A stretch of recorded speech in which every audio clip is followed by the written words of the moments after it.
the indigenous storytelling traditions of India. My name is Shiv Kumar. I'm one of the co-curators of this program under the leadership of Dr. Nagaraj Paturi. And we are extremely proud to present this conference to the world. We welcome you to a very fine journey of 2 days. But before that, let me just speak a few words about the uh, concept of this conference and a small note on the journey, the way we have arrived at it.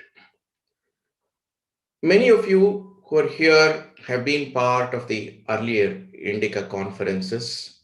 You are well aware of the civilizational journey INDICA has taken under the leadership of Sri Harikiran Vedlamani Garu. Multiple initiatives, multiple programs. It's a great civilizational journey, and INDICA conferences is one such initiative. We're very proud to say that this is the 16th conference in the last 2.5 years. I myself started my journey in one such conference 2 years back. And many of you here have been part of the previous conferences I remember, and you presented papers. The importance of these conferences is that while we understand our civilization in a certain way, we experience it, we all feel responsible towards its natural course of flow into the future. It is also important to view it from today's situations, today's perspectives, today's realities, and reflect it appropriately for today's needs and then take it forward to the future. So in these conferences, while we celebrate the subject, we also analyze the subject, we mirror it, we reflect it, which makes it easy for us to draw a new course of flow into the future. Of course, it is an academic enterprise, but it is at the same time not an academic enterprise, it's a cultural enterprise too. So that is the context of INDICA conferences.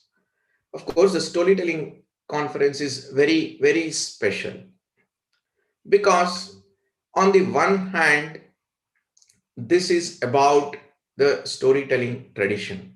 On the other hand, this is about the story of our civilization itself.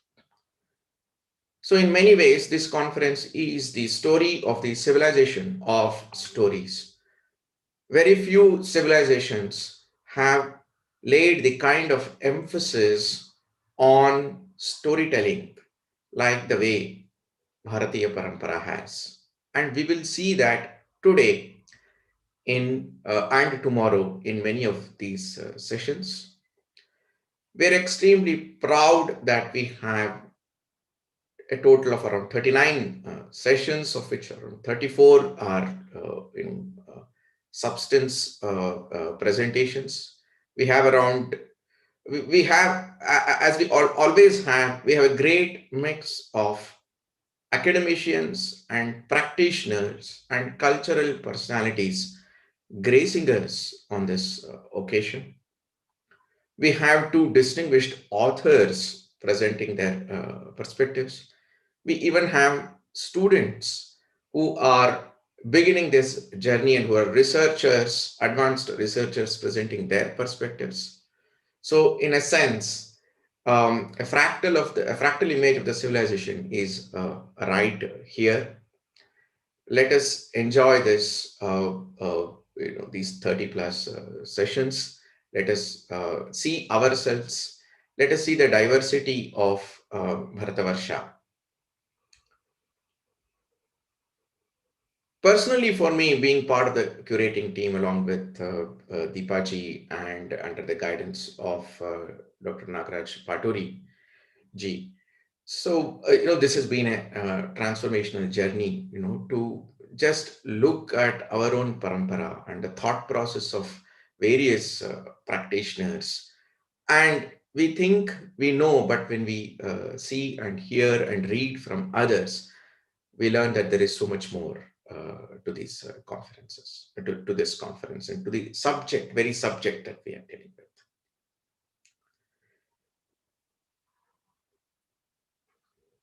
Bharatiya Parampara has laid a great emphasis on rivers and the flow, and the stories too, for me, are like rivers.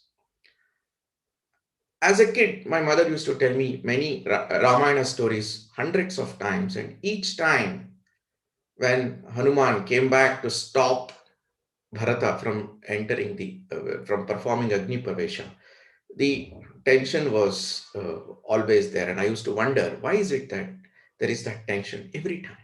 And Hanuman is anyway going to stop Bharata. My grandfather used to sit in one corner of the house and tell stories as though the stories have become my grandfather. And these experiences are not just mine, all of us who share a passion for storytelling, all of us have experienced this. And we will experience the same emotion when we see the richness of the storytelling today that we will see, and today and tomorrow. So, with this small introduction, I once again welcome all of you, and let us begin this journey of the story of the civilization of stories. I now request Deepa ji, who is one of our co-curators, to come and talk about the concept of this conference in a far more greater detail. She is the founder of Story Arts Foundation, which is an award-winning. She is an award-winning international storyteller, an educationist, trainer, writer, actor, filmmaker, and also TEDx speaker. A multifaceted personality. Frankly, I have, in this course of curating this conference, through my interactions with her, I've learned a lot. She's authored a print cum audiobook for children titled The Royal Mystic. She's conducted trainings for over 75,000 educators from over 80 countries. And her musical, interactive, multilingual storytelling presentations and workshops, they're inspired by Indian oral traditions. That is important. And her work has received a lot of appreciation and adulation, both in India and abroad. Welcome, Deepaji. Namaste, thank you, Shivkumarji, and congratulations to INDICA Academy for INDICA for putting this together. Having a long association, I'm really delighted, excited right from the start, and today the way it has all shaped up, the overwhelming response from all of you, from all the delegates, from attendees, from panelists, it's amazing. And this journey, yes, I can echo back what you were talking about, this whole process of learning, growing, being guided by Professor Nagaraj Garu and Hariji in the helm of things, technical support from Srinivasi, and of course, so much of research guidance from you, Shivkumarji. It's been beautiful. So just to set the context of what happens here, I'm here to share a little. I'd like to start with a few lines which we're all quite familiar with, that goes Om Sahana Bhavatu Sahano Bhunattu Sahavityam Karavavahai Tejasvinavaditamastu ma Vidvishavahai. Om Shanti Shanti Shanti.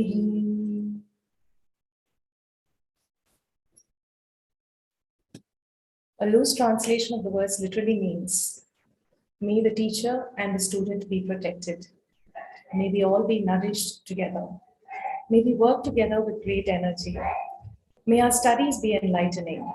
May there be no hate amongst us. peace, peace, peace. Given that we are all going to be learning from each other for the next few days, I thought this made a nice start. I'd like to take us back to Marshall McLuhan, the founder of media studies from the University of Toronto, who's really put together the history of media studies, looking at studying media itself. So if we see where communication began, right from little leaf scratches, of course, the oral shouting out, talking to each other, and public communication in a certain sense began with leaf scratches, cave paintings, slowly moved to parchment paper. And despite that, despite parchment paper coming into place, for a very long period in history, it was oral communication, oral transmission of knowledge, oral transmission of language, of literature that predominated. We're all aware of that. I'm reminded of the quote of the science fiction writer Ursula Le Guin, who said, "There may be civilizations that did not have the wheel, but there was no civilization that did not have storytelling." Storytelling, perhaps in different forms. For some, it might have been just around the bonfire. For this land, it was far more deeper, but has always existed. The time when things changed and print took over was, of course, with the invention of the printing press, when writing was not just limited to preservation, to be shared with other libraries, to be looked at perhaps when required, but writing became the source of transmission of knowledge, the source of transmission of literature. And that, of course, brought with it a dramatic change, like it always does. Any form of communication that predominates is the one that dictates the social norms, that dictates power, that dictates a lot of the dynamics of what really happens. Silent reading came into play only after the printing press came.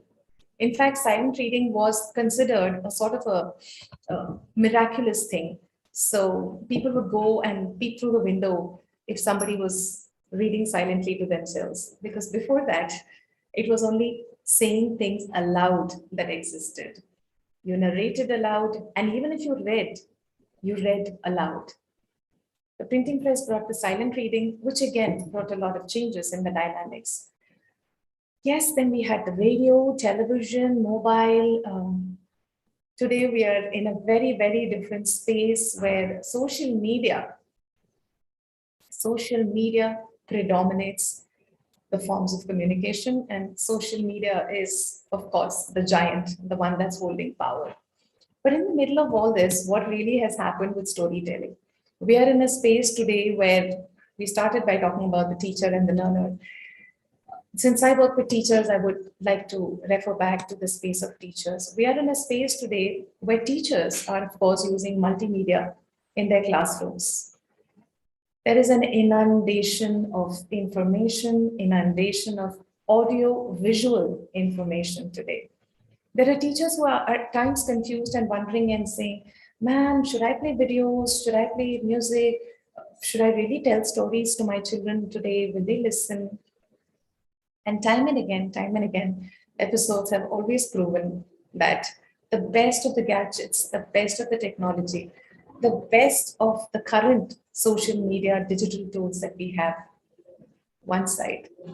And on the other, a teacher sitting down, a storyteller sitting down, face to face, narrating a story, the eye contact, the smile, that little giggle, catching the look on someone's face, the gift of presence that one gives to the other in this transaction of storytelling and story listening. Nothing can really substitute that. This is to just place the context of this conference, that despite all these very many means of communication that's come in today, oral storytelling still holds its relevance, still holds its significance. As new and as contemporary as it might seem, it is equally ancient, and coming from times much before. The word Puranam itself is about that which is ancient and which is ever nascent. And that seems to be true also of oral storytelling.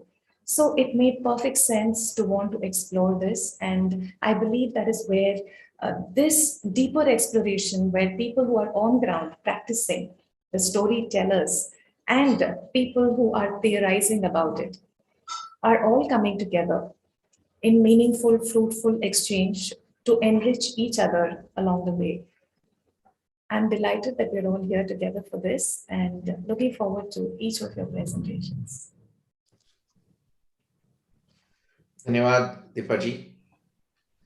A beautiful, you have set the conference in a beautiful motion with a brief about the importance of storytelling and in the context of humanity itself, not just in the context of our civilization. I now request Dr. Nagaraj Paturi Garu. He is the leading light, guiding light for us in all the INDICA conferences. And there is so much that I personally have benefited from his discussions. He's among our greatest authorities on Sanskrit literature and Shastras, and the engagement of the classical and the folk is something that that always fascinates me when I discuss with Dr. Nagraj. And he needs no introduction. Everybody knows Dr. Nagraj. I now request Dr. Nagraj to come and uh, speak about the scope of various themes that we propose to explore as part of this conference, and how we put together this, and how the next 2 days, how he sees in this conference. Dr. Nagraj Garu. Thank you, Shivakumar Garu. Shivakumar ji is the chief curator of this conference. I should say the sole curator also. He has been working hard, toiling day and night to curate this conference. He is the one who has gone through all the presentations, all the papers in very great detail, and has been putting together the conference with such a dedication. Yes, I am also a learner along with Shivakumar ji and Deepa ji. Deepa ji is our chief, the storytelling heroine of this whole conference, because she is from the entire community of storytellers, the theme of this conference. And if she says she's a learner, I should also say yes, I'm also a learner. She and Shivakumar ji, as he said, I'm also a learner, and my learning in this, in putting together this conference, has been mainly the fact that there is such a huge community of storytellers. I never knew this. I, as a child, was a storyteller, basically. I was a storyteller because I was not capable of other sports and games. I was not able to play the other muscle power needing games that the other children were playing. So the only way I was able to engage my peers in my childhood was through storytelling. I was called by the street as a hen with chicks all around. I used to go, there were audience all around, all the other children. I used to be a storyteller. But gradually now, through my career, I turned from a performer to a theorist. This is this combination of a creative artist and an analyst in the same person is very much possible. There are many who continue to be creative performers, creative artists, and at the same time they analyze their own art. But in my case, what happened is my bias has been more towards analysis because of university career teaching and researching career in a university department. And because of this, I today wanted to share with you the scope of the whole theoretical work that is happening around story and storytelling. My distinction between these two, story and storytelling, is deliberate for a theoretical purpose. We have two different words, narrative and narration. Storytelling is all about narration, narrating how you do it. But what you are narrating is a narrative, it's a story. And all over the world, there have been international associations of narrative research. For example, there is an International Folk Narrative Research Association located in Finland, Turku, and Helsinki in Finland. And there have been specialized departments of universities focusing on narrative research. For the benefit of those who are probably not aware, let me share with you that way back,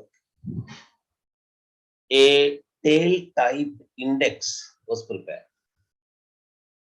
When people talk about any story anywhere in the world today, they immediately in analysis, they go to the tail type number in that tail type index. It is called Arne Thompson Index. Arne is a Finnish scholar. Thompson is a British scholar. They together put together this book. If one looks at the amount of examples for each tail type that are quoted there from different parts of the world, a reader gets overwhelmed by that. That shows how much globally in folk narratives you have commonality, you have similarity of these stories. In cultural anthropology, whenever a similarity is encountered, there are two ways of looking at it. One is the theory of diffusion. People resort to the theory of diffusion and they say that the cultural item, here in this case, story, has traveled from one place to the other. That is why there are similarities in these stories.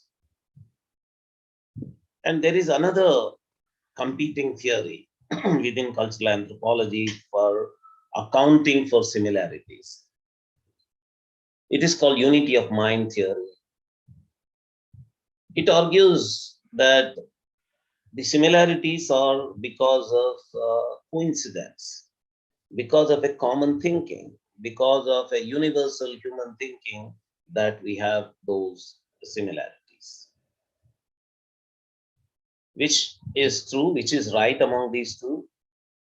Anywhere, in any theoretical position taking, whenever extreme positions are taken, always truth is in the middle ground. Both are true.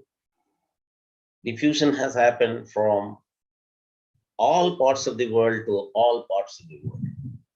That's very interesting. If you see how diffusion has taken place from, in the case of stories, how stories have traveled from one part of the world to the other parts of the world, uh, to imagine how physically this could have happened. Did people travel from one place to the other, or how else could it have happened that a story can travel so far, thousands of miles from one part of the world to the other?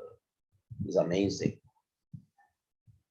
That kind of universal comparison of stories and uh, making them into types has happened in tail typing text. And there is another book called Motif Index. It takes motifs from these tales and mentions which motif, which story element is found common in various stories. So motif index actually connects motifs to tale types, and it's a collective work. And all such analysis, in the case of one Vladimir Prop of Russia, has led to a theory called morphology of folktale, in which he proposes that all tales in the world, all stories in the world have the following incident or event functions. And the 31 functions that he lists, he says that all stories need not have all these 31 functions, but some of them definitely are going to be there. And the order of these narratives of these functions need not be exactly the same also. But mostly he lists them in the order in which they occur in most of the stories. And later, this story progression, how story progresses, there have been wonderful theories. There was the International Conference of Folk Narratives in 94 in Mysore, and wonderful papers were presented about the progression of the story there. What is interesting from an indigenous Indic point of view is that, like many of these soft fields of knowledge, the ancient Indians excelled in the field of narrative analysis also. This is one of the biggest areas where ancient Indians excelled. Once in an Indological email group, one Indian NRI living in Canada, he posted a question. Is there a theory of narrative analysis in ancient India in Sanskrit literature? Most of the responses were no, no such analysis. I was surprised that these scholars who studied Sanskrit, who studied ancient Indian texts, were not able to identify that the Panchasandhi theory was narrative analysis theory. Panchasandhi, the word is very popular among students of Sanskrit literature and Alankara Shastra, Sahitya, and all that. When I mentioned this, immediate response was Panchasandhi is a theory for drama, for Nataka, for Natya, Rupaka, for theater.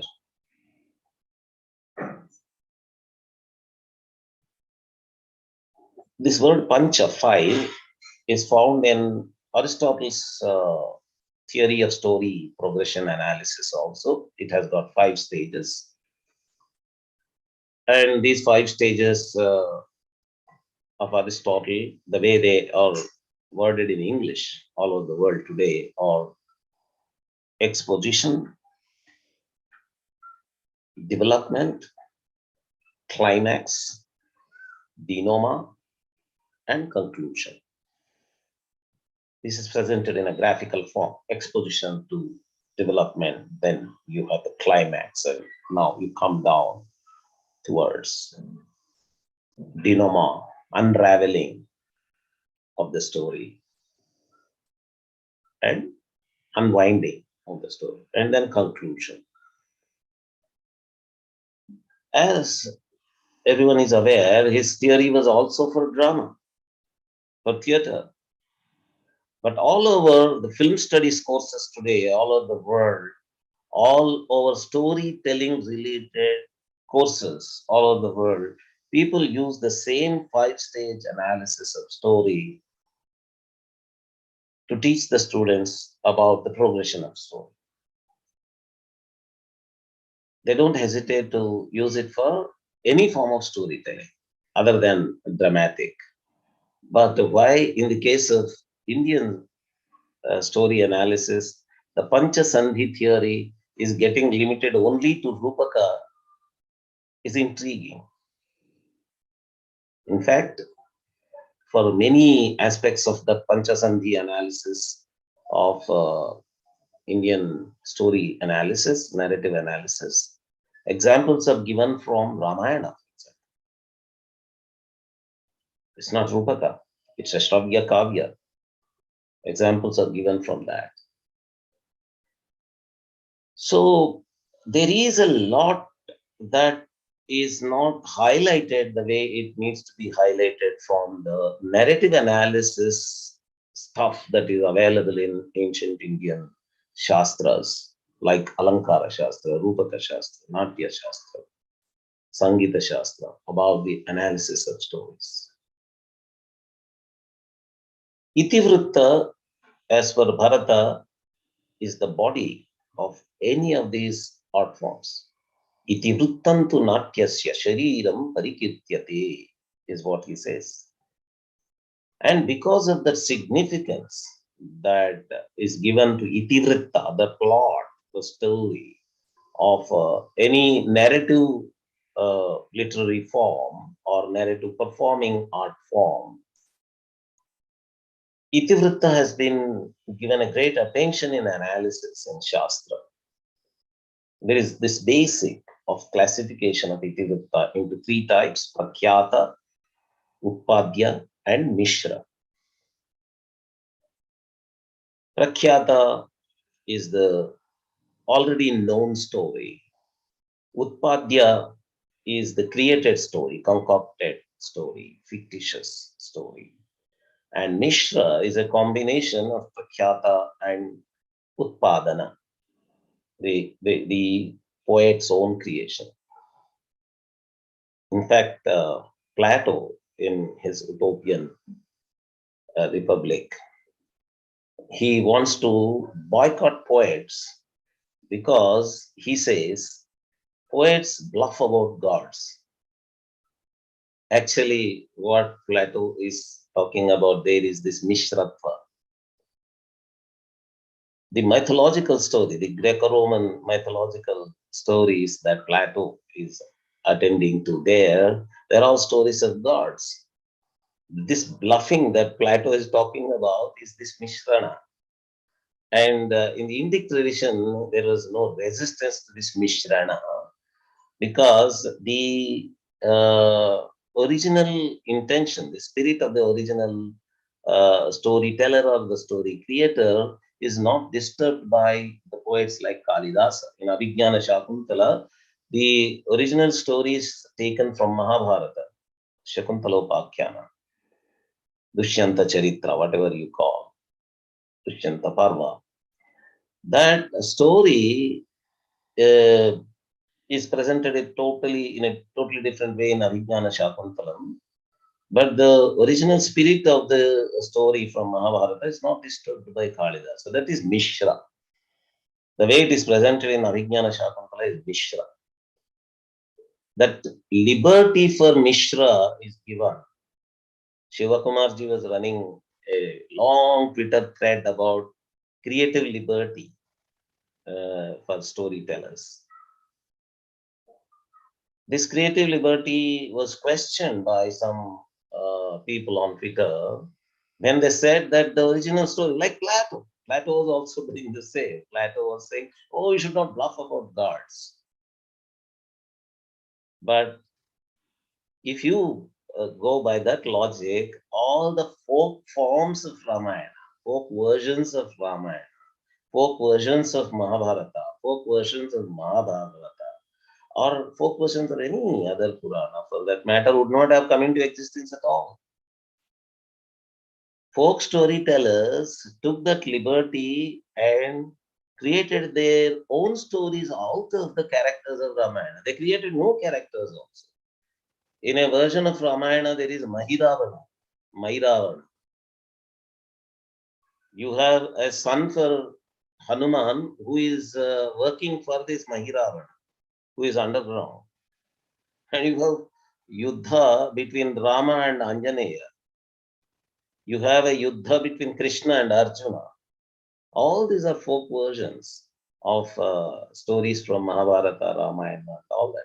That creative liberty was taken and Mishras were created. Mishra versions of tales were created. This is the generation of Utpadya, fictitious stories, fiction, novels, short stories. So your talent in novel writing or short story writing is in terms of creating a new story, not telling an existing story. Very rarely you have among novels, historical novels or mythological novels. Most of the novels are contemporary family sociology oriented novels. So these novels are created stories. For that matter, if you have studied literature, novels, literature, you would know that even a historical novel or a mythological novel is basically fictitious. There is a famous statement about historical novels that everything is false in a historical novel except the dates and names. This is a statement by an analyst called May, a literature scholar. But this is the generation where it is enjoyed. And people who got used to fictitious story enjoyment, fictitious story entertainment through novels and short stories, started wondering why the same story is told again and again by people. Ramayana, Mahabharata, Bhagavata, why even bedtime tales, same tale. My mother, who is the grandmother of my children, used to narrate the same story of the lion and the hare to my children hundreds of times. They were never bored. They used to go back again and again to her. Even if she goes to some other story, they used to say, no, lion and the hare. And it used to get repeated. Why Prakhyata, known story, has such a great significance in entertaining people and why people are pulled again and again towards the same story. There are wonderful theories about it. One of the contemporary writers who narrated Ramayana again and got Jnanapith Award in 1968 in Telugu, he says the secret is in the rasa. The rasa that the storyteller is creating is the secret. So the entertaining portion there is the rasa creation, the emotion creation through telling. It is not the story that is attractive. If it is just the story, people would have said it is boring. I don't want to hear the same story again and again. Unlike in the case of fiction, where the story is the entertaining part. And yes, of course, there is a telling part also. You have to tell that story also beautifully. But the novel reader is enjoying the story creation also. fiction. But in the case of Prakhyata, the telling part is being emphasized. The same known story is entertaining the audience. Globally, this Prakhyata was, is, and is going to be the chief of the Itivritta varieties. However much Utpadya might come, fiction might come, Prakhyata is going to remain the chief forms of narratives. Because people like to get entertained through that kind of telling. And the classification of narratives already existed in the Veda, in Rig Veda and Yajur-Veda. Already they have words for classifying narratives. By the time of Brahmanas and Aranyakas, it developed much further. And Agni Purana has got a systematic classification of narratives. And it went on and on, how much of analysis of stories went into this. There is a theory called hypothetical nature of narratives. This is from Northrop Frye. In his Anatomy of Criticism, he brings this theory of hypothetical nature of narratives. It almost equates literature with science, like chemistry. If in chemistry you have equations like A plus B gives rise to C plus D, in stories, a character of this type plus another character of this type, their interaction leads to this type of interaction. There is a formula. This he calls hypothetical nature of story. Parallel to this, in my PhD dissertation, I proposed theory Anumitivada from Indic perspective, in which I argue that while storytellers use simple present tense. For example, to say that the king went to the queen, the king goes to the queen is used. And this simple present is a tense which is used for generalizing anything that happens all the time, right? What I propose is that stories reverse this. Stories reverse the simple present into narrative past, into past tense. So what stories are doing is that, like chemistry gives you always, there is an interaction between these two, sodium carbonate plus water gives rise to sodium hydroxide kind of equation. It always happens. The same thing is there in story in the form of simple present tense, but the story creator is converting that into past tense. It happened, he says.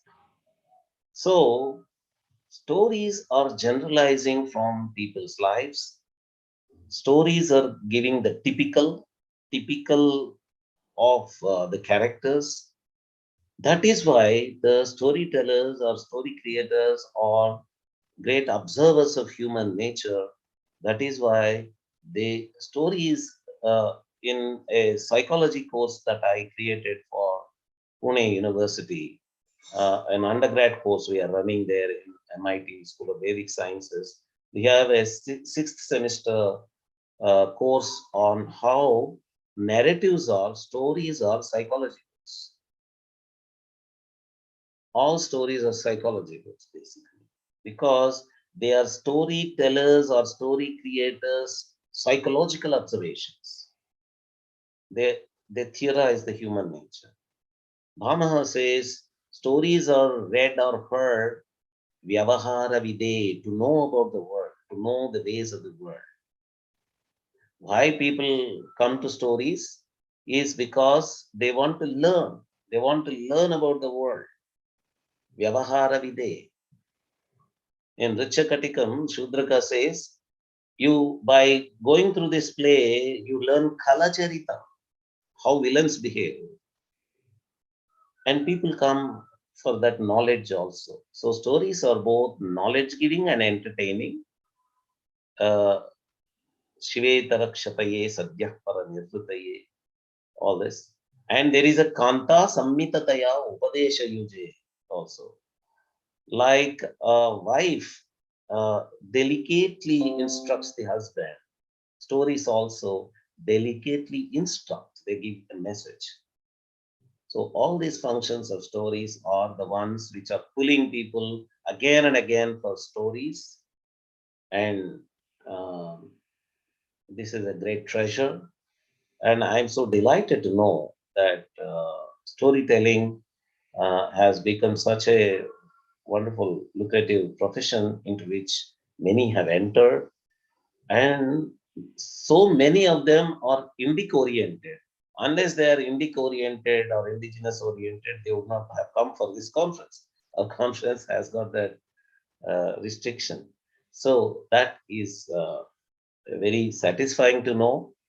I am very glad if a university teacher like me is given an opportunity to talk about things, they can go on and on for all the 2 days analyzing things.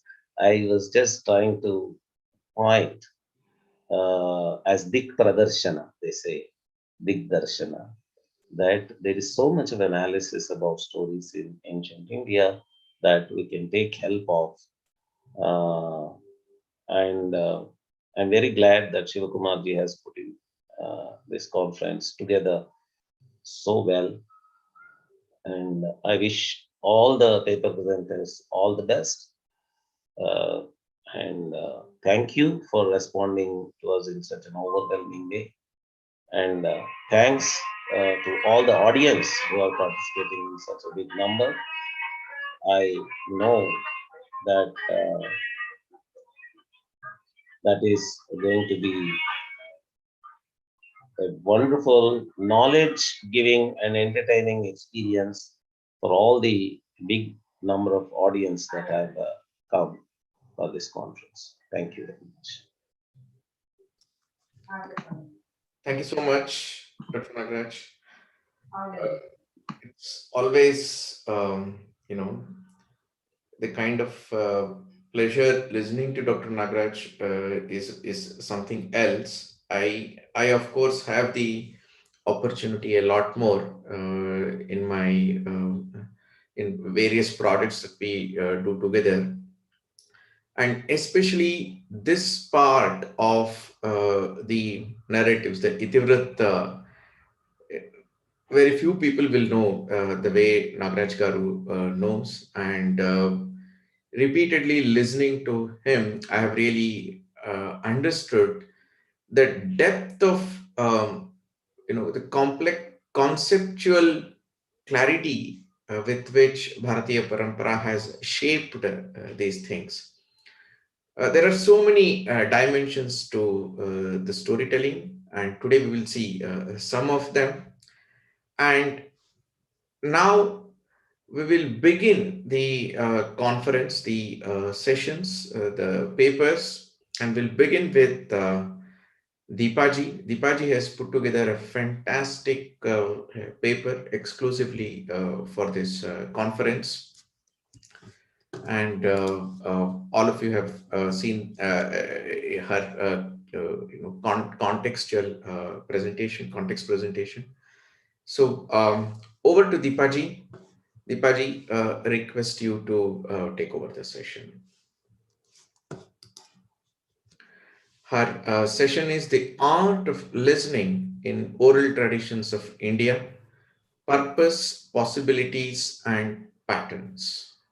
I've had the opportunity to get a glimpse of this, and it's going to be a fantastic paper. Welcome, Deepaji. Namaste, thank you very much. As always, it's such a pleasure to listen to Professor Nagraj Garu and new insights each time, and the old ones get reinforced again. So without further ado, I will quickly start and quickly finish. So I'd like to start with why I'm interested in this topic. The title is The Art of Listening in Oral Traditions of India, the Purpose, Possibilities and Patterns. So even as a child, I realized that listening is what held my interest. And a clear memory is when my elder sister was, on the tape recorder, telling out a story with all her sound effects. It was a story of Avayar and how she got the fruit from Muruga. And then Vetri Vela, and she was busy recording her own version of it. And before, uninvited, I landed up into her recording and I was telling all the dialogues of Muruga. Shutta padamvi duma pati shutta dampa. And I just went on, and my sister was complaining to my mother, Amma parma iva nadulo vandu. I was, not only had I heard it and simply learned it by listening, I could not stop myself from wanting to share. I have many episodes like this of, watching something on television, imitating it incessantly till I sounded almost like the person on TV. As a teacher, I noticed that when I told stories to my students, even in substitution periods, they had that smile for me that was reserved only for their best friend. All they had done is listen to me. Perhaps I felt that what had also happened is that they had been listened to. And that brings me to the idea that whenever I'm asked, how can one be a good storyteller? The answer that spontaneously and repeatedly comes from me is by being a good listener. To be a good storyteller, you need to be a good listener. So I find that story, listening, storytelling are all interconnected with this web of presence and gift of listening to one another. And that's why I'm looking at speaking about the art of listening in oral traditions. And also as a parent, yes, as a parent, as a mother of 2 teenage boys, I have seen truly the power of how me telling and me listening has also triggered a listening, telling, trust, bond, relationship between the children and me. So I am quickly going to narrate a story to establish one of the ideas. This is a story from the Upanishad, and this is a story of how the Devas up in the heavens, indulgence with all their luxuries was a way of life, and the Asuras in the underworld, cruelty, conquering the other, procuring what belongs not to them was a way of life, and the humans on earth going about their duties, collecting, saving up for the future was a way of life. And each one thought, our life could be better. It could be improved. And they all prayed. They all prayed and received one answer, or perhaps not even an answer. What they really heard was thundering sound. And from the thunder, da, da, da. All 3 of them went back absolutely pleased. The Devas thought, oh, da means damyata, self-restraint. We have to hold back from our indulgent life. And the humans thought, da means datta, to be doing charity, generosity, to be giving away. We are simply holding. That's the answer. And the Asuras thought, da must mean dayatvam, compassion for the rest. That's what we need to have. We are being so cruel. This story is a classic example, a story that I've always known, and I happened to hear it again when I was reading a book of Daji's from Mindfulness Meditation, where again he speaks about the idea. This story is a reminder of an inherent understanding of the nature of narrative, as Professor Nagaraju Garu spoke about the narrative analysis, the nature of analysis that inherent of narratives that inherently they will reach the listeners in different ways, not necessarily as intended by the speaker. So talking of reception theory and reception aesthetics, we can go back to Hans Robert Joss's work in literary studies, which was carried forward in cultural studies by Stuart Hall, and later on brought to performance, because Stuart Hall's context was television and multimedia, and it was brought to performance theories by Susan Bennett. everyone is saying the same thing, that it is important to remember that what the speaker might be saying can be different from what the listener receives and will be different and meaningful depending on the context of the listener. This for me is one of the starting point examples of how knowledge of the listener, knowledge of the process of listening, the knowledge of how being listened to was deeply understood in this rich oral tradition of India. Not only that, we have actual information about the categories of listeners called as the adhikari. The listener was called the adhikari, and they were categorized as the uttamadhikari, madhyamadhikari, and the adhamadhikari. The adhamadhikari came to listen to a story or watch a story, expecting pure entertainment. That's it. The Madhyamadhikari came looking for entertainment and art and believed there is something more to a story, but perhaps never understood it. The Uttamadhikari, who was another level of listener, would come not just looking for entertainment and not only art and aesthetics, but also to go back with some deeper meanings and understanding of life and living.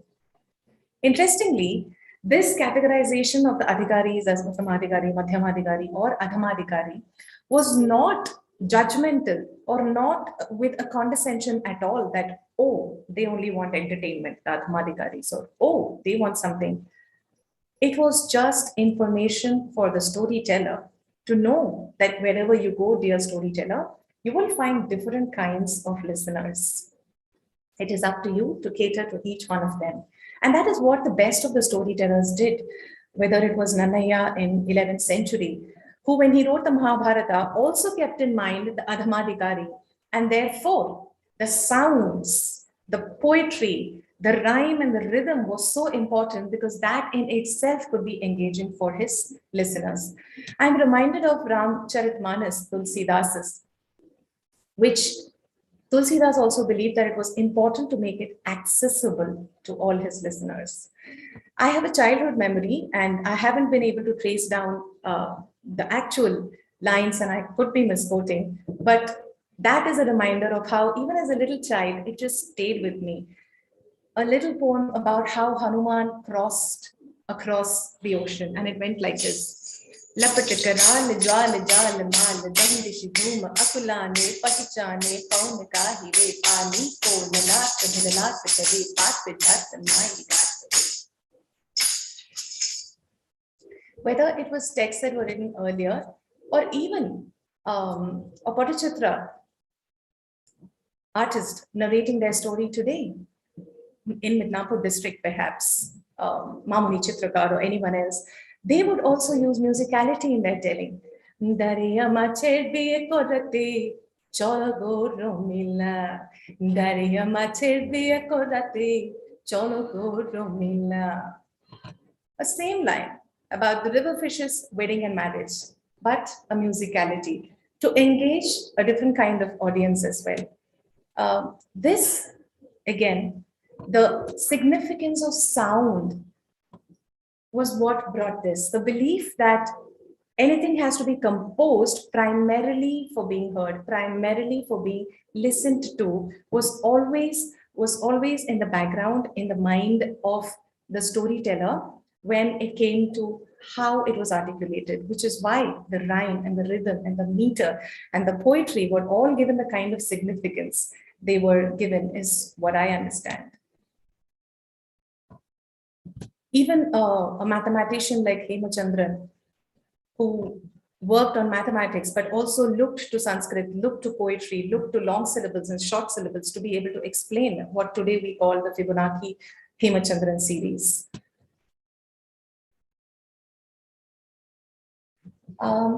That was about the presentation aspect where the listener comes in. And talking about the format very briefly and quickly, even in the format of a telling, it was always kept in mind that there will be conversationality. Most of the stories had a story inside the story.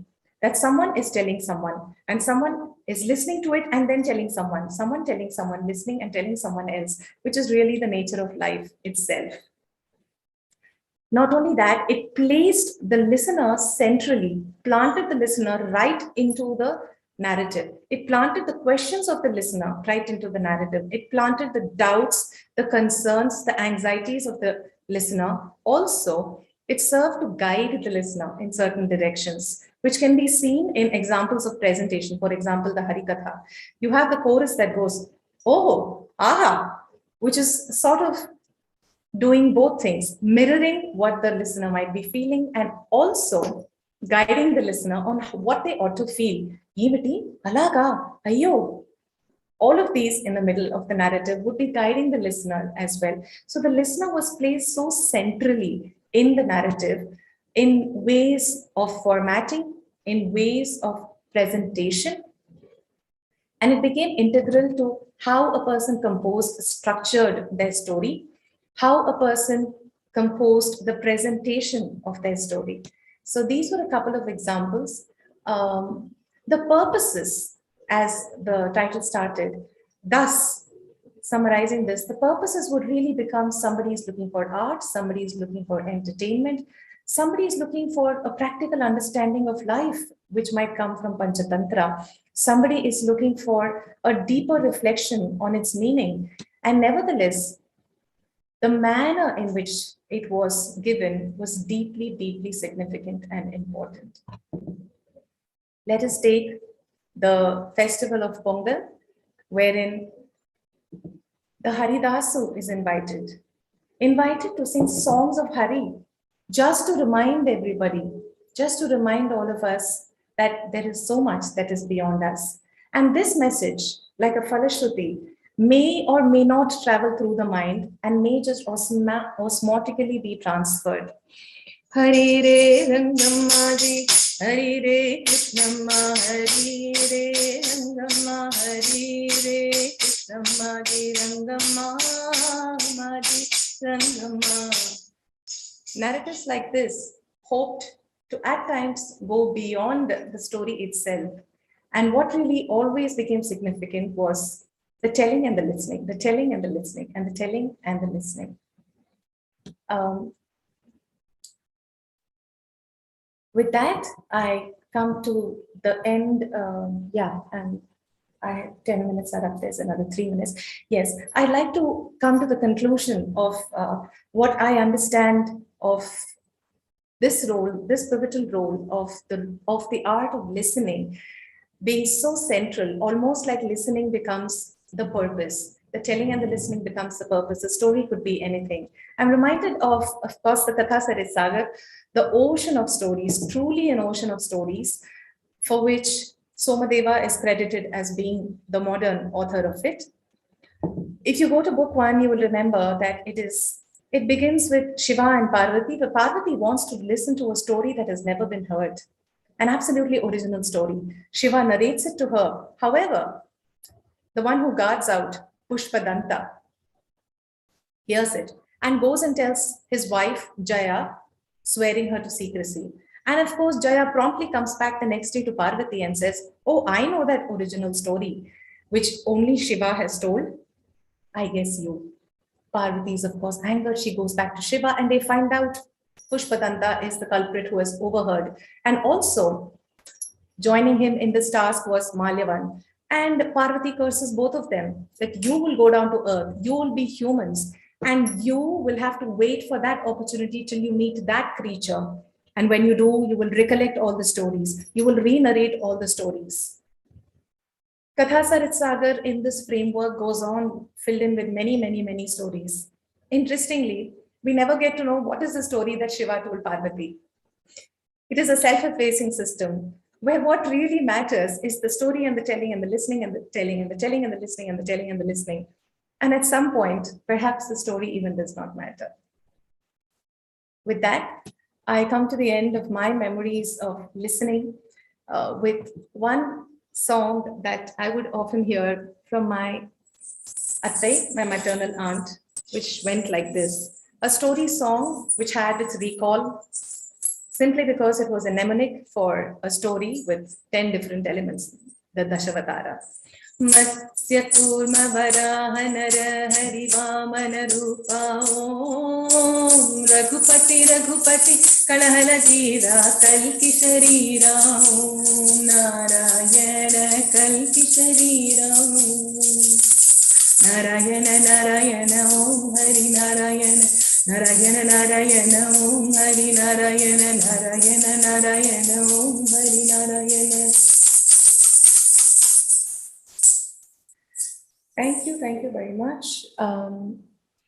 Thank you, Deepaji. I think it was fantastic. I was reminded that every time I would, see the Amarachitra Katha book of Mahabharata, I would imagine myself to be seated in front of Vaishampayana Maharshi when he was narrating the story to Janamejaya and others. I think, there is in our civilization, there is this element that when we listen to the story, we're actually somewhere there inside the story in one corner, witnessing it. With this, I will request the audience, if you have any questions, please ask. So if there are any discussions around the session, we'll be very happy to take that.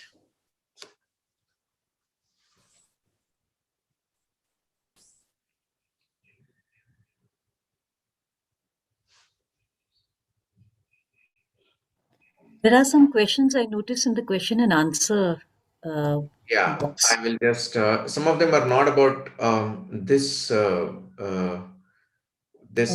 this session, Okay. uh, but still,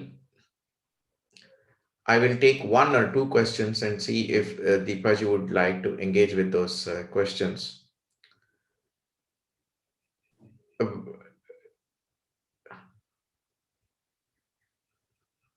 There's one question by Nitin Prabhune. Should stories adapt and change in ever evolving modern contexts with reference to empathy, equity, inclusiveness, resilience, and I think that question was more for Dr. Nagaraj's session. And I will request him to, if Deepaji has something to say, that's fine. Otherwise, I'll request him to answer in the evening tomorrow.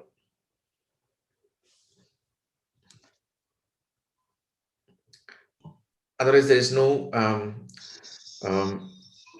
There's one question. Dr. Nagaraj is here. Yeah. Yeah. What was that, Shiraji? It was should stories adapt and change in ever evolving modern contexts. Reference to empathy, equity, inclusiveness, and resilience. And I think in some ways you already spoke about creative liberty. So his question, what does he want to know? Should they change? What I think his question is more about is whether the way we are reshaping stories, are they meeting today's concerns or not? I think that is the undercurrent in that. Yeah. Okay, yeah.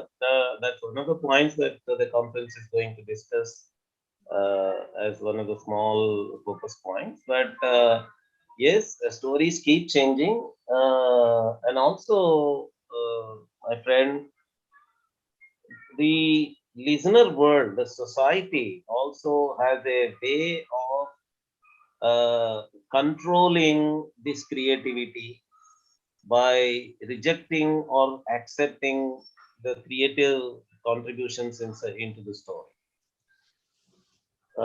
That's what actually many fiction creators about mythology and historical stories nowadays are not aware. If Jhansi Lakshmi Bai is known for her valor, only a valorous presentation of Jhansi Lakshmi Bai will be received well. Though it is a fact that Jhansi Lakshmi Bai might have a romantic life in her personal life, But the romantic narration of Jhansi Lakshmibai's story is not received at all very well. It will be a box office failure. It will be a flop at the box office. Not because Lakshmibai doesn't have a romantic life. It is because Lakshmibai today is a story. Lakshmibai today is not a reality. And that story is controlled by the audience. And the audience receive only one version of it. The other version is rejected by them. You cannot create it. And that is the way it happens. True. Yeah. Okay. Yeah, Deepa, would you like to take this question? It is somewhat related to your session. It's beyond. Given such an amazing tradition of storytelling, listening, why has it failed to translate into healthy reading and writing habits in India? So my question to you, Shivkumarji, is what is the time? Are we going on time? Can I answer now or should I just type the answer? This one question we can answer, then we'll move to the next. Right.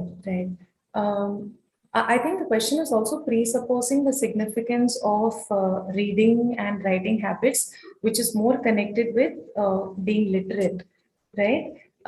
Which in itself is a much smaller community of individuals, if we see the population in general across the world itself, and which in general as the mode of communication for most of us is not the primary mode of communication.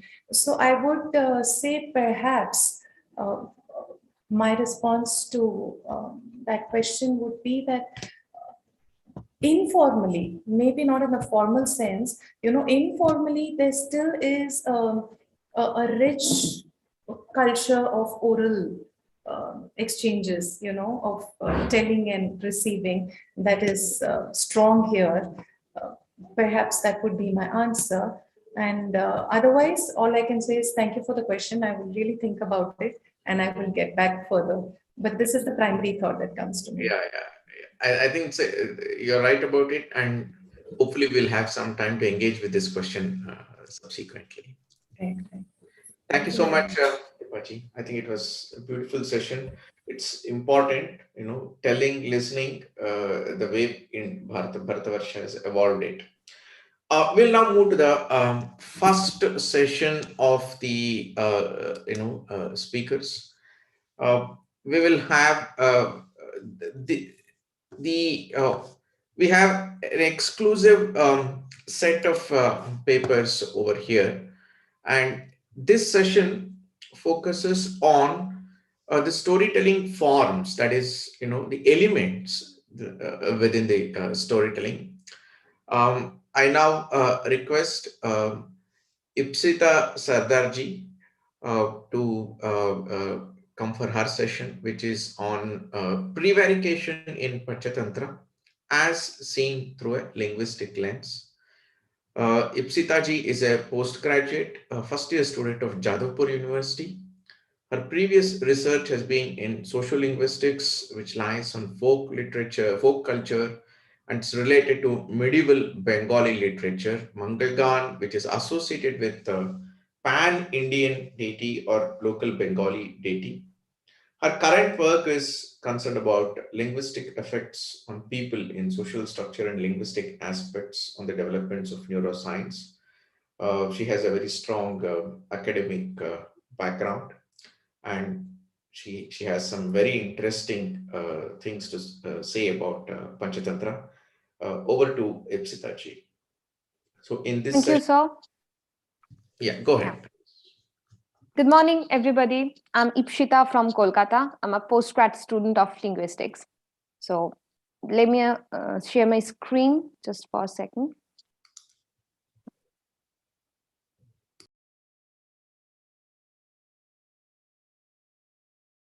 Okay. So just a second.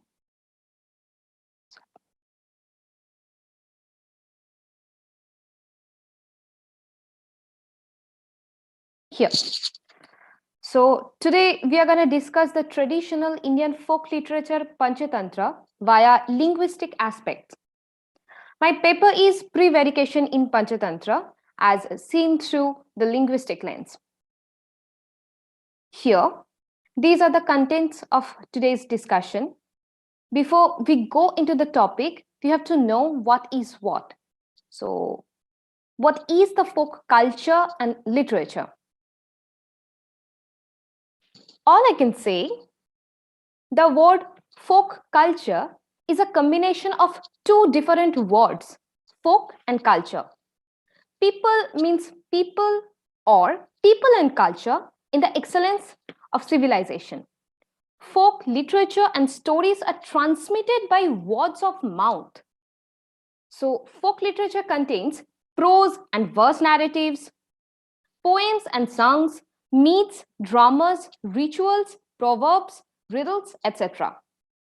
Formulas in words and in structure, realism in tale or song, violent actions, and simple, strong emotions. These qualities are generally found in all folk literature here. As the folk literature contains the mirror image of society, the purpose is to teach a lesson or to describe characteristics of one's culture.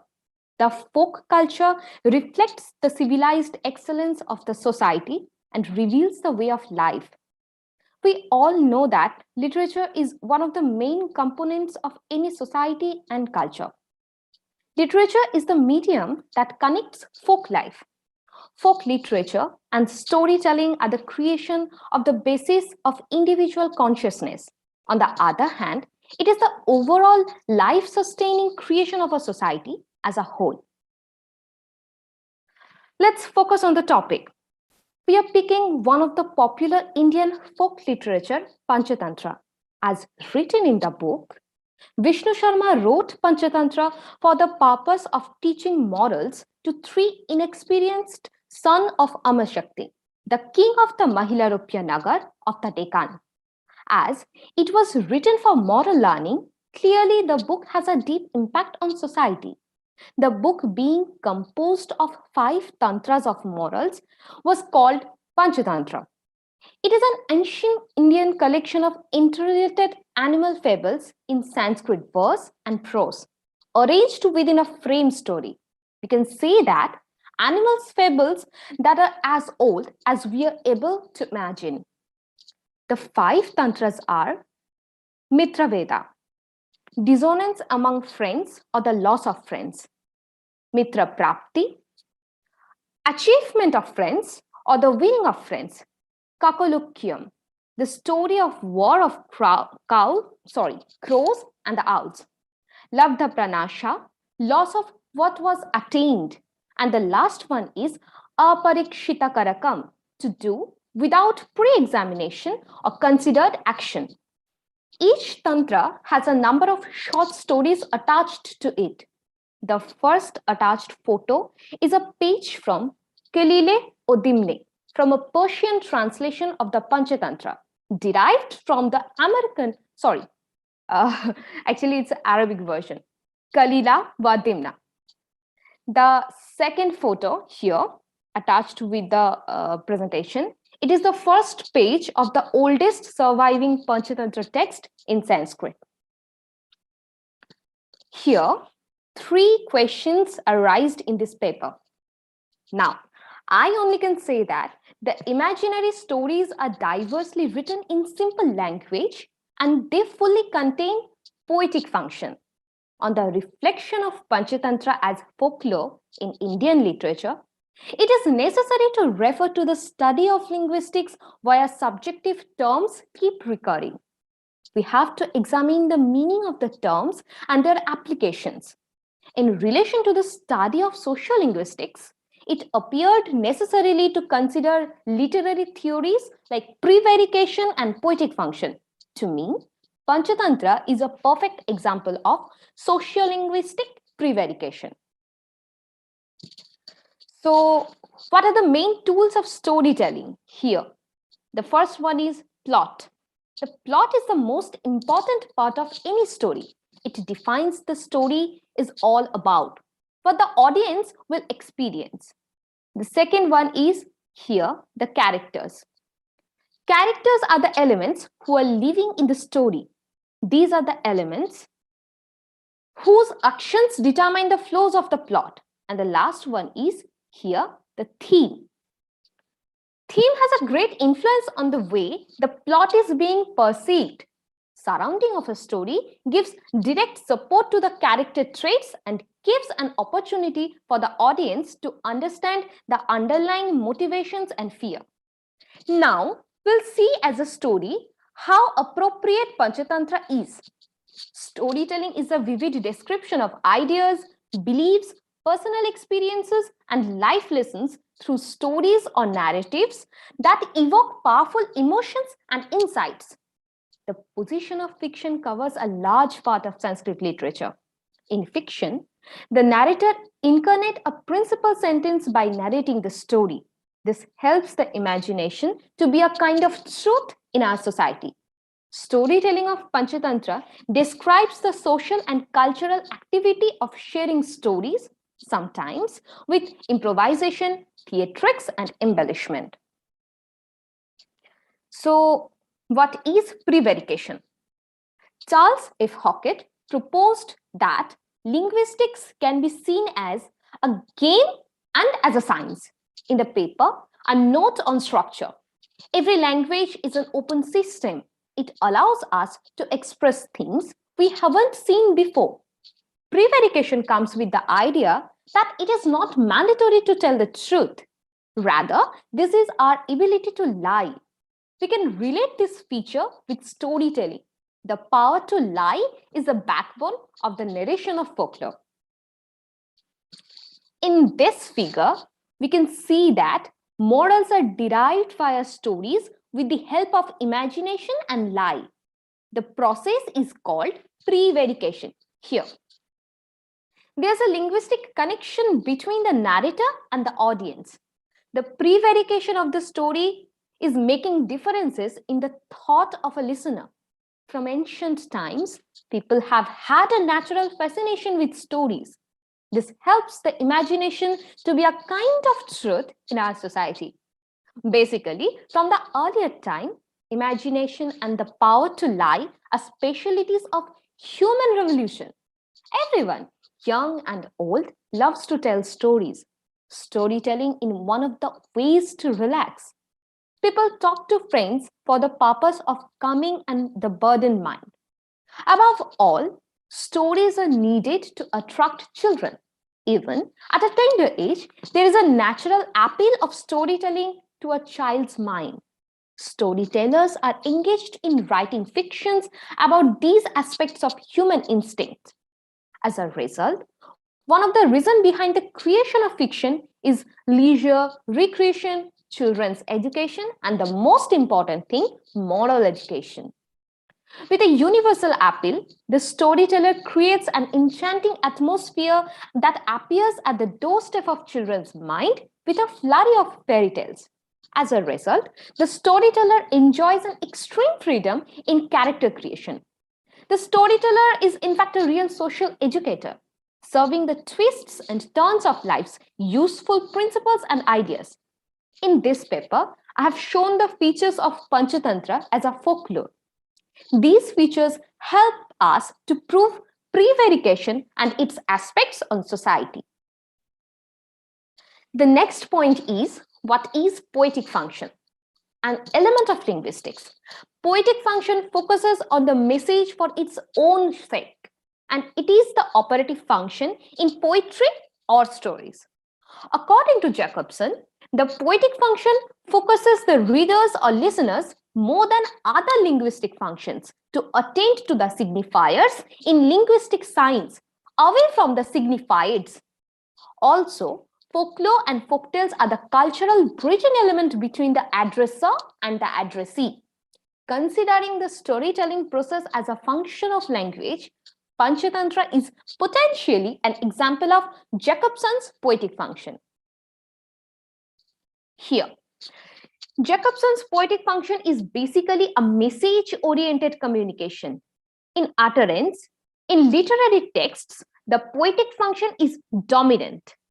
The language tends to be more opaque than conventional prose in emphasizing the signifier and medium and their materiality, or the form, style, quote, etc.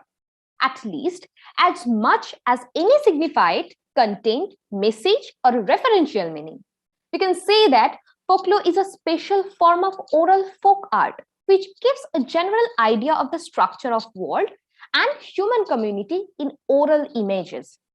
Literary writing is perceived as an art form and is reflected in a person's inner world is the system of social relation developed within a certain historical period.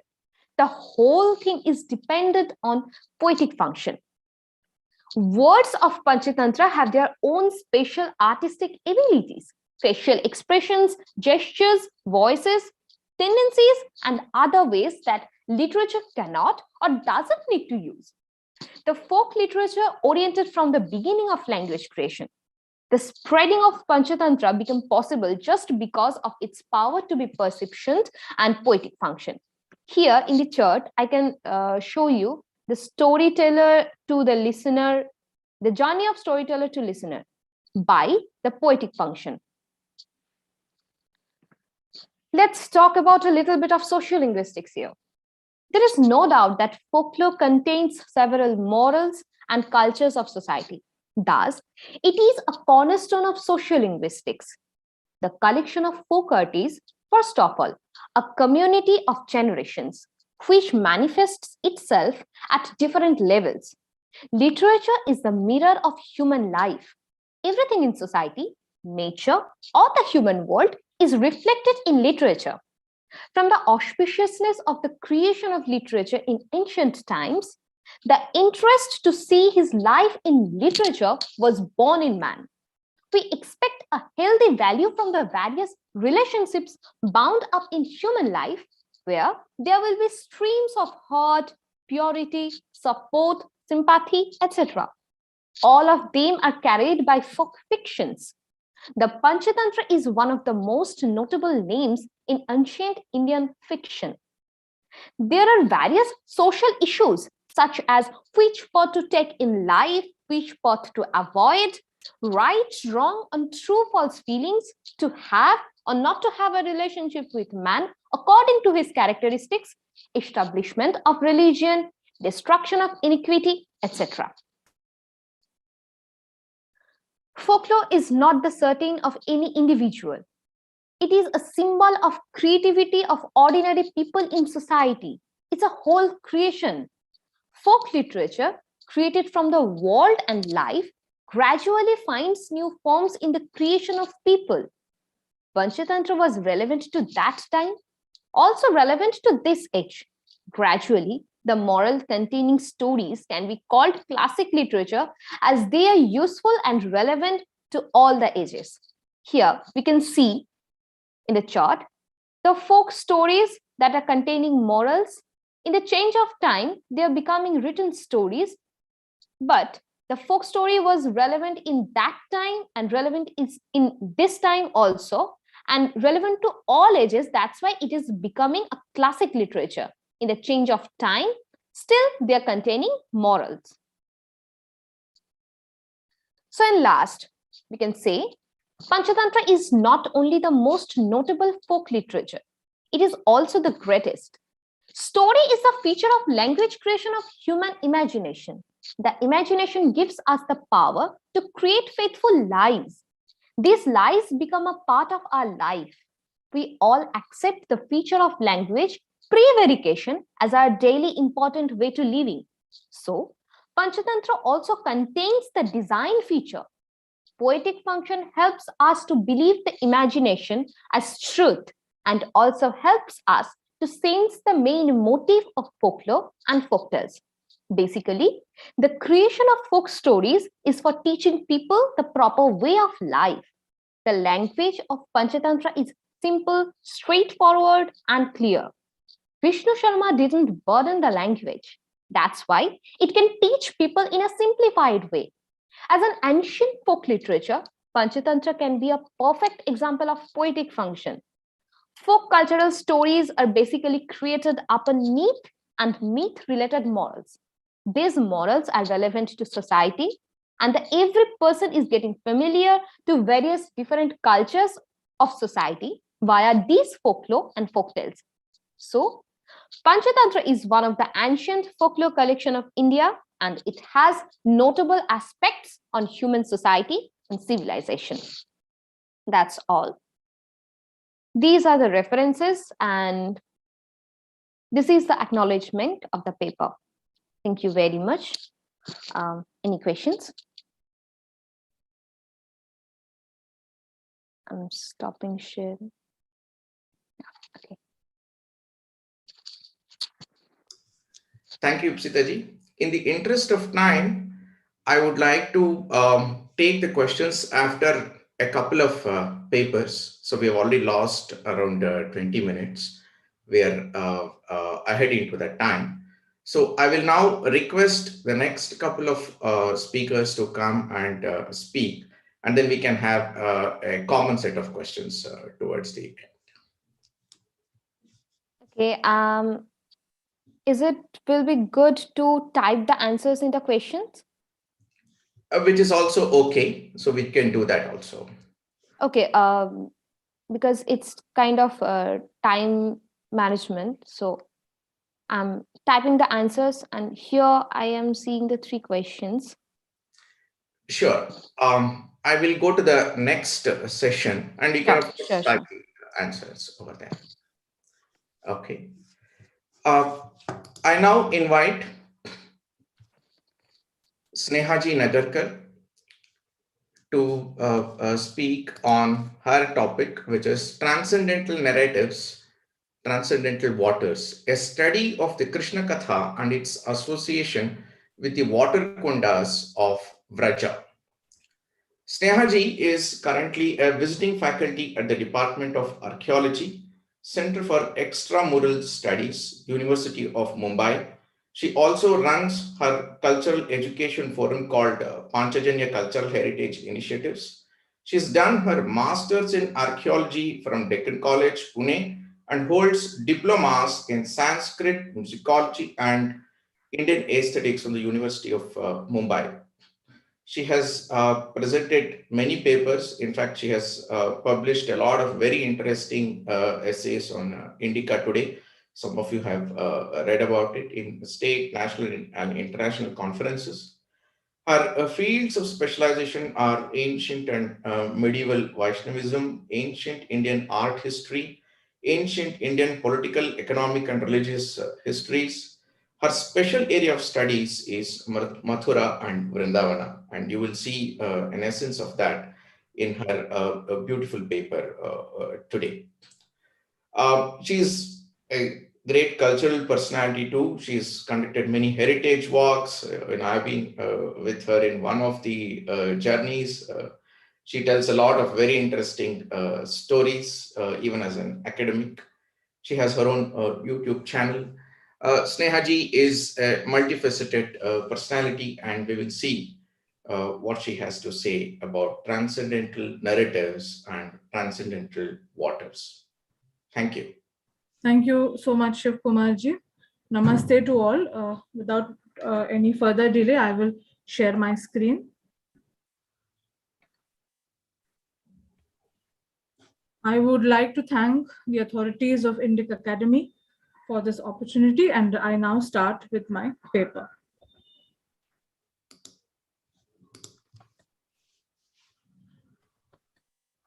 Is the screen visible? Yes, please. Yeah. So the land of Vraja is, as we know, haloed by the birth and transcendental leelas of Krishna, who was born in the city of Mathura and brought up in the cowherd settlements of Mahavana, Gokula, and Vrindavana. This land of Vraja roughly corresponds to the modern district of Mathura in Uttar Pradesh. The region of Vraja developed as a sacred scape since the Mauryan times, and it evolved as the main center of Krishna Bhakti since the 16th century CE. This landscape is characterized by grand temples, Spartan shrines, forests, natural groves, kunjas, and the water reservoirs or kundas.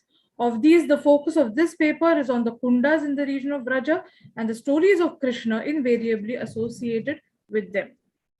One of the noteworthy hallmarks of these narratives connected to the kundas is that Radha features prominently in them. Other associates of Lord Krishna, like his brother Sankarshana Balarama, cousin Uddhava, Nanda, Yashoda, as well as the Gopas and Gopis, find a place in these narratives. Some of these narratives have their origins in classical textual traditions like the Bhagavata Purana and the Garga Samhita, though many of the other narratives can be attributed to the oral folk stories which have been circulating in the land of Vraja since a number of centuries. These stories highlight the sacred nature of these kundas and underline the benefit a devotee would receive after purificatory baths in them. These stories serve as a conjunction between the water symbolism and the Leelas of Krishna. These Krishna Kathas associated with the kundas are narrated by spiritual leaders and ascetics to pilgrims who undertake the Vrajamandala Parikrama, especially in the month of Kartika. The stories revolving around the kundas of Vraja are mainly sourced from oral traditions.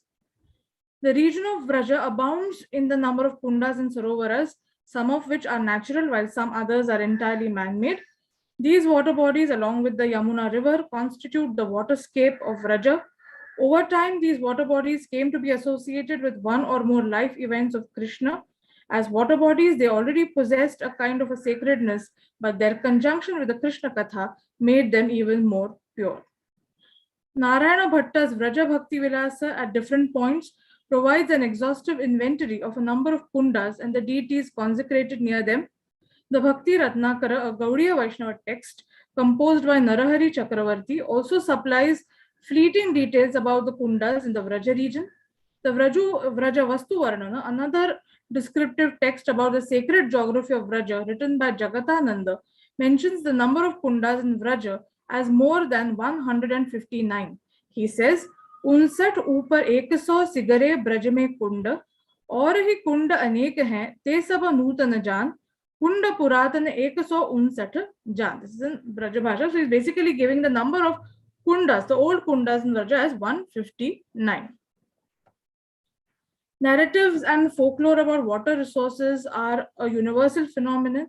They help in retaining the collective cultural memory of a civilization, as water sources, like other natural elements and some man-made features, last for several generations. Such narratives and folklore associated with water sources evolved in the Vraja region as well.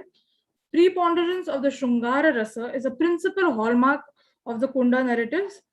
K. Ayyappa Panikar has categorized narrative literature into 10 different kinds, and the stories relating to the kundas of Vraja could broadly fit into the Purana model and the multiple model consisting of tribal and folk narratives. So I have basically categorized the Kunda narratives into three segments. The first is narratives of Krishna centering around his childhood. And the second are narratives of Krishna with Radha and the gopis. And the third are miscellaneous narratives. So first we come to narratives of Krishna centering around his childhood. So first we have the Varkhoda Kunda narrative. So this is the Varkhoda Kunda is supposed to be the place where Krishna killed the demon called Bakasura, who had assumed the form of a gigantic crane. The Kunda is located in the village of Khaira, and the story comes in the 11th chapter of the Dashama Skandha of the Bhagavata Purana. So as per the story, Sri Krishna and his Gopa friends had taken their cows to a reservoir for a drink of water. And there they saw a very huge, colossal crane. And obviously the Gopa children were very petrified by the sight of this crane. The crane, he just gulped down Krishna, and seeing this, the Gopa children, including Balarama, fell down unconscious. Krishna became very heated inside the body of the crane, and the crane, unable to bear this heat, pushed out Krishna and began to pierce him with his beak. But Krishna was totally unharmed by this attack, and he held the crane by both his hands and killed him. Seeing the crane dead, the Gopa children and the Devas in heaven rejoiced. Then we come to the Yashoda Kunda narrative. The Yashoda Kunda is the site of a childhood pastime of Krishna, which traces its origin to the folk culture of Vraja. As per this narrative, Krishna and Balarama would play with their friends on the banks of this kunda, and they would be so engrossed in their play that they wouldn't even remember to have their meal. So Mother Yashoda would make all kinds of facial expressions, gestures to bring them home to have their meal, and she would scare them with the stories of two mythical, terrifying characters called How and Bilau. And this particular story is a clear example of the merging of a folk tradition of Vraja into the Krishna Katha. Due to shortage of time, I'm directly going to the Manasi Ganga narrative. The Manasi Ganga narrative is about a reservoir called Manasi Ganga, which is there right in the heart of the town of Govardhana. The legend surrounding this water body is that once Nanda wanted to go for a bath in the river Ganga, but Krishna was not inclined to send any of the Vrajavasis out of Vraja. So what he did is that on the day of Kartika Amavasya, he brought forth the channel of the river Ganga from his manasa or mind. And it is for this reason, because it emerged from the manasa or mind of Krishna, this reservoir is known as the Manasi Ganga and is therefore considered supremely sacred. Then we come to the narratives of the kundas with respect to Krishna and the gopis. So we have the Manasarovara narrative. So the Manasarovara is a picturesque water body located near Vrindavana, and the narrative associated with this kunda is based on a romantic act of Radha and Krishna. Radha was very angry with Krishna because he was enjoying the Rasa Leela with other gopis, and she was overcome with this emotion of mana or extreme anger. And in the fit of this emotion, she left Krishna and went to a secluded forest. She could not bear the pangs of separation from Krishna and began to shed tears. And this Manasarovar is supposed to have been formed from the tears of Radha at this very place. And even Krishna could not bear the separation from Radha. So he went in search for her, arrived at the place where she sat crying. He asked for her forgiveness and surrendered his flute at her feet. Then we come to the Dohini Kunda narrative. The Dohini Kunda is near Barsana, which is believed to be the place where Vrishabhanu, the father of Radha, kept his cows.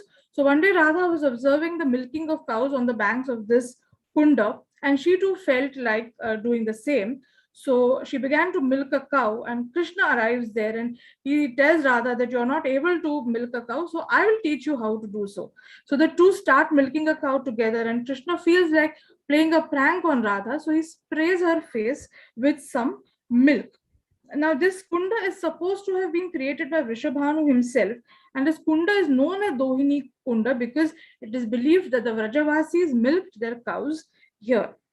Coming to the narrative of the Shama and Radha kundas, if the phrases sanctity and sacredness had a visual manifestation, then it is certainly embodied in the Radha kunda situated at the foot of the Govardhana hill in the town of Govardhana.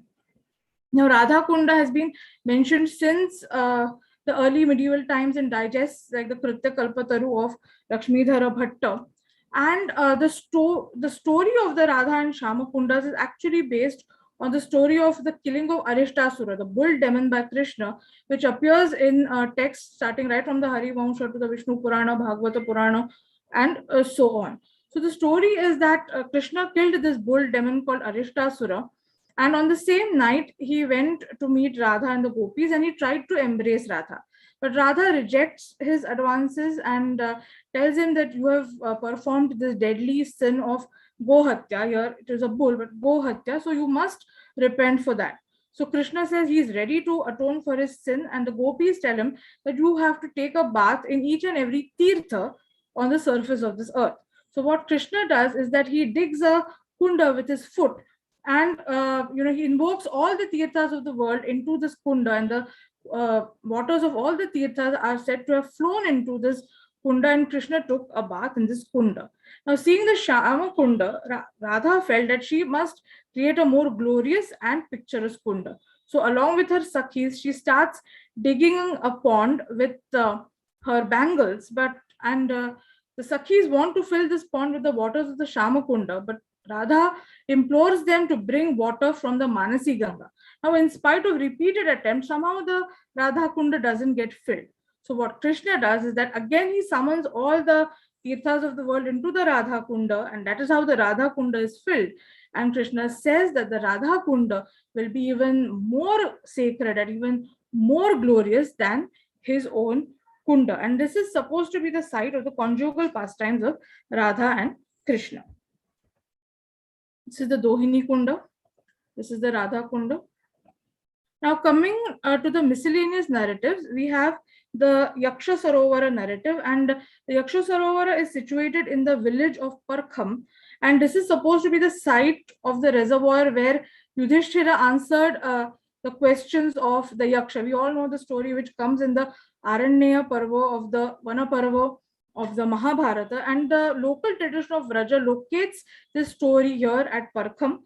And Parkham is supposed to be a Yaksha Nagari, and this image that you see here on the screen is that of Yaksha Manibhadra, dated to the 2nd century BCE, which was found at Parkham. Then lastly, I come to the Shantanu Kunda or Samvitaka Kunda narrative. Now, there are two narratives associated with this Kunda, but both share a common theme.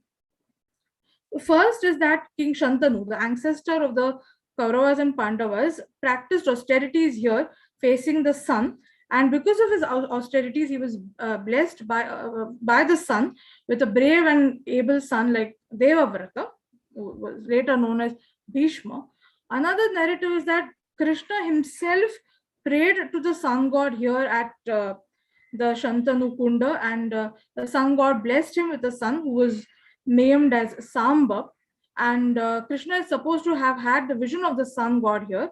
And as you can see, this Kunda has an ancient mound, which indicates that it must have been a settlement in the ancient times. Now, coming to the observations, the narratives of the Krishna Katha centering around the Kundas are primarily sourced from the Itihasa Purana tradition.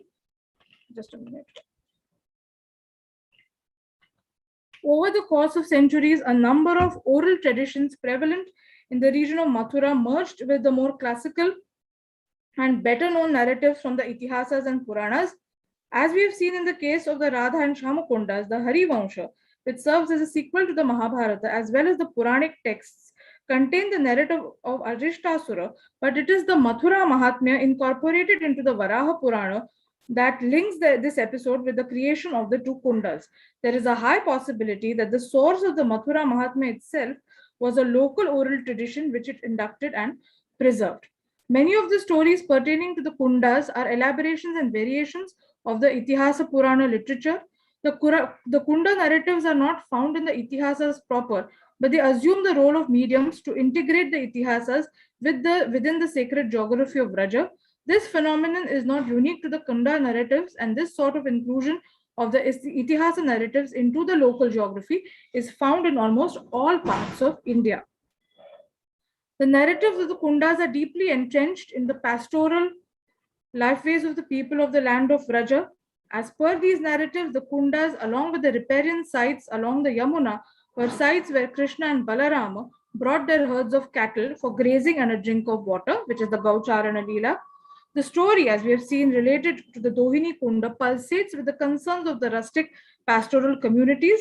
The life of these communities revolved around their cattle, and it is but obvious that these mundane pastoral incidences found a way into the narratives of the Kundas. Coming to the narratives of Krishna's pastimes with Radha and the Gopis, they are imbued with the Shungara Rasa. Thus, the narratives falling into this category are predominantly erotic and reflect the varied moods of the couple as they engage in their love play. The Kundas become the spatial settings for the covert pastimes of the divine duo. Now, many of the Kunda narratives have emerged in such a way as to induct and accommodate relatively newer characters like the Sakhis and parents of Radha and the Sakhas of Krishna, who do not appear in the older texts like the Hari Vansha. Sites like Nandagaon and Barsana, which came to the fore in the medieval period as locales divinized by the pastimes of Krishna and Radha respectively.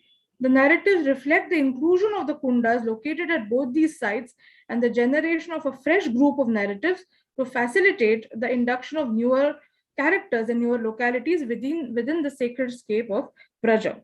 Now, I did not mention this story, but anyway, the Kunda narratives, like the one regarding the Aseshwara Kunda, function as mediums to integrate the other religious sects in Vraja, like that of Shaivism, with the Krishnite landscape of medieval Vraja.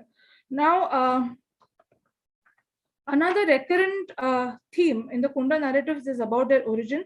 The general thematic trend occurring with respect to the Kundas is that they are either created by Radha, Krishna, or any of their associates, or they have emanated from their tears or bath waters, and this is what makes them sacred. And thus, these Kundas for the devotees, for the faithful, are liquid manifestations of the ethereal pair, that is Radha and Krishna, and are not independent from them. Am I running short of time, sir? Yeah, I think you should complete it. Please. Yeah. So I'll quickly just mention 2 points, give me just 2 minutes. So now almost every site falling within the pilgrimage circuit of Rajamandala Parikrama has at least one kunda which is invariably connected to some or the other pastime of Krishna alone or Krishna and Radha jointly. Now these kunda narratives have a specific spatial context, and it is these narratives which give these kundas, which sometimes are no more than a simple pond, a feeling of great sacredness. And the kundas become the actual space where the incidents in the Krishna Katha have once taken place or still taking place. Coming to my final conclusion, the narration of the Krishna Katha along with Kirtana is an indispensable facet of the Vrajamandala Parikrama. Many religious leaders and ascetics are adept at narrating the Krishna Katha, especially in the vicinity of the kundas.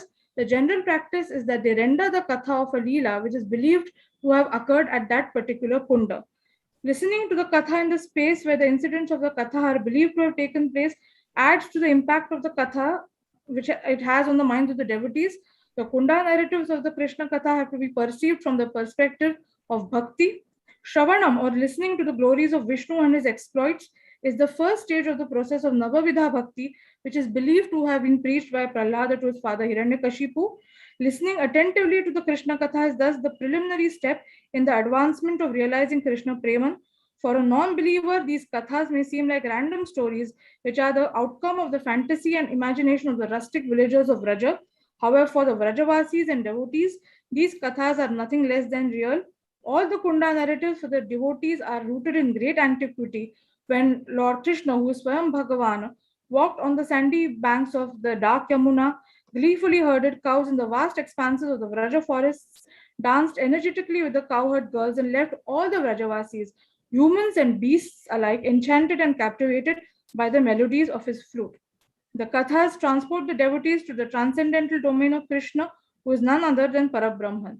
The Kunda narratives are thus transcendental. The waters of the Kundas are transcendental, and they are permeated by the presence of Krishna, who is himself the eternal repository of transcendental bliss. Thank you so much, Sri Krishna Paramastu. Thank you, Snehaji, for a very, very enchanting narration of the stories in Vraja. I think it's interesting that the water-related stories, form a very fundamental thing in every epic actually. So even in Mahabharata, entire Saraswati river yatra of Balarama is full of beautiful stories, and I think the centrality of water to the civilization and associating stories with that, as a means of efficiently transmitting it from one generation to another generation, I think that also needs to be explored. Yeah. We will now move to the next speaker. I now invite Shubhaji Das, a professional storyteller, to present her paper. Her paper is on the evolution of Tolpava Kuttu, a ritualistic art form. She's a seasoned banker and early educator, a professional storyteller. And, after 8 years of clatter and clink, she's found music amidst the giggles and guffers of children. And there has been no looking back since then, she says. So that just tells how much storytelling is important to her.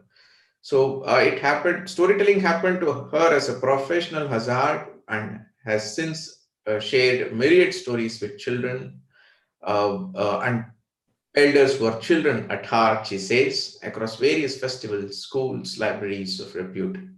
Her repertoire includes performances at Jaipur Literature Festival, outreach program, Ganga Utsav, Zero Festival of Music, to name just a few.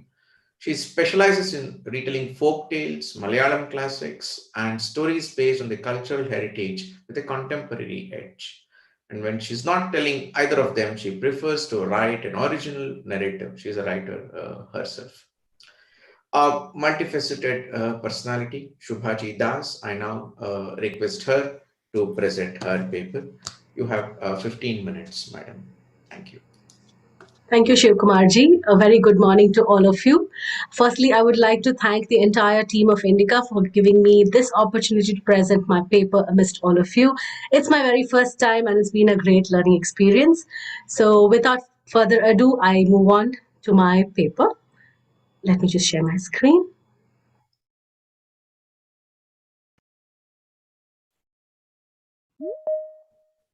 Right. So as you all can see, the title of my paper is Evolution of Tolpavakuta, a Ritualistic Art Form. Now, this literally translates to the leather shadow puppet. Just give me a minute. It is not. This literally translates to leather shadow puppet or leather puppet play or a shadow play. Now, through this paper of mine, what I plan to bring to the fore, or should I say the collection of stories that I plan to bring to the fore, is about how Tolpavakuta, and from being an indigenous art form, has moved or transitioned into a contemporary art form. And I've done this by analyzing the three main features, which is the narrative, the narration, and the narrators involved. The focus group here is the Kavalapara troupe of puppeteers. So the story begins here. The story comes to you from the time when not all was well in the Devlok. The two eternal forces, the Asuras and the Devas, were at constant loggerheads. And if this was not enough, an Asura by the name Darika had earned himself a boon to be invincible.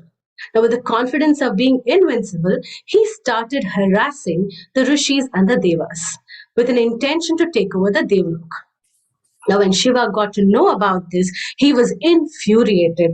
And so he created Bhadrakali with an intention to kill Darika. And the moment she was created, he instructed her to go and kill Darika. Now, Bhadrakali knew this was not going to be an easy task, but she was persistent. She knew she had to use a bit of trickery to overpower Darika. And after a prolonged battle, she finally was successful in severing the head of Darika, and she carried it in her hand and went to Kailash.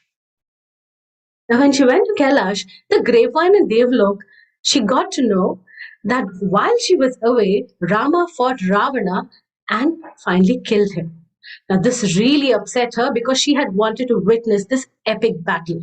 So she went to Shiva and expressed her desire to watch this battle and the killing of Ravana once again. Now, Shiva was very pleased with Bhadrakali because she had carried the task that was assigned to her. But at the same time, he knew that killing Ravana was not an option.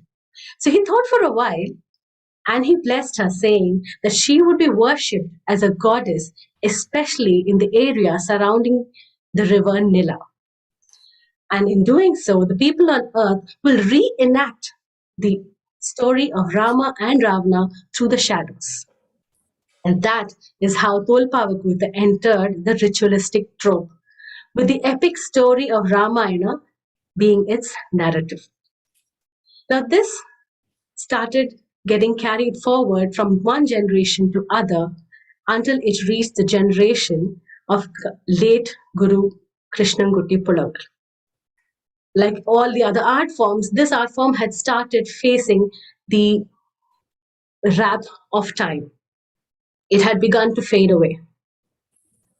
But Krishnangutti Pulavar was not somebody who was ready to give up, because he was a self-taught artist. He had lost his father at a very early age, and so he had decided that he was going to keep this art form alive, and not just alive, but alive and thriving.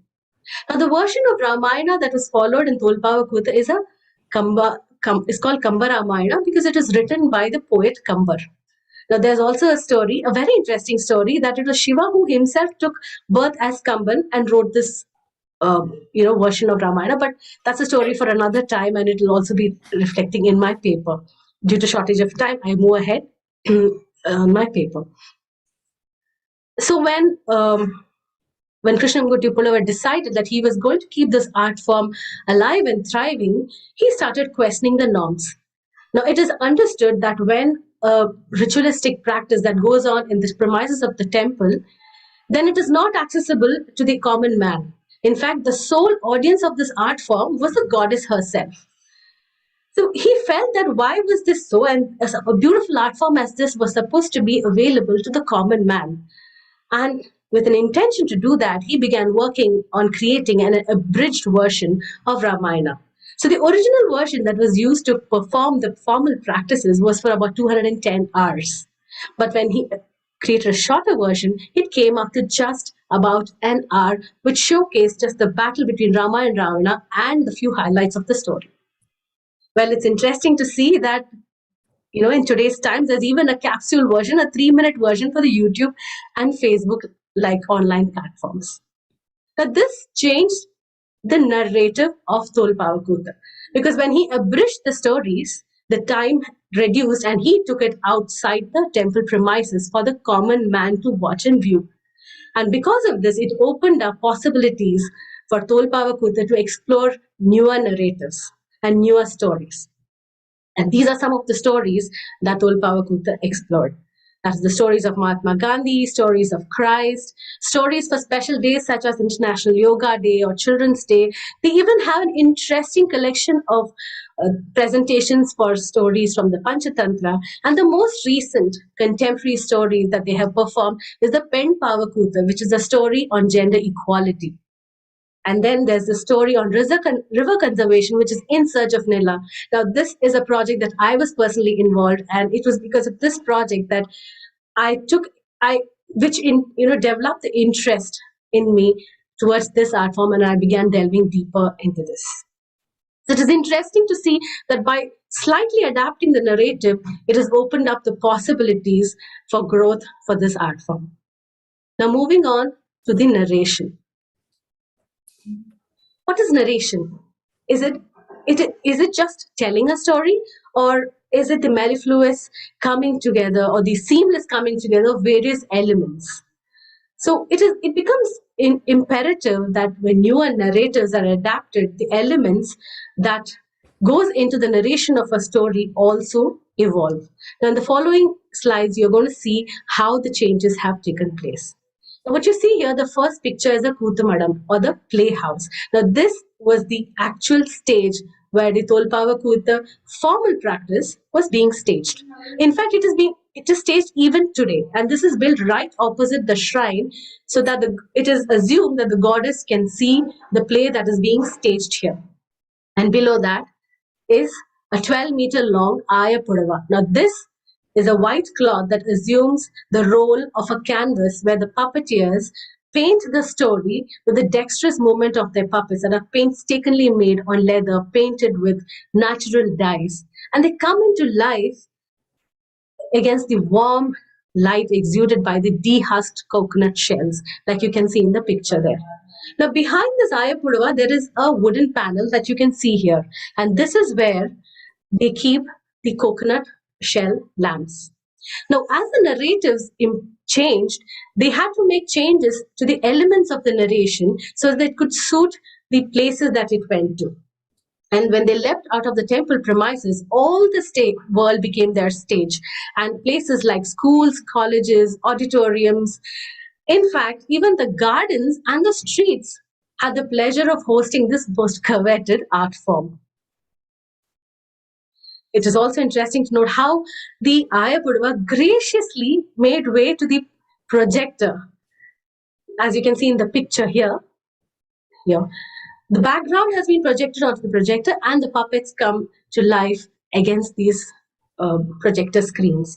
Now, as they moved spaces, the Velakkamadam, which is made out of the wooden plank, took place of the gave place to the slotted angle rods and steel lamps, as these were lighter and easier to handle and transport. The goat hides and the deer hides that were used to make the puppets, to make those beautiful translucent puppets, accepted open-heartedly their more user-friendly options, the cardboard and acrylic sheets. What you see here are people trying their hands at crafting puppets out of cardboards. So it's interesting to see as to how these elements do change with time, but how the different aspects, the traditional aspect and the contemporary aspects, are harmoniously thriving with an intention, with a unified intention of taking this art form forward. Now we moved to the narrator. Who is a narrator? Is the narrator the one who tells the story? Is he the sutradhar who holds together all the elements of the story? Or is he the custodian of the art form? Or is he all this and more? And we shall look into this in the coming slides. Now, Kerala is a home to 5 shadow puppetry troupes, of which the Kavalapara troupe or Kunantara troupe is the most surviving one at the moment. Guru late Sri Krishnanguti Pulavar was a part of this particular troupe. Now, this is the only troupe today that has been able to sustainably keep, economically sustain this art form. And there's a story behind this. Now, it is said, and the story does not have a written evidence. It is a part of an oral history, but it is still popular among the puppeteers. It is said that the Kavalapara Mupal Nair, a feudal king, and his wife was unable to birth an egg. And the king was really upset about this. And at this juncture, an oracle visited him and told him that it would be good that if he could conduct a Tolpavakuta performance as a votive offering to the goddess. So immediately the king invited the puppeteers and asked them to perform at the Aryankava for 21 days. Now, as expected, after the performance, the couple was blessed with a child. And as a mark of gratitude, Kavalapara Mupal Nair offered these puppeteers a land to cultivate on, a place to stay, and he acknowledged their artisanal skills. Now, this was a very important step in the metamorphosis of this art form, because the puppeteers who were nomadic artists had now converted into agrarians, where in the first 4 months they performed at the annual temple festivals, and the rest of the months they got to cultivation.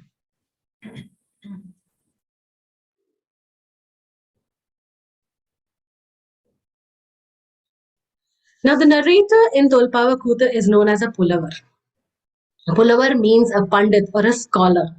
The person who narrates the Tolpavakuta is expected to be a scholar who is proficient in Malayalam, in Tamil, and in Sanskrit. He is expected to learn almost 1,200 to 2,000 verses and was not allowed to forget. I mean, forgetting was not at all an option at all. And he also was expected to have knowledge on a wide range of topics, because it was not just the narration of verses, but the explanation that followed, which added context to the story.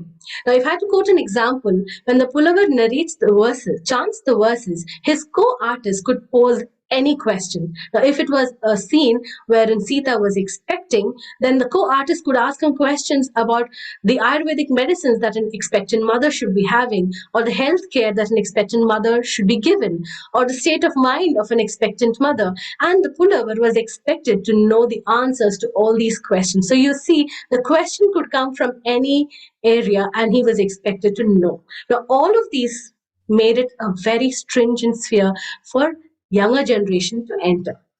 They felt it was difficult because they had to spend hours together learning these verses. The Krishnanguti Pulavar decided that he had to change this. Now that he had opened up the story and this art form into the public, he had to do something to bring in new custodians to this art form, and thus he wrote the only version, performance version of this art form. And this made the art form more appealing to the younger generation. And that is what you're seeing here. You can see as young as a 4-year-old child sitting and learning this art form. And that is what this change has brought in for them. art form. Now, when Krishnamurti Pulavar sir expired in the year 2000, he left behind a legacy of dreams for his sons, Padma Shri Ramachandra Pulavar and Lakshman Pulavar. Padma Shri Ramachandra Pulavar is the present guiding force of the Kunatara troupe or the Kavalapara troupe, who is supported by his family, who are all puppeteers. As you can see in the picture, we have Rajiv Pulavar, Rahul Pulavar, and Rajita Pulavar, his daughter, and his wife, who is also equally and actively involved in this art form, in taking forward this art form. Now, all of them together and in their individual capacities started assuming roles other than that of a narrator. They took up roles of that of the facilitator, of the trainer, and as the art form opened up spaces, it invited women to enter into this art form. Yes, even today, the women are not allowed to perform in the temples, but in the contemporary space, women are playing a great role as puppeteers. In fact, they are not a part of this art form just as puppeteers, but they are also a part of this art form as artipreneurs. Yes, that's a new word that I coined, which means entrepreneurs who have used their crafting skills to make it more economically viable. And now this is the all-women team, puppeteer team of Kavalapara Troupe. So when they opened up the avenues, a whole new world of merchandise was born, adding on to the economical viability of this art form. There's one more thing that I missed telling you was when the onslaught of pandemic, the idea of space as well changed. The concept of space changed, and the puppeteers now took on to the World Wide Web as their stage. And they started performing on Zoom and on Facebook. And me being a Keralite who lives just an hour away from the main Kunatara or the Kavalatara troupe, got to watch the first puppetry performance online on Facebook when IGNCA conducted a festival. So you see, it has made the art form accessible to people like me who, in spite of being there, could not. I mean, I would call it my ignorance, but yes, I'm glad that now I'm opened or I'm introduced into this world.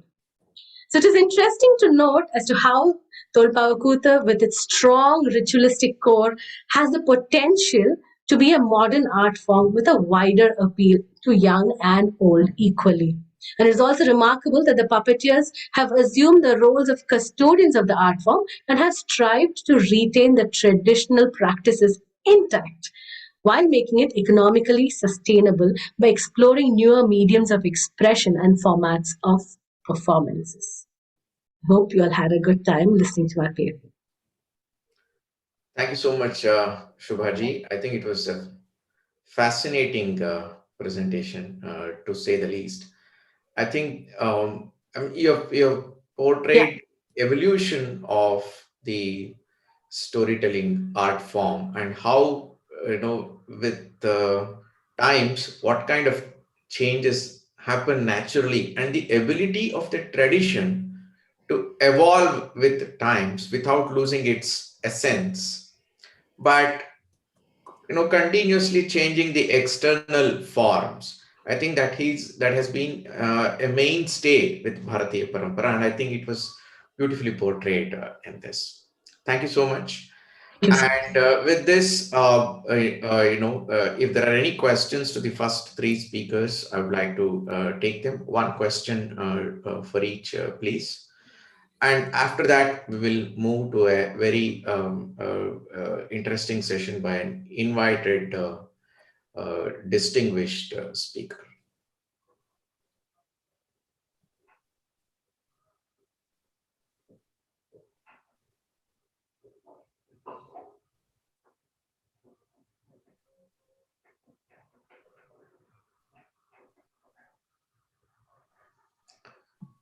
I think there are no questions to the first three speakers. So we'll now move to a very interesting session. I'm very pleased and honored to invite Naliniji Ramachandran. A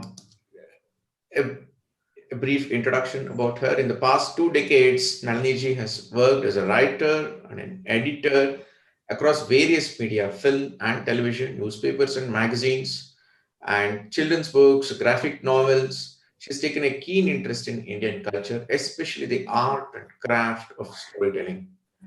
Very importantly, she is the author of Lore of the Land, Storytelling Traditions of India, Navadurga, Nine Forms of Goddess, APG Kalam, and many books.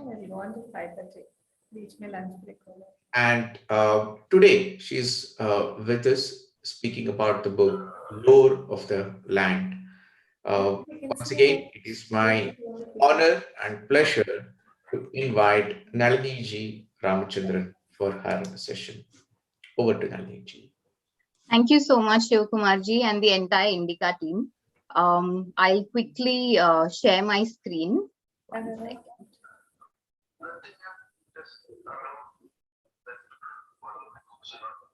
Right.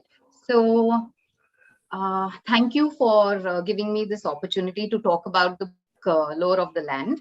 It was published in 2017 by Puffin Books, Penguin Random House India. But work on it honestly began way back in 2015, when all I had in mind were these 4 words: storytelling traditions of India. So my initial research showed me that Is all okay post surgery? One second.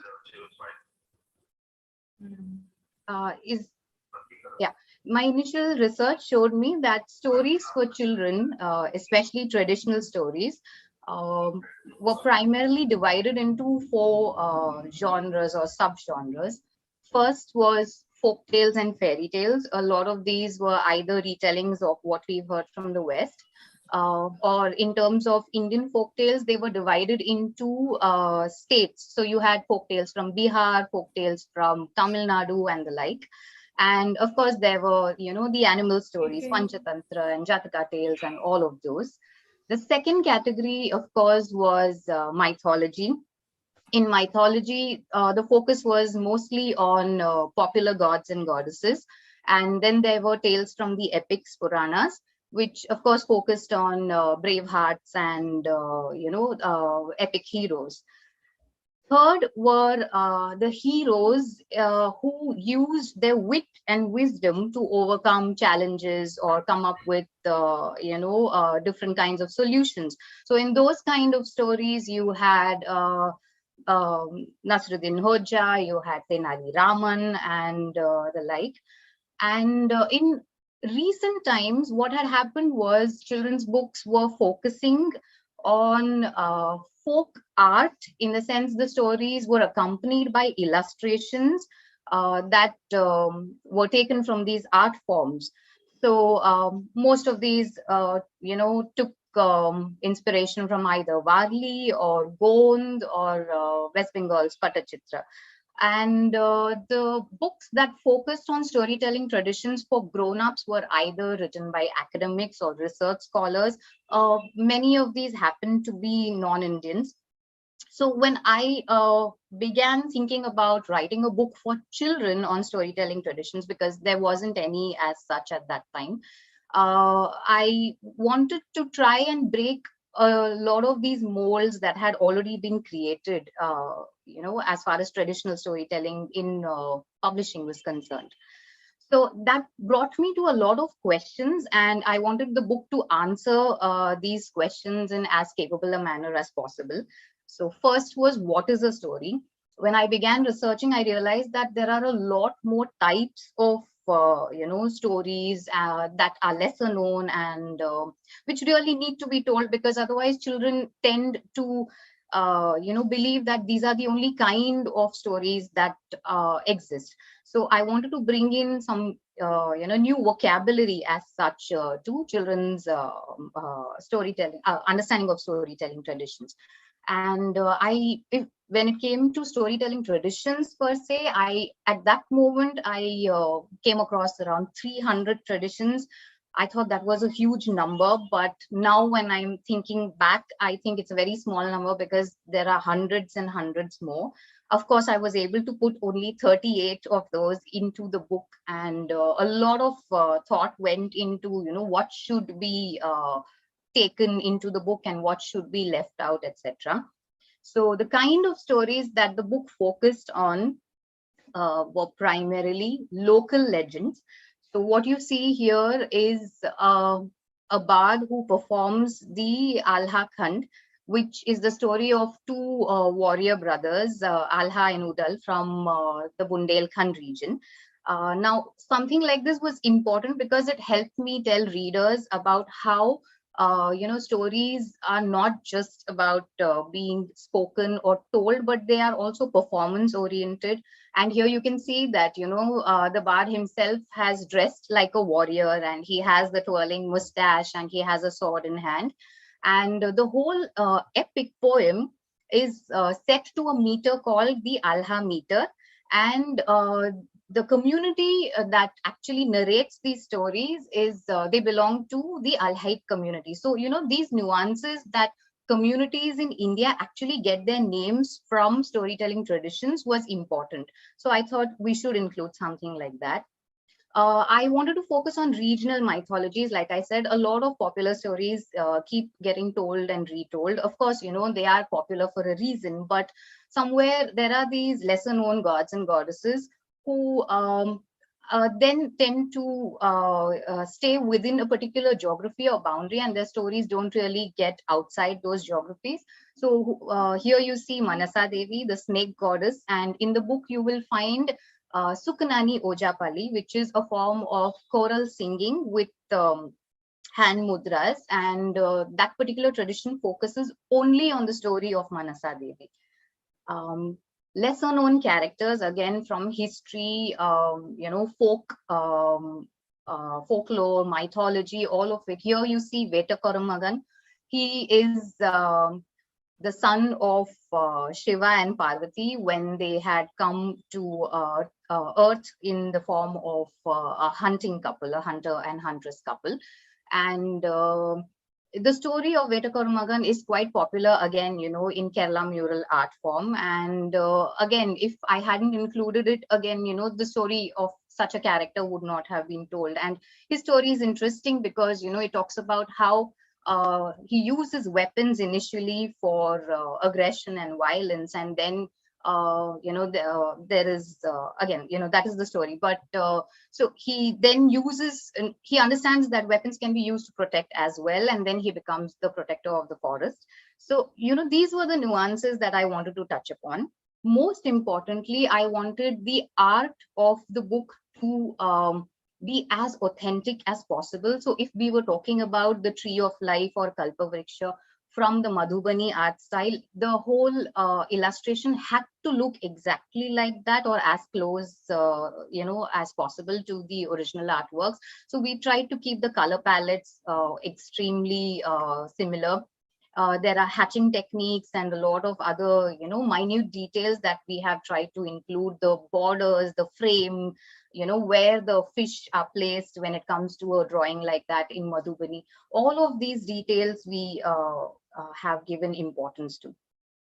So now all these, while I knew that these were the kind of stories I wanted to include, it became important to understand how to put this whole book together. And that is how, if it's a book on storytelling traditions, it might as well have a story as the framework, because if I'm not going to tell it in the form of a story, children are not going to be interested. If it's going to be like a textbook, it would be anything like anything that the others had already written, like a compilation or an encyclopedia or a reference book. In that sense, it is all of this, but it also has a story at its core. And that is the story of Mohini.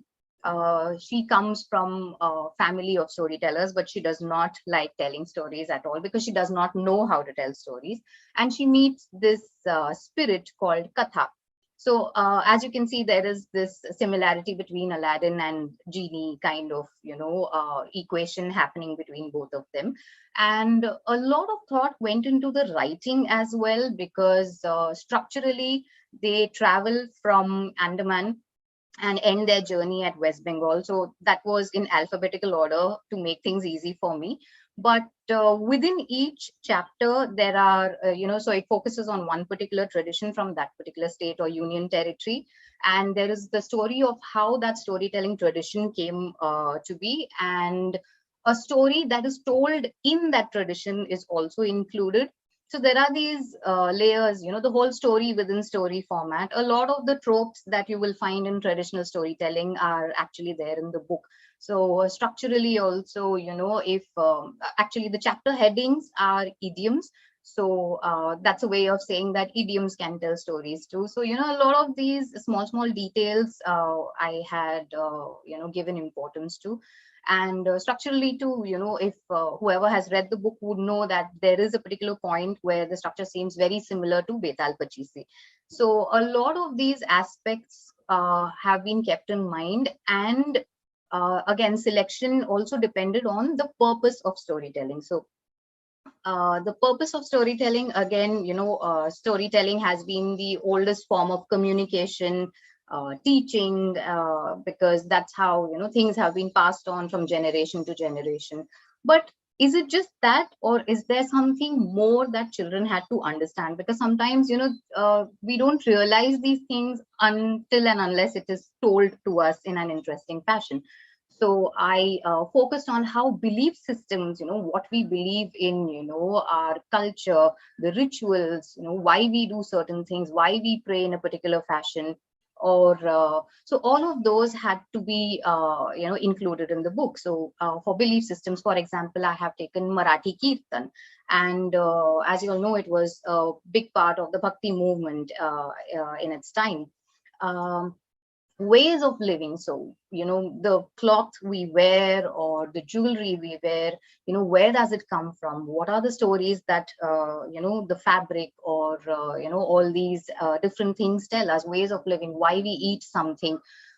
Here you see a lady from the Sumi Naga tribe of Nagaland, and they have a song called Ayakuzule, which is the song of making cloth from cotton.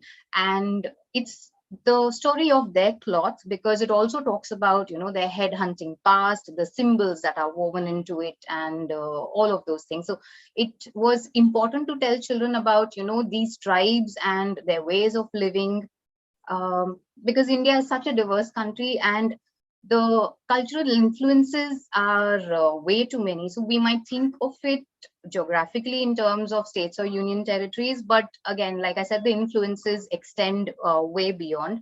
So I had to include Siddhi Goma or Siddhi Dhamal, which is the dance of the Siddhi people who came or were forced to come to India, an African tribe who were forced to come to India in the 600s and 700s. But now they are Indians. And so Siddhi Dhamal is a part of Indian storytelling traditions. So it was important to tell children and readers that you'll have to open up your minds. There are newer perspectives and you'll have to include, it was about inclusivity, not leaving out certain communities in that sense. So all those aspects had to be touched upon. And again, like we know, storytelling has been extremely important when it came to social messages.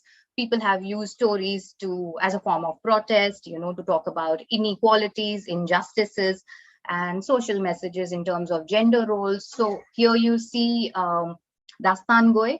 And as you can see, a lot of these storytelling traditions were initially male dominated, but these days you have women storytellers as well. And here you can see a woman, Dastango. So again, all of these also spoke about the importance of the connection between storytelling and languages. So that was another key aspect. And all these things together became the lore of the land. And that is how the book came to be titled Lore of the Land, Storytelling Traditions of India. Now, while I had all of these, things in place about the purpose and the kind of stories, it was important to also focus on the creative aspect of storytelling, because there were just so many different ways. And it was not just oral storytelling or just painting, there were these mixed forms where there is dance drama, then there was monologue, or then there was disguise, so a lot of these forms were very different. So the image that you see here belongs to a rare form of box puppetry called Chadar Badar, and it's practiced by very few Santhal people today. So I didn't find enough information while researching. I had two options. Either I could have left it out and said I didn't find much about it, or I could have included it and said, okay, this is what I know, and if any of you can add to it later, that would be great. So I chose the second option, obviously, because, you know, if this is something that is near extinction, it might as well be preserved in any way possible.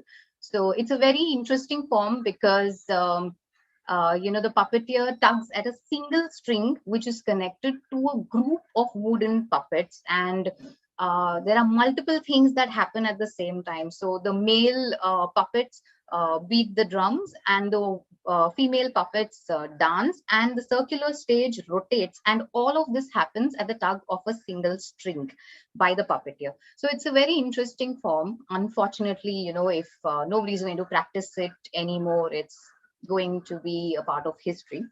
So it was important to tell children that, you know, there are stories in all kinds of places and all kinds of forms. And sometimes it is extremely, you know, you might not think that this is a storytelling tradition, but actually it is. And that is where nature and wildlife came in.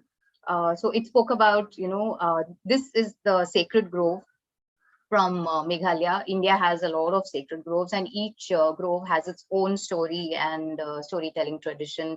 So it was important to tell children and readers that just geography by its mere existence can also be a storytelling tradition. So, you know, you didn't really have to have a performance or, you know, like an active part being played, but something by its mere existence was also a storytelling tradition, like these groves and forests and a lot of other things.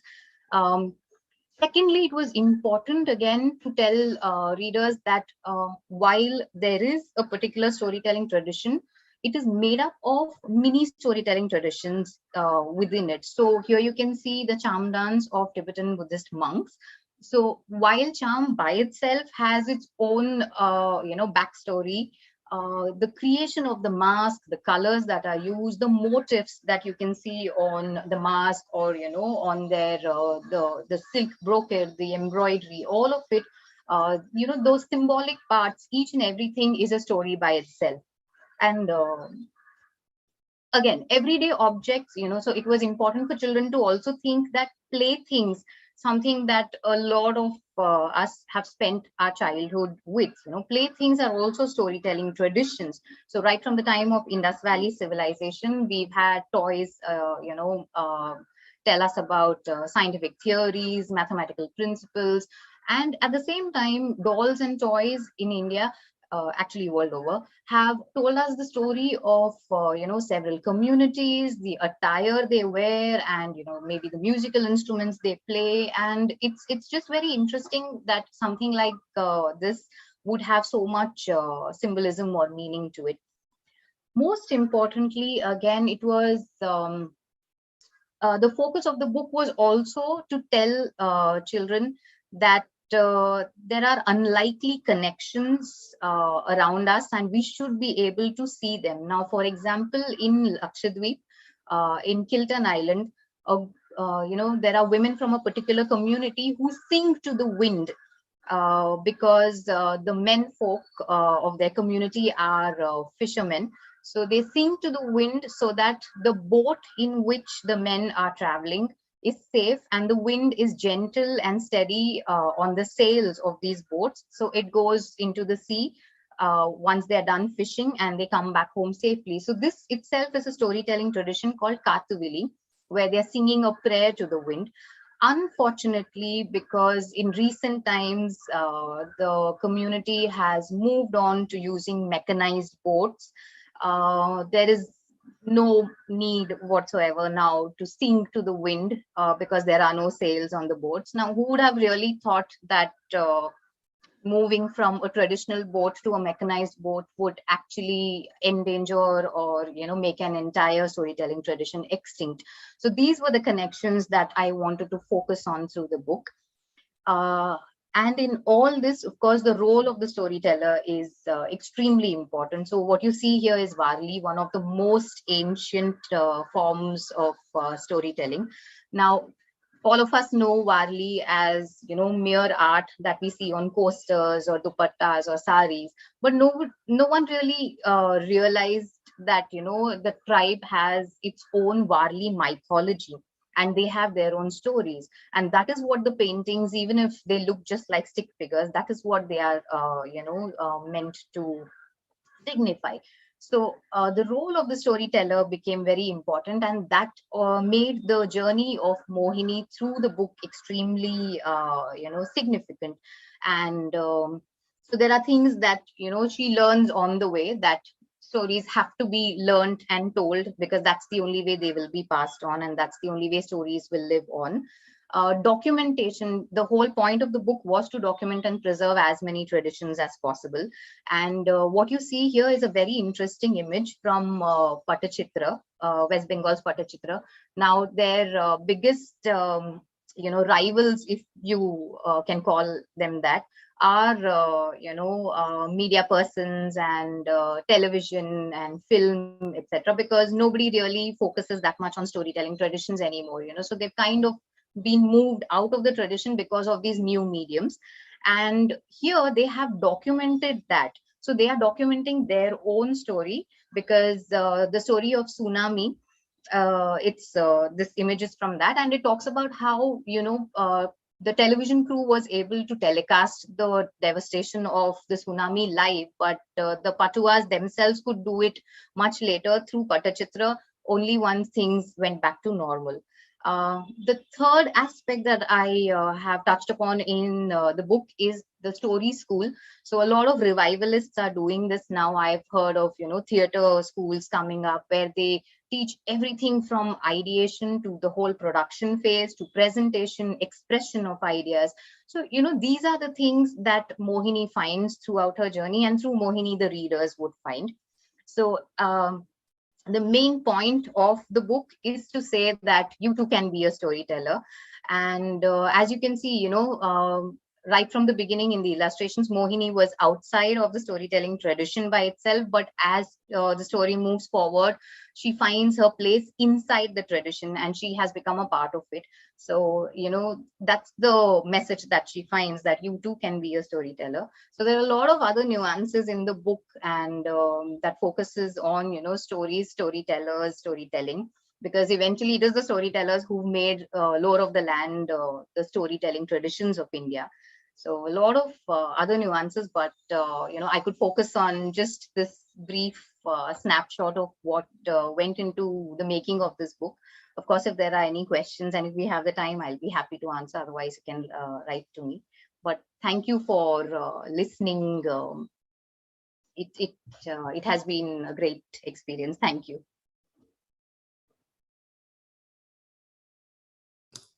Fantastic, Nalini. I think, we began in my welcome address, I said that this is the story of the civilization of stories. And I think I was just experiencing it as you were narrating. It was equal to the experience of reading a book. Thank you so much. Thank you so much. Thank you. And I'm sure our audience has some questions for you. We have time. We can take a couple of questions. Okay.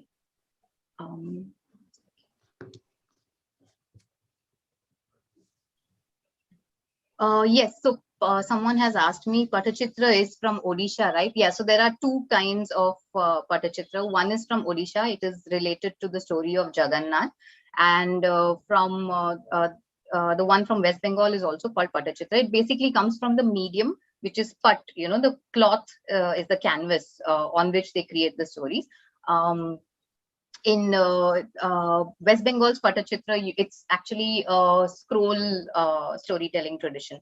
So they actually unfurl the scroll on which they have painted images. It's somewhat like an ancient comic book of those days. And they sing these stories. Yeah. 1 second.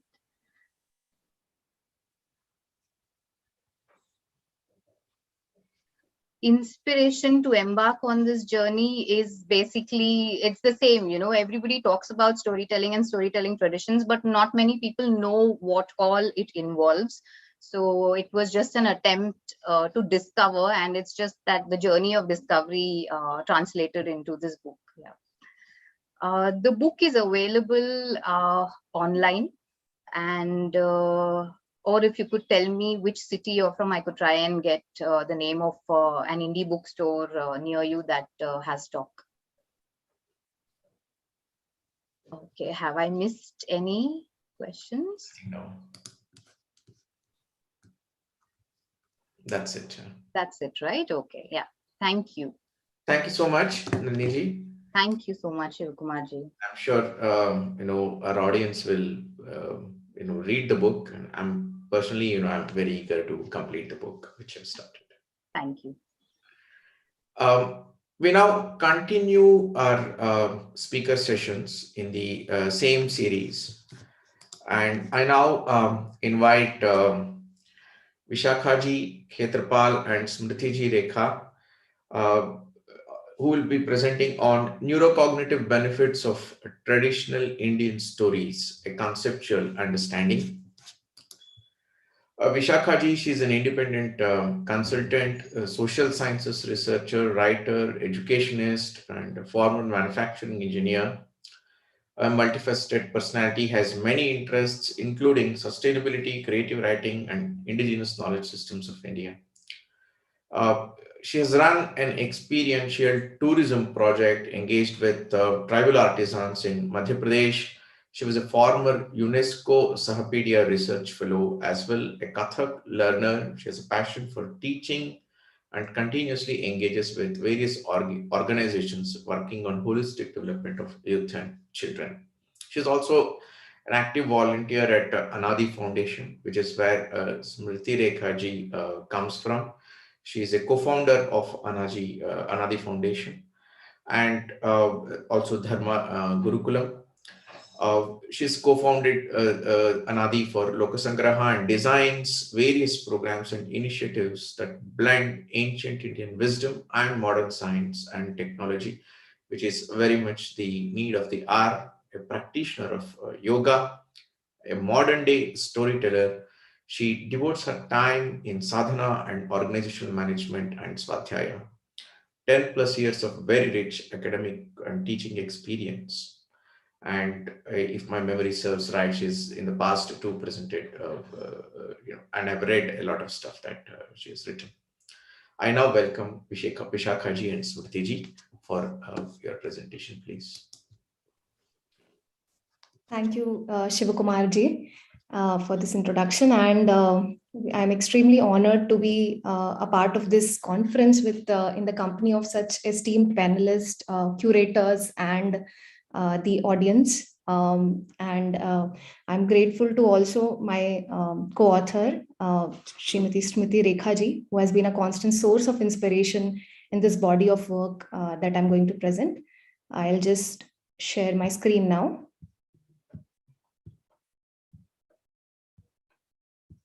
Yes. So today I'll be presenting on the neurocognitive benefits of traditional Indian stories. The presentation is structured in three parts. We would first like to talk about the various storytelling forms in India. Sorry to interrupt, your screen is not visible. Yeah. Is my screen visible now? No. Please stop sharing and try again. Sure.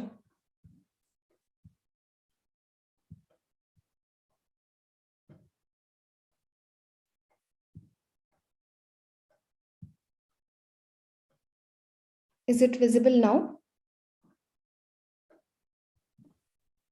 Vishakha, it says it has started sharing screen, but the content is not visible.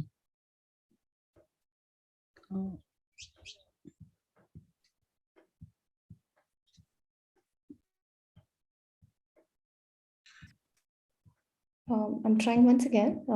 Just close it and open it again and then share. Yes. Please take a screen option when you share. The first window you have to take. Don't take PPT or any particular window. Yes, yes. Can you see it now? It's the same. Nothing is visible. Shall I share it for you? Yes, that would be great.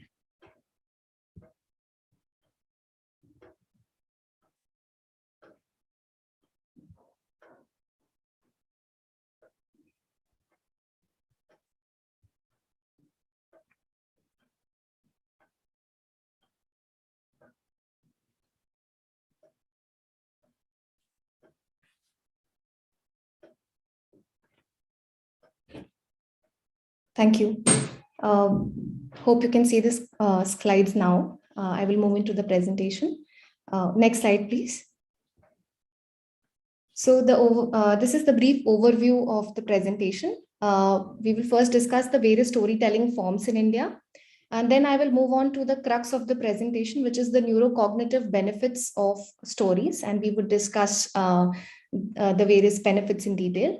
And then we would look at the scope for future research, because this particular area promises and opens up opportunities for great research, both in experimental and theoretical areas.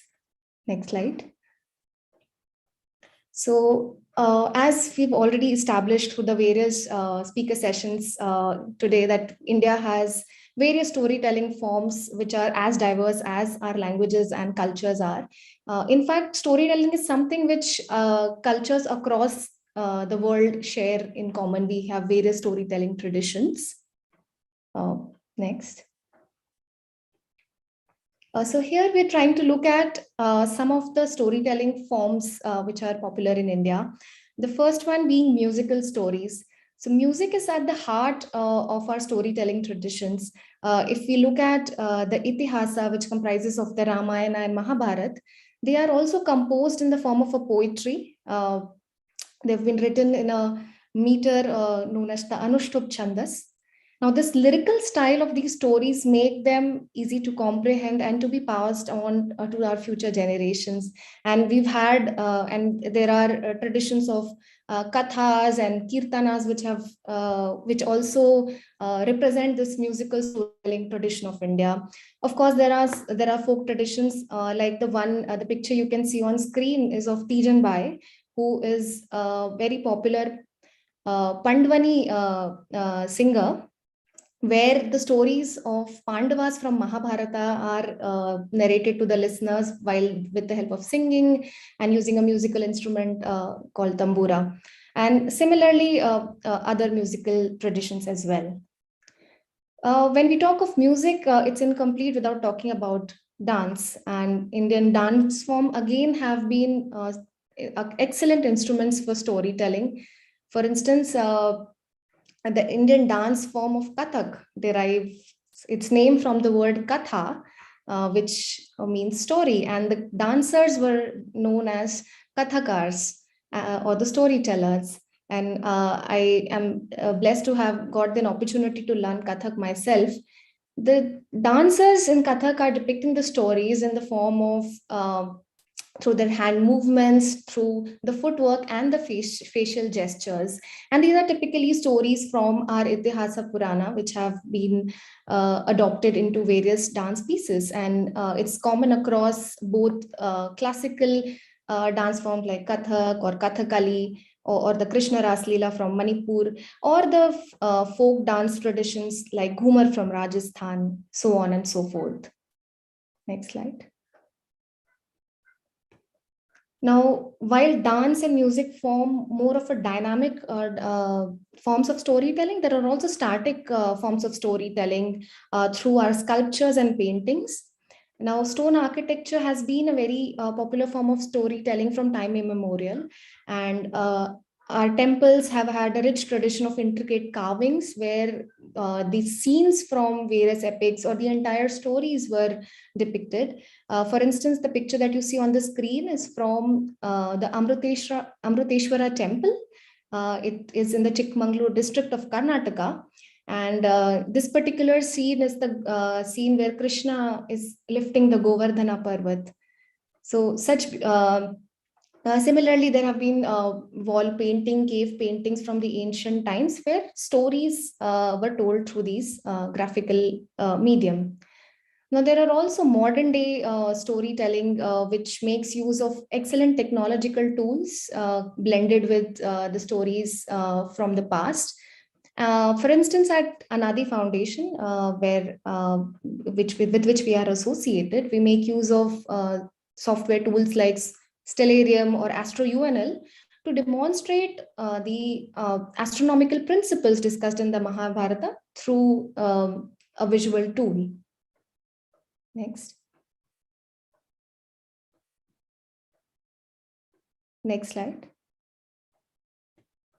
So now, after looking at various storytelling forms, what the interesting question that came up was, what is the impact of stories on our brains? Of course, we all enjoy listening to stories, but what happens inside our brains when we listen to them? So there was an experiment done by Haider and Simmel in the year 1944, in which a group of students, college students, were shown a short film. The short film was a simple animation with with two triangles and a circle moving around.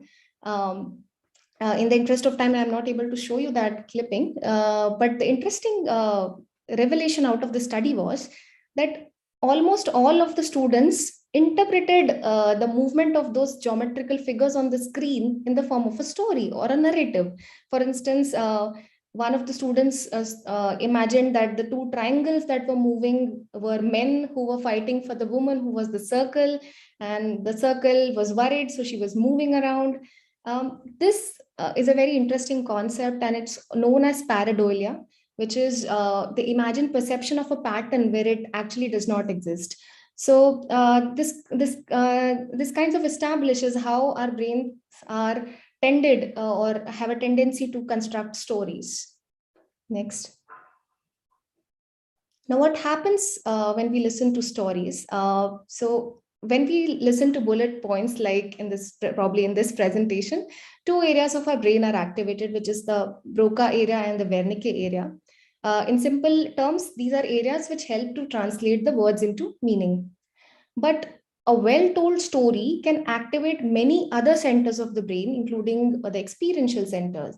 For instance, there was a research which was done at the University of Cambridge, where it was seen that mention of words related to food would trigger the sensory areas of the brain, or the description of movement with words like jump or ran would activate the motor cortex, which is the area of the brain responsible for movement. So stories help us actually go through the experience of the characters, and the transmission of knowledge becomes so much more easier when illustrated in the form of a story. Next slide, please. Next. So now we would look at, we move into the second section where we would look at some of these neurocognitive benefits in detail. The first one being improvement in cognition. Here we would look at two parameters, memory and learning. So we've all seen through our experiences that our human memory works better in context. We've all, while preparing for exams, sometimes created stories in our head to understand a concept. These stories aid in building linked memory, which help us in the better retrieval of the information. So in fact, I would like to quote a research here, which was done at the Stanford University, where there were two groups of participants. One group was given a set of words to memorize. The another group was given the same words, but interspersed in a story.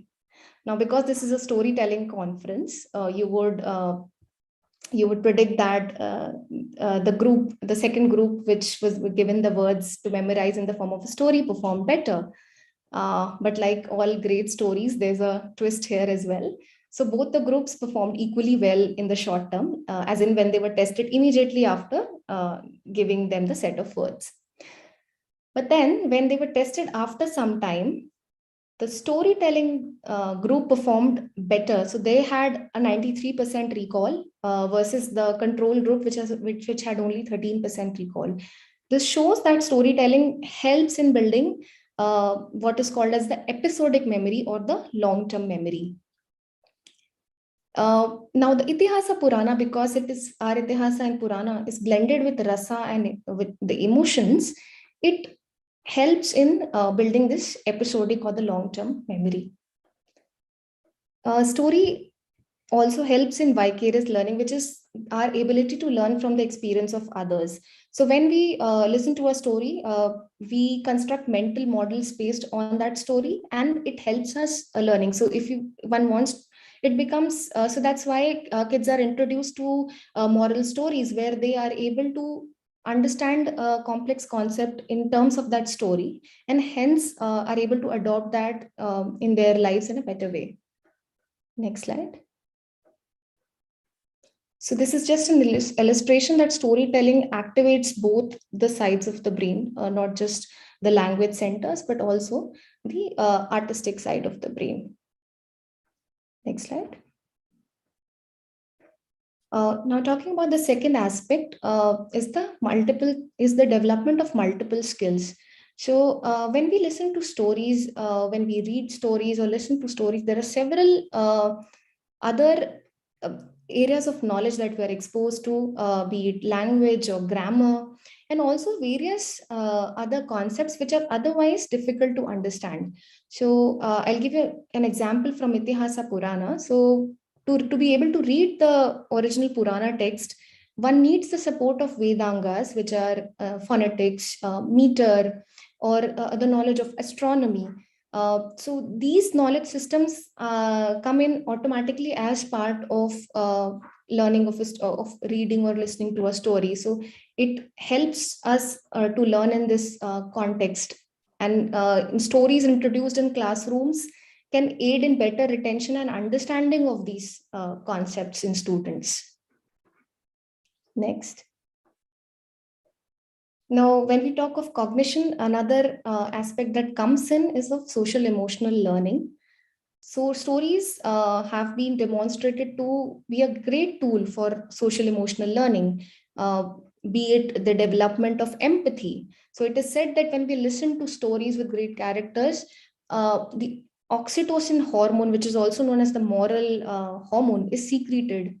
Now, this is important because this hormone helps us to empathize with the characters or to generate kindness in us. We are able to put ourselves into others' shoes and think from their perspective. Now, this hormone is very important because it can actually lead to virtuous behavior in the listener just by the experience of listening to that story. Another very important aspect is learning through neural coupling. So it was observed by a research at Princeton University that when a storyteller is narrating the story, the brainwave patterns of the storyteller is imitated by the listener. So these are called as mirror neurons, and they help in much easier transmission and retention of the knowledge into the minds of the listener. And it's a great tool for transfer of knowledge. Next. Another aspect is the transformation of belief. So when we listen to stories or when we read stories, areas in those particular areas in the brain are activated, which predict, which help us predict the other's motives. So now stories help us to think of situations from a different viewpoint than from our own, than what is there in our own belief system. So it helps us understand different worldviews. So stories can not only be a tool for understanding different worldviews, but it can lead to an overall harmony among people or groups or societies. It also helps us to think in context. We are able to bring different contexts. It is also an excellent tool for transfer of rules and maxims set up in a society and passing on those rules and maxims across generations. Next. Now, this is a very interesting aspect of story, which is particularly important to Indian traditional stories. The non-anthropocentric view, where humans do not form the center of the world, and humans, we see other creatures also as equal to us. For instance, we have stories of Ma Ganga, which is a river, but we see her as mother and goddess. So these stories in turn help us in developing a better understanding of the environment. Next slide. Now, emotional well-being stories also help in social bonding. So in Indian context, grandparents are the one who would recite stories to children, and thus help in building transmission of values and also bonding amongst two generations. And also stories can help in building self-esteem. So there was a research where it was shown that we kind of build a relationship with the characters, which is termed as parasocial relationship, and which in turn makes us feel less lonely and also helps in improving self-esteem in children. Stories can also be an excellent mode of trauma healing. Stories, certain clinical researchers have proven that young children recuperate better from physical and mental illness when they are exposed to various stories during their healing. In fact, from my personal experience, so I belong to a family of migrants. Our grandparents migrated from what is now Pakistan, and the stories helped us. The stories which our grandparents narrated to us helped us connect to our ancient past, and also it was a medium for healing the collective trauma that the community had experienced during that process. Stories can also be an excellent tool for inculcating values. Taking example of different stories from Mahabharata and Ramayana, different concepts of dharma or purushartha framework can be transmitted. Next. Now, why does a neurocognitive lens come of importance? So, of course, the Itihasa Purana mentions the benefit of listening to them in the form of Falashrutis, but a modern scientific view can help us reach out to the contemporary audiences and learners, and also establish these neurocognitive benefits. Here, what we are trying to do is to create a pave the path for future research, which can also involve experience where experiments can be done, and thus these stories could also be included in our educational curriculums as need be. Next slide. I would now like to talk about the future research possibilities in this area. Next slide, please. So as I said, it opens up tremendous research possibilities. It is just the beginning that we've tried to see it through a neurocognitive lens. Certain research areas that we propose are studying impact of traditional stories on emotional well-being of listeners, where we actually measure brain responses through neurotransmitters, or studying regions of brain that show enhanced neural activity with blended storytelling. Of course, there have been studies on brain across the world, but they have mostly been on, so there is no specific study that has happened on traditional Indian stories. And we propose this as part of this paper. And also how traditional stories can help in treating neurodevelopment disorders in children like autism or fear responses. So these are the areas of study. These are some of the references. And I thank you everyone for patient listening, and apologize for the miscommunication here. Dhanyavad, Vishakha-ji and Smriti-ji. I think as you put in the last slide, there is significant scope of research over here, especially in the forms of storytelling. And on the one hand is the impact on the psyche, the individual, but on the other hand, what is the impact on the formation and the evolution of communities. So that is one thing. That is, India has been an extraordinary community civilization, and I think stories have played a very important role in shaping both the individual and the community. Thank you. Any questions for Vishakhaji? Vishakhaji, you can take a look at the Q&A and see if... Sure. I think there is one question on which study was referred to. So there were a multitude of studies which were referred to, and I can type it on the chat box and share the list of these studies. Sure. Dhanyavad. We now move to the next session. I'm pleased to invite Dr. Janardhan Ghosh, who is a performing artist, an academic, a theater director, film actor, playwright, performance coach, storyteller, and a lot more. Very, very multifaceted personality.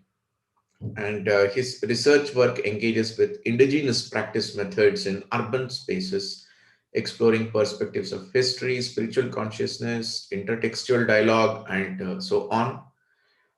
Much of his past work has explored themes of spirituality, myth, etc. And he has completed his doctorate in performance and spirituality from Ramakrishna Mission, Vivekananda University. His work with legendary theater practitioners such as Władimir Stanowski from Poland, Wolfgang Kollneder from Germany, Anjan Datta in India, Badal Sarkar, we all know very prominent personalities. He's a teaching and research associate with RKM Vivekananda University and creator director of OGLAM and Culture Moms. So today he will be presenting on Kathakuli storytelling, locating the indigenous body by performing sensory responses to memory and ever-changing narratives. An interesting presentation. Over to Dr. Ghosh. Om Sthapakaya cha dharmasya sarvadharma sarupine avatar varishtaya Ramkrishnaya te namaha. I thank the INDICA team for allowing me to present my paper here. And without much ado, I would like to share my presentation.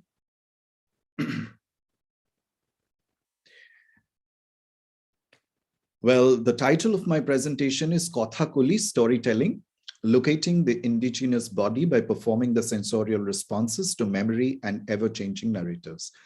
Now, Kathakuli is a Bengali word, and so it is not the very traditional, rich classical culture that we have in India, that is Kathakali dance. Excuse me, sir. Hello. Can you make it slideshow mode? Sure. Thank you. Okay, thank you. Thank you so much. So as I was saying, that Kathakuli is a Bengali word, and it is not the often heard, and we all know about Kathakali classical dance.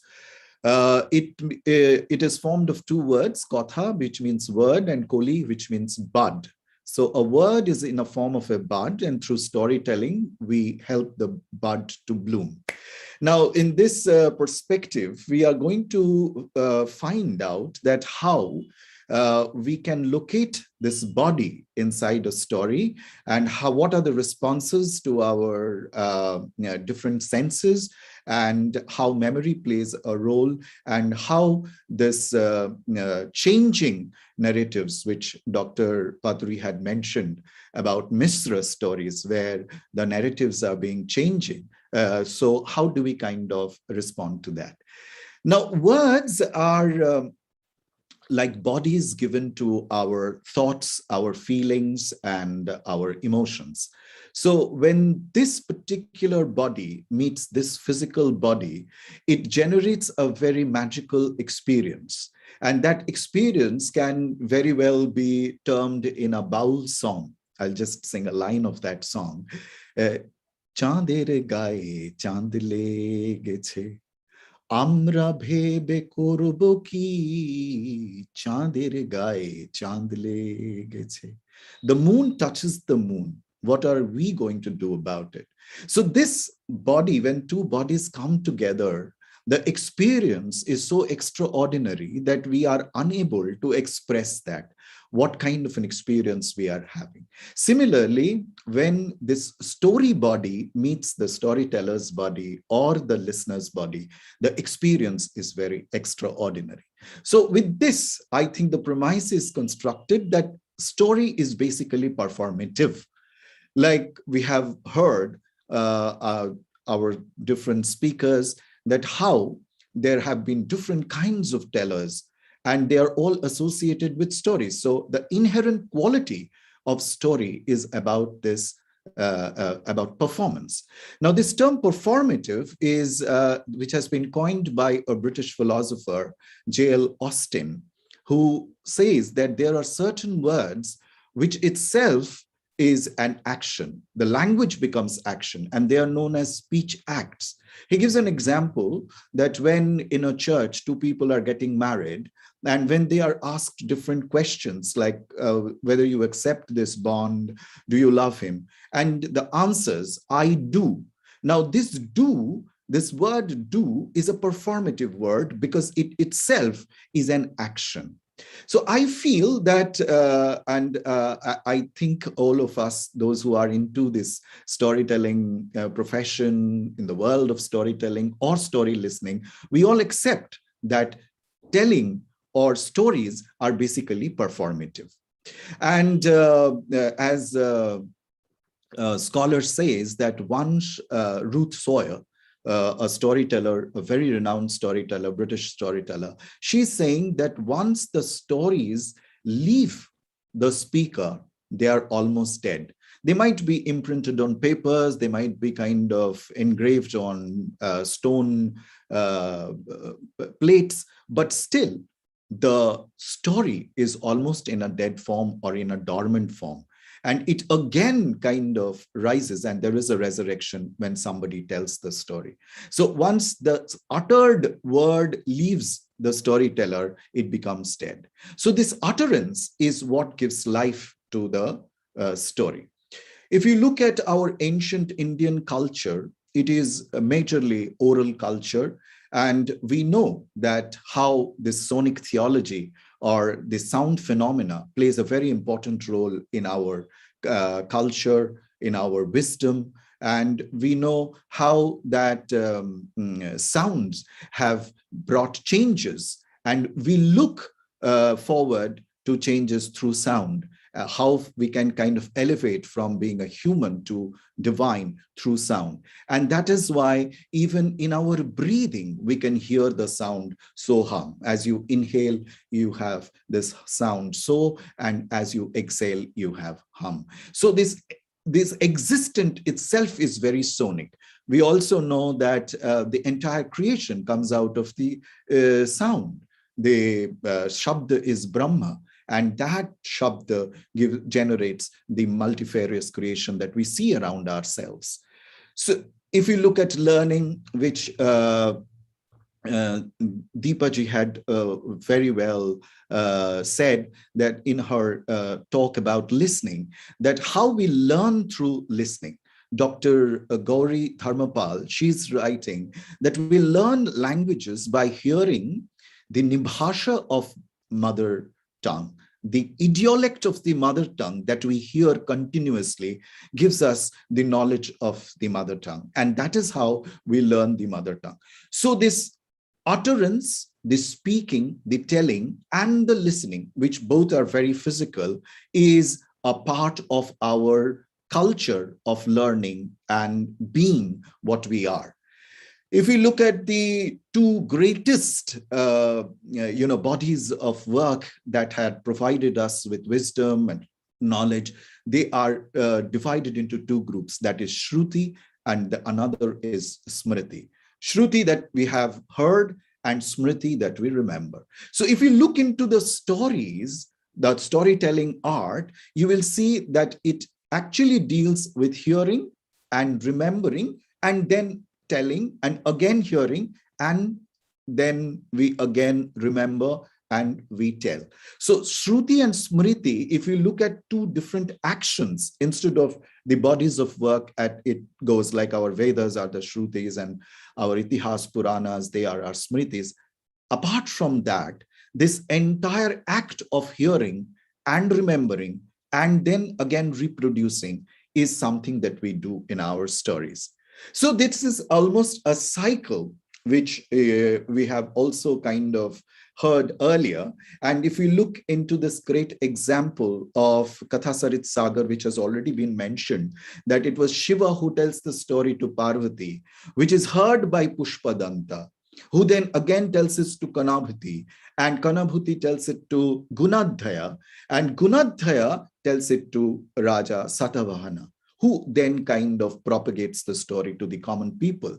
So this cycle of hearing and listening, which is a very strongly physical act, which happens in this legendary story of Kathasarit Sagar.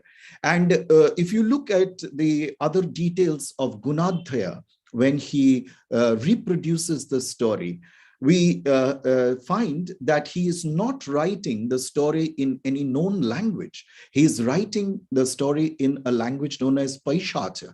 And Paishacha is a language which is mysterious. And often scholars say that it is the language of the Pishacha, which is mentioned in Panini as well as in Mahabharata. But there is a mystery. We are not very sure what kind of a language it is and what was the mode of expression. But we know that it is mentioned that Gunadhya writes with his blood.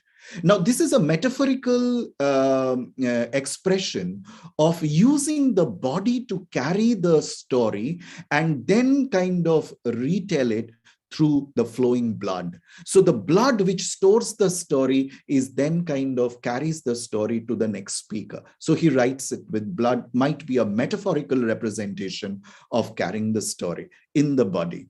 And we also know that what happens to the body which has been kind of cursed, because as we heard earlier also, if you have heard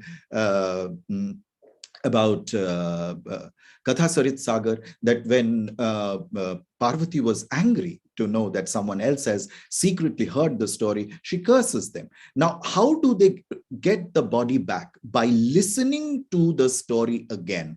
So the kind of transformation of the body by listening to a story shows that the body somewhere affects, body is somewhere affected or influenced by the story. If you look at other cycles, if it is Rama, Shiva is a great storyteller. Shiva tells the story again to Parvati, which is heard by Kakabhushandi, who tells it to Narada. Narada tells it to Valmiki. Valmiki teaches it to Lava and Kush, who again tells it to the protagonist, to Rama. So there is this cycle of telling, listening, telling, listening, which is almost like our existence of birth and death. Birth and death. We are growing, we are born, we are growing, again we are dying. So this cycle of existence is also a very significant pattern that we find in such kind of immortal stories. It is the same with Mahabharata. Vyasa tells it to Vaishampayana and then to Sauti, who is actually telling it to the Munis, the different Munis. So in this particular paper, what we are going to explore is where are these stories stored? Like, where do we keep these stories? How are they kind of being transferred? Like this cycle of telling and listening. What is the organic process which is involved? And how do we kind of react to the changing narratives, the Mishra stories, or even the Prakhyata stories, or the stories that are Utpadita, even kind of concocted or kind of designed. How do we kind of react to these stories? How to, and definitely in contemporary times, Kathakuli is also looking at how do we engage technology in storytelling. Because, and it is not something that is happening in contemporary times, but technology or different kind of techniques, if we call them, had been a very integral part of storytelling, as we heard about Patachitras, carvards. We will talk about that as we progress with our presentation. So I must kind of mention a kind of a disclaimer that this is Kathakuli is basically a new evolving process. We are still like the kind of paper that you heard just before me is there are a lot of scope to kind of look into it, research more about it. It is not in a full-fledged evolved form, but we are definitely taking things from different indigenous traditional art practices and trying to enrich the Kathakuli form. So we consider this body to be the repository of knowledge. And according to Shiva Puran, we have the Sthula body, the Sukshma body, and the Karana body. Sthula Sharir, Sukshma Sharir, and the Karana Sharir. The gross body, the subtle body, and the causal body. Now, in storytelling, all these three bodies are kind of used in a very interesting way. And if we look at how they are being engaged, how these different types of bodies are engaged in our storytelling, we'll find three interesting aspects, and that is Smriti, the seeing aspect of it, the listening, and the use of body. Now, Smriti is, what is Smriti? If we look at the definition of Smriti, it is Sanskar Jyatam Jnanam Smriti. It is because of our sanskars which evolves when we actually engage Smriti, or we have through Smriti, we actually revisit our sanskars. And another definition of Smriti is Gyata, which has already been known to you. Gyata Vishayam Smriti. So which you have already known, that gets kind of reflected in your Smriti. So it is memory in general, if we look at it. So you have to have the knowledge, and this knowledge is stored in your body. And this knowledge comes from Anubhava. And Anubhava, you feel through your sensory organs, which is a very carnal aspect of your being. So we'll look into this more later. And definitely the seeing part of it, different sensory organs, out of those five, if we look at the two major ones, the seeing and listening also plays a very major role. Now, if you look at the ontological or epistemological question of who actually tells the story, who is telling the story, or who is listening to this story? Now, the answer would be the body, after all, is all we have.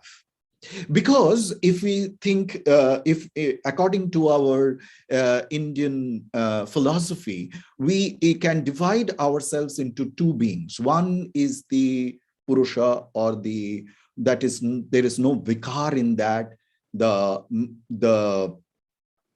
consciousness. And the other one is this body, the consciousness, the jada.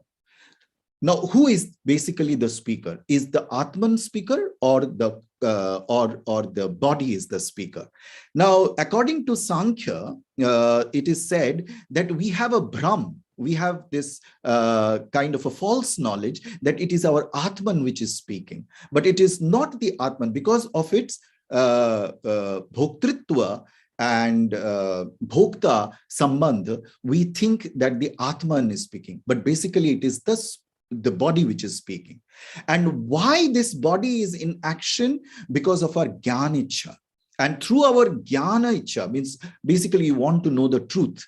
And because you want to know the truth, you actually have this ichha to do some work, that is kriti. And because of kriti, there is a cheshta. You have a cheshta. And that cheshta gives rise to our action. And that action. So in story also, that is the format, that you have this jnana which turns into a kriti, and that gives you a rise to a cheshta, which again evolves into karma, that is karya. Now, where is cheshta lying? Where is cheshta sheltering? According to Nyaya, cheshta is in our sharira. Cheshta shreya shariram. Cheshta is sheltered in our soul. Now, we have understood that it is our body which is storing it. It is our body which is generating it. Now, if we look at how this body in the Indian tradition is storing and is generating the story. I'm just kind of quoting this Bhoja's line. I'm not reading it out. It's already there. He says that the poetic expression, there is a dramatic expression and the poetic expression. The poetic expression is far stronger than the dramatic expression because of its subtlety, because it speaks more than what the drama speaks. So then you use your body in a more poetic way.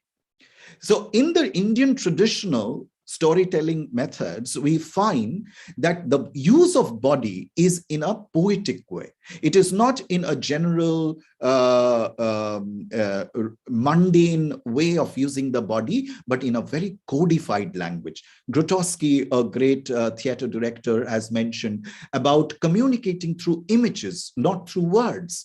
And this creation of images is what we actually do in our traditional storytelling practices.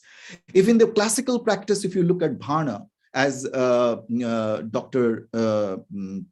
Bharada Pandey, M.L. Bharada Pandey is talking about Bhana. And when he is describing Bhana, he is saying that Bhana is the Vita who is telling the story, the comedian who is telling the story.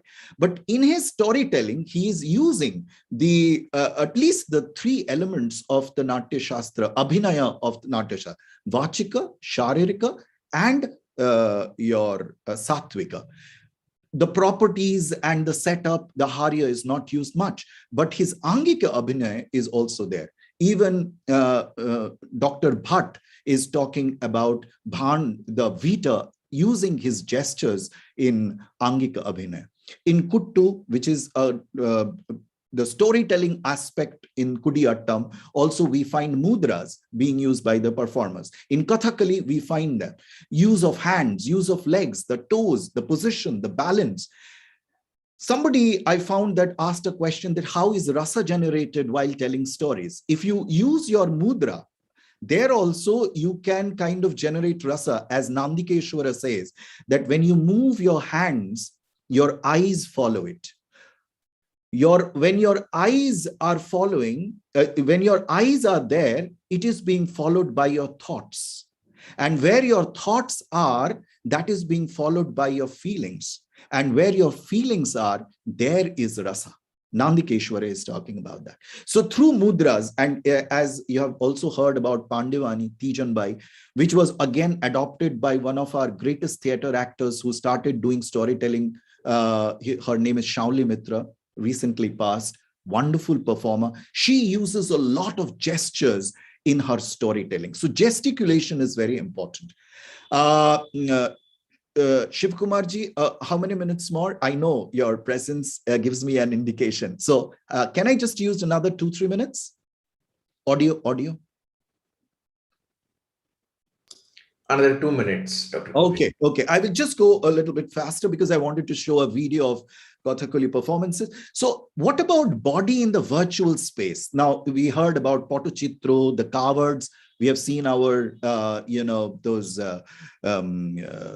panels that has been prepared by INDICA, where you have these cowards, where another parallel body starts existing with the storyteller. Like the storyteller is having another parallel body.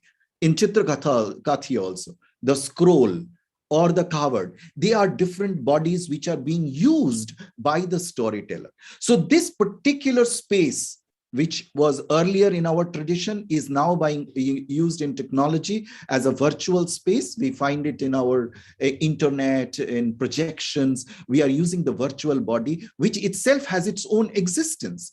And these bodies are augmenting the stories. They are in a way helping us to develop the story further. And because these bodies are just not identities, they are actually providing us a connectivity. It acts as an interface. So we can talk more about these transmedia storytelling, where we use media for storytelling, which has been used in our traditional art.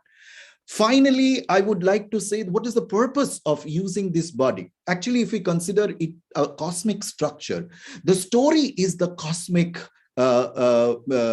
cosmic whole. And we as a storyteller and story listener are inside the story, immersed in the story. So then how do we use our sensory organs? Is it only through our eyes, or physical body or physical ears? It is not that. If we hear a Japanese practitioner known as Zeami, he says that we don't see only with our eyes, we also see it with our hridaya, that is our heart, that is hridaya chakshu. We can see it all around. So as a storyteller, we need to develop this hridaya chakshu through which we can see behind us, side, all the way. And also we can hear the sound that is not being uttered. The anahata sound is also being told. So Kathakuli is basically trying to adopt these theoretical perspectives and develop a new form of storytelling, which is very much based on Raganuga Bhakti Sadhana, which has been kind of propagated by Rupa Goswami, where you actually enter the story to have salvation. And here, as in bhakti, the sadhya and the sadhana are the same. Bhakti is the sadhana, bhakti is the process. Here also the story is the sadhana and story is the process. And in Raganuga sadhana, you go through this process of anubhava, by kind of feeling the story, carnally feeling the story and creating a sanskar in you, and then using your smriti to retell the story, to regenerate the story. So there is the process of shravana, listening to the story, repeating of the story, kirtana, and then depicting the story in your body. So in Raganuga sadhana, what will happen is the devotees basically enter the story of Bhagavatam, playing different characters. Similarly, as I have been talking about entering the story with your body inside the story, and then ultimately have the Siddha Rupa, that is the purified self, the causal body, you touch that body. So this is what Kathakali is trying to do. And I am just going to show you 1 minute of a video. It will just take a second. 1 minute of a video.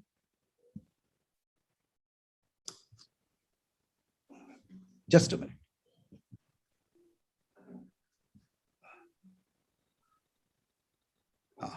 Yes. So 1 minute of our Kathakali performance, Kathakuli performance.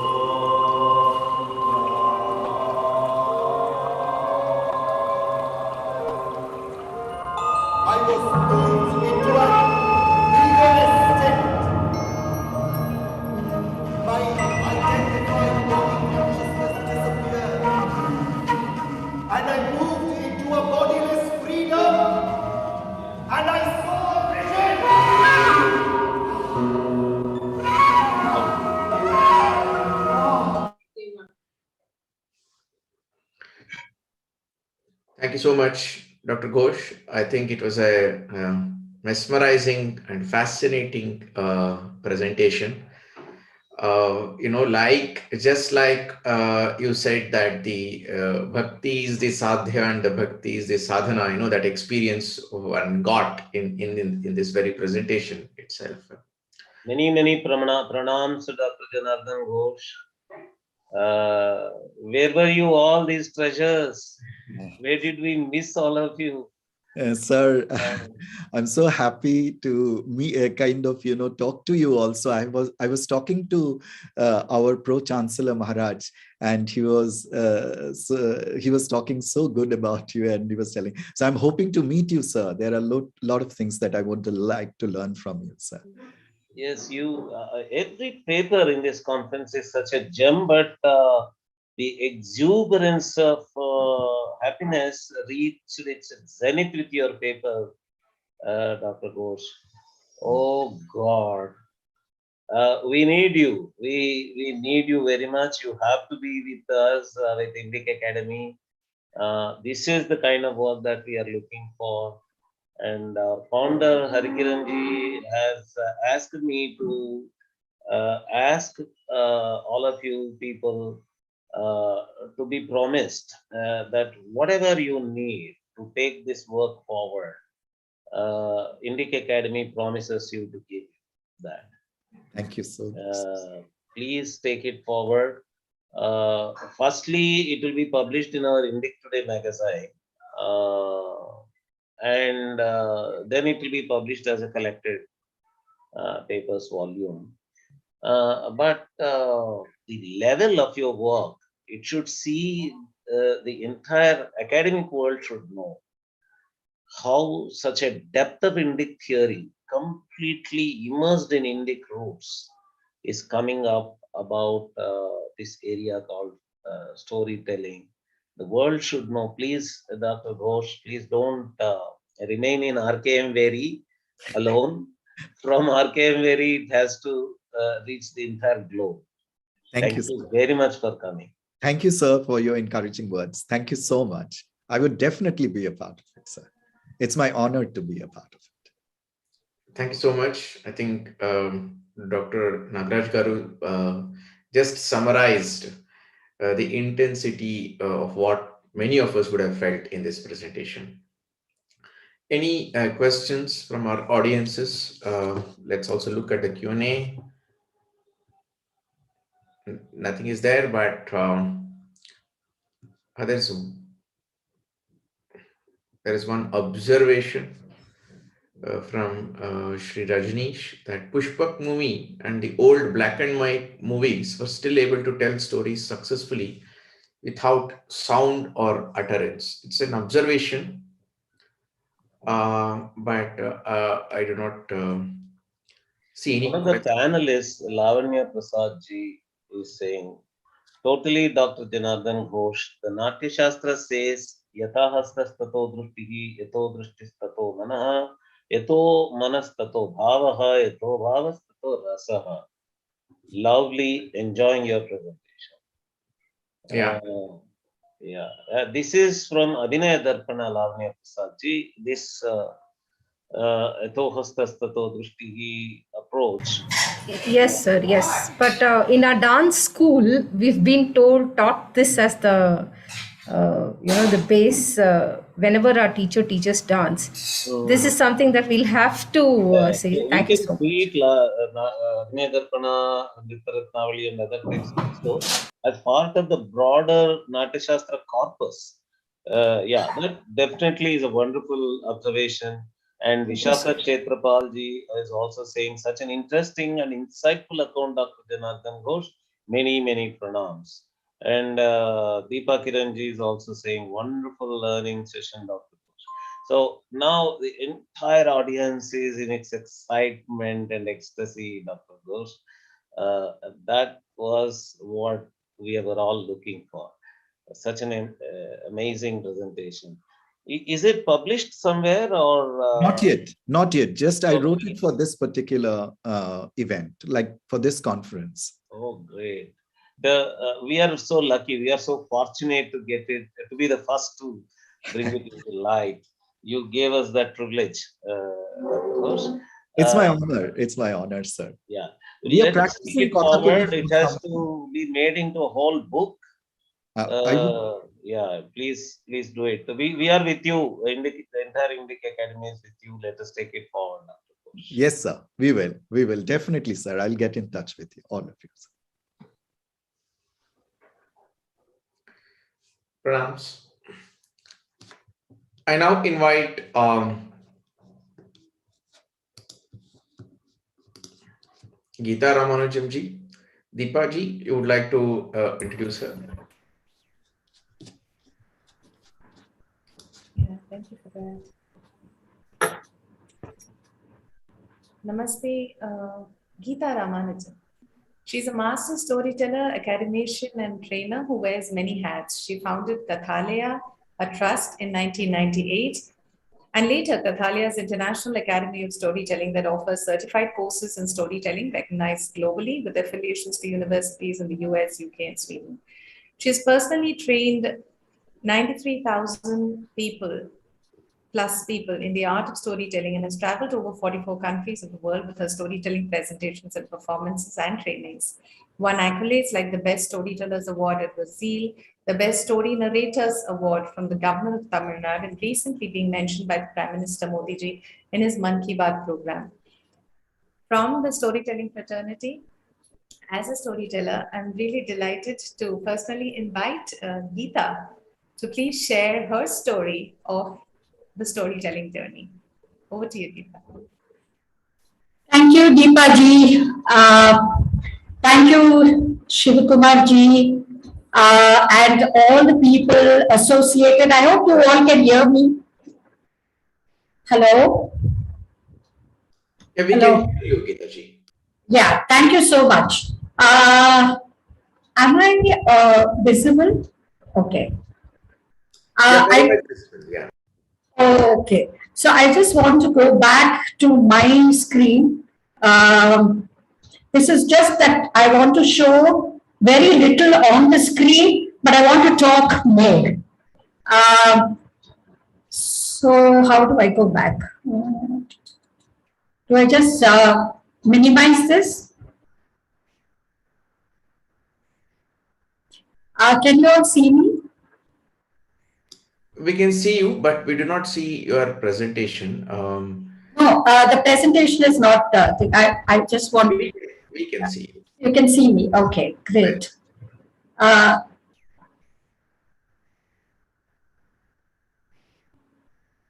So do I have to ping my video? Yeah. Okay. Thank you.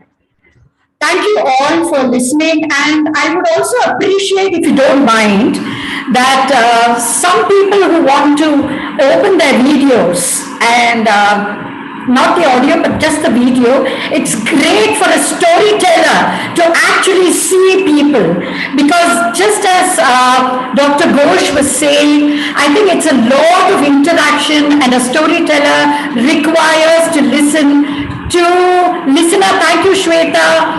And I would love my people, if you can come on the screen that I can actually see you. Thank you so much. Thank you very much. The speakers are on, giving an echo. Oh, my speakers are on. Okay.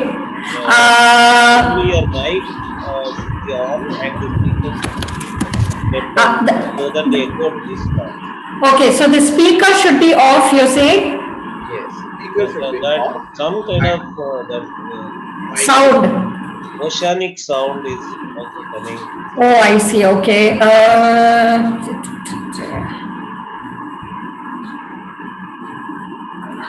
So do I go to the sound settings and? Motikaru, please guide her. Yeah, now that the sound was switched off, sir. Okay, yeah. Oh, it's switched off. Now can you hear me? Yeah. Oh, wonderful. Thank you, Nagraj sir. Okay. Where do I begin? Okay, so let me start from the present. A storyteller. No, it was not even heard of before. Every time I said, I'm a storyteller, and everyone came and said, what? What is storytelling? Because this was way back in 1996. But even before that, let me go back to 1900.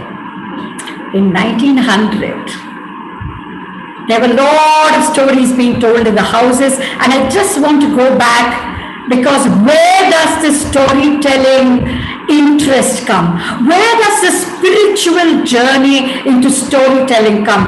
Just like Dr. Ghosh was saying, does it come from the heart, or does it come from feeling for others?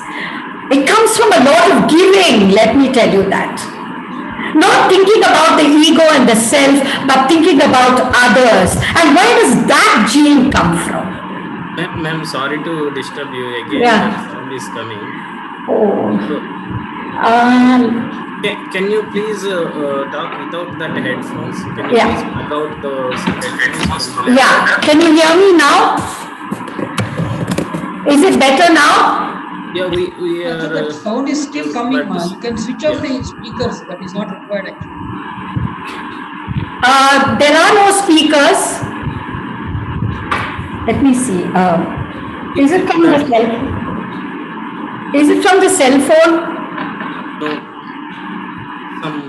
It could be air sound like, or any fan.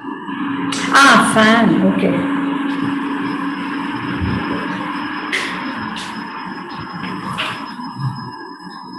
Okay. Is it better now? Yes. Much better, much better. Oh, much better. Okay. Then can I put the headphones on, or I can just speak? Please speak like this, ma'am. Okay, thank you. Okay. So I just wanted to go back again because my grandfather, M.S. Doraiswamy Iyengar, that's his name, and he was a chief engineer of Travancore State. He was asked by the Diwan at that time in 1900 to build a palace. And so he was all ready, and every day he used to read the Ramayana. So in those days, there was no electricity, no lights, after 5 o'clock. So every day he would read the Ramayana and put a little bookmark. In those days, it was made of ivory because there was no elephant protection or anything in those days. Nothing was talked about. So he put that and he would go to sleep. Sleep early and get up by 4 o'clock. And he had to actually administer about 300 people who were working on that plot. So that night, he read the Sundarakandam and he went to sleep. He had a very strange dream. Now he rushes early morning at 4 o'clock with the hurricane lamp. In those days, there was this hurricane lamp. So he runs to that plot. He takes a spade and he starts to dig. Now, as he starts digging, my grandmother is worried because my grandfather has never left without a cup of coffee. Every day he must have coffee. And that's a habit I still have. So he would get up and have a cup of coffee. So my grandmother runs with the decoction and she's doing this and she's running behind him. And she's wondering where this Manishan is going. The Brahmana enga pora. So she goes. And then all the people hear the sound and they all come running and says, Aya, Aya, Aya, why are you doing this?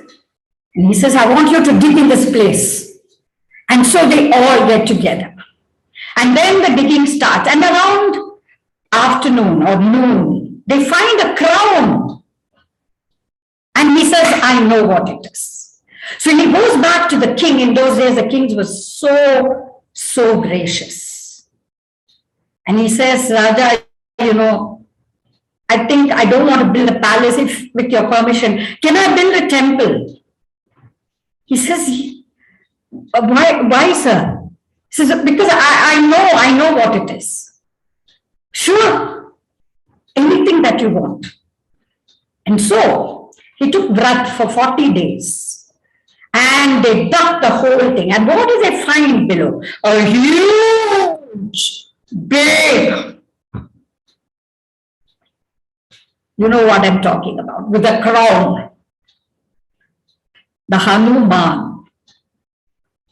And he lifted that Hanuman and built a temple around it. Today, it's called Suchindram. And it's between the border of Tamil Nadu and Kerala. And if you go behind that statue, you will find an inscription saying, erected by M.S. Doraiswamy Iyengar. And that's my grandfather. And he did a lot of giving. He died very young. Just before dying, the Kanyakumari, the floods were all coming in because he was in Tirunelveli then. And he was in charge of Kanyakumari, and they all said, Aya, all water is coming in. And so he built a wall. He built a wall and he had to build one more, he had to put just one more brick. But as he was about to put that brick, he came home and my grandmother came and gave him the Ganga water and he passed away.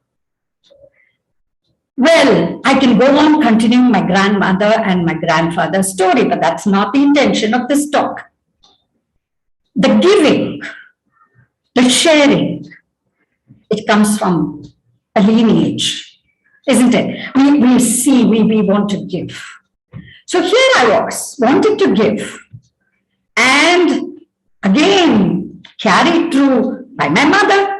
My father also came from a very beautiful family. Both of them were very apart from each other as far as status went.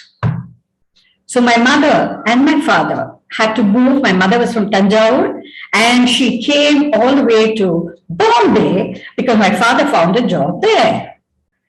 Now I grew up and I was born not too bad in the way I was delivered. And my mother says it was an easy delivery inside the house. Can you believe? Because there was this famous music director called Lakshmikant Pyarelal. His mother was a midwife, she was our neighbor, and she delivered me. So here I was listening to music from day one. So Lakshmikant would play Nagari Nagari Payal Baje from Mother India, and I would listen and go running and go to his house. So I started talking Marathi. And Tai, who was his mother, would take me and ask my mother my mother would ask, what is she talking? So you see, I know that you can pick up a language very easily when you're young. So here I grew up in Bombay, and well, I'm going to skip a lot of things because my mother didn't want me to lose out on my tradition. So she told me a lot of stories in Tamil because I went to a school where English was the medium of instruction. We had a lot of British hangover even in the 1960s. Okay, so English had to be spoken very well, and also Hindi, second language, third language, Marathi. To say Kai Paise, but who was there to teach me Tamil, which was my language? The only way that could be taught was when my mother told me stories. And when would she tell me stories? When I was helping her, artifying, doing something before going to school. And she would use the stories as a proverb. She'd say, don't be Kalida Kanda Kutti Chavare, she'd say. So I'll ask her, what does that mean? And the story would come out.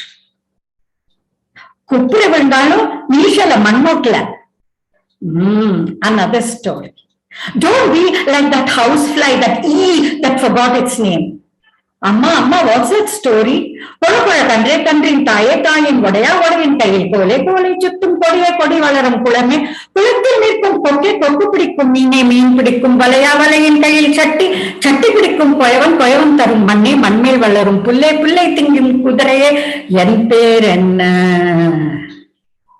So it was an associated tale. And she would ask me to recall, and this was the best part of it. Because I wouldn't get her, and she'll say, no, that's particularly, you have to get her. It's not Tamil, it's Tamil. Okay. My father, very busy, but in the night would come back and he would tell me stories about, you two Brutus, then fall Caesar. Cannons to the right of them, cannons to the left of them, cannons behind them volleyed and thundered, stormed up with shot and shell, while horse and hero fell. Into that valley of death rode the 600. Because he taught me an important lesson. He said, don't react, respond to the situations. There are always people lesser than you. Good lessons to learn. But the best part is we all went out because there was only a radio in the house. Listener's request, Binata Geet Mala. Nothing else. Lot of books to read. Saturday, Sunday, go out. And go and listen to stories of other people. But also movies, also drama, also dance, also culture, so many things. So all this happened. And when I came back, you know, when you're a child, you just grasp everything, isn't it? Everything gets into you. So I would come back and I would be very good with imitating. So I would go to the cartoons and say, "Hey, Tweety is my name. I think I saw another putty cat. He wants a duck. Hello. बदतमीज कहीं का, idiot कहीं का." आशा परेख, चले जाओ यहां से. And then I'm just keep pissing and pissing and pissing. I suicide. Dharmendra. So I would imitate. Seriana Poti, Veerappa. So I was good. I became a family entertainer. All the people would gather, my mother, my parents would call every other person for lunch and dinner, and that's how I still didn't know that I had these traits. It was all fun, isn't it? And then, of course, you grow up, and there was only one thing that my parents had in life. Get her married, and you have to have children. And they didn't ask me what I wanted to become, because those days, ladies were not asked all that. Graduation panni edu vanalu pannalam. So I did economics when I was doing second year. There comes my husband. We see each other. It was just about 10 minutes, and he liked me, I liked him. That's what they assume. And so the marriage was fixed and I got married. Okay, done. Now I had to go to Canada. So there, the journey again was not very easy. But after I finished, I came back. I had my baby in 1980, and in 1982, I got my first job as a nursery school teacher.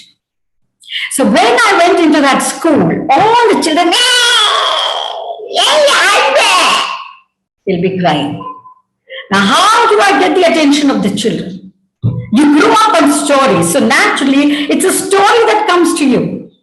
And so I saw a boy having lollipop, and I said, once upon a time, there was a boy who was having a yellow color lollipop.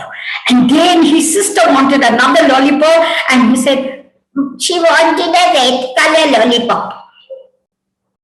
So there I built up this story. All the children gathered. They had stopped crying. And I thought, I didn't know I was telling a story because I was just using a tool. And that's how my nursery school career began. I became a storyteller, but they didn't call me that. They called me Lollipop Auntie. I finished my graduation. I went on to do my post-graduation. I did it on my own. I didn't want to be dependent on my husband at all for a lot of reasons, because I was now beginning to build my career psychologically, financially, and professionally. So here I drew the 3 lines and I said, I will not mix my personal and my professional career.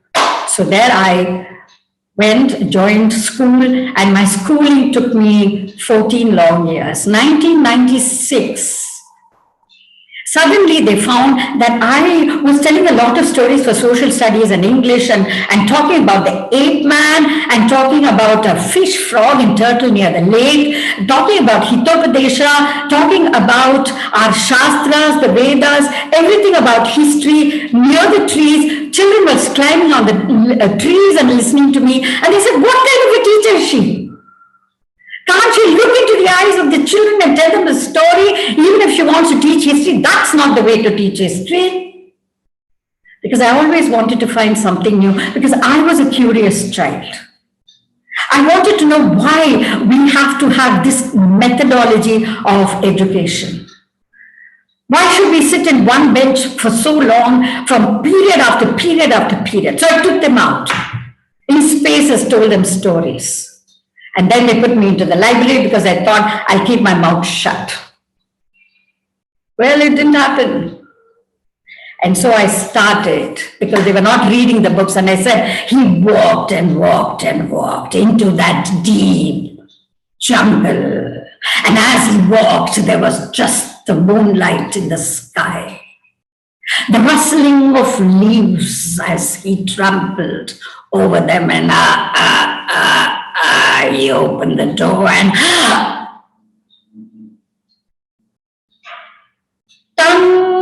the bell would go. And they would say, tell us what happened. I said, if you read from page 38 in Wuthering Heights, you'll get the rest of the story.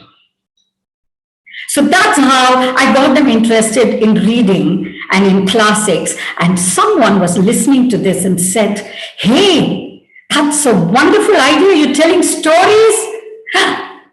This summer, I'm going to have the first summer camp ever in the city. You're going to tell stories there. Let's see what to call you. What do we call this workshop? Shall we call it a creative writing workshop? No. Can we call it a Katha workshop? No. Let's call it storytelling workshop. What do you feel? Is it okay? So there I was. 1 week, 1996, a camp. And 7 days, I had 7 stories from different genres, epics, legends, myths, fables, fairy tales, everything that one could think of. I slept only at 2 every night and got up at 4 o'clock because I started doing my research into stories. And there I was, the last day for the fables, and I told the story, once upon a time there was a lion. And there's this little mouse which says, oh, please let me go because I won't hurt you. Okay, go. The rat goes to his mother and mother says, what happened, Putta? Mummy, I would have been somebody's lunch. But I escaped. What did you say? I promised that lion that I will help him one day. You must keep up your promise, okay? Okay, Mummy. And another day,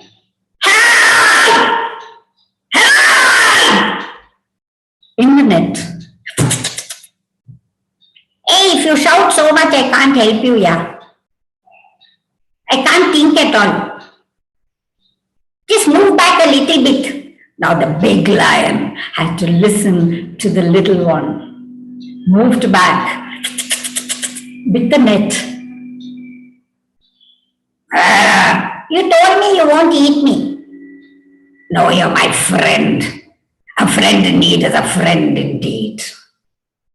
I ended the story. Everyone went back home.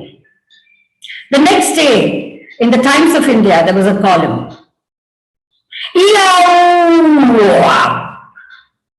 That was how it was translated. Sounds coming from a room. And who is this?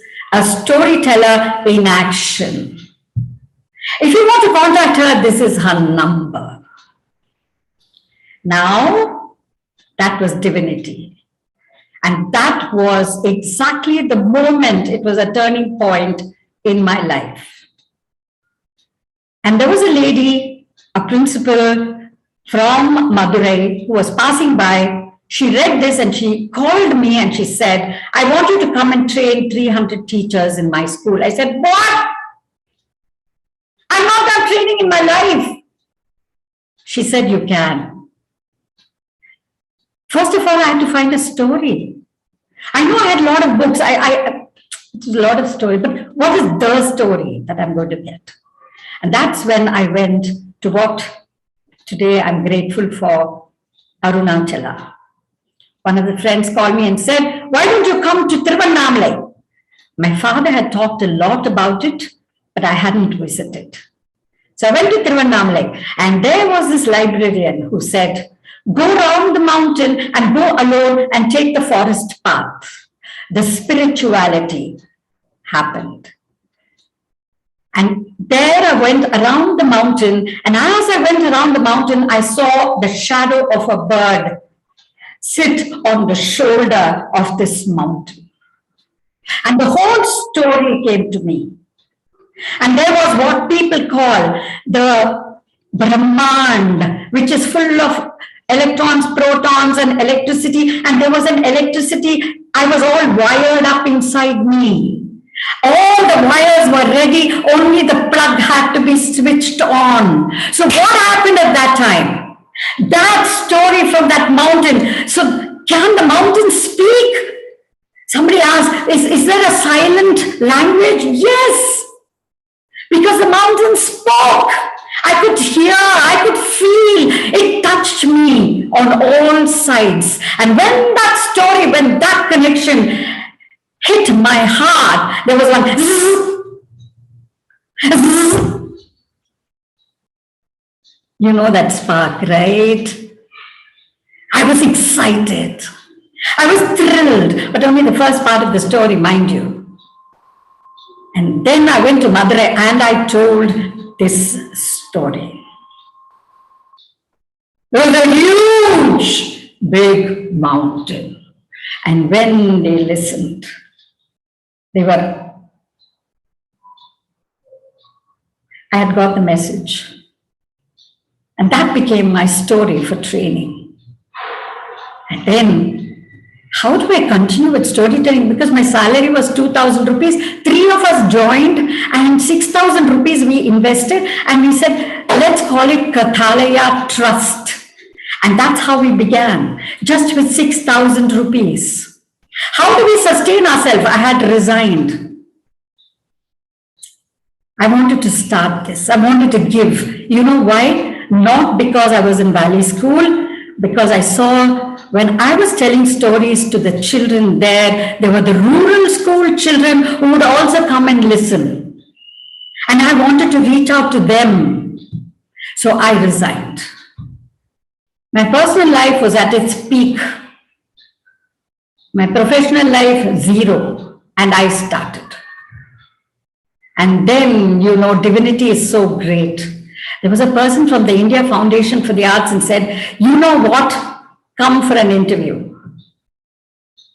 6 rounds of interview, I got a grant. 1-year grant to take storytelling to schools. To what kind of schools? Rural schools.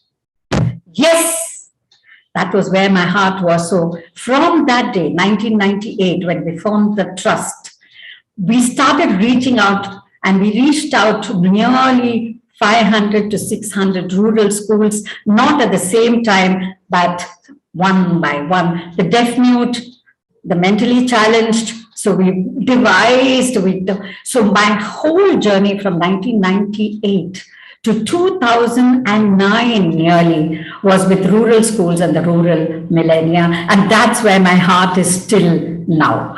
Why did I stop that? Or why am I not doing enough of it? Because it is very fund dependent. Now that's another question that I always had. Storytelling, people ask, what is storytelling?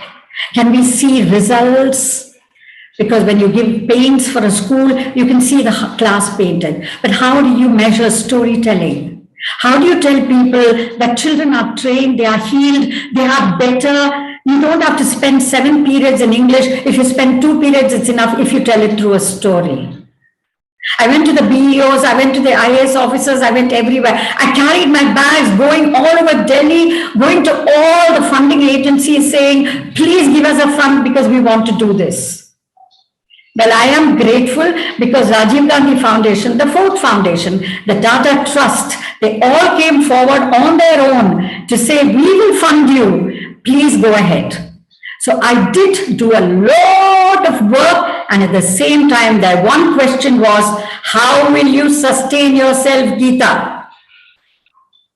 So I can't be dependent only on the funds. So my parallel line started. How do I sustain storytelling? How do I have storytelling continuing? And that's when I thought, because I got what we call as the Ashoka Fellowship on an exchange program. I went to Japan, I went to Singapore, and I went to South Africa. And then I finally landed.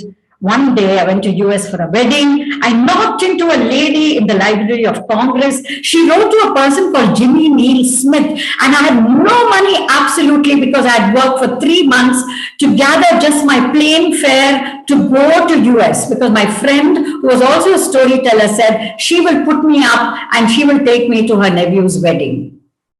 And there, Jimmy Neal Smith gives me a call and says, you will be the guest of honor for my storytelling. And I said, I don't have money to take a plane and come to your center. And he said, I will send it. And I will also pay your fare back. but you will be the guest of honor for my festival. And there I was, in front of 10,000 people, telling them a story. And on the last day, to 42 storytellers who were part of that festival. And you know, like the wish-granting fairy, Jimmy Neal Smith asked me only one question. Geeta, tell me what you want. And I said, I want to start an academy for storytelling because I want to train storytellers so that those storytellers can go to children, because I cannot duplicate myself. I cannot replicate myself. And this doesn't have to die. It has to spread. And that's how I started my academy of storytelling in 2003 with Jimmy Neal Smith's help. And today we have completed 175 batches of storytellers. And if you see any storyteller, I'm not bragging, I don't want to trumpet myself. Most of the storytelling that has spread is because of our academy. A lot of storytellers who are also presenting today have gone through our academy and have got the interest in storytelling. So storytelling has grown from the seed to the tree to the forest now. Everyone is talking about stories. And what I was lucky is I could actually go, travel, meet, touch people, feel them as they told their stories. So I just want to say that there are many moments in this, because, you know, it's not easy to remember so many people and so many places, but the moments that I remember is, one is the Human Aid Society, where in Baramulla, where that man had been shot at least 18 times and he was completely filled with plastic surgery. And he called me because he didn't want to leave and he wanted to collect the books and said, I want you to train the college people in taking storytelling in Baramulla. So I had people coming in front and back, all the military guys who seemed to give me protection to go and train. And this was something very heartening for me. I went to Gomukh.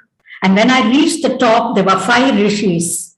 When the Ganges came out of that cave, and it was ice cold, they said, who are you? I said, I'm a Kathakar. Tell us a story. So I told them the story there. Freezing, cold, but I told them that story there. And then when I went to Sweden, they said, you know, the Nobel People's, that is the Nobel Prize Winners Committee, wants training in storytelling. Nobel Prize? No. Oh God. And I did the storytelling for that committee, for those architects. I met Sadhguru because he wanted me to train his students. So when I trained and I finished, I was at his camp, 280 people were there, and Sadhguru, I mean Jaggi Vasudevji, and he called me separately to his room and he said, Geeta, tell me a story. And then in Dayanandji's ashram, Bhagavad Gita, I used to attend the camp every year. The last day along the Ganges, they said, Geeta, you have to do the thank you to Dayanandji and you have to tell a story. I said, I don't know Sanskrit. I'm just a storyteller. I'm not adept. I'm not a literature-based person. No. I'm not, and I cannot do it in front of Dayanandji. And they said, no, that's what he wants. Not too much with knowledge. Just tell a story. And I saw a crow. And I told the story of a crow who was thirsty for knowledge and who used to come and drink the water of the Ganges, listening to Dayanandji's lectures. So everyone was very happy at that camp also. I did a lot of work with Sri Ravi Shankar ji also. I also did a lot of work in South Africa. There was a priest during Nelson Mandela's time. He was burying 16 bodies a day in the church. And he said, I will give you protection. I want you to come and tell a story in the church to the black women. And the black women just cried and they sang hallelujah for me because I told the story.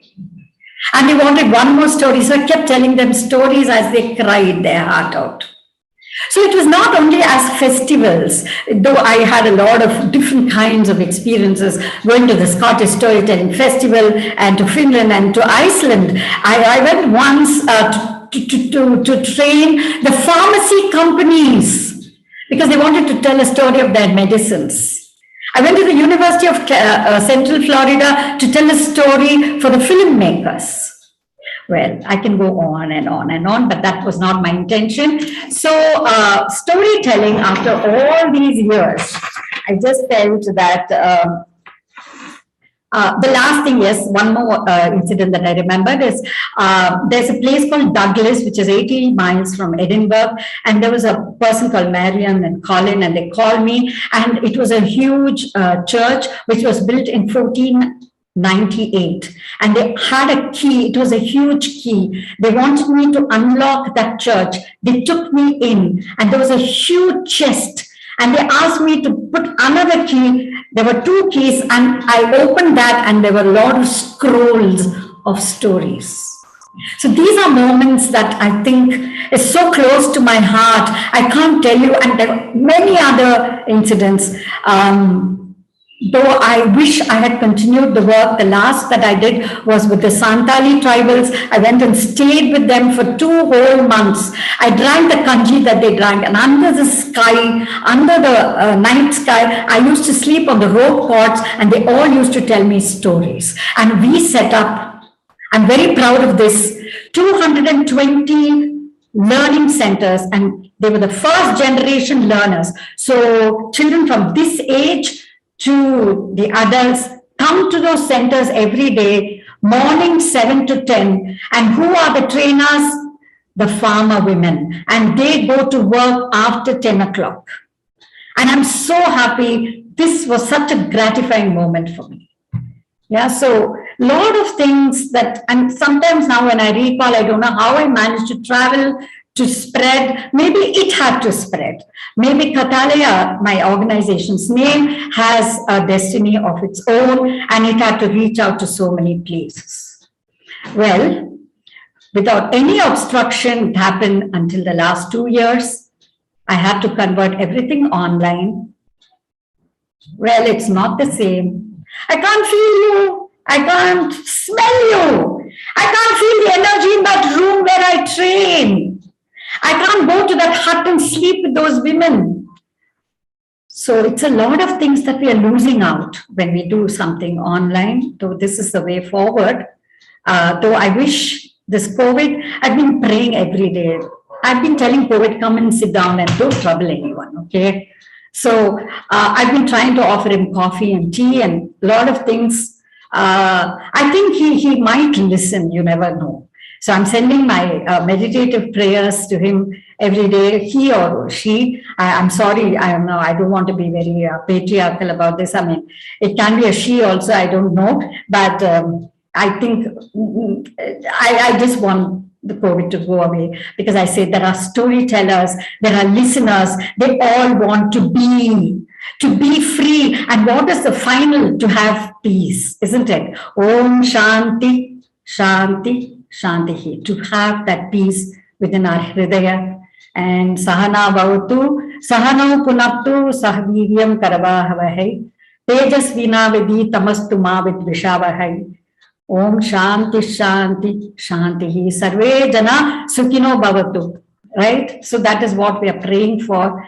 And thank you all very much. I also have one last thing to think. We are down again to 6,000 rupees in our trust. I've been very honest with you. That's how we started. So I'm going to now start a new thing on how to again fundraise and build my Kathalaya. I wish that through all this lonely journey that I've had, that the government or anyone could have come forward to help us. And I'm hoping that people will come forward to continue this tradition. I want to make the Kathalaya Foundation for Storytellers as a grant organization, like how India Foundation funded me. So I want to build up the corpus. I'm appealing to everyone so that my role will be very different in funding storytellers and funding the arts, rather than just bragging about my own story. Thank you all for listening.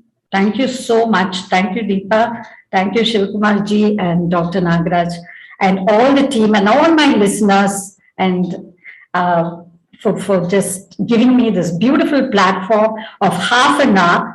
Woo, I think I've overshot the time, or I haven't, I hope not. So thank you all very much. I wanted to just show a very, 1 second, the share screen, if I can. Do I have a minute? Okay. Yeah, please. Okay, so this is my childhood. This is the radio that I had in my house. This is the three of us. My brother is now justice at Orissa.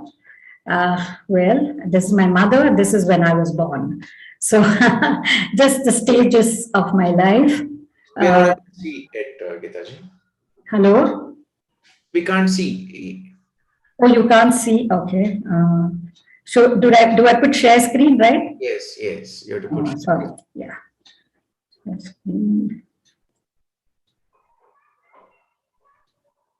Yeah. Okay. Yeah. Now can you see? Yeah. Yeah. So that's the radio that was in my house. I still listen to the radio, but not this radio, of course. This is when I was born, and thanks to Thai, whom I call her, Lakshmikant's mother, who delivered me. So quite a roundish baby, not bad at all for home delivery. I think this was a park where we used to go. My father used to take us everywhere. And this is the time when I got married. This is exactly the sari that I was wearing when he came to see me. So that's when I got married.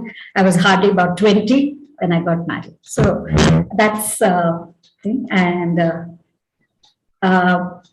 this is what I call as a turning point.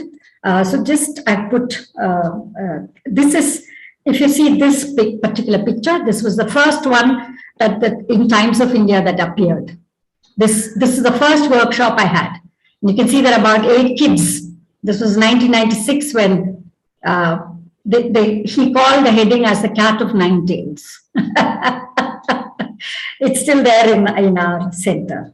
Okay. And this is the latest books, a book that I've brought out now. I've made a little bit of my foreword, little introductions to each of the stories that I've collected from around the world. It will be available in the market after 24th. Penguin was very nice to bring this book out. This is when we formed the International Storytelling Network among the world, the first storytelling network that was formed actually. This is a Human Aid Society where I went to in Baramulla. And this is a lot of work that was done with the Kopal tribals and with the Kodaikanal tribals, and lot of work with the tribals that I've done. I also set up in 40 government schools in Tamil Nadu, resource centers. These people are working on it. This is Donald Smith, who was a great, great person who actually passed a bag around to collect money for me to send me back to London because I didn't have money to come back by the train. So here he is, and ever since he's been calling me every year to his storytelling center, I mean every alternate year. And this is the Swedish troupe. You won't believe it, the Karnataka government, I'm sad to say, there was an exchange program between the Karnataka government and India, and 4 of us were selected. You see 4 of us, 3 men, and I was the only woman. So the Ministry of Culture, she said, Karnataka government will give some money and we will put in some money and we can have an 8-year contract.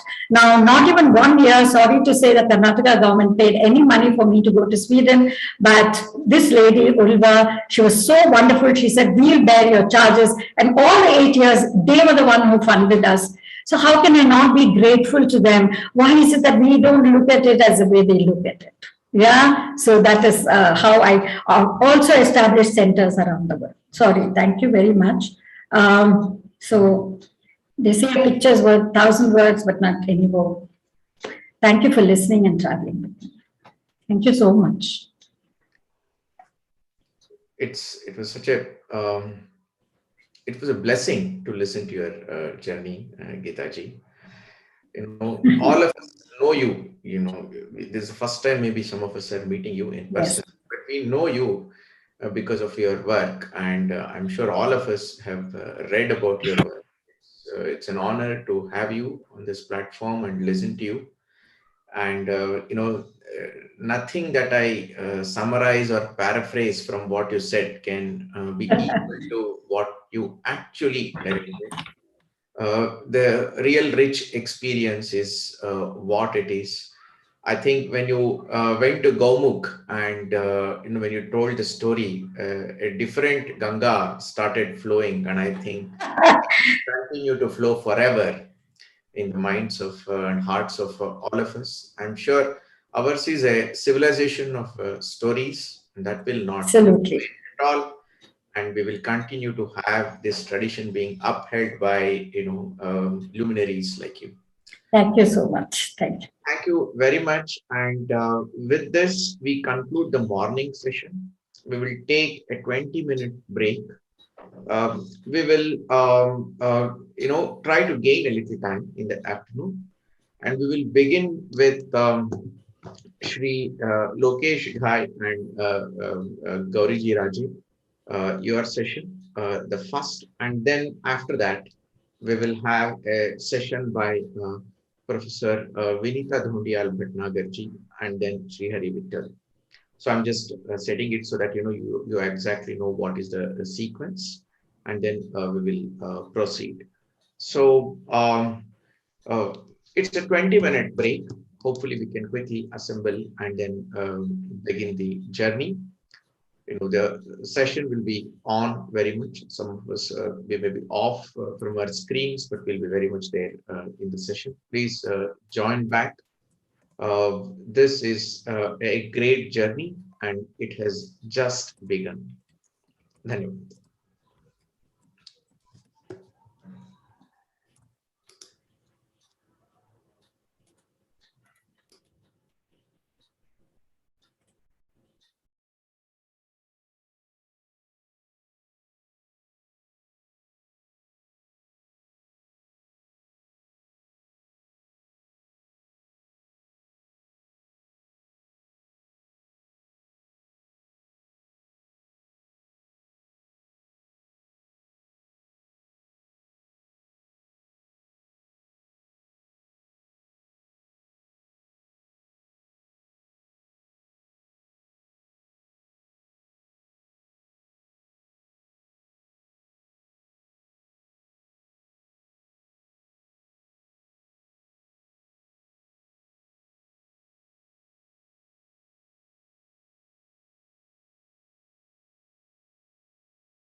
Hello, can you hear me? Can you hear me? You can hear me. Yes, we can hear. Very good. Okay. I am scheduled to give a presentation at 2:50, I believe. Is that correct? My name is Eric. Yes, Dr. Eric. Just give me 5 minutes. I'll be back. Okay. Hello, Deepa. Hi, Eric. Everything going okay? Yes, everything going okay. We are running about 20 minutes off schedule, as I understand, but we try to make up in the lunch break as well. Okay. Yeah, we are about. Yeah, we'll take care. We'll ensure that Dr. Eric's session. Well, whether we start at 2:50 or 3 o'clock, it doesn't matter to me. Yes, Okay. we'll start around that time, Dr. Eric. Okay. I'm going to turn off. I'm going to turn off my camera and mic, but I'll be back soon. Deepa has my phone number in case anyone needs to call me. Okay, thank you.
Namaste. Do we have Lokesh Ji Ghai and Gauri Ji Raje?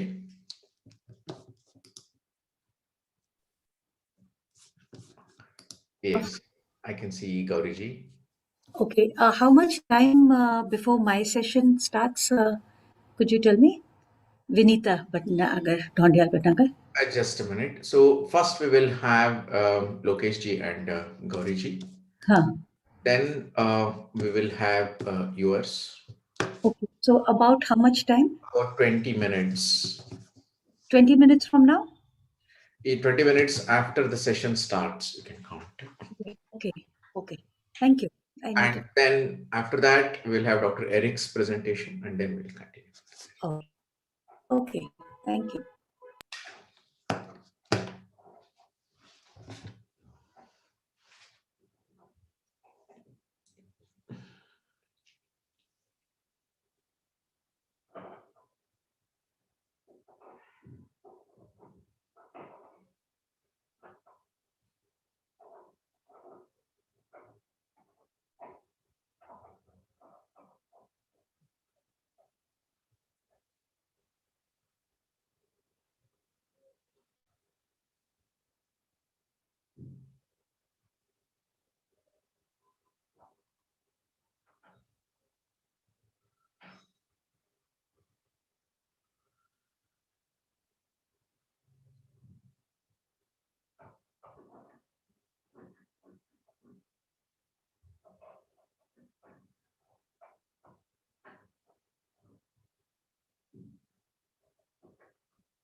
I don't see Lokesh ji yet. Is he there, Gauri ji?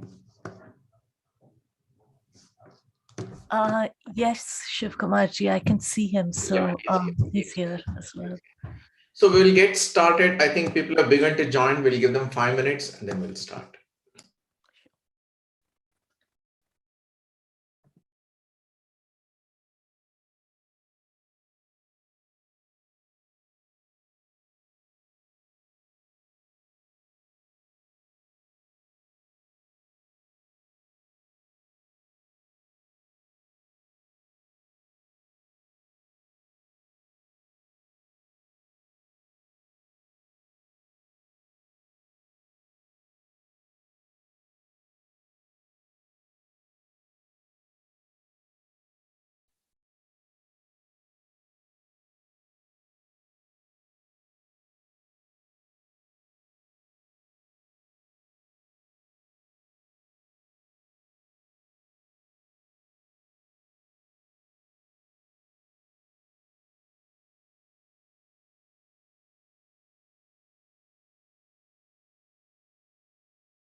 Namaste. Welcome back, all of you, for our afternoon session. We will try to make up time in the afternoon session. Of course, that does not mean that all the speakers who spend their valuable time in crafting their presentations and papers, you will continue to have your time. We now begin the session with a session by Lokesh Ji Ghai and Gauri Ji Raje. They are talking about crafting stories, rearticulating the world of local art, stories, and listeners. This is a contemporary application of storytelling. And I have the honor of introducing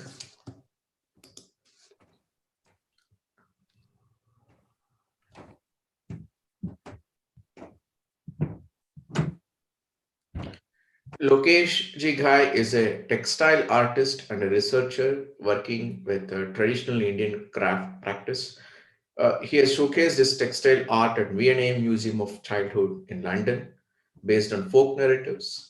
He's also been a founding faculty at Somaya Kalavidya, Kutch, India's premier design institute for traditional craft communities. He's also a faculty at School of Design, UPES University, Dehradun, India. Gauriji Rajesh is a storyteller and anthropologist based in Scotland and India. She works for different genres: folk tales, fairy tales, epics, myths, mainly from non European regions, and autobiographical storytelling. She's fascinated by myths and their power to hold community memories, and has been increasingly working with the ways in which stories allow migrants to create a relationship with the land that is settled in. Without much ado, over to Lokesh ji and Gauri ji. You have 15 minutes, please. Thank you.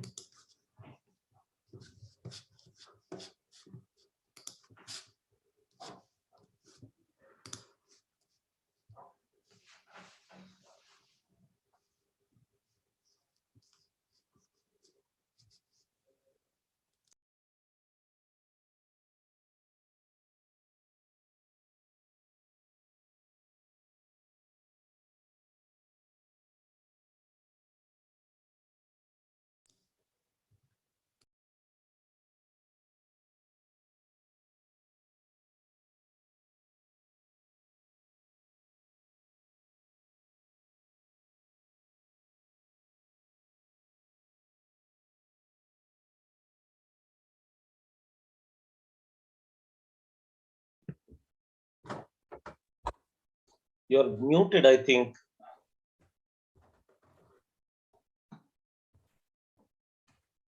Lokesh, we can't hear you. Lokesh ji, we can't hear you.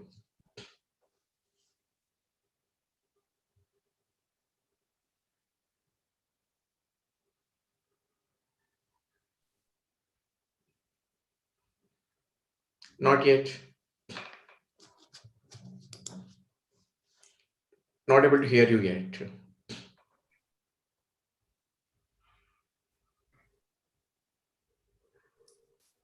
Are there any earphones connected to the laptop or desktop?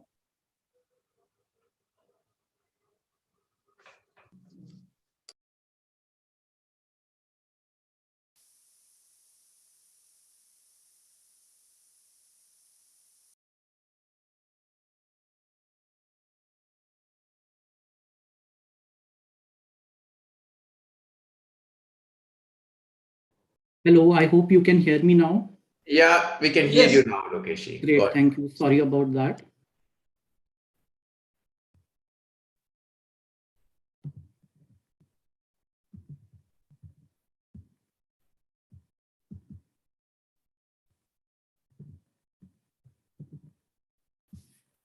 So very good afternoon, namaste. I would present the first part of the paper and Gauri the second. Introduction. This paper is a reflective inquiry into the agency of storytelling as a part of connection and exposure for Indian artisans with no immediate access to their audiences. The paper will discuss an ongoing project created during the first year of the coronavirus pandemic. Initially, to facilitate this project was created for the sales of the artisans' work.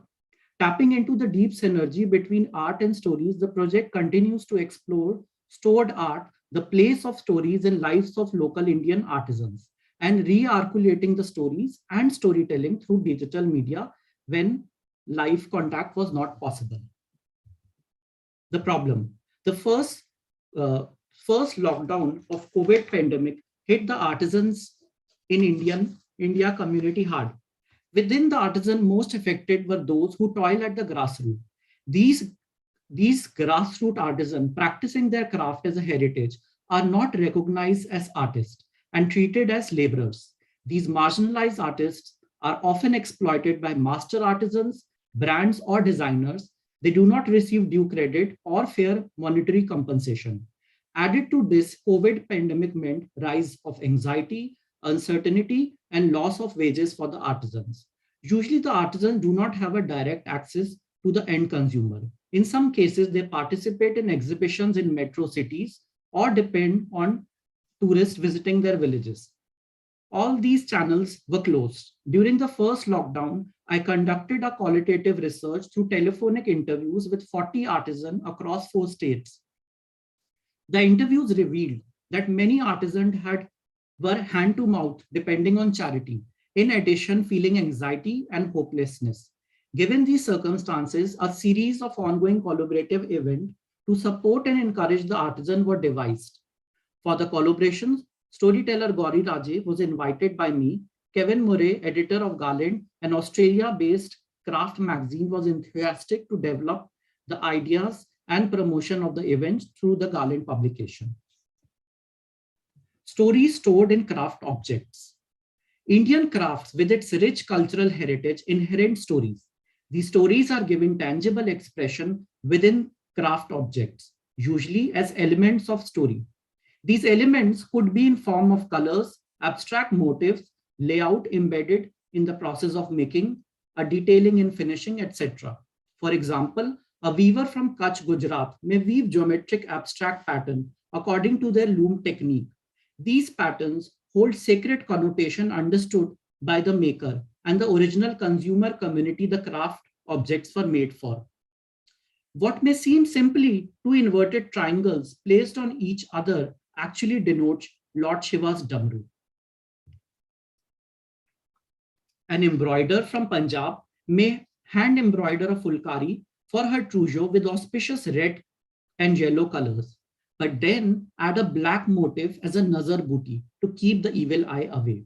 At times, there may be a reverse relationship between a motif and a story, where a design has been crafted first and then to identify it, a story is given. For example, in Bandhani tie-dye layout may be called a bazaar for the sake of identification. And over a period of time, a story is constructed or found and becomes an association with the design pattern. Connecting artisan with audiences. Once the consumer audiences change, the untrained eye without the cultural context would not find meaning stored in the design language of the craft objects. For the artisan skill lies in telling through making, not telling as orating. Hence, a storyteller adds value by narrating to new audiences. Globalization and change in Indian village lifestyles have altered the consumer for traditional craft. It is urban audiences that are the current majority market for traditional craft. These urban audiences who consume craft are based across the world, identifying themselves as global citizens, believing in material, cultural, and environmental sustainability, virtues that handcrafts hold. However, the physical and language distance between the makers and the consumer has been a challenge. The online Zoom application emerged as an interface to connect audiences and with craft people. Having a platform where the audience could connect live and directly with the marginalized artisans was a leap. The collaboration was envisioned as a series of ticketed storytelling events with focus on one artisan for each session. The intent was to find appreciation and visibility for the artisans. The ticket sales raised financial support. Artisan products were promoted during the event. 4 key partners constituted to the collaboration: me, the craft researcher, giving historical and ethnographic context; Gauri Raje, telling the stories; Garland magazine, and an artisan as a focus of each event. Raje narrated the story relating to the artisan world. This brought the spotlight to the artisan. Each event dedicated time for Q&A between the artisan and the audience, with me supporting translation. With the opportunity to be heard, the artisan felt empowered. The featured artisan. The impetus of starting the collaboration was to support marginalized artisans. The paper focuses on 3 artisans featured chronologically as the event evolved. Sitaben Chavda, based in the old city of Ahmedabad, Sitaben is a beadcraft artisan. A senior citizen and a vulnerable single woman, she struggles to make ends meet. The lockdown added to her challenges both financially and emotionally. She reached out to me for financial support. Through the publicity and during the storytelling event, her work was promoted. As a result, most of her work sold out, bringing additional income beside ticket sales. Ashwin Bhai Siju. Based in Bujodi village in Kutch, Ashwin Bhai is a younger handloom weaver. He has won an award as an emerging weaver for his design innovation during his education at Somaya Kala Vidya. However, due to hardship of the lockdown, Ashwin stopped weaving and started working as a menial labor digging sand at a factory. Ashwin was encouraged to return to weaving with storytelling event as a platform where he could sell his new designs. Ashwin wove new collection thinking of global audiences. The event gave him confidence to continue weaving new ideas and establish a professional Instagram account to register market visibility. Anuradha Devi. Based in Chamba, Himachal Pradesh, Anuradha Devi is a handicraft artisan who coils pine needle to make containers. A single mother, Anuradha Devi primarily depends on tourists and small exhibitions to sell her craft for livelihood. In absence of no sales of her goods, she exhausted all her saving during the lockdown. The event promoted containers made by her. Anuradha Devi felt empowered sharing her stories directly with the audience. She was a source of encouragement and inspiration. I now invite my colleague Gauri to take it from here. Thank you, Lokesh. I'll be focusing in this paper on, in my presentation, on the relationship between the storyteller and the artisan. So the title of the paper, we start with the word rearticulation. So I'd just like to clarify what I mean by that term. Rearticulation is not about contemporizing stories, but opening a space that gives the outside world a glimpse into the storied world of the artisan and serves the artisan and their creative practice. It means it necessitates a fine relationship between research, translation of story, permissions from the artisan and their community, and necessarily we have to engage with the ethics of storytelling. And it is these aspects that I'm going to elaborate on now. So the first one is the process of selecting the stories with each artisan. The stories selected for each event are the end point of a conversation with each artisan and the craft researcher over a month or much longer. The conversation is about establishing a relationship with the artisan with a view to understanding their world and art form, their struggles and inspirations, their sense of self, their communities and histories, and finally, the place of their art and its meaning. Through these conversations, themes of stories, and at times stories themselves emerge. Stories that have a personal meaning and inspiration for the artisan require consent to tell from the artisan themselves. In some situations, the artisan's life is so steeped in the story that we request the artisan to tell the story in their own language, and then I, as the storyteller, work as a translator. We create a woven telling. The case in point would have been Anuradhaji's session. At other times, while the artisan may grant us permission to tell a story at an event, consent is still required from the wider community and storytellers within that community to tell the story at the event in English. This was the case in point with the younger weaver, Ashwin Bhai.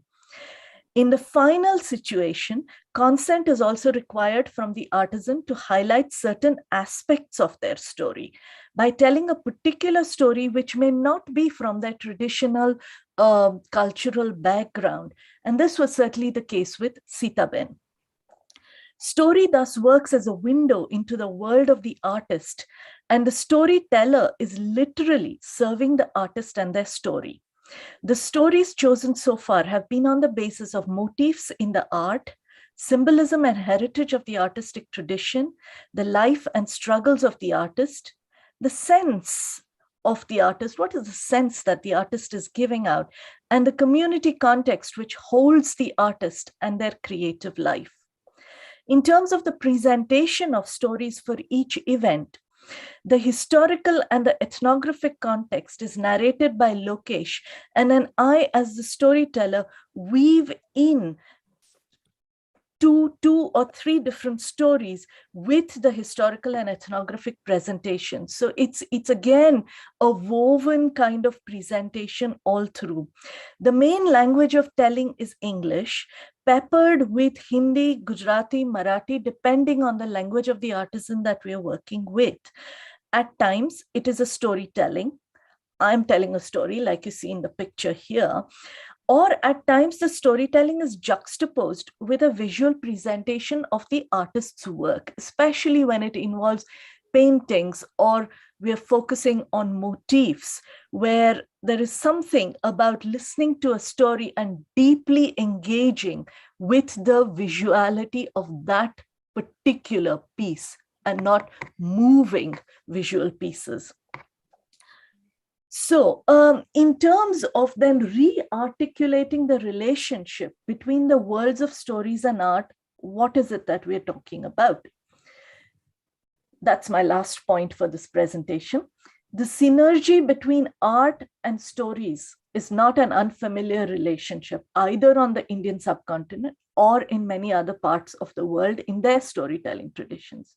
On the Indian subcontinent in particular, I refer you to the tradition of fard painting, where the artwork holds and supports the story to traditions, other traditions, where motifs from stories find their way into motifs and artwork.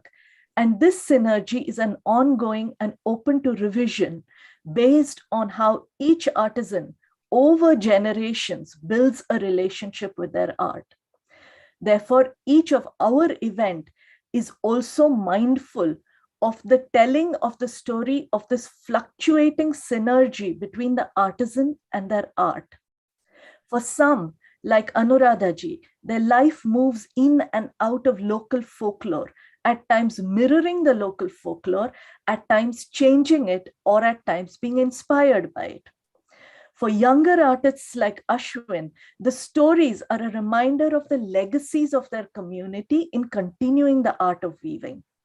For others, like Sitaben, the motifs and the symbols in their art emerge from a lifetime of learning, borrowing from traditions and stories in the mixed neighborhoods that they live with, and being inspired by the everyday objects they live with.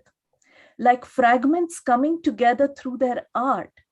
For Sitaben, living her life becomes the story from which she creates her art. As a storyteller, I have to recognize this shifting ground of indigeneity. For here, I'm indicating to the idea that indigeneity springs not from an abstract notion of cultural practices or texts, but the interaction between the lived experience of the individual, of a community, and of history and relationship to heritage. To that extent, the indigeneity of art traditions is rooted not only in the repeated use of storied motifs and symbols, but also in the tradition that honors the reinterpretation of these motifs and symbols, either in their art or in living a life that informs their art. Re-articulating stories as a storyteller is about understanding where the contours of the story are located. Just because an artisan comes from a particular community tradition, it may not be where the story that informs their art or their story is located. In re-articulating stories in the context of Zoom, which is the platform that we use on virtual media, we've had to relook at the aspects of storytelling and are working on maintaining the tenuous spirit of storytelling and art. Storytelling in this context and in the context of our event is in service to the artisan and their local art.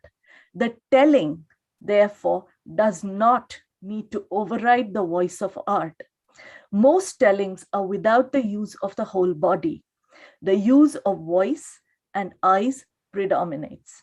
There is a use of rhythms and sound rather than elaborate musicalization. The base language is English, with the use of phrases and words that are difficult to translate into English without losing their essence. The emphasis is on creating vivid images in the story through the use of language and sound that evoke the story in the minds of the listeners. The story is only one part in creating the world of the artisan and their art. The historical and ethnographic context and the artwork itself are the other two components. All the three elements, the story, the informational context, and the artwork, are in the service of the final and most important segment of the event, which is the Q&A with the artisans, as Lokesh described earlier in this paper.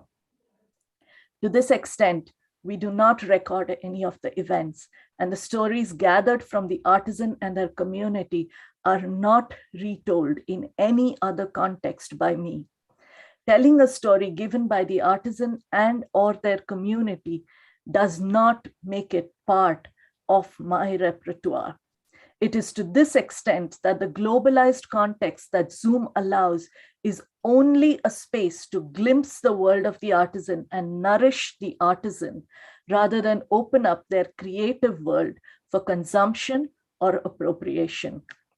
Telling the stories in English allows access to exchange ideas with audiences around the world, and we are wary of creating a space that allows either appropriation or exoticization of these stories. It will be fairly evident by now that stories create a link through images between the artisans and the audiences, who are both from different cultural and linguistic contexts. Detailing within the story remains vital, even though the story is told in English.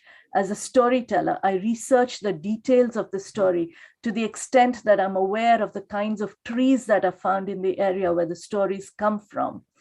In the lead up to the event, Lokesh travels to the locality of the artisan, photographing and making videos of the place and the ambience, along with the everyday life of the artisan and their community. He shares them with me and we recreate these details together. Alongside, it is also important to sense where an element would lose its nuanced meaning in a globalized context, and therefore analogies need to be found.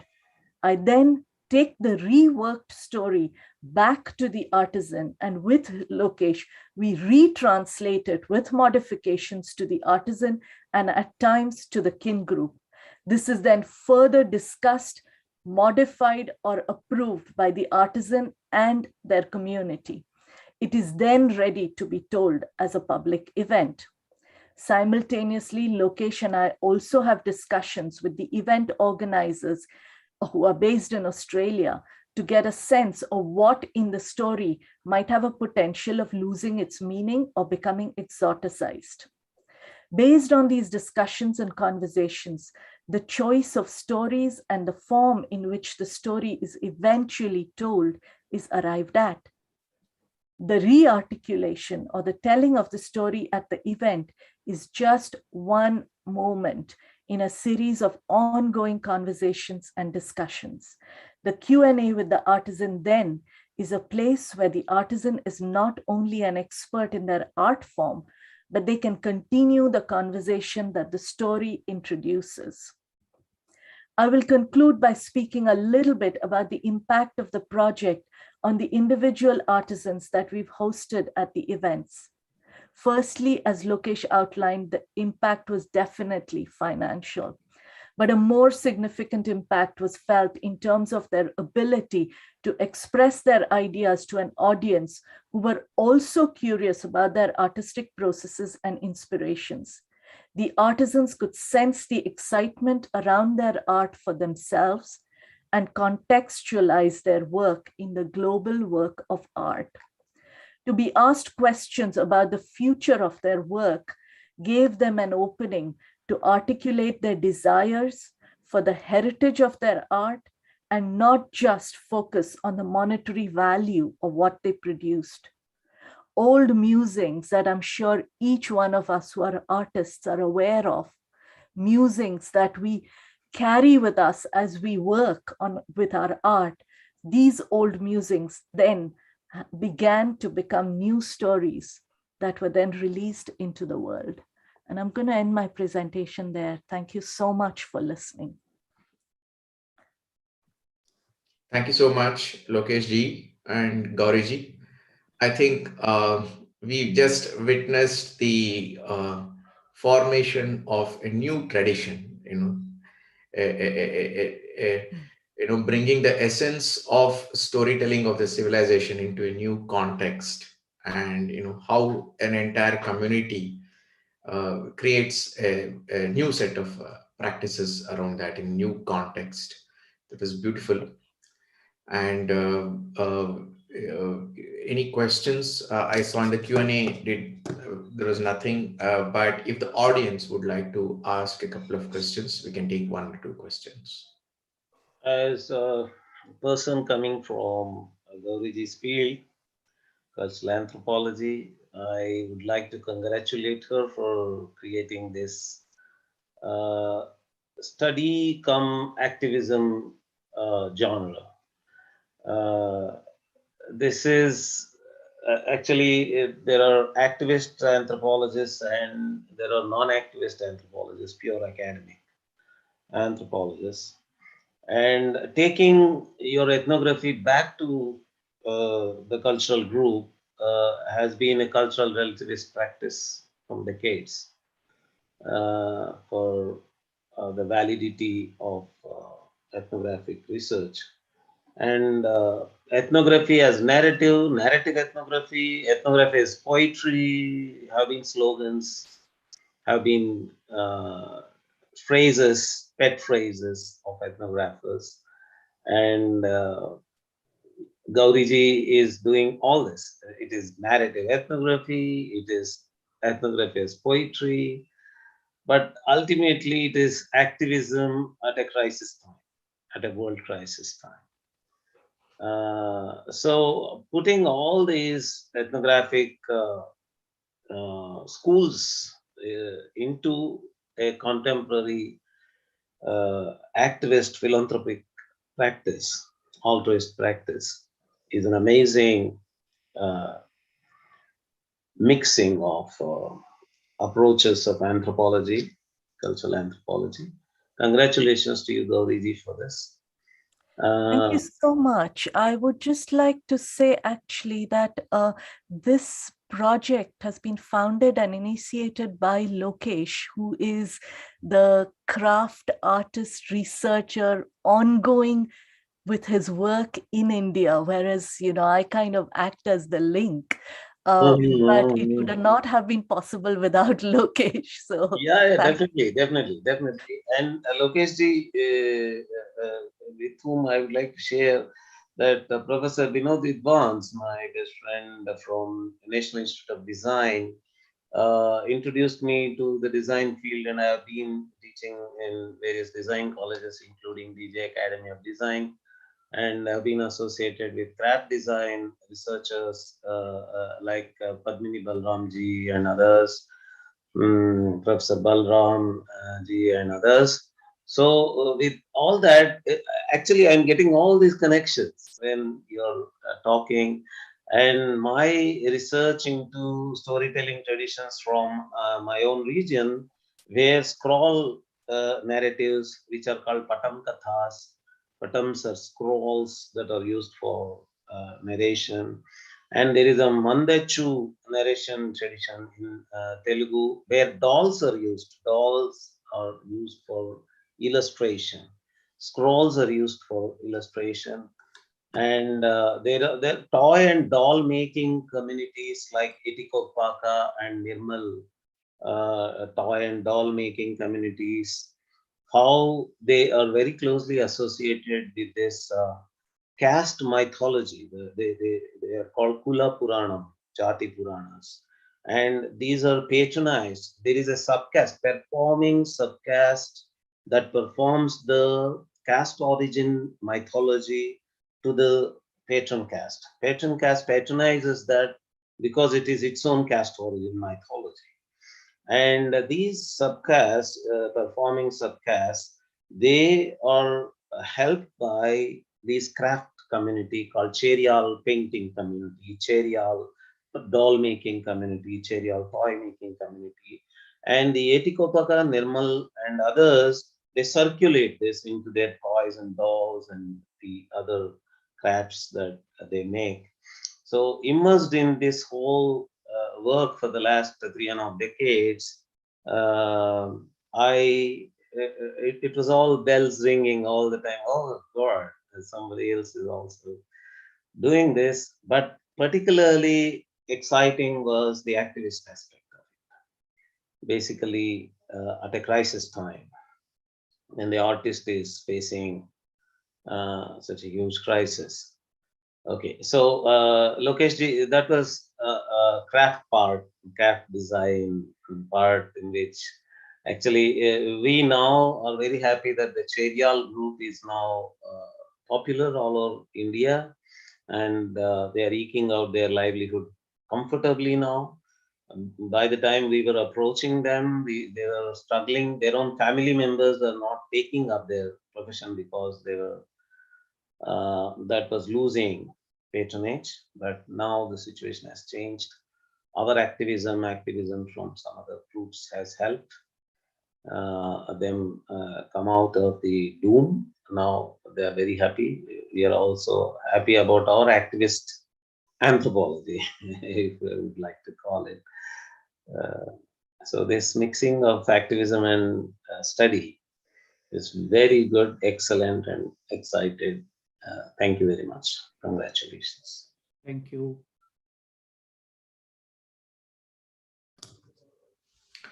Dhanyavad, Gauriji, Lokeshji. We now move to the next session. I now invite Professor Vinita Dhondiyal Bhatnagar. Her presentation is on the Katha and the Kathaka, a reading of Ram Kinkar Singh Upadhyay's Ram Katha. Okay, good afternoon. I will just introduce you briefly. Okay. She is a professor and dean at the Department of Humanities in RGPV, Bhopal. She has many books, monographs, and articles to her credit. And she has taken to storytelling in the recent past and was part of the team Ramayana, telling of Ramayana at the Feast Festival. Over to you, Professor Vinita. Thank you. So, good afternoon, and thank you, first of all, for inviting me, and also for Shiv Kumarji for being so particular with responses and being so encouraging of the paper. Now, right at the start, I want to say I'm a professor. I'm meant to bore you, so be prepared. I'm also a storyteller, but I'm a fresher storyteller. I've just taken to it over the past 2 or 3 years. And what happened during that storytelling journey has been that I was part of, as I said, Team Ramayana, and I hope my friends from Team Ramayana are here and put in a hi. So we presented the Ramayana, and I presented in what I felt was the Katha style. Now, as I go back, I have to also tell you that I am a professor of literature, English literature. I've studied English literature right up to PhD, and I teach English language. So from English to come back into Katha, why? And the reason is that when I try to think about storytelling and I read all the texts on the Storyteller Network, they tell you all the books that are the typical books for storytelling and how to tell stories. And I ask myself that my nani, my maternal grandmother, used to go with a group of women friends, and they used to go and listen to this particular Kathakar, who was Ram Singh Kinkar Upadhyay. And this was happening somewhere in the 60s.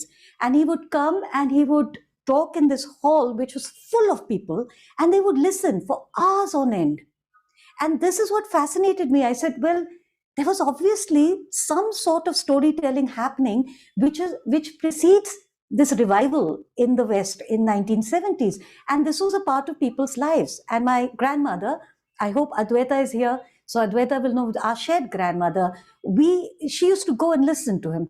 So as a Kathakar, and so I said to myself, there are 2-3 things I want to do. One is I don't want to be restricted to telling stories only to people who know English, because I want to tell stories to anyone who will listen.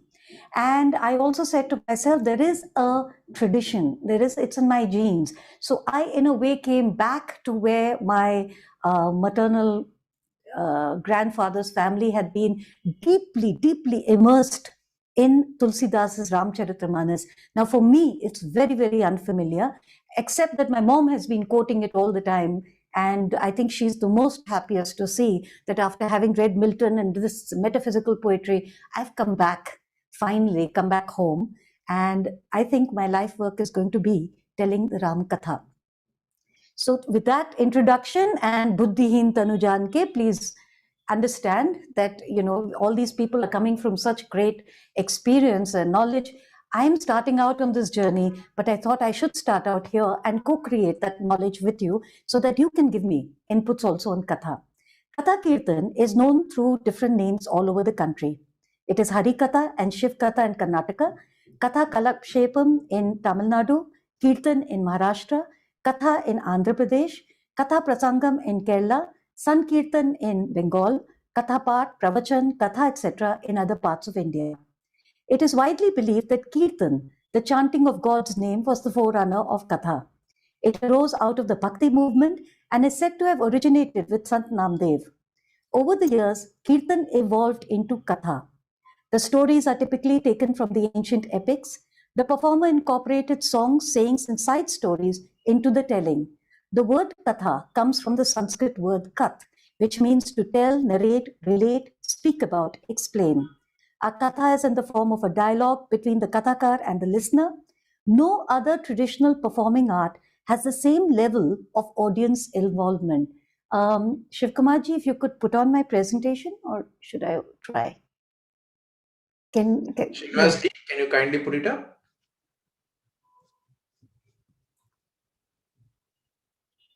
Yes, thank you. So this is my reading of Ram Kinkar's, Singh Upadhyay's Ram Katha. Next slide, please. And here is a quote from Sudhir Kakkar, the psychologist. The spell of the story has always exercised a special potency in the oral-based Indian tradition, and Indians have characteristically sought expression of central and collective meanings through narrative design. While the 20th century West has wrenched philosophy, history, other human concerns out of integrated narrative structures to form the discourse of isolated social sciences, the preferred medium of instruction and transmission of psychological, metaphysical, and social thought in India continues to be the story.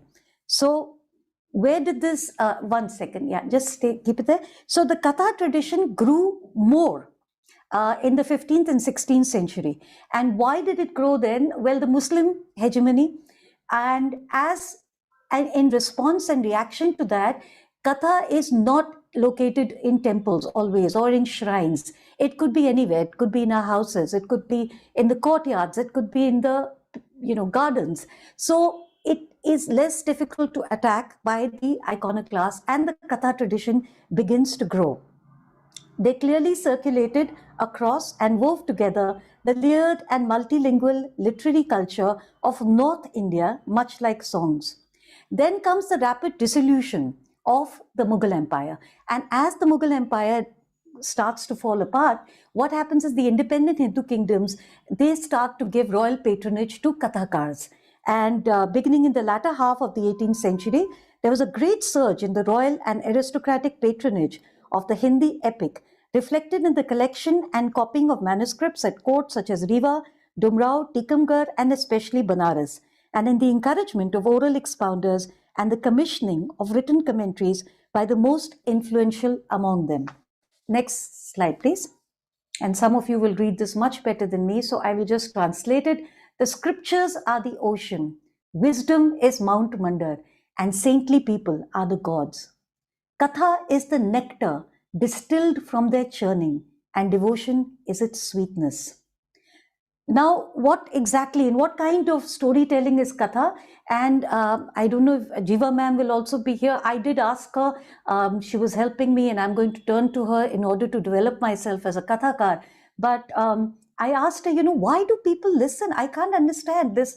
They listen for hours. I mean, as storytellers, it's difficult to hold people's attention. And what she did tell me was that, it's also because it's religious. It's also because people are gaining something each time they hear it. The Katha is a slow, systematic storytelling recitation. It needs elaboration, elucidation, explanations, illustrations. So what I found interesting is you take something from Tulsidas, but then the Kathakar adds to it, adds his own insight, his own lesson to it. And he addresses somebody and says, Kyun? Doesn't this happen to you? Tumhare saath aisa hua tha na? Yesterday this happened to you. So this is very interactive, and it's a lot of audience participation. So each tale modulates and combines registers of instruction and entertainment through humorous subversive situations, vivid dialogues, emotional scenes, displays of technical knowledge, and so on. So that drawing a line between entertaining and enlightening instructive tales seems quite artificial. So this dual dynamic of entertainment and education, this is what typifies the Katha. Now, if we've talked about the Katha, what about the Kathakar? Who is the Kathakar? The Kathakar has to be an adhikari, and Deepa did talk about this in her paper. The listener also has to be an adhikari. How do you get this adhikar? And the adhikar comes, first of all, from lineage. And as Geeta ma'am was talking about, the lineage that she belongs to, and the lineage of service, of gifting. So this lineage, for example, in the case of Ram Kinkar Singh Upadhyay, his father was Pandit Shivnayak Upadhyay. Now Ram Singh Kinkarji said, I wasn't influenced by him. When he would do pravachan, I would go off to sleep. And I say to you, your sleeping is going into your subconscious. So somewhere that influence of the father and the way that he was able to hold an audience, that is important. The second way to become a Kathakar is the Guru Shishya Parampara. So there is no instruction, there is no manual, curriculum, syllabus.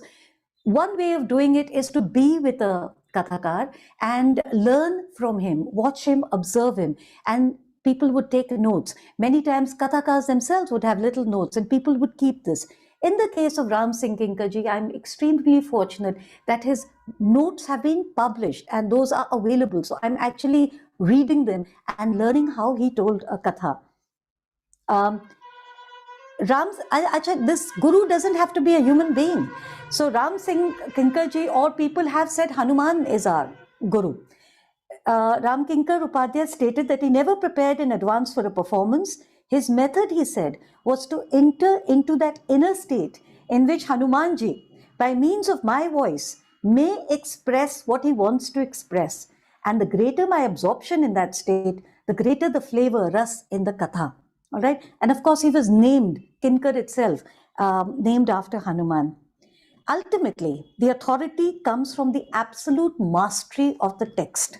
Really knowing it, really knowing it, internalizing it, so much so that the language, structure, and images seem to permeate the mental processes, so that there is no occurrence, word or image encountered in life that does not immediately evoke in the devotee some parallel word, phrase, or situation from the text. The Kathakar uses songs, satire, humor, gestures, and interpretations to make the story contemporary and relevant. I found this very interesting in Ram Singh Kinkarji. He talks about it. He talks about his craft as a Kathakar. And he says, what is the difference between a Katha and Itihas?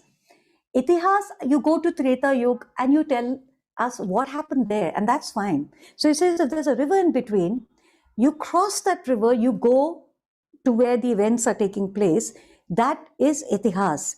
But in Katha, you bring those events right into today's milieu and into the hearts and the souls of your listeners. Then that is Katha.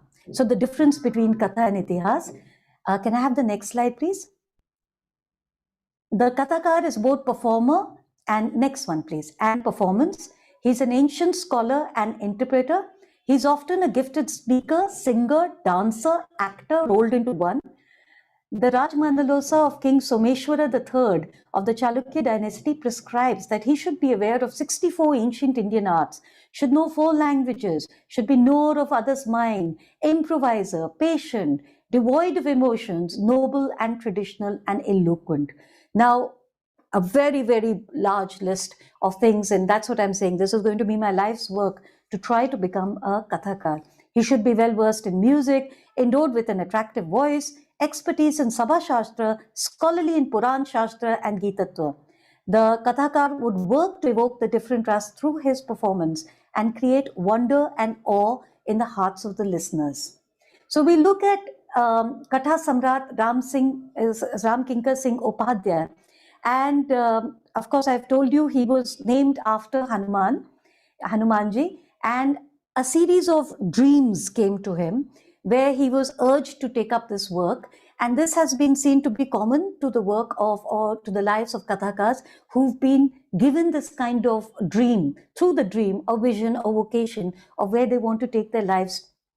But he was different in many ways, and he was visiting professor at Banaras Hindu University, because what he would do was that he would, yes, he was appealing to bhakti, but he was also appealing to gyan. And his discourses were more intellectual also, and they appealed. He was the intelligentsia's Kathakar. So young people would flock to him, young professionals. In some ways, he was a one-man theater, himself both performer and performance. He was friend, philosopher, and guide to his audiences, scholar and interpreter. In Ram Katha Mandakini, he asserts that the task of a Kathakar is to bring the story to life in the minds of the audience across spatial and temporal distances. And so he talks about one, for example, I was reading Ram Katha Mandakini. Now, this is the strange thing. I've had this text in my home forever and never thought that I would be reading them. And then suddenly I realized that this is where I have to turn, and I have to turn to his work to learn how to be a good Kathakar. And he talks about the incidents of Bharat Milap, and he talks about how the first time they met in Chitrakoot, and then the time that they met in Ayodhya, 14 years have gone by. The difference, he tells you the difference in what has happened. And reading that account of those differences, that the first time Bharat is standing at a distance, he doesn't touch his brother. He's ashamed of what his mother has done. He just bows to him. But his brother is so overwhelmed with love with prem for his brother, that younger brother, that, for a while they overcome. And Kevat has to remind Shri Ram that, Guruji is there, there are other people there, there are other people, your mothers are here. And then he remembers, and then he does what he needs to do and greets the Guru and greets the mothers. So 14 years later, Bharat doesn't come in front of him, doesn't want that mistake to be repeated. And what he does is he stays at a distance. And when he has met everybody, then he comes and then he grabs his feet. And he grabs them because he will not let go. And Kinkaji says, why? Because, and then Shri Ram has to say, you have taken my heart, don't worry, I'll not go anywhere. And then he gives a story. And he gives a story, Kinkaji gives a story about a painter who drew a very realistic picture of God. And it was so realistic that it came to life and began to speak. And it said, why have you not drawn feet for me? And the painter said, but if I draw feet for you, you'll walk away. So this is the style that the Kathakar uses, and especially Kinkar. Now, what was interesting to me was that, how we vary our voices and gestures and this, and he speaks in a flat monotone voice. He doesn't quote from the text much. He has no gimmicks. It was this plainness that fueled his popularity. He explained the Manas instead of just singing it. And intellectuals flocked to his kathas. At times there were 5,000 people, the Srotas accepted the Manas as a work of the highest inspiration. They know that it is complex. They know it is enigmatic. They know it is mysterious. They know that it will need somebody to speak about it and to bring it out. Kinkaji distinguished between Katha and Itihas, which I've already talked about. He compares the Katha to a bridge, a setu, which links the past to the present, the distant to the near, and the heart of the listener to the characters in the tale. So, and then this whole story of, this is the difference between Itihas and Katha. Katha brings the events and the characters to us. We are no longer just describing emotions or hearing that description, we feel them too. And so this whole thing of, why do we celebrate, for example, Dashera and the victory over Ravan every year? I mean, it happened once so many years ago. Or why do we celebrate the birth of Ram? And the point is for us to be there again, to be there in person and to feel that. And that's the magic of Katha. Katha is a milieu-oriented art form arising in and inseparable from the spiritual outlook and practice of its listeners. And as Deepa was saying, so I will not repeat that, the listener, the Srota needs to be an Adhikari. They already know the story. We assume they are quite familiar with the story. So when we're telling the story or we're doing the Katha, we're actually bringing out some aspect of it that maybe they hadn't thought of. So that's when the Kathakar gets value. And a good Kathakar is not looking, I am right now looking for audiences that don't know too much about the story. But a good Kathakar is actually looking for audiences that really know the story. And so they are responding to every nuance and every suggestion. Ram Katha Mandakini. This is the text that he wrote. It was meant to be, now the Tulsidas Ramcharitmanas was never intended as a standalone composition. It was intended to be accompanied by prose explanations, elaborations, homely illustrations, because it is, and then of course he talks about all the levels of Katha being told in Tulsidas Ramcharitmanas. The third chapter of Kinkaji's Ram Katha Mandakini begins with Hari Anant, Hari Katha Ananta. God is infinite. Infinite is the number of stories told around him. And this applies especially to the story of Ram. And whenever we do know that wherever the story is told, Hanumanji is there as the Strota. We also know that Hanuman as a Kathakar keeps molding his story to the needs of the, that situation. So when he comes to Sita and Sita ji says, tell Sri Ram how much I miss him and he should come. And then he says, no, if I tell him that, already he's so unhappy, he's so sad. So she says, no, don't tell him that Katha then. Tell him the Katha that will make him strong and pick up that barn. Story, text, teller, telly. So the story of Ram is the story of righteousness, wisdom, good conduct. Every Indian knows the story of Ram. Therefore, the question arises, why should we listen to it? I won't tell you the story, but the answer lies in the Telugu folk story, what happens when you listen. And Balkand, if you listen to that, you'll be blessed with progeny, Sita Kalyanam, marriage, Padukapadi Shekam, granting of boons, Goa's friendship. The Kathakar is both performer and performance. The eyes and ears of the listener are focused on his presence. Kinkar had a deep voice and a towering personality. His audience called him Yug Tulsi, the Tulsidas of this Yug. He was respected for his superior knowledge, wisdom, and understanding, and gained his authority and respect through that distinction. Writers and intellectuals also admired him. In fact, in his discourse, he was able to mingle bhakti and gyan, devotion and knowledge. His katha was held in large assemblies of people, assumed truth-telling by exposition, and was highly interactive. However, Kinkar was criticized, and this, I loved this part, because, whenever I set out to do something and I say, do I have the authority? He was criticized and attacked for his commercial success as well as his strained interpretations. He's leading people astray, one elderly Vyas told me, because he does not interpret the Manas in accordance with the Ved, which is what Tulsidas intended.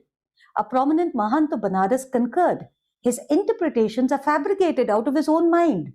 Goswamiji never even imagined such things. In an interview, Ram Kinkar countered such criticism by observing wryly that anyone who said anything new could expect to be similarly reviled. Hadn't the Brahmins of Banaras assailed Tulsidas himself for his supposed innovations? And others will come after me, and they too will ponder in their hearts. They too will develop their ideas from the perspective of a welling up of feelings, and those same dogmatic people will oppose them too. Only then they will use my ideas and their arguments, saying what he said, that is ancient and traditional. And I feel like he's speaking to me, because this is what I'm doing. I'm saying he said it. What set Ram Kinkar apart, aside from his singular commercial success, was his tendency to move away from a literal interpretation of the story in order to make it more relevant to the concerns of his audience. The tremendous response that his effort elicited reflected in the designation Emperor of Katha, Katha Samrat, suggests that as academicians and as storytellers, we may need to resurrect this indigenous form of storytelling in order to connect more deeply and meaningfully with the people of this country. Thank you. Oh, and I think there was a slide after this. If you can just show it. I don't think there's anything. Yes, this is Maharaj Shri. Yes, yes. And next, please. Next. And this is, this is the incident I was talking about. But the previous slide, please. He used to have this at Birla Mandir, which is why I have it in my background. And next, please. Yeah, this was the story I was talking about. And this is the book that I'm using, Ram Katha Mandakini. Next, please. So lessons for our storytellers is precisely this. We may need to dig out our own, our own traditions and find what worked then, and and then work on that, and then we'll have something really to gift the world. Thank you very much. Pleasure to be here. Thank you so much, Vinitaji. I think, from your presentation, the thing that I will take home is that picture of Ram Kinkarji Upadhyay narrating the story, and the audience. Yes, it was here at Birla Mandir. He used to do it here. Yes. The audience facing him, we don't see the face of a single person seated over there, but from the way they're back in attentiveness and the yes. You can just imagine what the emotion on their face, and in the picture, all of them seem to form a single unit, and they don't be separate. Absolutely. In fact, even reading, I didn't believe this could happen, but even reading the text, I started crying. And it's that incident that I have read so many times or know so many times. So there was something, I don't know how he creates that emotion, but yes. Indeed, indeed. Audience, any questions, please? Thank you, Deepa ji. Very kind of you, and very kind to have created this opportunity.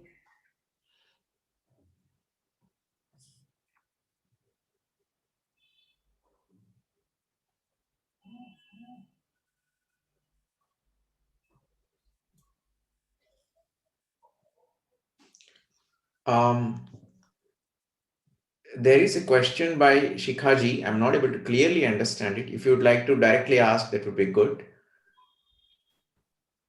Anybody? There is one question. No, that's also an observation. So anybody wanting to ask the question directly would be helpful.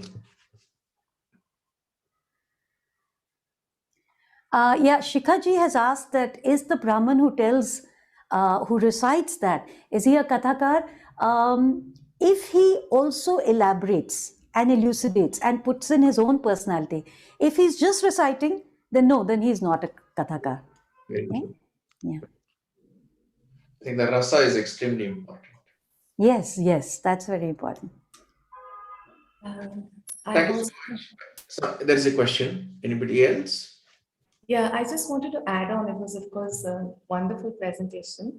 Again, since you were talking about the Katha and the Kathakar and going back to listening, in Ramcharitmanas again, we have, every time there is a teller and a listener, right? There is Muni Valkya who's telling to Bharadwaj Muni, and then there is Tulsidas telling to the disciples. Sometimes it's Shiva telling to Parvati, or it is Kak Bhushundi who's telling to Garuda. So yeah, it's very interesting. Yeah, the teller and the tale and the telly, they're built into the story. Yeah. Thank you. Thank you. Yes. Yeah, it's very beautiful the way you brought up the journey of a Katha Vachak. Lovely. Thank you so much. Thank you. Thank you so much. We now move to the next session. I'm very pleased and honored to invite Dr. Eric Miller. Deepa ji, would you like to kindly introduce him?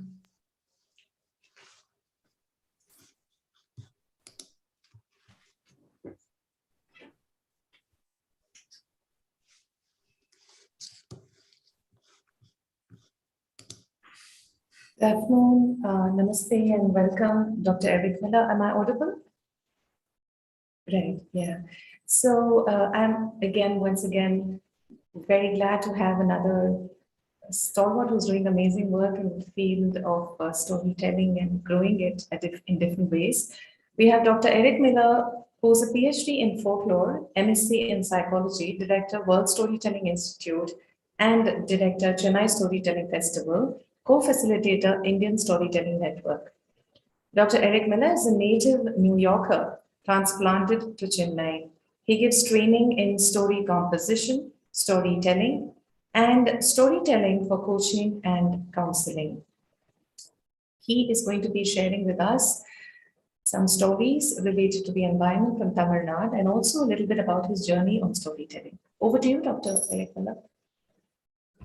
Thank you very much. What do we see on the screen here? I'm seeing a graphic.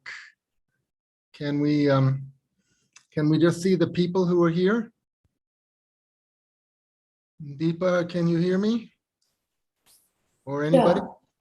You should be able to. You should be able to see. Basically, I'm seeing a graphic of it's a design. It's kind of orange and yellow. You should be you able can to click on view and you can click on gallery. Let's see, gallery. Yes, there we go. Good. You cannot, let's see. Is somebody pinned? Am I pinned? Or I think Professor Vanita is pinned. Can that person be unpinned so I can move around people's images?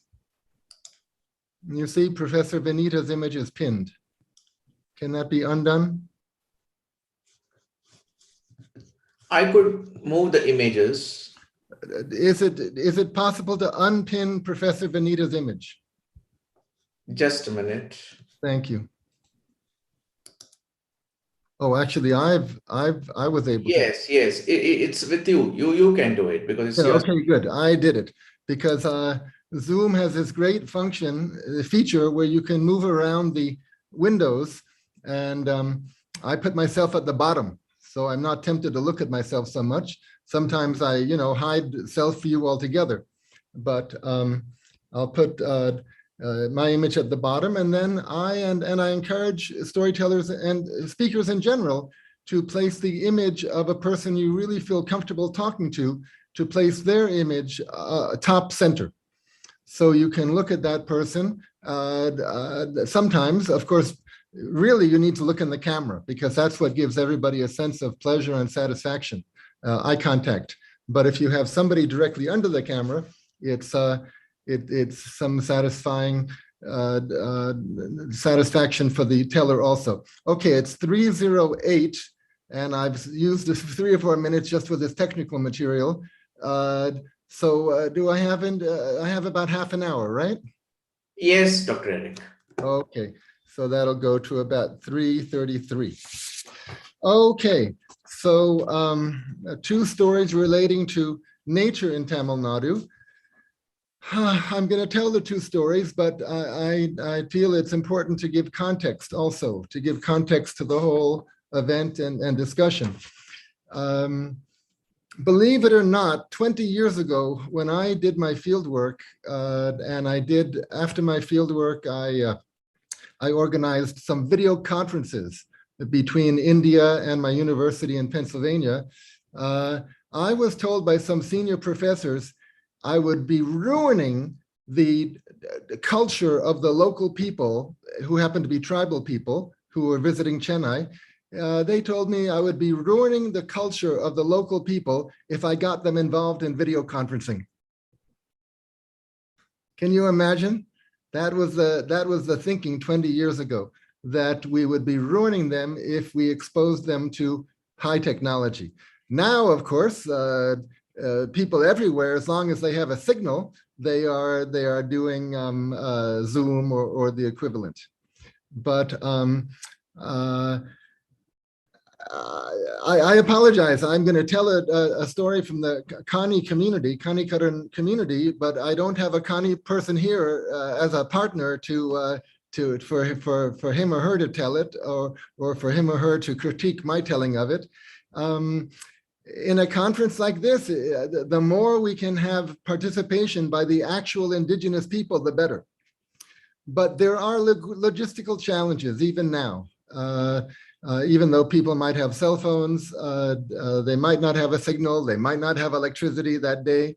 But I think this is a goal that we should work towards, of enabling people in communities to be able to speak really for themselves, including by video conference. Because, we're hoping this pandemic is going to end at some point, right?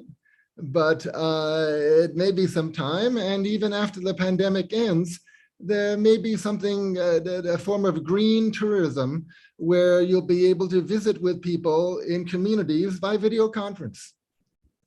It's conceivable. So with storytelling, and I use the literal term there, storytelling, the literal form of storytelling means using primarily voice and body. And that is a very challenging thing to share with people outside the community, because storytelling is always done in a local dialect or local language. So it's easier if you have a visual craft that you can refer to, because a visual is a universal language, just like dance is a universal language. Even music is a universal language. But if we're limited to the spoken word and facial expressions, that's not really enough. So there has to be some sort of translation, which we can do. But it's again, it's a logistical challenges. One thing I do is take people to locations before the pandemic and engage with members of local communities, so that we hire members of local communities to give us instruction in storytelling. Not just listening to them, but hiring them to teach us how they tell stories. And of course, translation is often needed. One form of local storytelling here in Tamil Nadu, and probably around India, in Tamil Nadu, it's called Kadayam Pattum, story and song, where the narrator sometimes is singing, sometimes is talking. And I facilitated events where we had a team of people visiting different, sea fishing communities, agricultural communities, tribal communities in the mountains. And in each case, we studied with them. So that's That's one solution. You know, in ancient Tamil culture, there were 5 geological cultural zones, starting with the seashore and ending with the mountains. And the 2 stories I'm going to tell you today are from those 2 places, the seashore and the mountains. Each in classical, traditional Tamil culture, each, the poetry, the music, the mood of each location was different. And actually it matches the stories that I'm going to tell today. In the traditional Tamil formulation, the mountains are a place of fertility and joyful union, especially between the husband and wife. Whereas at the seashore, there's a lot of tension. In the old days, the man would be going out in ships, and the wife would be worried, is he going to come back on time? Is he going to be okay? Forgive me for the sexist formulation. Today, the men will be worrying if their women are coming back on time. Okay, let me begin with the story that is told by the Kanikaran people. And I did my fieldwork PhD with that community, and I collected this folktale. I heard it from the mother of my research partner, and this is how it works. There'll be a young person in the community who speaks some English and is interested in talking to outsiders, and maybe is interested in Tamil cinema music, you know, 1 foot in the traditional community, 1 foot out. So as a researcher, as an ethnographer, you tend to make contact with that kind of person, and that kind of person then is the go-between between you and the senior people. So the mother of my research partner told this story. Vel Murugan was my research partner, and Vel Murugan's mother told this story. Okay, now I'm leaving analytical mode and I'm going into storytelling mode.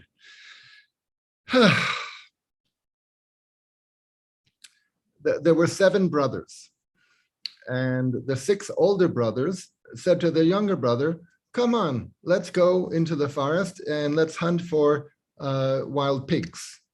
We have our spears, let's go and hunt for the wild pigs. So the younger brother said, okay, let's go. They went deep into the forest, and at a certain point, the 6 older brothers turned on their younger brother and stabbed him to death with the spears that were meant for the pigs. The story doesn't tell us exactly why they did it, just human treachery. So the younger brother had 2 dogs who came with them. And those 2 dogs now went running back to the village and went to the wife of the younger brother, and those 2 dogs communicated to her, come on, come on. So the wife went with the 2 dogs and came to where her husband was lying on the ground. And of course she began, she got on her knees and was weeping. She was screaming. Oh, it's called Opari in Tamil Nadu, mourning. But nearby there was a snake and a mongoose.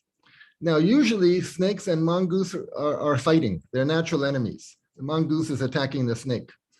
But in this case, they were playing Viliadu, Viliadu, Viliadu, Viliadu, as Murugan's mother used to say. Viliadu is play. Viliadu, Viliadu, Viliadu, Viliadu. They were running around together. And when they heard the wife screaming, they came up, and the snake said, don't worry, madam, we understand the situation. We will get the medicine. We will revive your husband. And sure enough, the snake and the mongoose went and found some plant medicine, prepared it, put it on his wounds, and he revived. And so the younger brother, the wife, the 2 dogs, they went back to the village. They told the Panchayat leaders what happened. And the 6 older brothers were forced into exile. They had to leave the village. which was the most serious punishment in those days. Now, I don't see a single image of a moving person. Could somebody turn on their camera just so good, thank you. That's, yes, yeah, thank you. Can you give a little feedback about that story or the way I told it? Just any little response.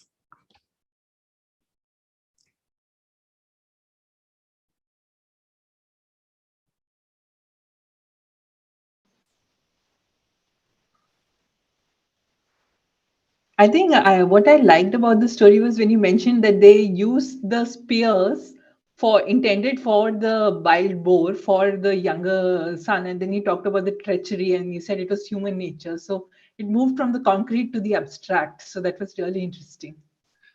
Thank you. You know, I didn't discuss it with anybody, but I have a feeling that the 6 older brothers would have inherited the property of the younger brother, and that might have included his wife. I'm not sure about the details of it, but that's the only reason I can think of why the older brothers did that. It's hard to discuss these kind of details with people in a community, because the people in a community with these stories, they're not really used to being analytical about it.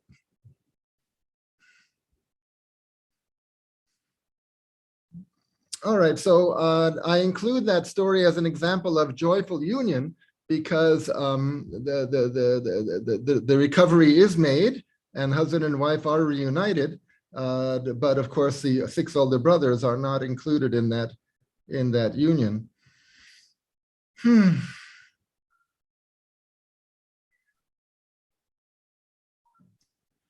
I did this field work in that area in 2003 and 2004, which was 18 years ago. And I visited periodically. I've stayed in touch with some people. And I noticed a couple years ago, there's a big, new, beautiful building, a sort of museum near the village. But this was right as the pandemic was starting. So I'm sure it hasn't been used, but I was so delighted to see that a museum in honor of the Kani people has been built there. I like to think that my field work, you know, which was publicized a little bit in local papers, might have stimulated it to some degree. But if they do go ahead with this museum, I hope they have live storytelling sessions and events where people can meet. But you see, tourists are often in a much higher social economic class than the artisans. So there's a little bit of tension there because some upper class people may not feel comfortable interacting. They may respect tribal knowledge or traditional knowledge, but they may not actually be interested in being around actual tribal people. But others are. So this is really a niche form of tourism. Where you learn the language, you learn the storytelling, and you actually meet people. Okay. Dr. Miller? Yes. You said they don't like analytical discussion about their stories. Did you try to collect some folk exegesis, metafolklore, from within the community? Metafolklore I borrow from Alan Dundas. You know, my language ability, the people were speaking a mix of Tamil and Malayalam, speaking a tribal dialect, and my language ability was so poor, I really couldn't, that was probably the main problem, that my language ability was just not up to it. And in fact, I had to change my subject for my PhD. I started out wanting to study grandmother stories, but I ended up studying children's songs and games. There's a long history actually of studying children's songs and games in the field of folklore, and it's a good entry into a culture. But that's what I did. I collected a bunch of songs and games, and you can see the recordings.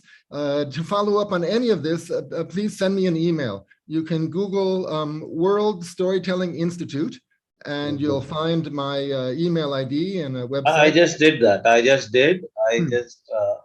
went to the website. Right. I compare field works, particularly of anthropological nature, ethnographic nature, to puzzle piece collection. And these puzzle pieces are available to you just like that. You don't go for them. They come to you when you stay longer, when you spend longer periods with the community. These puzzle pieces come to you, and you solve the puzzle at the end of a long stay in that area. A conscious, deliberate questioning, a conscious inquiry may not be very helpful. Yes, and you know, in today's day and age, the fieldwork period does not have to end. Just like the visitors of tourism does not have to end. We can all stay in touch by Zoom and other means. I appreciated the term activist anthropologist, activist folklorist. The idea is that by helping local people make a presentation to the general public, this helps put them on the map and helps them say, we exist, we have something to offer, we're important. And so it's a request that they receive government services and that the government do whatever it can to help that tribal or that community continue to exist. We all know that the value of real estate in forest areas and coastal areas is the most expensive. So the only way these people can continue their communities is with government support. So that museum, I like the term living museum. A living museum is a museum where the objects on display are still in everyday use, or versions of the objects on display are in everyday use. Members of the community explain the objects and demonstrate them to the visitors. Always one level of culture will be for public display for outsiders, and another level will be for community members. For example, a very important part of local insider culture is Sami with the tribal people, you know, going into spirit, in English it's called spirit possession. That maybe is not such a good idea when people are visiting, especially, you know, certain people might feel it's backward, it's not auspicious. So people, the members of the community have to have a discussion with the facilitator, folklorist or anthropologist to discuss what do we really want to show? What are we doing here? So that's all part of the process. The local people have to be in the role of taking a full partnership position financially and artistically. Okay, now I'm going to tell this story from the fishing community, which was told to me by a man who sadly is no more, but I'm going to tell you the story. Okay, this is this story I'm calling Marrying the Turtle Princess. Okay, again, leaving the analytical mode, going into the storytelling mode. Hundreds of years ago, beside what is now Marina Beach in Chennai, there was a fishing community, just like there's a fishing community there today. Today it's called Machikupam. I'm not sure what it was called 300-400 years ago, but 300 years ago, there it was. And there was a young man who used to go out fishing with his father, and eventually his father got too old to go out. So the young man went by himself in a katumaram, which is 6 or 7 tree trunks strapped together. I'm afraid to say you won't find them anymore because after the tsunami in 2004 or 5, most people converted to these large fiberglass boats. So actually what was lost was not only the katumaram, but the rowing songs that people used to sing, elele, elesa, elele, elesa, which people cannot do with a motorized boat because the sound of the motor is too loud. But unfortunately, we activist folklorists are not in a position to say, no, don't use a boat with the engine. We don't want that. We want you to continue using a non-engine boat so we can hear the song. You know, we're not in a position to say that. But okay, anyway, this young man, he went fishing, he threw the net, and one night there was a big turtle that came back in the net. And the people don't like to kill turtles. They associate it with a incarnation of Vishnu, and they try to free turtles from the nets when they can. So the turtle said, "Please let me go. Please let me go. I am the king of the turtles." So the young man said, "Okay, don't worry," and pulled the turtle out of the net. And the turtle said, "Come with me. I am the king of the turtles, and I have a daughter who has been watching you, and she likes you. Come and meet her." So the young fishing man said, "But if I go in the water, I can't breathe." The turtle said, "Don't worry about that. I'll fix that." So the young man jumped in the water, held onto the turtle, and down, down, down they went. Down, down, down. Finally, they came to a city there at the bottom of the sea, which was so beautiful. All the buildings were made out of precious gems and stones. And the young man was really amazed. And they came to the palace of the Turtle King, and there was the Turtle Princess, very beautiful.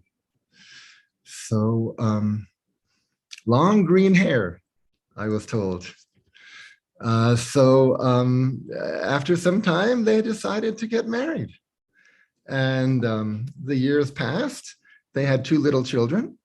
And one day, the young man said to his wife, "You know, dear, I never said goodbye to my mother and father. I'd like to go back and just say goodbye to them, say hello and goodbye to them. Is it okay?" So she said, "All right, but here, take this little black box, carry it with you. Do not open it, no matter what. Promise me you won't open it." He said, "Okay, I won't open it." So up he went, swimming upward, upward, upward, upward, upward, upward, and came to the surface, and then he swam back towards the land, but everything was different. The buildings were much higher, and there were these contraptions on wheels that were moving around without horses. Cars. You see, he'd never seen a car before.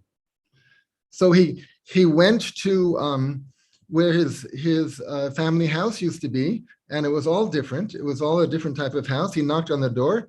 He told his family name. They said, "We never heard of you. We never heard of your family. Go away." So you can imagine he was a little taken aback, and he figured out. He said, what is the date? And he learned that 300 years had passed. So he went walking down on the beach, and he was so sad because that meant all of his family was gone, all of his old family. He sat down on the beach, and he remembered he still had that black box. Now, tell me, should he open that black box or not? No. But he had nothing else to do. He decided, "I'm just going to open this black box. What's the use?" He opened it, and there was a whoosh sound, and instantly he aged from being a young man. He was still a young man somehow, but he aged to an old man, and he died. That's the story. So I take that story as representing expressing a lot of anxiety about the changes that are happening in the community, and will people continue to have a place in the new community? New buildings are coming up, and there's the danger of the fishing community being displaced. So I take that. But the story element of having something that you're not supposed to open or look at, and you look at it anyway, that's in many, many grandmother stories around the world. That's very popular.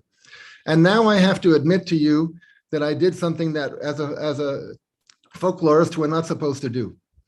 I made a different ending for the story because I felt it was just too sad. So my ending is he's sitting on the beach and he's about to open the box, but his son and daughter come up walking out of the water. They're just little turtles. And they come up and they say, Appa, Appa, don't open that box. Come back. Mother wants you to come back. Come back with us. So he goes back with his children and goes back to his wife and lives happily there. Isn't that a better ending? us outside people often want a softer ending. But okay, any thoughts or responses to that story? Yes. So it was very interesting that he comes back and he realizes that 300 years have passed. I've read similar stories, which are yogic stories from a collection called Tripura Rahasya, which are basically stories which intend to tell you how to teach you yoga. And in that also people go into these states of meditation and they come back after 300 years. But this is not a yogic story, so it was very interesting to hear about that story element. Yeah, it's in many stories around the world. There's a famous USA short story where Rip Van Winkle is a story in the USA where someone sleeps for 20 years. So in summing up, I want to say that the environmental conditions, language, and culture, they're all intertwined. If you take tribal people away from the forest or fishing people away from the beach, whatever culture they have is going to evaporate. These are people who've lived sustainably in their natural environment for tens of thousands of years. But if you take them out of their environment, the culture and the language will evaporate. So what we activists finally see, our mission is to explain to the powers that be the value of linguistic, cultural, and diversity. It's pretty established now that biological diversity is healthy for an environment, but we have to also extend this to linguistic and cultural. And there's logistical problems with linguistic and cultural diversity. You can't communicate with everybody instantly by the same way. You have to use different languages and different methods. But when communicating with the powers that be, the district forest officers and the state and the national government, we have to try to convince them that there is a value to these indigenous traditions, not just to traditional knowledge, but to traditional communities. All right, I think I've covered most of the notes that I've had. Does anyone want to tell me or ask me anything before we finish?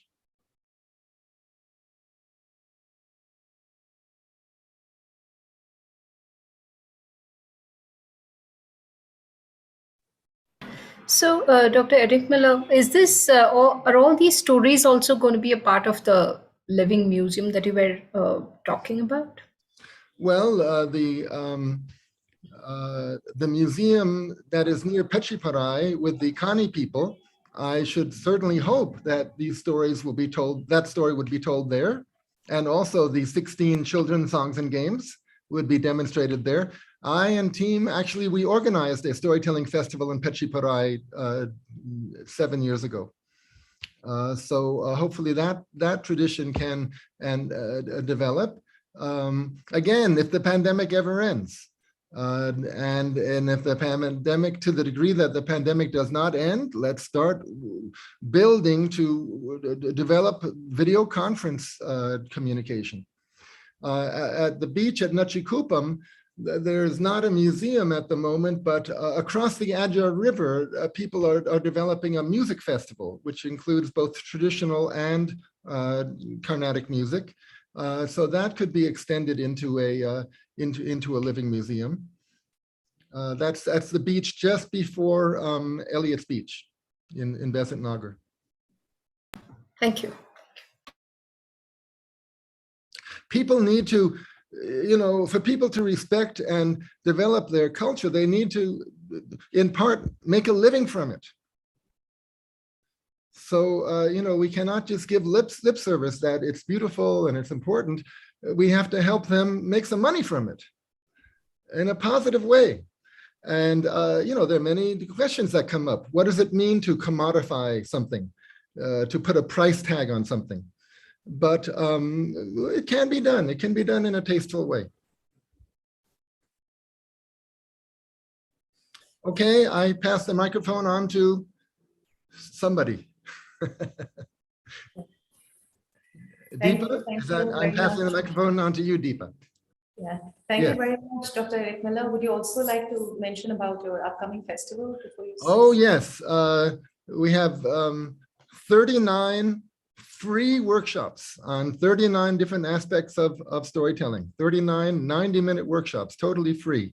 To me, that's the highlight of this festival. It will happen during the month of February. Again, just Google World Storytelling Institute, and you'll find out how to register for the festival. Thank you, Deepa. Thank you. That was a wonderful exposition, and glad you could make it. I'm really delighted once again that the conference is bringing together academicians and storyteller practitioners. Yeah. Thank you. Over to you, Shivkumarji.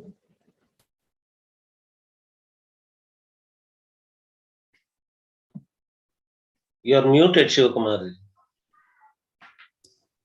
Thank you so much, Dr. Eric. And it was like Deepa said, hearing storytellers, practitioners on the ground, engaged with communities, it's always insightful. I now invite Srihari Vittal, who is going to talk about a very interesting thing. His topic is Mothers, the Storytellers, the Civilization Makers, Studies So on... become Adrushya now, Shivkumarji. Sorry. Adrushya Rupi Shivkumarji. Yeah. I have not put on my video. I think. It is storytelling, so you have to be Adrushya, all magic. True.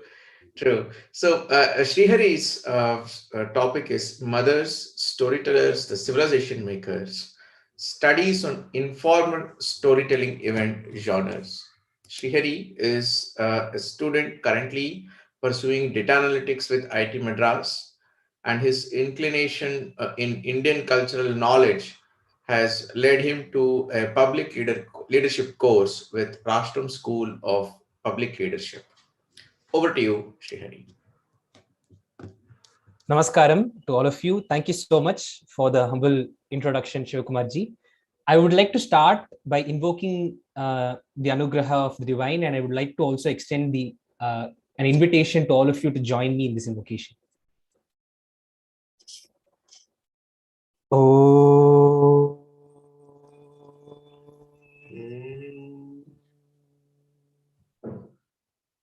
Sahana vavatu, sahanau bhunattu, sahaviryam karavavahai, tejasvinavadhitamastu ma vidvishavahai. Om Shanti, Shanti, Shanti. Harihi Om Shri Gurubhyo Namaha. Harihi Om.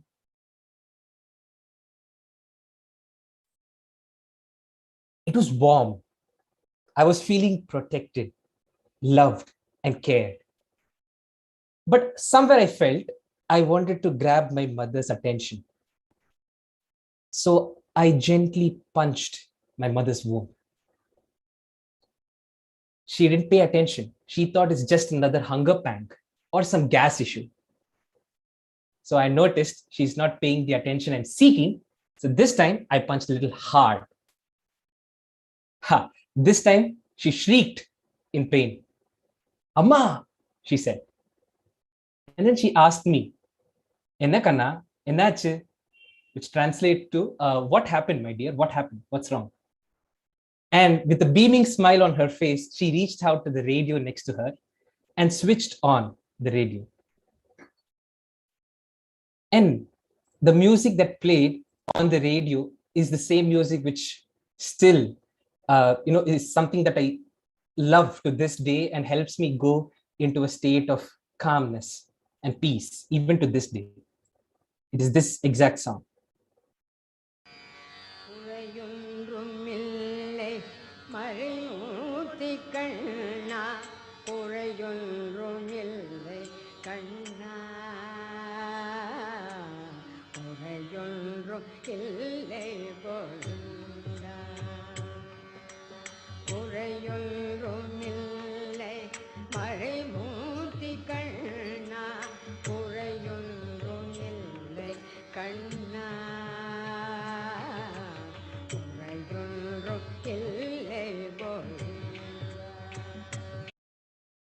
Kurayondrum illai.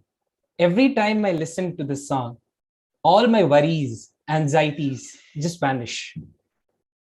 And every time I listen to the song, the image of Bhagavan Shri Krishna comes to my mind.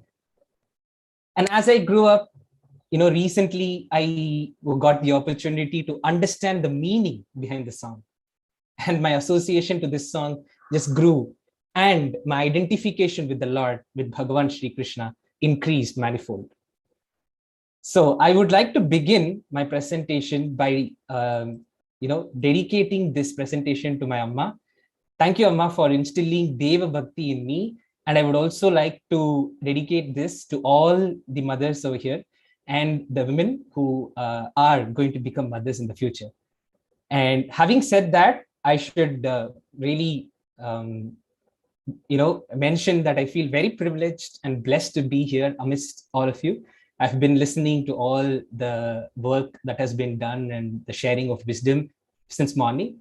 And I feel myself to be, a little out of place, but I'm happy that I got this opportunity through INDICA to share whatever little I have learned in this study, and also looking to learn more from the wisdom of all of you. So I would like to start by asking, who is a good storyteller? Well, these are my observations from what little storytelling I have done in the past few years. And to me, a good storyteller is one who makes the listener admire the character and the story. So when a story is well narrated, the storyteller is able to demand the full attention of this listener, and also helps the listener be engrossed in the story. Well, it's a beautiful moment of at-one-ment between the storyteller, the listener, and the story. That's how I would put it. And as the listener starts admiring the character and the story, a closeness is built between the story and the listener. When this closeness is there, the listener starts possessing and embodying the essence and the message of the story. A master storyteller is one who can really, really help the listener, resonate and embody that message or the essence of the story. So having said that, the main, the premise or the essence of this study that I have done is mother as a prenatal storyteller. And what does it mean to me as, like mother as a prenatal storyteller is that the mother is someone who can transfer her consciousness to the child in the womb through the art of storytelling. Now, the question comes, what is in it for the mother to transfer consciousness to the child? And the basic question is, the conception is parenting is about physical and mental care of both the mother and the baby. But from my own lived experience, from my own small experience that I shared in the beginning, and also from what I have read from history and from my scriptures, I noticed this, very, very, subtle, addition in our land that has been there in motherhood. And that is this: in Bharat, nourishment also comes from the deep impression of ideas, values, feelings the mother leaves in the child's consciousness by conceiving and creating a character capable of manifesting an ideal. And unfortunately, this very concept of motherhood and pregnancy is becoming lost in the sands of time. So having said that, the idea of nourishment also has this angle of imprinting some ideals, values, feelings by the mother in the child. How can the mother do that? And I feel the art of storytelling plays the perfect tool or the medium to ensure that, or to realize this objective goal.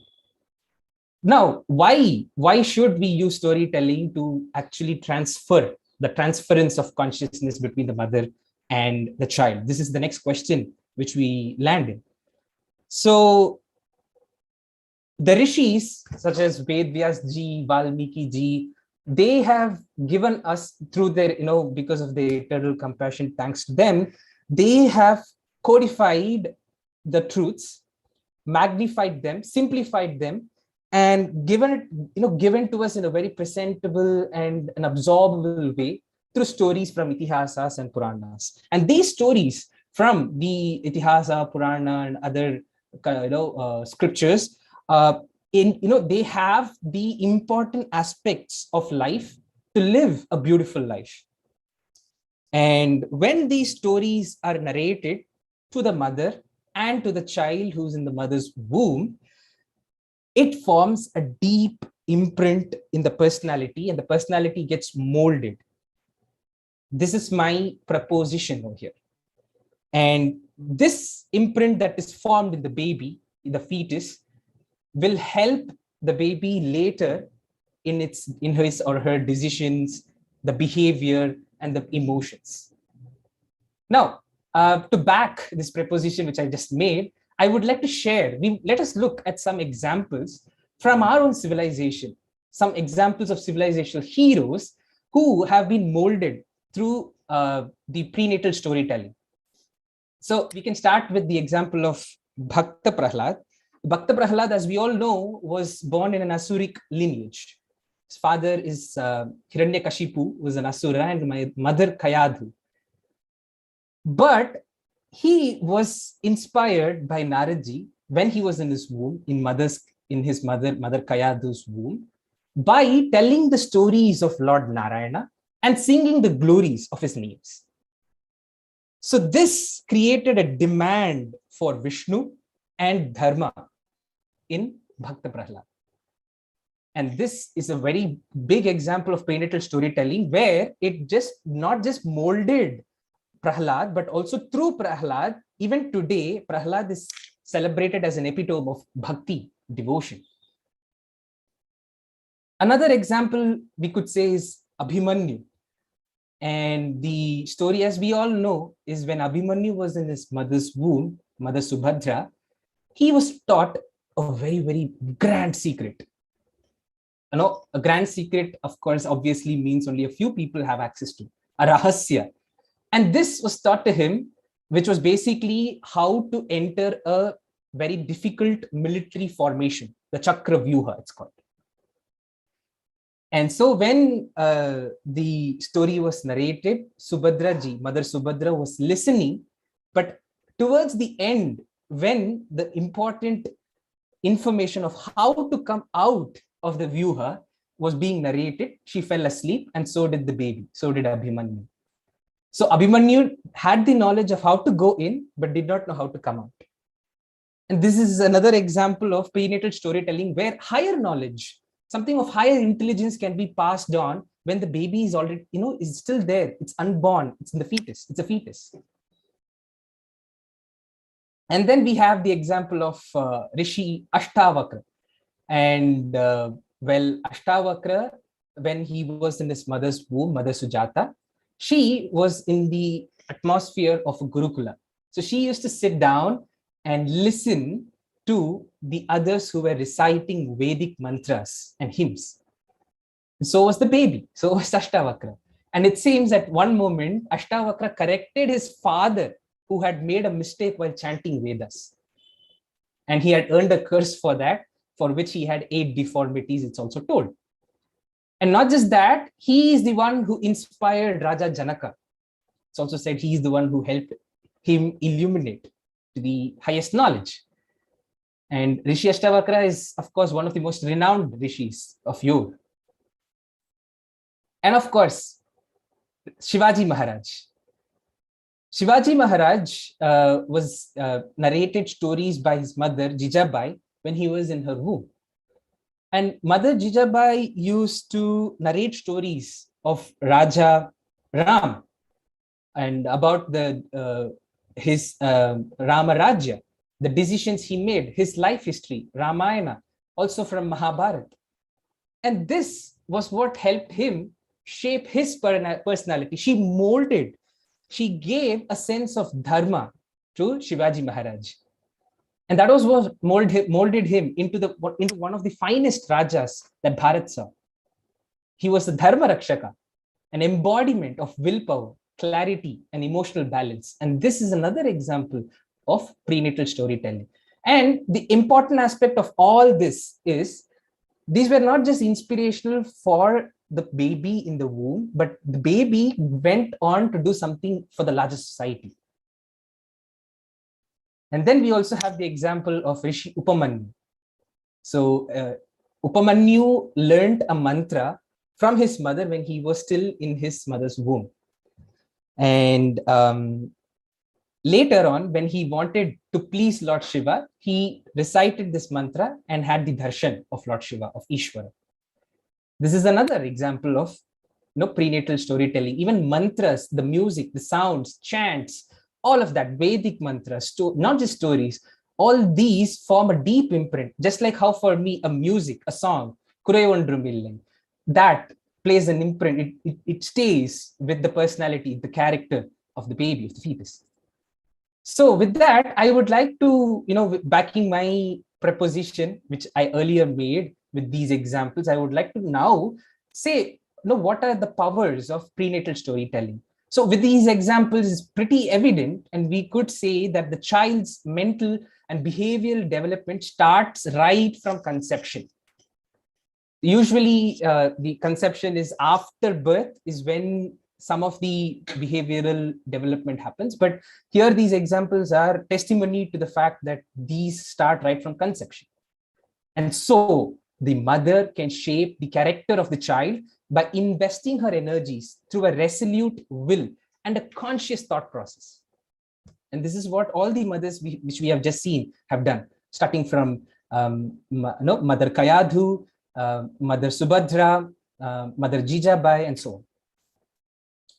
So through prenatal storytelling, we can instill a sense of dharma and a spiritual seeking in children. This is what happened to Shivaji Maharaj. And in fact, for all the examples which we saw. So what is this sense of dharma we talk about? It's to do the right thing at the right time for the benefit of all. And all these stories which talk of the truth, the eternal truth, in a very simple way, and talks about all these important factors of life, dharma, artha, kama, moksha, the purusharthas, the pursuits of life, in a very consumable and absorbable way through stories. That makes it easier for the mother also to consciously process the story through her thought and will, and also to create a deep imprint in the baby, in the fetus.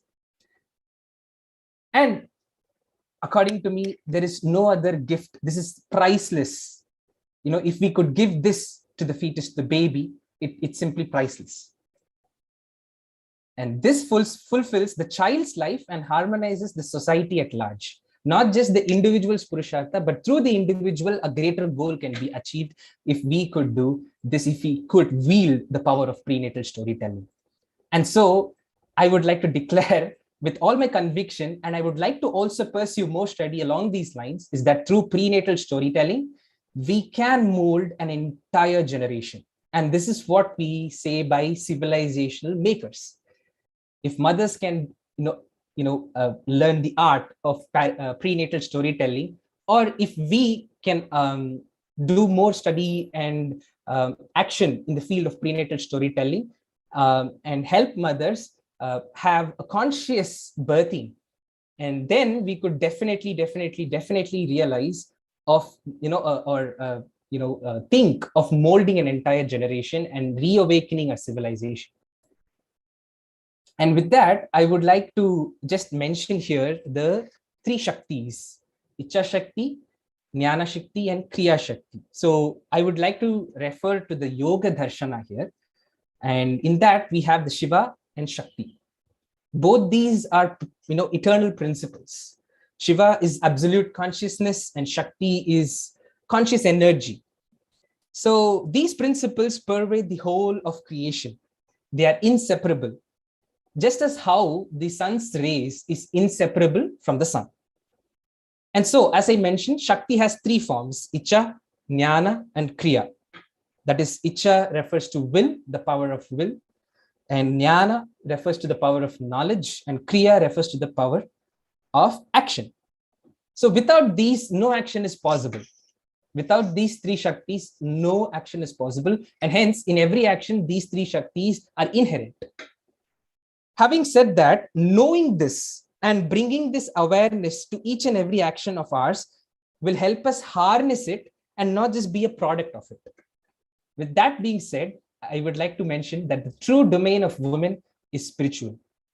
We forget it but too often.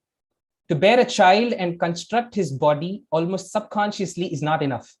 The work commences when, by the power of thought and will, one willfully conceives and consciously creates a character capable of manifesting an ideal. I would like to offer my prayers and my study and surrender myself to the Divine Mother and seek her blessings and her guidance in my path of seeking further and in my study. With that, I would like to conclude my address. Om Shanti Shanti Shantihi Harihi Om. Dhanyavad. Thank you, Srihari. I think the mothers play a very, very crucial role. All of us are aware of it, and especially the example of Jijabai that you gave of Shivaji. I think that stands out as an exemplar, for this. So, any questions, audience, for Srihari?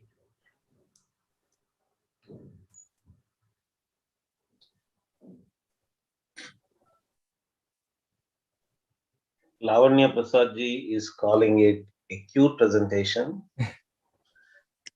I agree, it is cute. But Srihari, when you come to conferences, you cannot stop being cute. You have to grow beyond being cute. Conferences are for logical analysis. And I would have loved if you would have told me how prenatal storytelling is actually done. You were combining prenatal music, prenatal story, prenatal, and your examples were from, again, stories, and Puranas and historical events were all getting mixed up. Shivaji and Abhimanyu, Shivaji and Prahlada, they don't go together, right? For you, probably. For you, Prahlada is like Shivaji and Abhimanyu is like Shivaji. But in a conference, you are into academics by joining both IIT Madras and Rashtra. These places demand a different kind of analysis, right? So yes, sir. Yeah. So we cannot remain prenatal. Let us become postnatal. Okay. And do postnatal analysis in our postnatal conferences. Right. Okay. So thank you very much. Thank you. We can move on to the next. Yes. We now move to the next session. I now invite Deepavitra Das. She's going to speak on a comparative study on the storytelling of Bengal Patachitras, then and now. Devamitra ji is an undergraduate final year student from Jadavpur University, again, Department of Comparative Literature. Her interest areas are cultural studies, storytelling, folk tales of Asia, food literature, and paintings, etc. Devamitra ji. Namaste. Hello everyone, this is Devamitra Das and I'm a student of Jadavpur University Comparative Literature Department. So today I'm going to present my paper entitled A Comparative Study on the Storytelling of Bengal Patachitras Then and Now. Please give me a minute so that I can present my screen.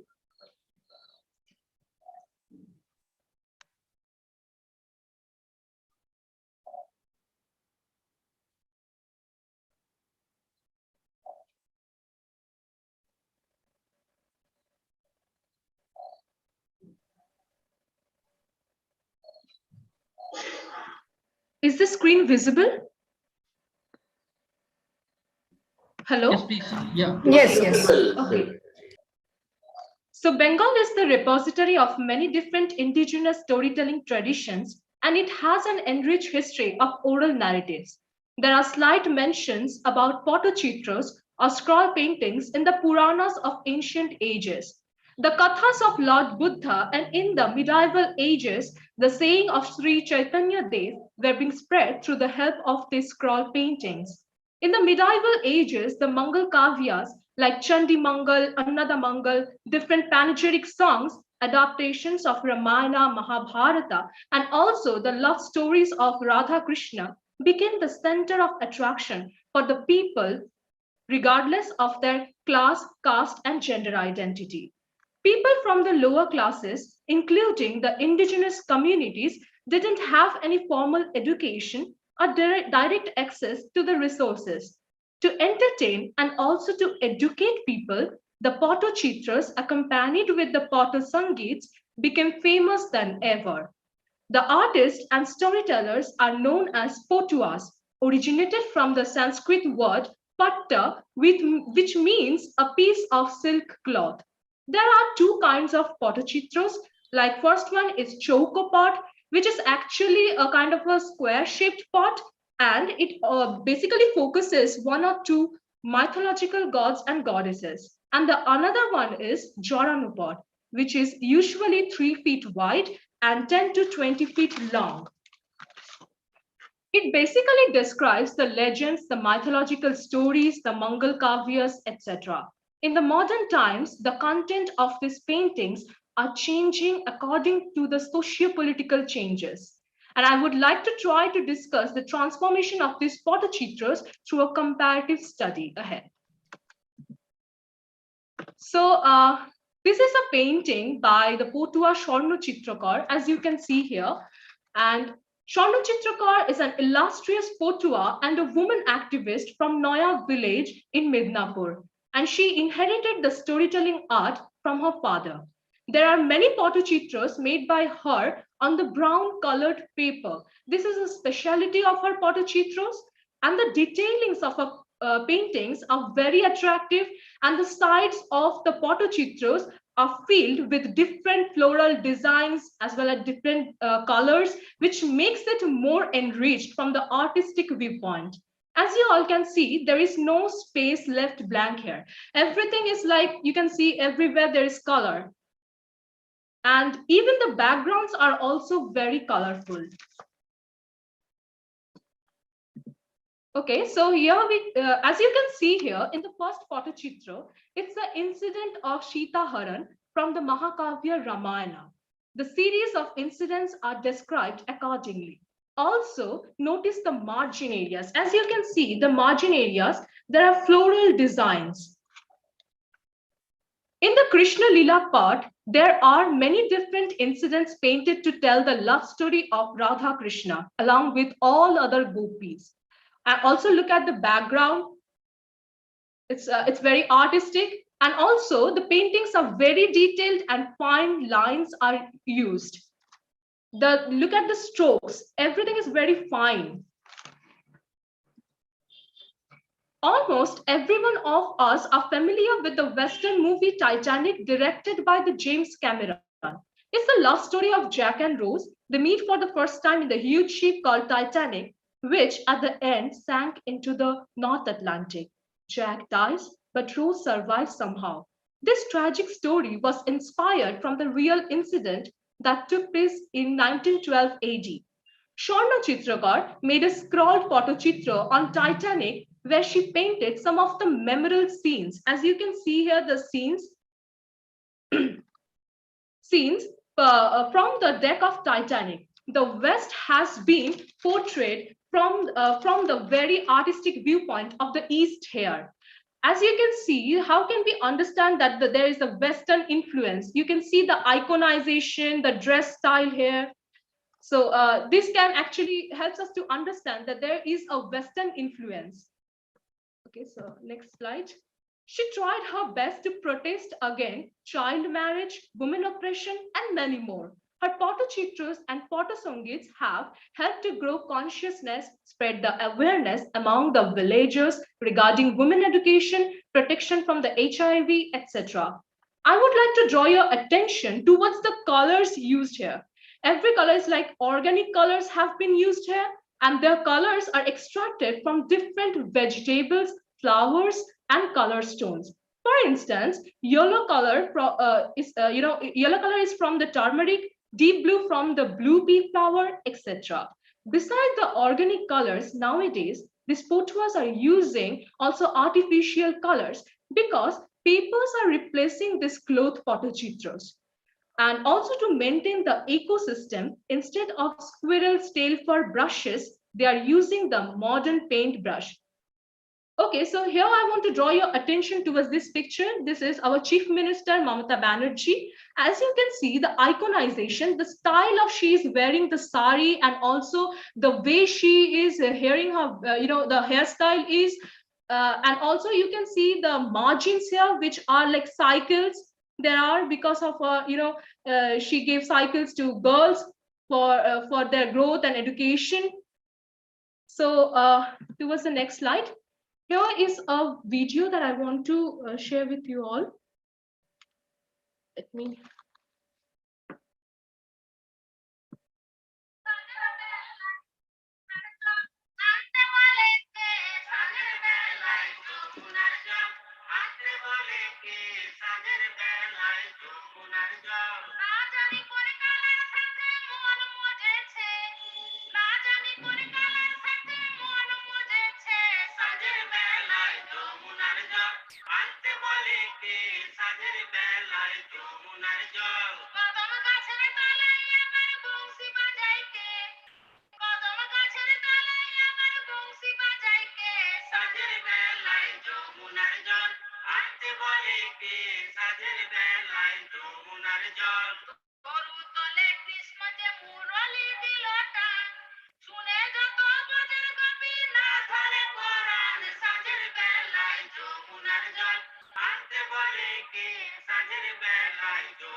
Okay, so here in the song, in the lyrics, we can find the influences of Jayadev's Gita Govindam.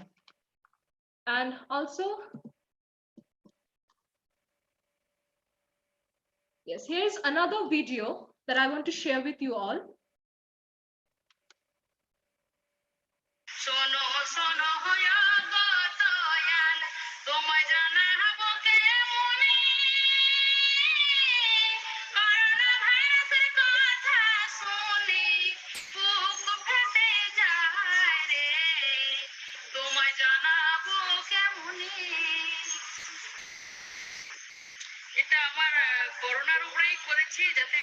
সারা বিশ্বে যে ছড়িয়ে গেছে, আমি চাইছি যে আমার গানটা শুনে আমরা তো বংশগত পটুয়া, আমাদের সেরকম আর্থিক নেই মানুষকে সাহায্য করার মতো।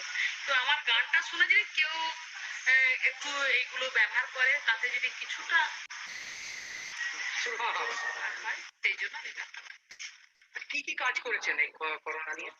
করোনা নিয়ে এর মধ্যেই আছে অনেক কিছু, যেমন চীন থেকে এসেছে, তারপরে হলে পরে কি হয়, তারপরে হওয়ার আগে মানে যে কষ্ট হলে যে ডাক্তারের সাথে পরামর্শ নিলে যে ভালো থাকা যায়। Okay, so in the previous video, sorry, here very interestingly, Sharma Chitrakar has painted the coronavirus as an asur with large teeth, long nails, large eyes, and also with a huge body figure, just the way we find the portrayal of asurs in different storybooks. The doctors and nurses are shown as the saviors here. Through this one, she wants to make people aware of the symptoms and also how to stay safe these days. Okay, so this is another very interesting Patachitra. This the Dariya Machir Biye, Fish Wedding, is actually a song with black humor.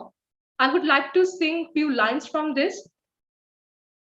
Dariya Machir Biye karate, chalo he rongila. Dariya Machir Biye karate, chalo he rongila. Rui mach bole ami, Rui mach bole ami, palki loe jabo lo rongila. O Dariya Machir Biye karate, chalo he rongila. This means we will get Dariya fish married. Let's go Rangila. Rahu fish says, I will carry the palanquin, O Rangila.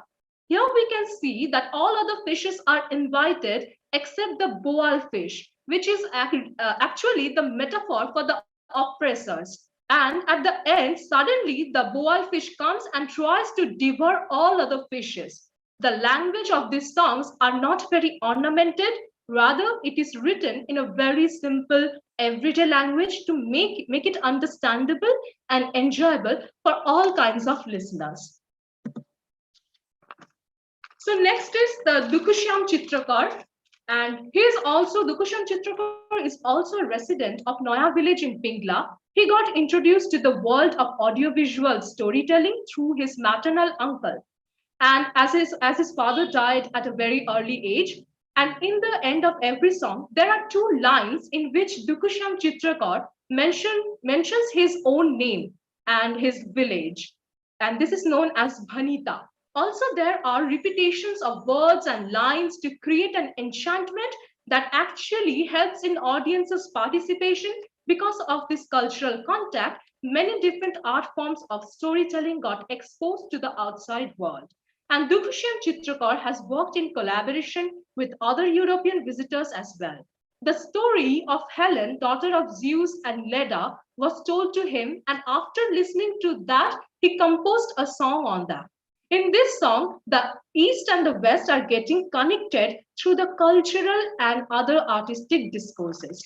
His paintings are also, drawn on the brown colored paper, and the paintings are, as you can see, the two-dimensional paintings. They are trying to depict the reality, but the body figures and proportions, as you can see, they are not very realistic. It's a very important thing in these paintings. Okay, so another thing is the autobiography of Dukushyam Chitrakar. Here he has painted that how he got introduced with this Patachitra, how he learned these things from his maternal uncle, from his mother. Here you can see, and these are actually people who come from the West to see his to listen to his Potter songs and Patachitras. Okay, this is also another Patachitra by Dukushyam Chitrakar, Sita Haran by Ramayana, from Ramayana. So as you can see, the Ravan, the way he has portrayed, and also, the background, they are very colorful backgrounds here also. Okay, so now I would like to tell about the influences of Patachitras on the modern time paintings by painter Chitta Prasad Bhattacharya. During the Second World War, many people died in the Bengal because of this man-made famine during the British rule. Partisan artists like Chitta Prasad Bhattacharya tried to depict the famine and resistance, free from any kind of Western influences. That's the reason he went back to the roots of Bengal. We can clearly see the influences in his paintings, like the way he has portrayed, he has painted the eyes, the strokes. You can see here as well, the eyes, the nose, the strokes, the body. This is, you can clearly observe the influences of Potter paintings here as well. And it's a very interesting thing, sorry. In many different Indian graphic novels, the stories of Dalit communities or other Adivasi communities are majorly told by the authors who belong from the upper classes. Here arises the most important question. How can a person from the upper class can actually depict the trauma, the oppression, experience of the untouchables? And here goes the answer as well. Collaboration with the Potua artists, Gond artists, etc., who belong from the same communities, or maybe the lower classes, or maybe the Adivasi communities. The story is written by someone and the graphic designs are done by Potua artists. In the study, the storytelling history, this is a significant turn here. So as you can see here, very interestingly, Savitri Bai, Journey of a Trailblazer. And as you can see, very interestingly, the the margins, the floral designs here and the backgrounds are very, very colorful. And here the illustrations are done by Shuman Chitrakar, Potu artist from West Bengal. And the design, etc. So yeah, this is a few images from this graphic novel. As you can see, the time and to show the time-space relationship, the the strokes are being used, the way the strokes are being used, and also body proportion. Here, the body proportion is very realistic, and the style, she wears this sari, Savitri Bai, and the omnipotent and omnipresent narrator, because you can see the train, the narrator is viewing the train as well. He is depicting this at the same time, and far and near objects. This is very interesting that the train is far than Savitri Bai and her husband, but you can see that the proportion is equal. It doesn't, we cannot understand that what is in the far and what is nearer to us.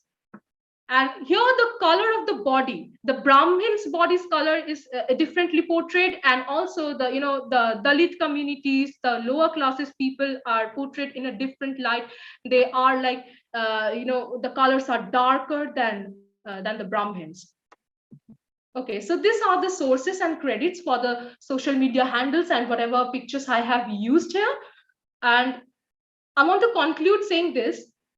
These modern ages, these paintings are used rather than entertainment or artistic purposes. The storytelling of Potios nowadays have been more economy-centric. That is the reason for cutting down the songs into smaller versions to make the songs more catchy and more attractive towards the audiences. Contemporary movie songs and their melodies are getting mixed up with this potir gan.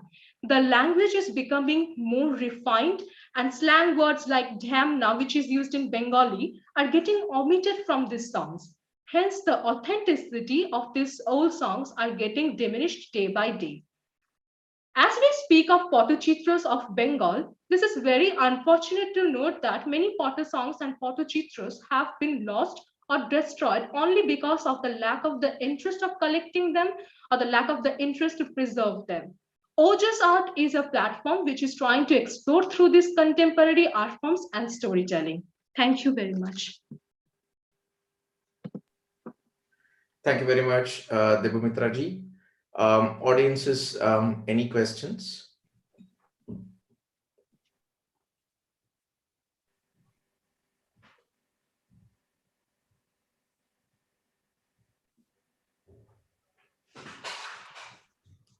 Let's move to the next session. I now invite Madhaviji Menon, who will speak on reenactment through color in Theyyam. Madhaviji, she is a Kathakali and Saraikela Chow practitioner. Her work, spanning over 3 decades in the realm of performing arts, radio, and education, has gained her an immense recognition. She writes poetry and narrates stories with elan. She has acted in 3 films as well. She's also a walk leader with Darvesh, a Delhi-based enterprise. Over to you, Madhaviji. Namaskaram, everybody. Thank you. I would first like to start with a small quote by Rick Rubin. It says, "Art without meaning is just decoration. The art is in the idea." Having said this, I think I would like to show you one very small clip of Theyyam. It's a small video, about 30 seconds. Can we please have the video, please?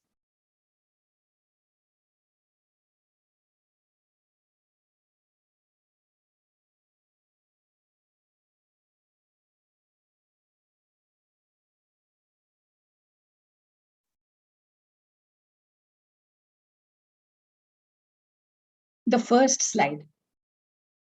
This is the last one, the first one. Yes, after this. Yes.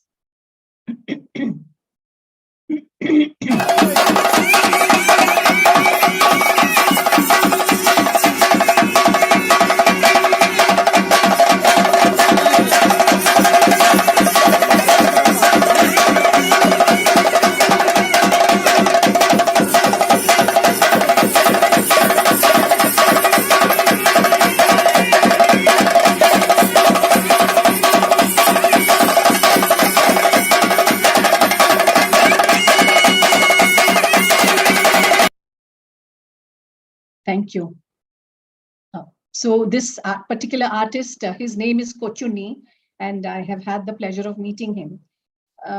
Kochuni one day just got up early in the morning, as always, took a bath and went to the temple. The sky was a bright orange, really bright orange, but the air smelt very different.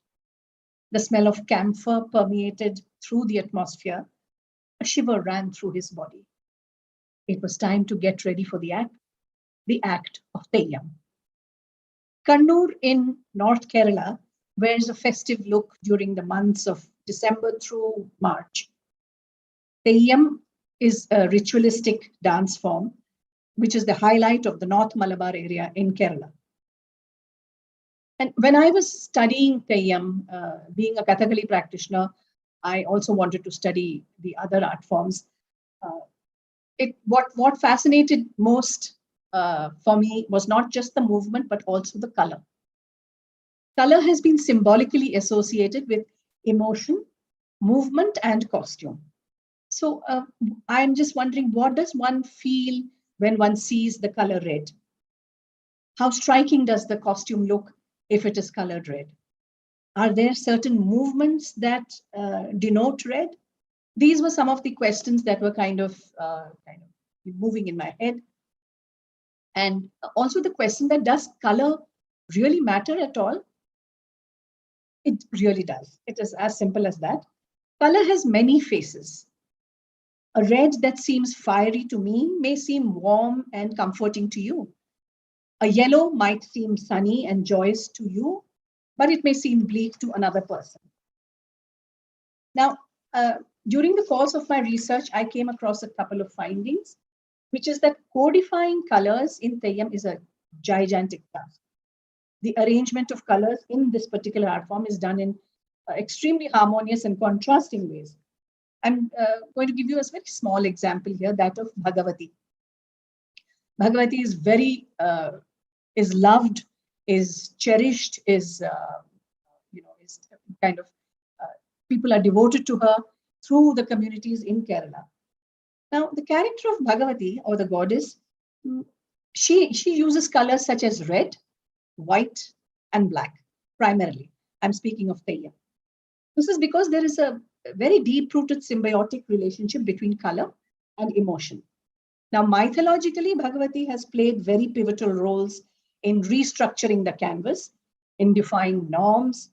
She has bravely fought to bring about peace and calm through the entire universe. She is calm, therefore, there is the use of the color white. She is fierce and angry, hence the color black. When she has transformed into her original form, that of mother and savior, the color red is smeared all over. During the course of my training in Kathakali, my Ashan, Guru Sadanam Balakrishnan, would ask me, when I explain the role of Kunti to you, what is the color that you see?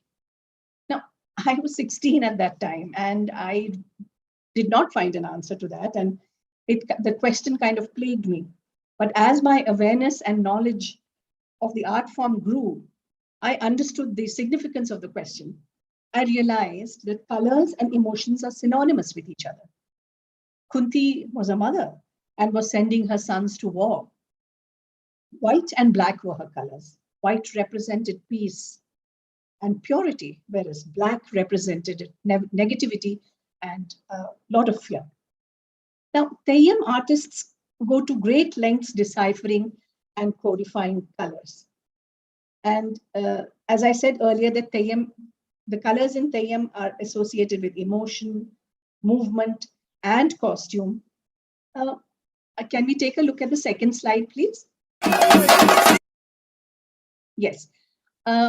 This is one of the artists getting ready for makeup. In fact, half of his makeup is already done. I would like you to take a look at the colors here.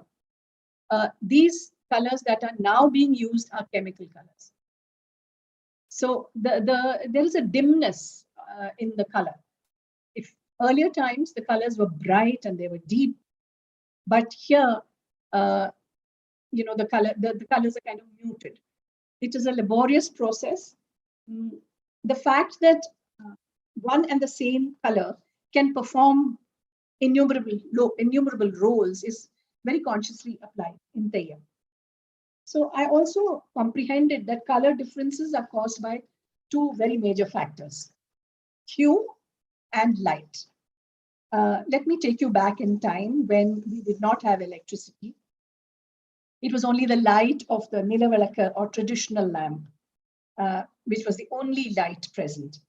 It was at that time that these colors and their hues gained immense importance, not only for the performing artists, but also the audience. At night, the color red or green would get heightened, but during the day or early dawn, the same colors revealed another set of hues. Can we move to the next slide, please? Here again, you see this gentleman preparing his makeup. He's finished with his makeup. He's getting ready with the jewelry and the headgear. So there is as I watched the Theyyam artists, there is a process to the, in Malayalam we call it the Thayyarudukala, getting ready for the act. So the getting ready for the act begins very early in the morning, and you kind of immerse yourself in the role that you are going to play. And as you get your makeup done, and as you get up from the, you know, the mat that which you're lying on, you are already in the character. So this gentleman is one of that. Now, as I said earlier, that color code has been identified, and the art form follows it very religiously. Can we move to the next slide? Yes. Now, Mukham Erutha. Mukham Erutha, actually, Mukham means face and Erutha in Malayalam means writing. Basically, writing on the face or face painting.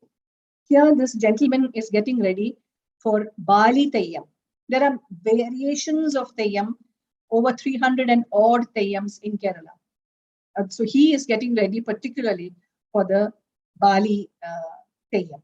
Bali, as we all know, is the mythological character in Ramayana. And this particular character is performed by the Ashari community. Ashari is the carpenter. And the Vannan community generally performs the Bali Theyyam.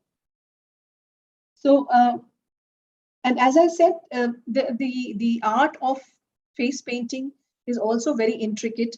There is a ritualistic process to it. There is a prayer that is offered to the divine, and everybody gets together in the green room, so to speak, and prays to the goddess and to the Lord of the community to bless them with a good act. And the entire community takes part in the ritual of this Mukham Erutha. You know, as Devamitra said, there are many natural ingredients such as leaves, flowers, stones, seeds that are used. But the two of the most very common ingredients that are used is the red earth stone and the black stone. These stones have their own levels of explorations and layers of discovery.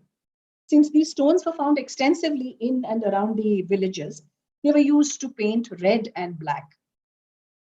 Turmeric is still used to make the yellow color, and rice paste is also used to make the white. The application of makeup for a Theyyam artist is laborious. Just like in Kathakali, it's stretched over 4 or 5 hours of makeup, a couple of hours lying on the mat, as I said, and the artist is kind of deeply engrossed in internalizing the character so that he or she is able to perform well. And there was one question that kept, I kept kind of trying to understand that is there a male-female differentiation in Theyyam in terms of color? No, not necessarily, because the application of certain colors reveals characteristics of the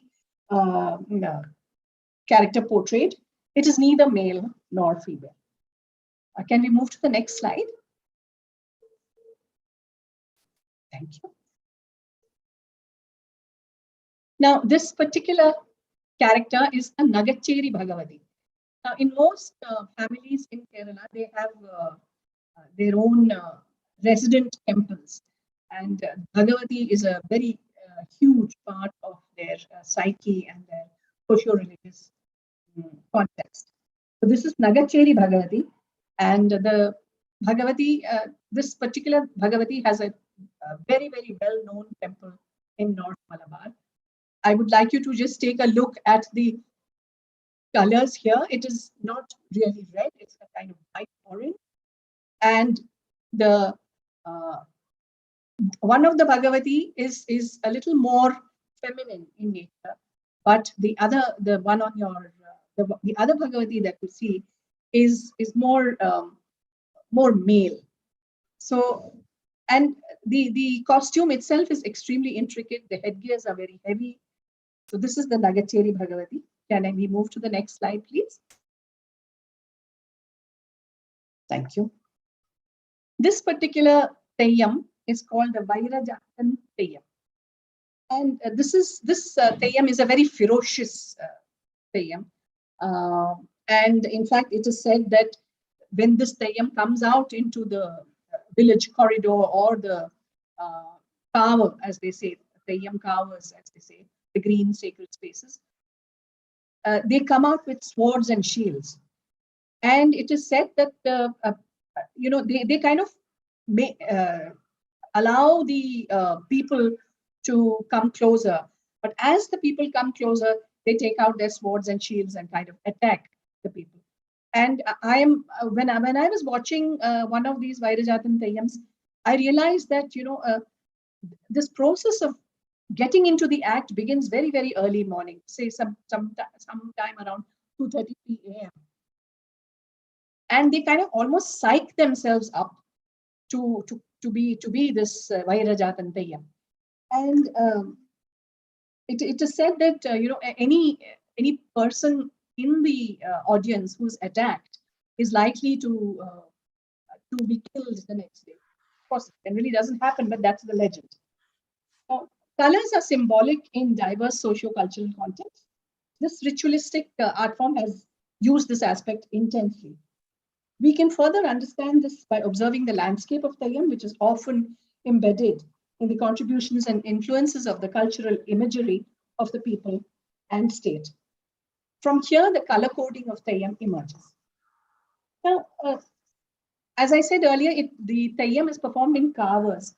And these kaavas are seen in North Kerala, particularly Kasaragod, Kannur, and some parts of Kozhikode districts. And looking at observing the physical space of kaava, it does not have any idols as such for worship as in temples. The space itself wears an extremely religious look. The highlight of each kaava is the mark of the Kim Purusha, or the goddess of earth. And this figure is carved in wood. It has huge bulbous eyes with a blood-curdled tongue and long arms, as if it is about to embrace the entire universe. The color red is significant here, as you can see here. Now, can we move to the next slide, please?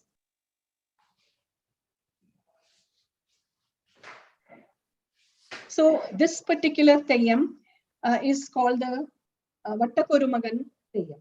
And it's basically a Hindu deity worshipped in Kerala and Tamil Nadu. Also referred to as the Kirata Sunu, the son of Kirata.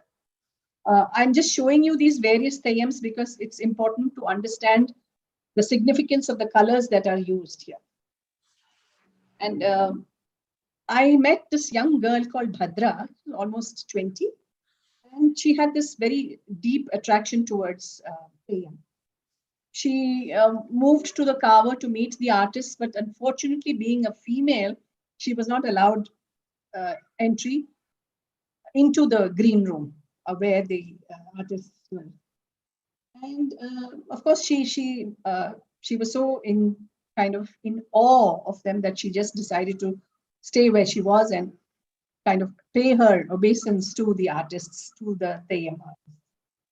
And now, the other question is there a gender differentiation when it comes to application of color in Theyyam? If we look at ancient cultures, there is not much of a difference that when colors are used to depict men or women. But as times passed, it was observed that there was a natural difference in color tone between men and women. Theyyam artists do not have many females performing the ritual, unfortunately. Therefore, the colors of red, black, and white and green have predominantly remained the same.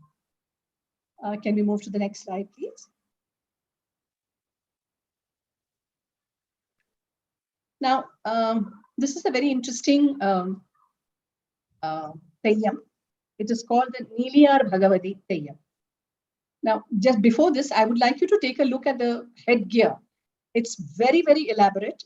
And the costume below is almost like a rectangular block. So it's very heavy.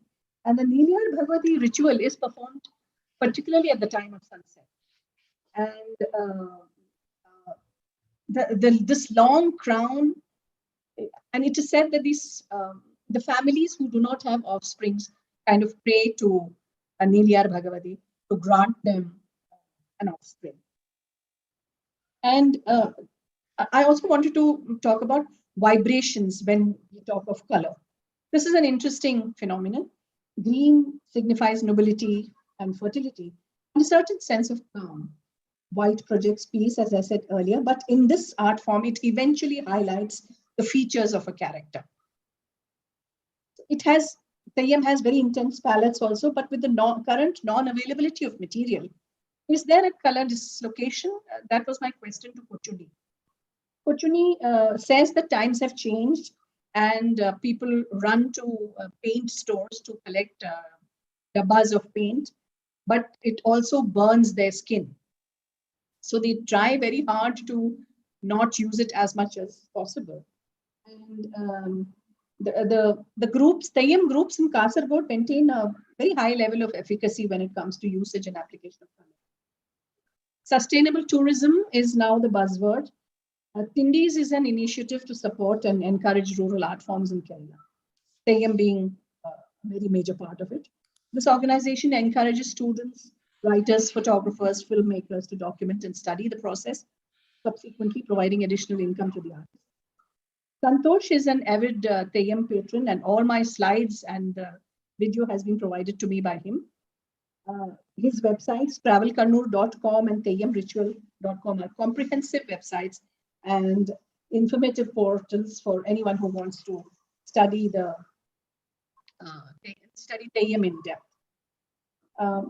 I would like to conclude by saying that color to any society is representative or symbolic to its culture.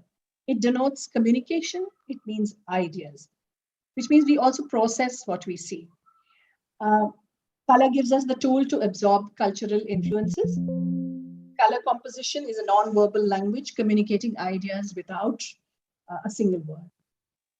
When Nelicheri Bhagavati comes out into the Kaava in her refineries, she assimilates the color on her person and costume to such a heightened degree that the entire space turns red. The mood of the audience transforms. There is a certain degree of fear, but also wonder and amazement. Color in Theyyam has been deeply influenced by religious practices, nature, society, and craft. artists performing this ritualistic art form try to maintain a fine balance between attitudes and creative freedom. I implore this august audience to keep a Theyyam performance on your bucket list, and do not, when you watch a Theyyam, do not forget to note the symbolism of color in the ritualistic art form. Thank you all so much. Thank you so much, Madhuri. I think it was a fine presentation. I think every single element in our art forms and storytelling traditions, each of them has its own cultural trajectory over a period of time, and each of them is not just an ornamental piece but a very civilizationally active element within the art form. And that is important when we create new traditions, or when we're creating new forms. Ability to place new elements within the larger cultural context is extremely important. Otherwise they seem very inorganic. Beautiful presentation. Thank you so much. Audiences, any responses?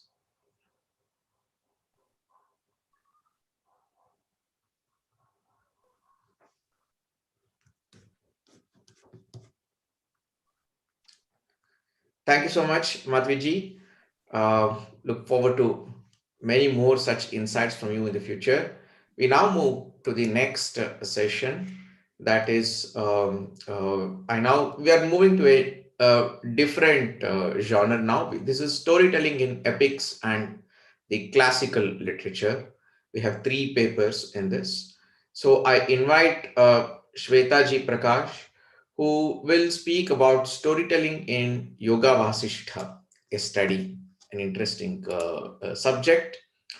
Shwetaji has authored a book on Indian storytelling traditions. She's also won a grant from the INDICA Academy to record Indic stories on YouTube. I'm one of those who regularly watches it. The work from this grant can be, that's a YouTube link that you can check it out. She's author of 12 other books. These include Indic books, children's books, storytelling collections, poetry collection, and so on. She's been the recipient of the Times and Scottish Book Trust Jura New Writer Award and Charles Wallace India Trust Award. Over to Shwetaji.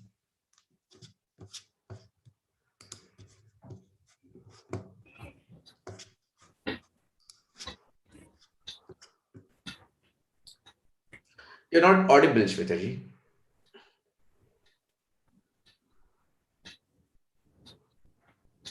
Not yet.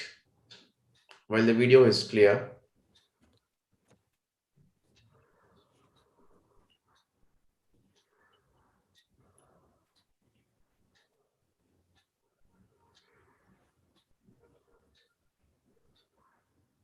No, not yet. Srinivasji, Kotiji, can you please help her?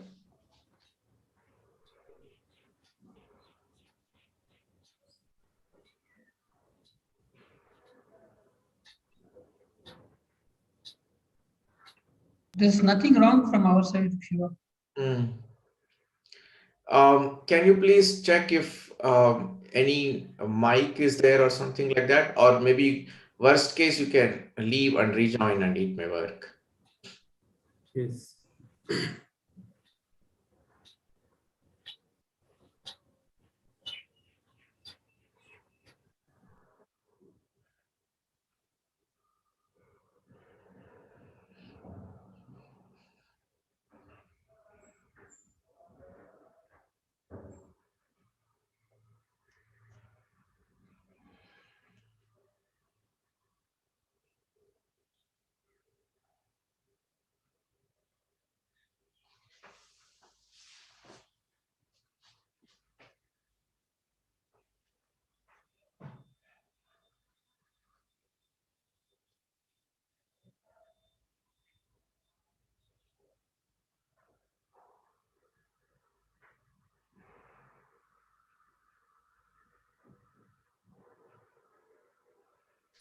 Yeah, please unmute. Unmute yourselves, Shwetaji. Can you hear me, sir? Absolutely. Thank you. I'm very sorry for the inconvenience caused. I'll just share my screen.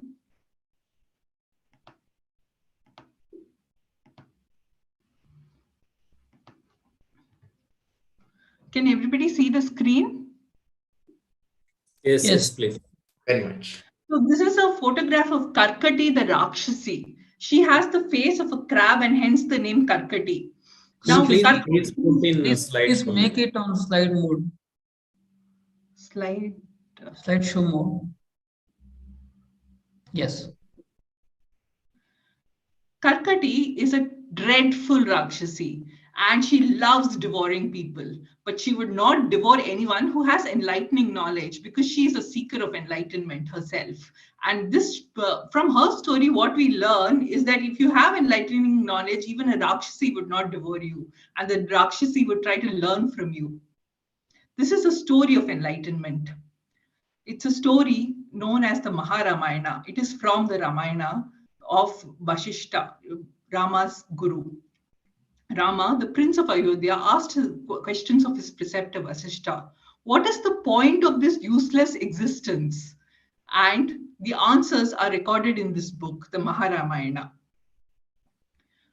This is an incredible book because the questioner is Rama, the supreme Brahman himself. And the person who answers the questions is Vashishta. And the means of communicating nirvana is through stories. It is among the foremost of texts which explains the path to nirvana, moksha, salvation, while still being involved in samsara. The context to the Yoga Vashishta is that Rama is 16 years old. He has just gone on a pilgrimage and he finds that he is no longer interested in life once he returns to Ayodhya. He is just seated in one posture. He's not interested in doing anything. He has just lost interest in everything. He feels the life he has seen around him is utterly and completely pointless and useless. And at that time, there enters the sage Vishwamitra. The sage Vishwamitra wants to request for Rama's company to kill the Rakshasas who are disrupting the yajna. But when they go to meet Rama, they discover that Rama is in a perplexed state of mind. He's disinterested in worldly affairs and hardly interested in killing Rakshasas or doing anything actually. So at that time, Vishwamitra suggests to Rama that he talk to Vashishta, the Kulguru of the Ikshvaku clan. And this story is the story of the stories that Vashishta tells Rama so that he can attain nirvana. But the story of Yoga Vashishta doesn't start here. Where does Yoga Vashishta start? It starts with the story of Sutikshana. Why does it start with the story of Sutikshana? Surely the story is very, very important for us to understand what the Yoga Vashishta is all about. Sutikshana is a very learned person. He requires, he knows everything. He knows the Vedas, he knows the Vedantas, he knows the Shastras, he knows the Dharma Shastras, the epics, the Puranas, everything he has knowledge. But still he's not confused. He says, should I pursue knowledge or should I perform my daily karmas? And for this, to the answer to this question, he goes to meet the sage Agasti. The sage Agasti tells him, have you seen a bird? How does a bird fly? It flies with two wings. Similarly, you too must use both karma, which is action, and knowledge to attain the final truth, liberation. So in this story, we find that there are three things. One is that there is the path of knowledge, which is essential, the path of karma or action, which is also essential, but the goal of both these paths is liberation. And when we start with this, we know that the purpose of Yoga Vashishta is to get Rama, who's disinterested in action, to become interested in action through knowledge, Jnana Yoga, and also help him attain moksha so that he lives a fulfilled life of a sage. The first story in Yoga Vashishta is the story of Sukha. The next story in Yoga Vashishta is the story of Sukha. This is an illustration of a seeker who is similar to Sri Ram. In this world, there exists nothing except one universal self. Sukha knows this, but he is not able to understand this truth. I mean, he knows all the theories because Sukha's father is Vedavyasa. So he's already well acquainted with the Shastras. He knows the Puranas. His father has written the Mahabharata. His father only compiled the Vedas. But the problem is that how does he experience this knowledge? So his father tries to teach him, but he's not listening. So his father sends him to meet the sage Janaka. Janaka is not just a sage, but a king. So he is somebody who practices both knowledge, karma yoga, as well as jnana yoga, being an enlightened king.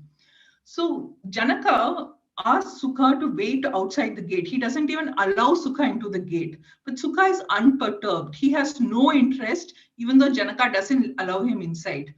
After 10 days, Janaka allows him to meet him at the kingdom of Videha. There, Janaka again refuses to meet him, but surrounds Sukha with all kinds of sensory pleasures. Sukha, knowing that these pleasures are transient, is again disinterested. Finally, Janaka allows Sukha to come in, and he tells Sukha, Sukha, you already know that which needs to be done. In this world, there are things that we are revulsed by, like you would have been revulsed by standing at my gate and my refusing to see you, or things we are attracted to, like you entering my gate and finding all the pleasurable things of the world in there.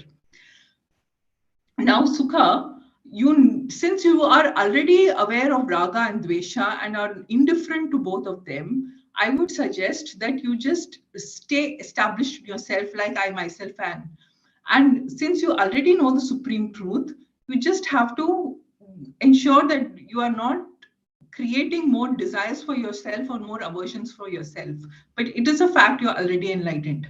Now, this example of Sukha is given to Rama to explain that there is a seeker who is like him, who is already enlightened, and that seeker was indeed Sukha. Then we move to the story of Vashishta.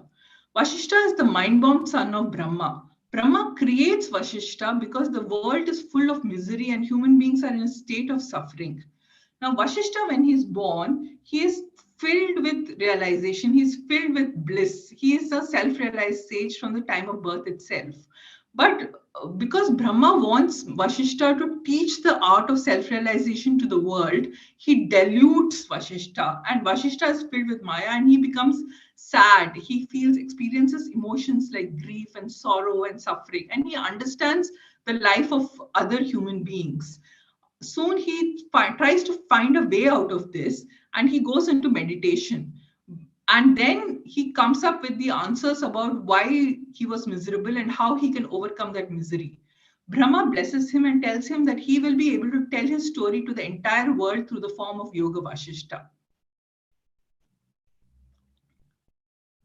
Now, Yoga Vashishta, the goal of Yoga Vashishta is different from all the different types of stories that we have read in other contexts. The goal of the stories in Yoga Vashishta, there are many stories in Yoga Vashishta, and the reason these stories are a conversation between Sri Ram and Vashishta is that Sri Ram needs to, Vashishta feels that if Rama listens to these stories, he will attain enlightenment. Now, the goal of each of the stories is a philosophical realization or a direct realization of the truth. And they are also dealing with the nature of the cosmic self, the individual self, and the purpose of existence, so that Rama is able to act in this world.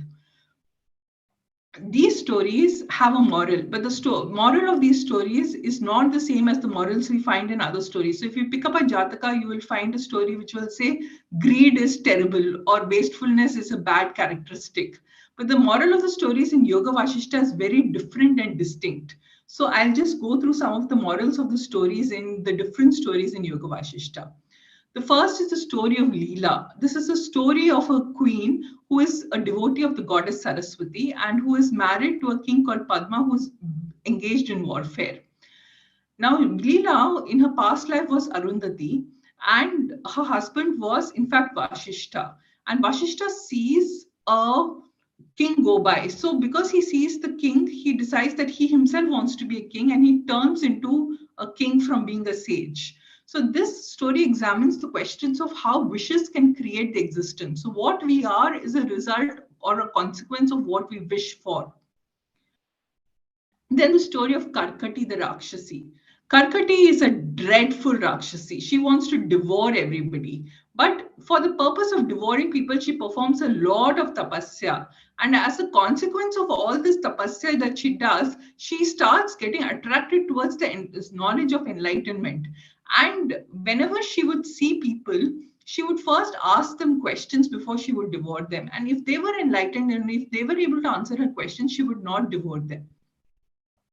So what she learns in the course of her journey is that even as a tree exists in a seed, the entire universe exists in the self, which is of the nature of pure consciousness. And this is what she learns as she questions people and quizzes them. Then the story of the sons of Indu. Indu was a learned person and he passes away. He has 10 sons. Because the children are first in grief, they are paralyzed with fear. But soon, because they have to do something in this existence, they sit in a place and they meditate. And they start creating universes by themselves through the power of their meditation. And just by sitting in one place, they create entire suns.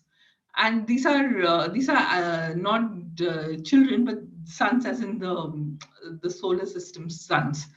And what the story tries to tell us is the mind alone is the creator of the world. Then we have the story of Ahalya. This is not the same story of Ahalya that we find in the Valmiki Ramayana. This Ahalya is the wife of a king called Indradyumna and the lover of a person called Indra. Now, Indra and Ahalya want to want to continue their relationship, whereas Indradyumna wants to torture them. And he tortures them. But because they are indifferent to the torture, they exist. And what the story is trying to tell us is that the individual is the mind alone. And even if the body is tortured, it does not affect the mind and it does not change the person. Then there is the story of the great forest. And in the great forest, there is this person with 1,000 arms. And this person has fallen down and he is continuously beating himself on the head. This person is actually the ego. And the idea behind this story is that the world is a great void, and this void can only be understood in the wisdom of self-inquiry. The story of King Janaka. King Janaka, who had earlier featured in the Sukha story, is of course an enlightened sage from the Upanishadic tradition and also from the Ramayana tradition. And he encounters a set of perfected sages and they sing songs to him on the nature of the self. So this is similar to the Ashtavakra Gita, which is also from the King Janaka tradition also. And what they teach him is that freed from all mental conditioning and intention, perform appropriate action in a spontaneous manner.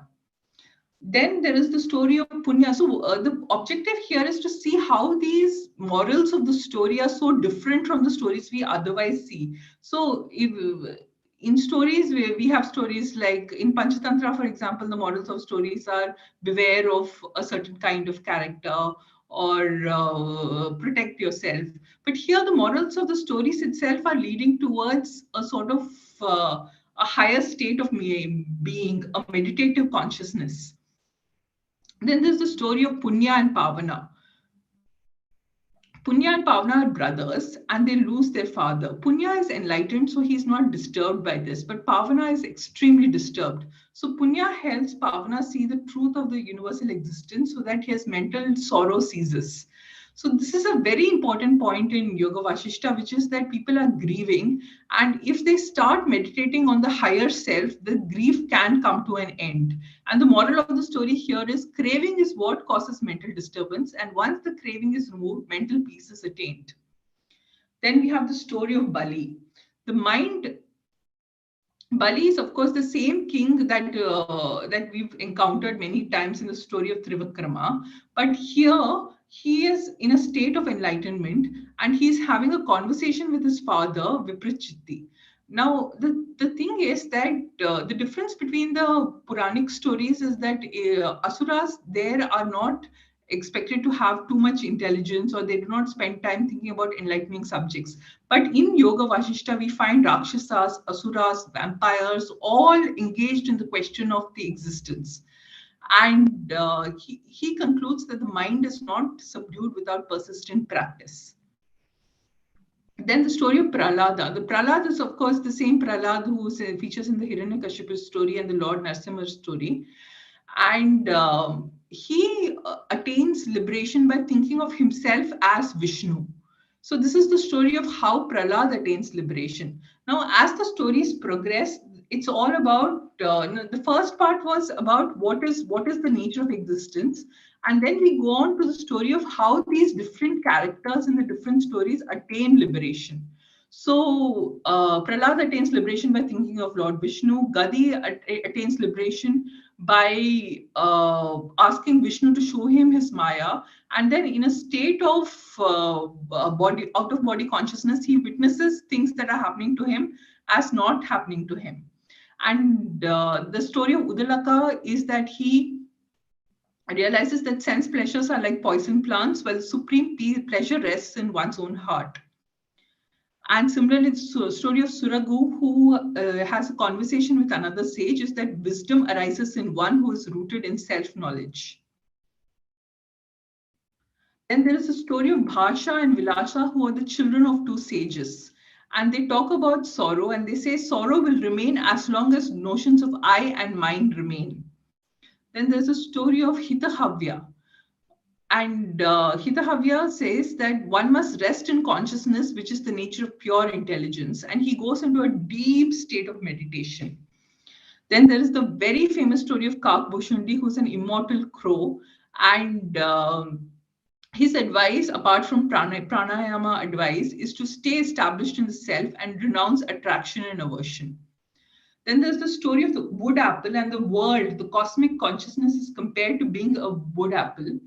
And the way to access the cosmic, the way for the individual to access the cosmic consciousness is for the individual to know that the mind is a knower of the truth, and it thus becomes a no mind, being filled with sattva. Then there is the famous story of Arjuna from the Bhagavad Gita. And the advice given to Arjuna is that the cessation of all mental conditioning, thoughts, notions, and intentions is the realization of the Supreme Self. The story of the 100 Rudras. This is the story of a mendicant who keeps meditating on different people, objects, animals, birds, and keeps turning into them. But finally, when he thinks of Rudra, he turns into Rudra himself. And the moral of the story is you turn into whatever you're thinking about. Then there's the story of a vampire who has a conversation with the king and concludes that all the universes we see around us are but the minutest atomic particles. Then there's a story of a rock, and this rock is the cosmic consciousness in which different carvings exist or don't. And by meditating on this rock, we can understand the nature of this universe.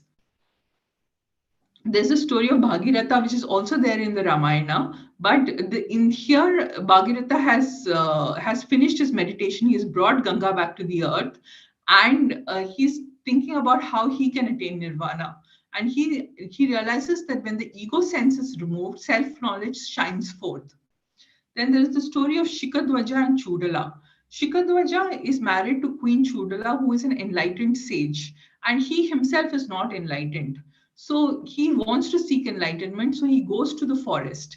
But his wife, who is completely enlightened, comes in a disguise and teaches him the meaning or the essence of salvation and enlightenment. Then there's a story of a deluded man who thinks that the place that he owns the place around him, and he invests all his time and money around the place that he's born into. And this is telling us that we have to get over our ego sense. Then there's the story of Ikshvaku. And there's a conversation between Ikshvaku and Manu, in which Manu tells Ikshvaku that the enlightened person is without darkness, haziness, and delusions. Then there's a story of the world within a rock. There is a woman who has been meditating for years, and inside a rock, she finds entire universes.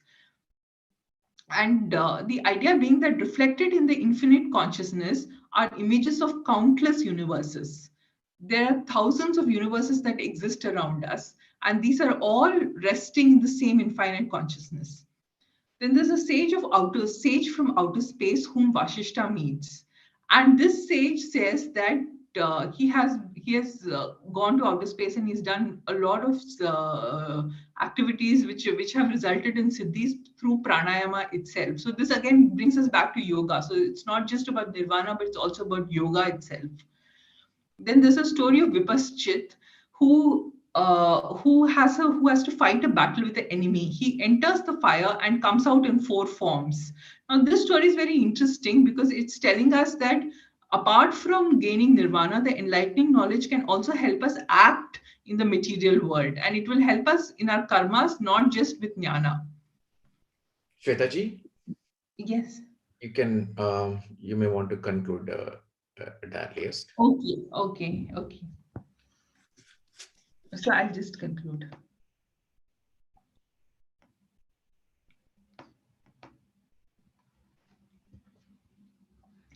So in the first section you of... can take 2-3 minutes and then conclude. Okay. So the elements of storytelling in Yoga Vashishta, can you see my screen?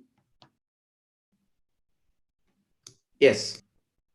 So one is the well-woven nature descriptions. Then there are stories with Rakshasas as protagonists, with Asuras as protagonists, all seeking the enlightened knowledge. Then there's a lot of time travel, alternative reality, parallel universes, something that will resonate with today's readers of science fiction and fantasy. The characters have little concern for their physical states or bodies and often engage in intensive tapasya. An important point made is that all of this creation is basically a result of self-effort and what the mind thinks about. And there is also an allude to causation. So somebody thought of being a deer, so they became a deer. The stories are not just on Advaita, but also on Maya, the world as an optical illusion.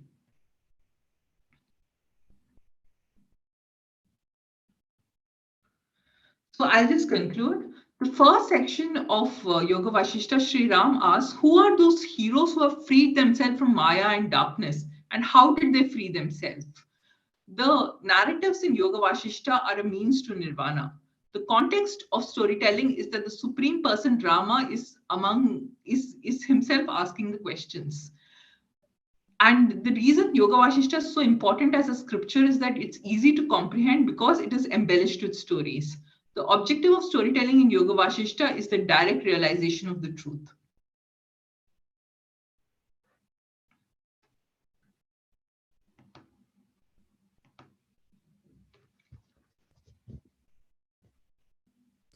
Thank you so much, Shwetaji.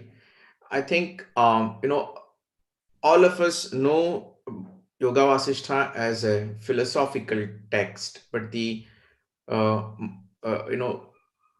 extent to which stories form the narration of philosophy is something that is often missed out. It's also very interesting that even something like philosophy has been explored in Bharatiya Parampara, both in pure tattva and in through the forms of stories, as well as through prashnottara. So even philosophy has been presented in different ways, so that it is appealing to different kinds of audiences. So even in Mahabharata, very deep philosophical issues have been explored and presented through very fascinating stories. I guess there lies the success of our philosophy going far and wide and seeping into the society. Any questions for Shwetaji?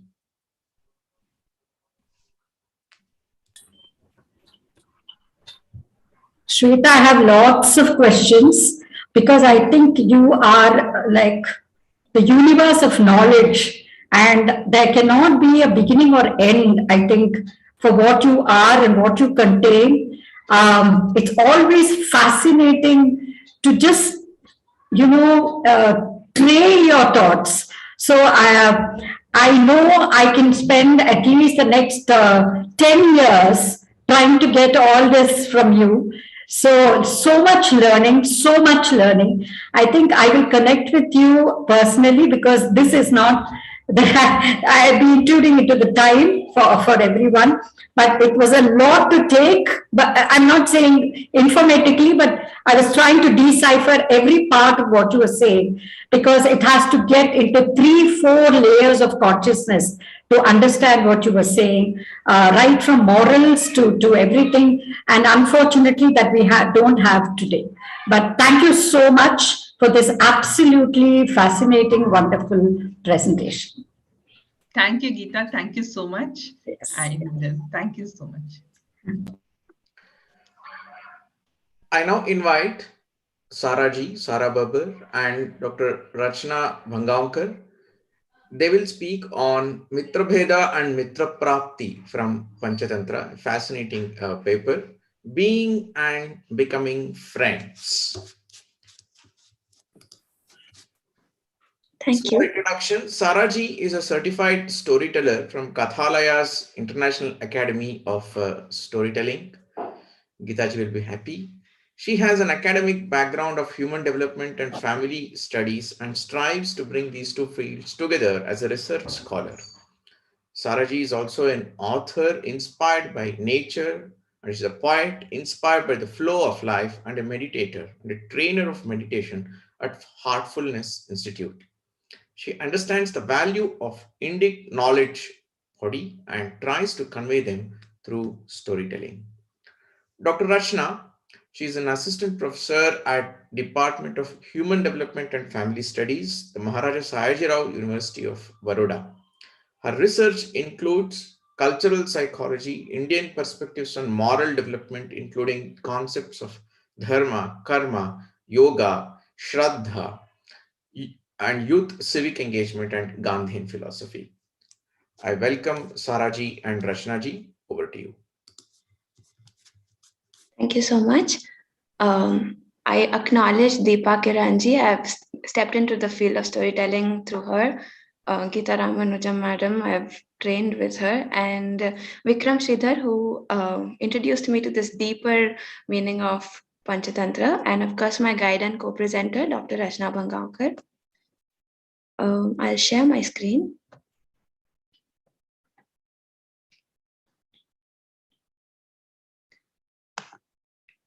So the topic of our presentation is Mitra Bhed and Mitra Prapti from the Panchatantra, Being and Becoming Friends. I'll run over the plan of presentation. There's going to be a short story snippet in the next slide.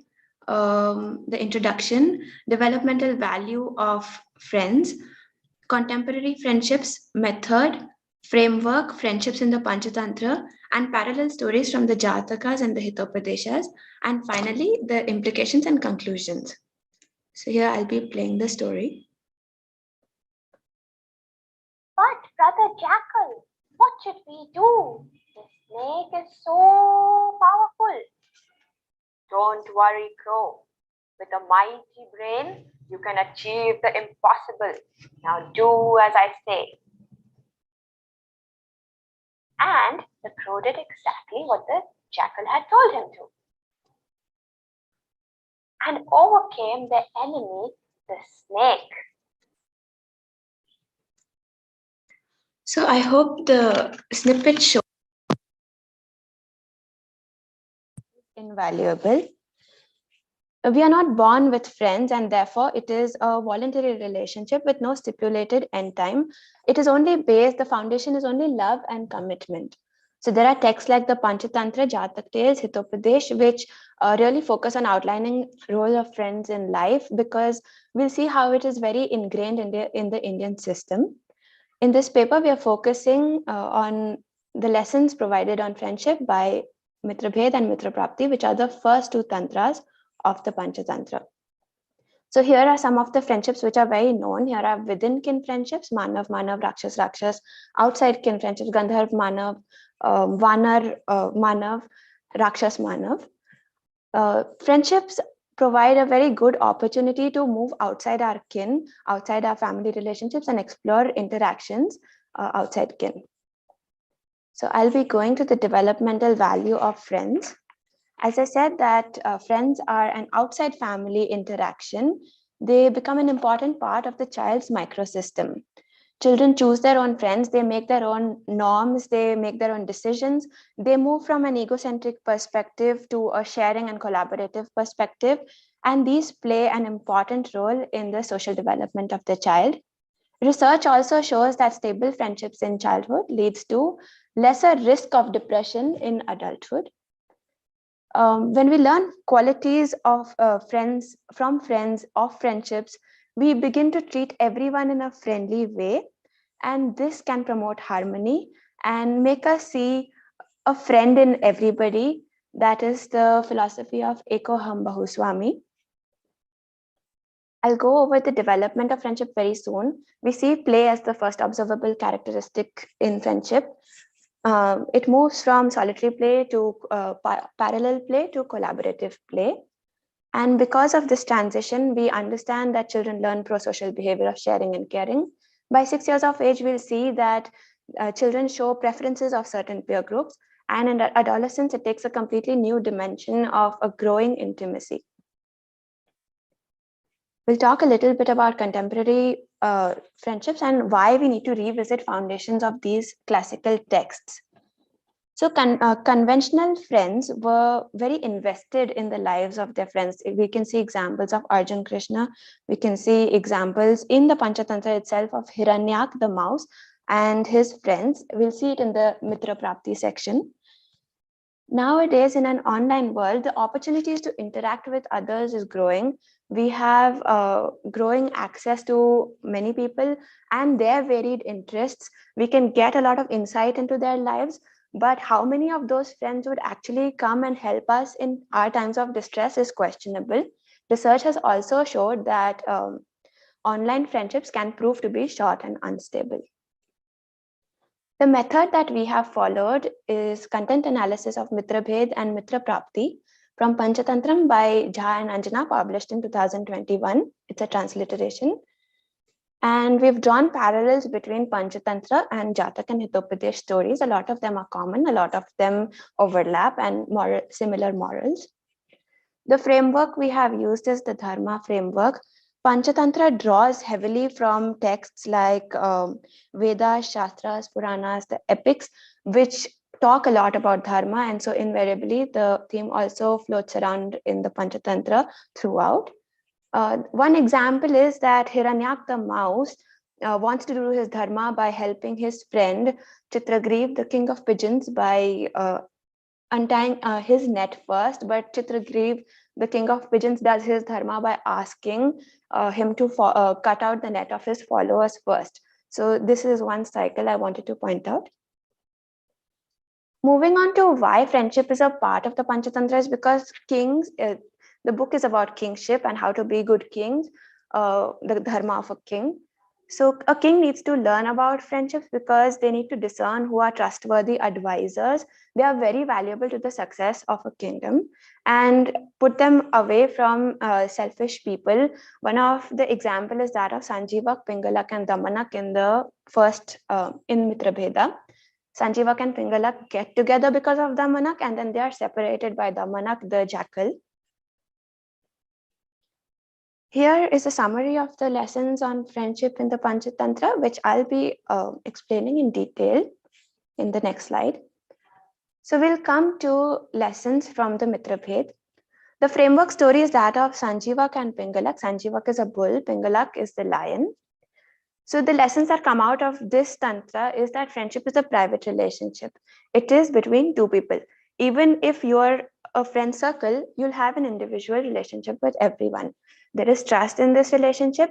And when a third person comes into this relationship, there is a threat.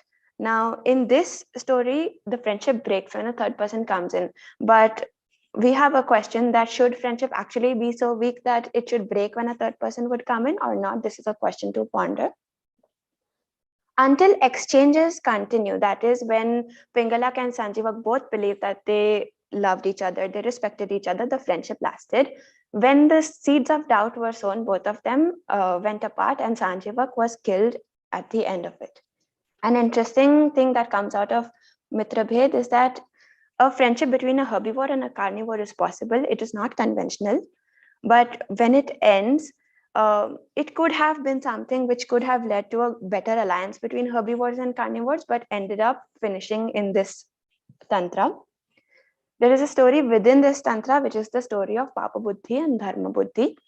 The model which comes out of it is that one must be cautious while making friends. Papa Buddhi and Dharma Buddhi are very good friends, and Papa Buddhi cheats Dharma Buddhi. Dharma Buddhi eventually ends up clearing his name, but this is the message that comes through and through, that even if you have a friendship of so many years, you must be very careful as to what the nature of the friend is. We'll move on to lessons from the Mitra Prapti. The framework stories of Hiranyak the mouse, Laghupatanak the crow, Mantharak the tortoise, and Chittarang the deer. This shows a very good perspective of friendship between natural enemies. Hiranyak is very wary of being friends with a crow who is his natural enemy. He even enlists natural enemies like snake, mongoose, crows, owls, and says that friendship between them is never possible. But Laghupatanak the crow is so, he wants to have him as a friend so badly that finally Hiranyak agrees. They begin to live as friends. This friendship is based on principles of dharma. Both of them follow a specific code of conduct. Hiranyak sets conditions because he's a natural enemy. Initially, he sets conditions. Later on, they become very good friends. There is an exchange. So Hiranyak is explaining the nature of friendship to Laghupatanak, and that is that there has to be an exchange. The exchange can be both material and non-material. So there is an exchange of secrets, dialogues, conversations, meals, homes, etc. And both of them continue to exchange dialogues every day, have very meaningful dialogues, exchange their meals, whatever they can gather. A theme which is very pervasive in this tantra is support in distressful times. So Chitragriv, the king of pigeons, remembers Hiranyak the mouse when he is stuck in a tough time in the net of the hunter. When the crow, Laghupatanak, is going to migrate to another place, he takes his friend along because he doesn't want to leave his friend in distress in a drought-prone place. And finally, towards the conclusion, there is a lot of activity in this story where a hunter comes, catches Chittaranga the deer. Hiranyak makes a plan to get him out of the trap. And finally, Mantharak, who is very slow, but he's also worried for his friend Chittaranga the deer. He also comes there, gets trapped. They make a plan to save him. So this theme of support in distressful times is something which is there throughout this tantra. Within this tantra, there is a story we have heard of very often, which is that of the talkative tortoise. So when his friends, the geese, advise him that you should not open his mouth, he does not follow the advice and opens his mouth and ultimately crashes to his death. And that story proves that one must follow the guidance of worthy friends because they know the strengths and weakness of an individual. We have some parallel stories from other texts.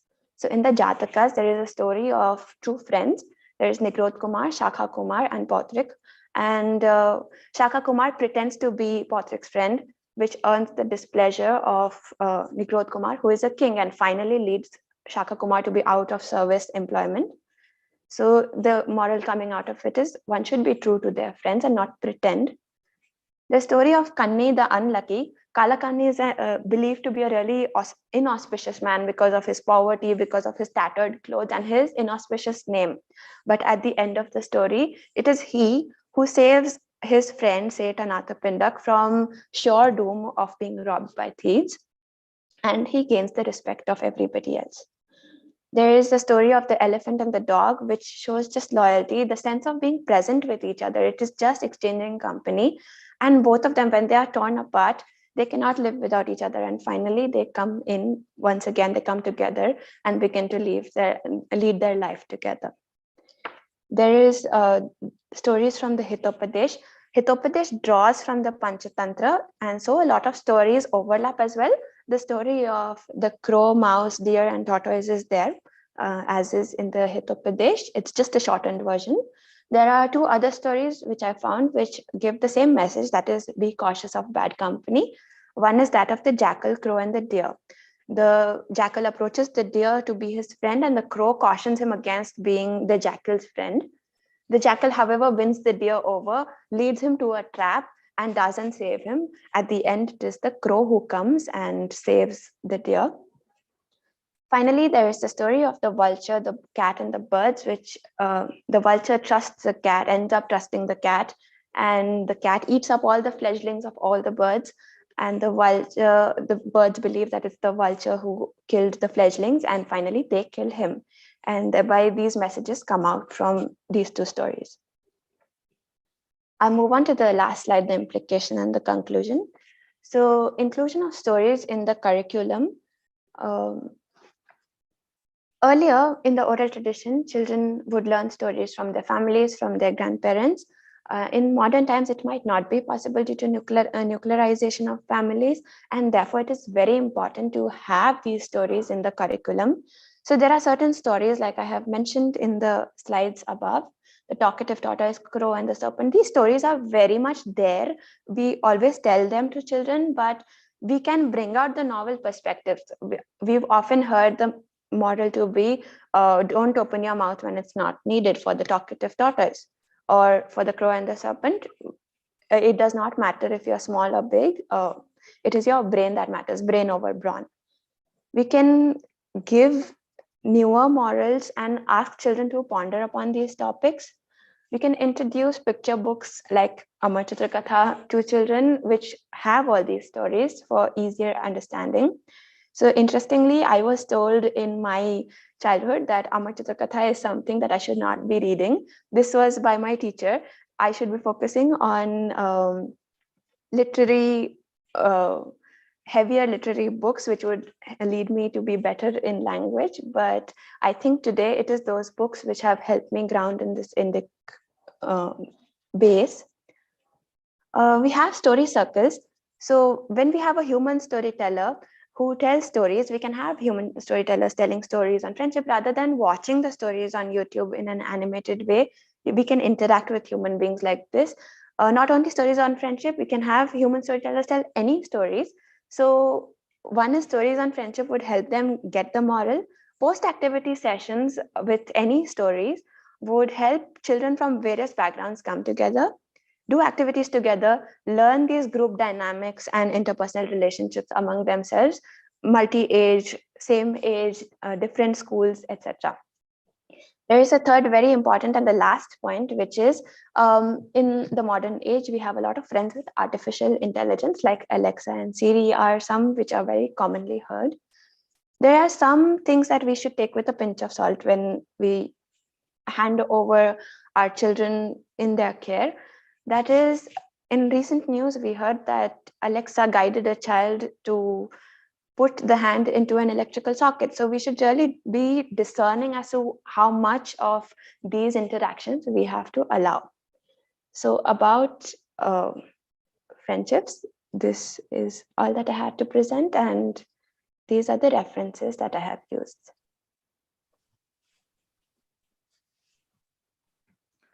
Thank you so much, Saraji, for a very, very fine presentation. And I think something that is much needed to go back to Panchatantra is very essential for our civilization. In the past, the traditional education in the classical areas started with Raghuvamsha, Ramayana, Mahabharata, Panchatantra, and then Raghuvamsha. That was the sequence that would form the cultural grounding of anybody across communities. If we see Dharampal's work on education, it is quite clear that that kind of an educational foundation was accessible to all communities of India. I think the second problem with so much knowledge is not being accessed. Panchatantra is at once a narrative and also a knowledge that can be so well accessed at multiple ages. I think reflecting of this in the modern plane is very essential, and that is the endeavor of conferences such as ours. Bring it into the modern world. so that it gains acceptance as a knowledge form, as is appealing to the modern world. Thank you so much. And, I'm sure audiences will have some interesting questions on this subject.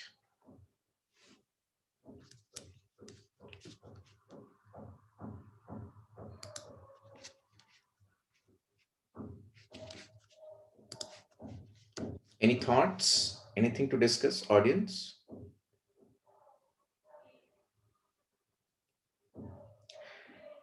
So thank you so much, Saraji and Dr. Rachna, and look forward to many more such papers from your side, bringing the classical world of India into the modern world. Thank you. Thank you so much. Thank you. Thank you. We now move to another interesting session. This is on Sripada Charitamr, an Eastern Odyssey that leads beyond the mind. And the speaker is Daniyaji Latipova. Namaste, can you see me?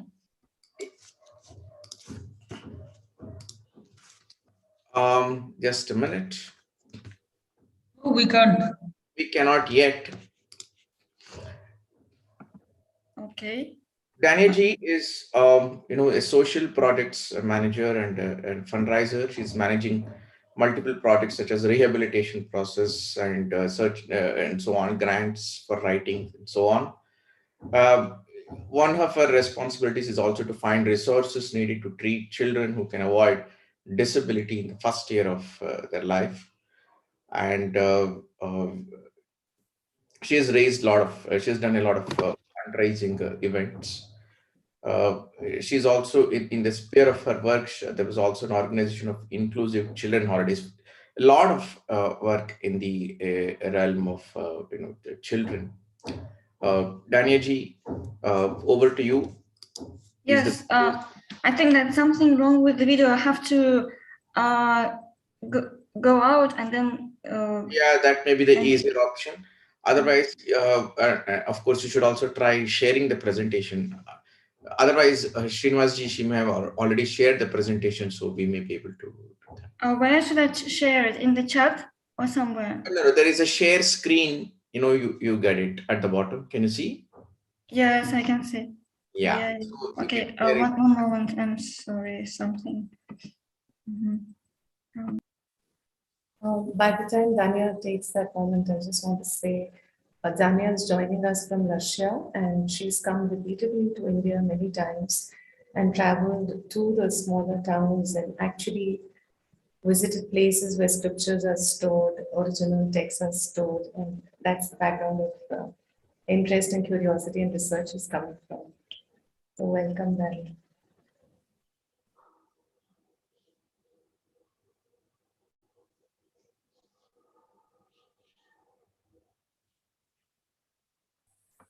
So I hope now everything is fine.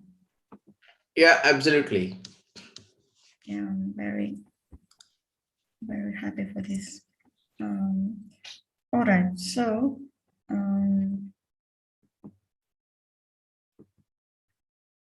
okay, is it shared now? Yes, we can see. Screen, okay.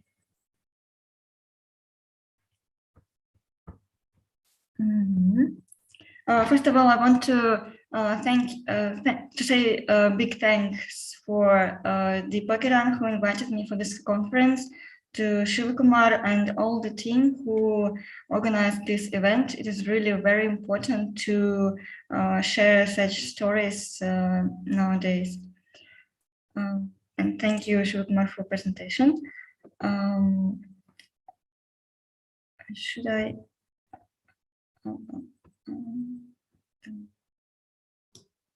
You can do the full screen thing at the bottom, just to the left of the expand collapse. You see an icon. You just need to click that. Yes. At the bottom on the right side.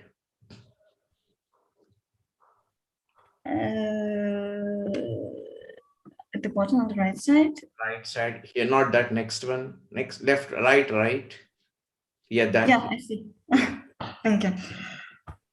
Okay. Sripada Charitamr, an Eastern Odyssey that leads beyond the mind. Let me read because I have this speech written. So, from time to time, Lord Dattatreya, the cosmic principle of the teacher, incarnates in a human body to enable humans to relate on him and get uplifted. As we are in the conference of storytelling, I want to read you a little story from Sripada Charitamr and start from it. It is called The Good Results Earned by Offering Food to Devotees of Datta. Sri Palaniswami said, this serpent was a female in a previous life. She became old. She had some sin and also some goodness. Once she offered some food to a Brahmin who was a devotee of Datta. It is the nature of Datta to be pleased easily. The lady went to Yamaloka after her death. Yama Dharmaraja asked her, you have earned some sin and some merit. As you offered food to a Brahmin who was a Datta devotee, you received very great benefit. At present, Sri Dattatreya lives in the human world in the form of Sripada Shivalabha.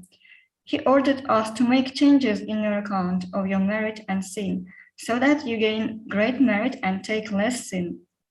So Chitragupta, he is assistant of the Lord of Death. I think many of you know this, who keeps the records of deeds. So he made changes in your account. Do you want to experience the results of sin at first or enjoy the happiness of merit? For this, she replied that she would like to undergo at first the suffering on account of the small amount of sins, and then she would enjoy the life resulting from merit later. Therefore, she took birth as a snake on this earth. As she had the mentality of harming others, she was biting all those who crossed her way. So she was accumulating more sin. My dear, there are 4 classes of snakes. The first type of snakes will not harm anyone, but simply take air as food and live like yogis. The second type of snakes will kill those whose shadow falls on them. They become angry when the shadow of anyone falls on them. The third class of serpents will try to keep away from the view of humans. They run away with fear if any person comes face to face with them. The fourth class of snakes will take a revengeful attitude against anyone and bite them and bite him even though no harm is caused to them by the person concerned. So that lady was filled with rajas. Rajaguna is the quality of overactivity. It beat Madhava, who came nearby. She had beaten him because of the merit earned in the previous birth. Madhava lost his life because of sin earned in his previous life. By the grace of Sripada Shivalabha, that old woman was liberated from her serpent life and attained a higher world. As an embryo, the jiva lies in the form of a serpent in the fetus stage. Fetus is the synonym of embryo. On account of Nagadosha, mortality of children takes place. There is also an editor's note, but this is the story. So let me tell you a little about the book and make a little introduction. I will not speak a lot, so because I think it's the end of the day in India. So Lord Dattatreya's incarnation, the first full incarnation as a human, as Sripada Shivalabha, was very necessary for those whose hearts were polluted by the dark age of Kali. For those whose actions were conditioned by destiny, for those who lived by sinful money, and for all the human beings in the Kali Yuga. He is a great treasure of compassion, a personification of punya, good deeds. It is said that no one is equal to Sripada Shivalabha in removing all kinds of devotees' impurities and spreading them peace when they visit, remember, worship, or meditate upon him. Why he was given the name Sripada? Normally, when a child is born, the knowers see the form and also look under the feet for any symbols. In the case of this child, it was observed by his grandfather, who was also a Siddha, that in the lines under the right foot, there was the symbol of the wheel, and on the left foot, the symbol of the shank. These are symbols of the divine presence in that form. They are not found except in the case of most high beings. Because of these symbols, these feet were considered very sacred. Therefore, he is called Sripada, the most auspicious feet. And Shivalabha is a name that was given later. He was born in a Brahmin family. When he was of 16 years, his parents asked him to get married. He then said, "I'm already the man to Lady Shri." That is why he is called Shivalabha, meaning the husband of Shri, the male dimension of Shri. Still here. The Sripada Shivalabha is an extraordinary book about the first incarnation in this age, in the present age, and in an exciting and entertaining way, it gives an insight into the fascinating biography of Sripada, his sportive plays, teachings, prophecies, and miracles. It provides a feeling of being in his presence and participating in the events. It was written in Sanskrit by Shankar Bhatt, the writer who was a first-hand witness of Sripada and his leelas. After finishing the Charitamr, he reads it with 5 persons. He knows from Sripada that it won't be published immediately after a Telugu version is created. His Sanskrit version will vanish by immersing into River Krishna, which is near the birthplace of Sripada. So Sripada's name will start spreading all over the world, and millions of people will be attracted to his samsthan, the temple at the birthplace of Sripada. As decreed by him, the work was kept secret. For nearly 7 centuries, nothing was known about the existence of his biography.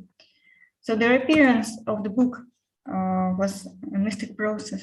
So as Sripada said in the book, it will be translated into many languages. The divine experiences and the protection will be the same in whatever language it is read.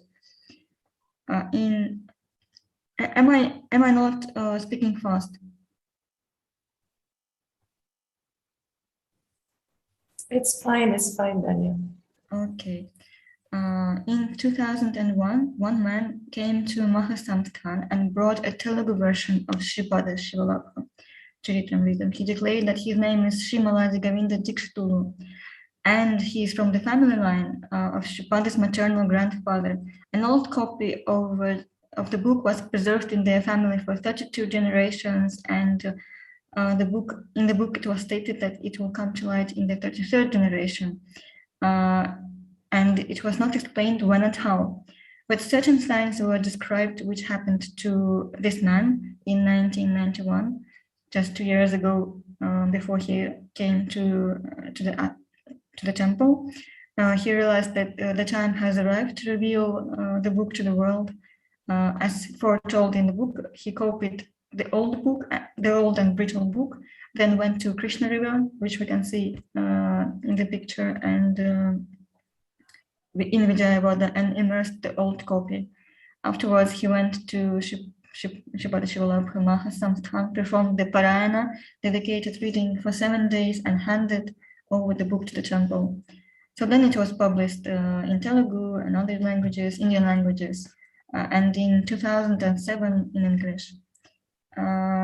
It has been prophesied that Charitamr will also be published in German. Inside the book, there was a devotee whose name was John, and he came. So he came from Germany in that year.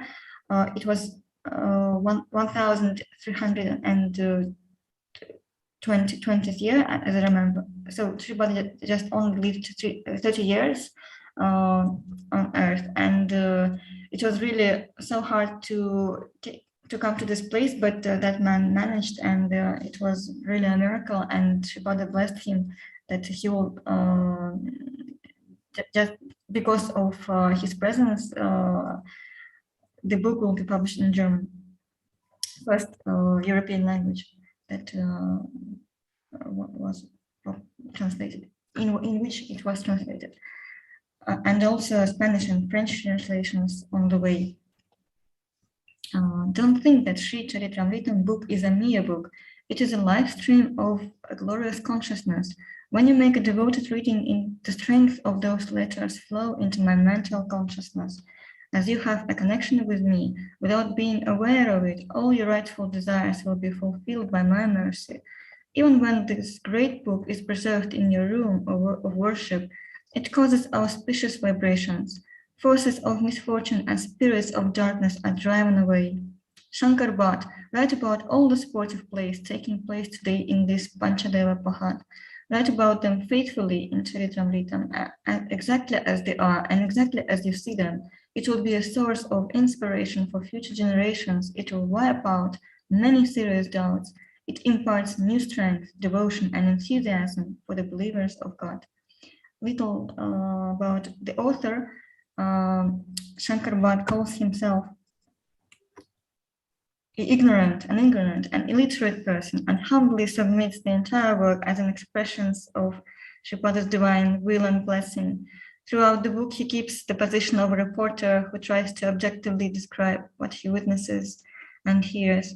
And he's not writing from the perspective of an involved observer, but rather allows us to participate in his inner processes, his questions and doubts, his crises and sorrows, his thrill and wonder. He's traveling by foot without luggage and money, not knowing how to reach the goal, and sleeping in the places he comes along, experiencing hunger and life-threatening situations.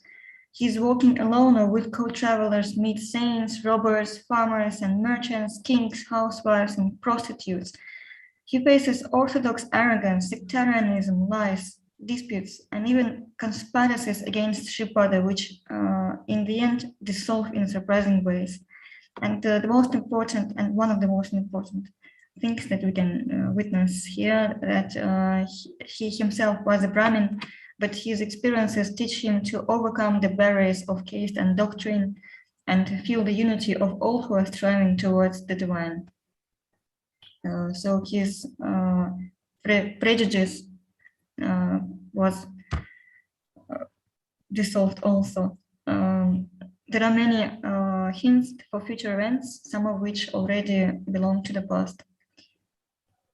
So I just only want to, I wanted to tell about dedicated reading.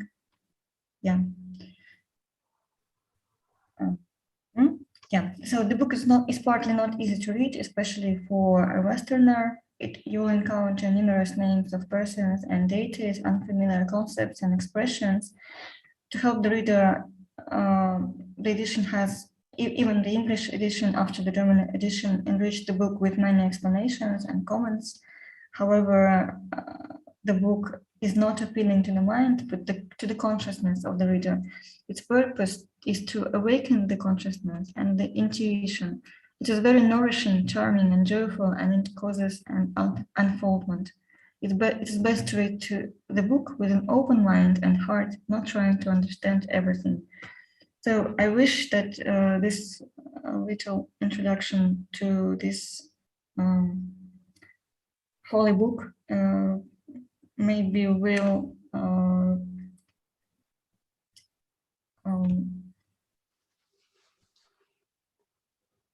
maybe will interest someone to read it and enjoy the great leaders of Sripada of that way, of that time.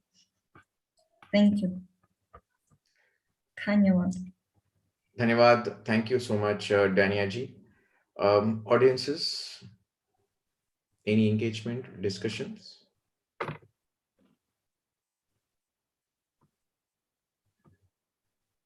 Is it the questions for me? I wanted to know what, from Richa Badola.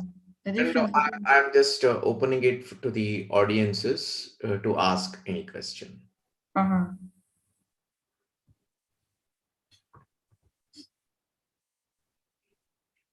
I want to know what is the difference between Jataka and Panchatantra. It's not about me. I think so. Okay. Thank you so much, Danyaji. I think it was very good. I think the Bhakti tradition and the Charitamrita as a form of, is a storytelling form that itself is very interesting. It's also one thing that has, gotten transformed into Parayana tradition. When you have Charitamritas, they're read at home, they're narrated at home. So a different kind of telling, and different kind of sacred telling has evolved in that. This is something that people do at home. Yes, true. So I myself, my mother used to narrate stories from Bhakta Vijaya, a very a great book which has come from Hindi to Marathi to Kannada and various other languages, where the stories are read. They are not merely told. The written form itself is in a certain form where the bhakti rasa flows. I was reminded of that while you were narrating this. Thank you so much. And Thank you very much. I now invite our distinguished speaker, Lavanya Srinivas ji, and Deepa ji. Can you kindly introduce her?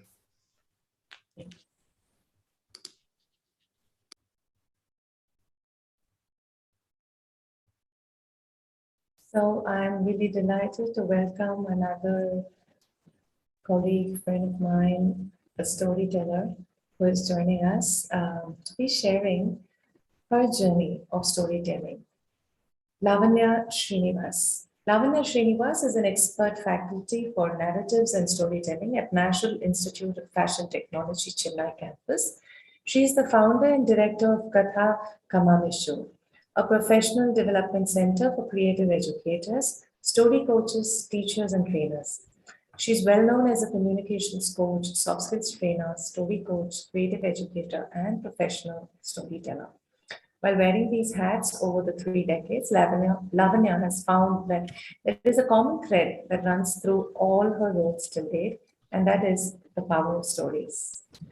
So waiting to listen to your story of storytelling, Lavanya. Thank you for joining us. Dhinnaka dhinnaka dhin dhin, dhinnaka dhinnaka dhin dhin, dhinnaka dhinnaka dhin dhin, dhinnaka dhinnaka dhin dhin. It was night. The drums were being softly beaten in the distance. As the sounds became louder, children ran out of their houses. "The Jatra is coming!" exclaimed one little boy. "Jatra!" shouted a little girl. "Hiya! We are going to play in our village tonight." The children watched excitedly as the procession drew near. Some men carried hurricane lamps on their heads. When they reached the clearing beneath the banyan, they put down their lights and sat in a circle. They all put them in a circle. The drums beat faster as the people gathered there. Dha dhinna, dha dhinna, dha dhinna, dhin. Dha dhinna, dha dhinna, dha dhinna, dhin. The smell of roasting peanuts filled the air. The October mist was thick and cold. Men, women, children, all wrapped in their shawls, tightly around themselves. Suddenly, the storyteller leaped out from behind the banyan. In his hand, he held a one-stringed instrument, an ektara, ting, ting, ting, ting, ting, ting. His hair swung down to his waist. Everybody cheered because he was their favorite storyteller. So, my dear friends, this is the visual of a storyteller. And this is the place, the Jatra in Bengal, the folk storytelling tradition. I read to you just that bit from this book from Tulika Publishers, Hiss, Don't Bite. This story is by Vayu Naidu and the art is by Mugdha Shah. Why am I telling you this? It's just to share my storytelling journey. As I started my storytelling journey, I realized a few valuable things that we always, especially as storytellers, tell stories. Stories written by people, stories created by us, that which we heard and that which we read. So it's very, very important to acknowledge the storyteller. Equally important to tell them the source from where we got the story.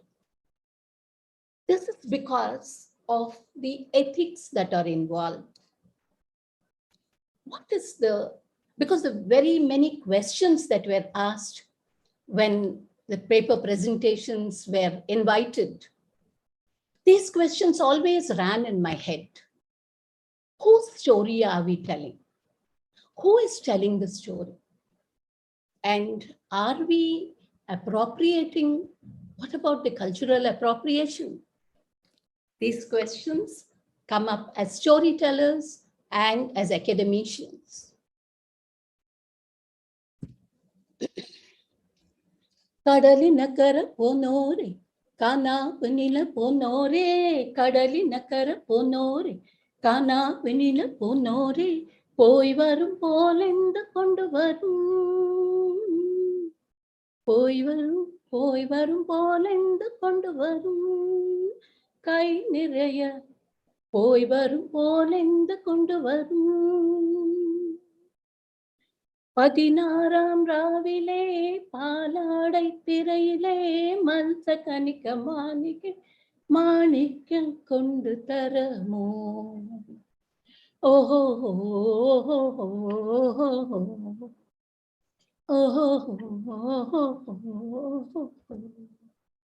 By now, you would have realized that I don't know the ABC of music or singing.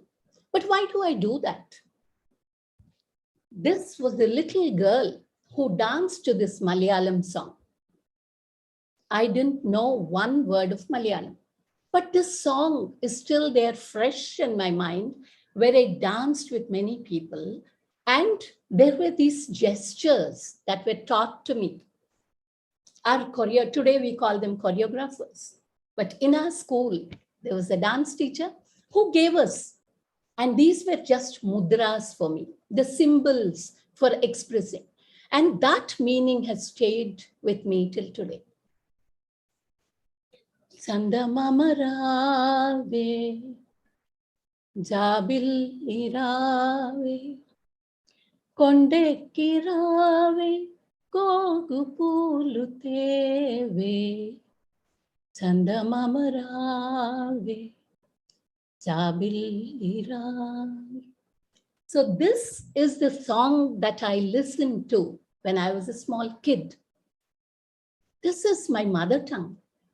The connect, the every word I could understand. Sandamama, I'm sure all of you do understand. It's the moon, the enchanting moon that is there up in the sky. The Sandamama stories that we all connect to. So the meaning is understood in two ways, with the spoken word and with the visuals, the words and the visuals. So for me, if it is a language that I did not understand, it was the symbols, the visuals, be it cartoons and be it pictures, they're all a part of the visuals. So each one of us have this great ability. We're all storytellers. You know something? man is not just a social animal. He's a storytelling animal. Yeah, we are wired for stories. That is what I have realized through my journey. Don't think, why is this a class or something? No, I'm just sharing you my experiences. And I have realized that each one of us is a storyteller. We are born to tell stories and to listen to stories and to make stories. And just as I read that little bit of words from the Hiss Don't Bite story, we know that storytelling, rather I realized in my personal journey that storytelling is a combination of narrating a story and telling the dialogues. So it's a beautiful combination of the spoken word in two ways. Just as a narration as to telling the situation, what is happening, the description of the context and the place that it has been happening, but the dialogues spoken create the magic.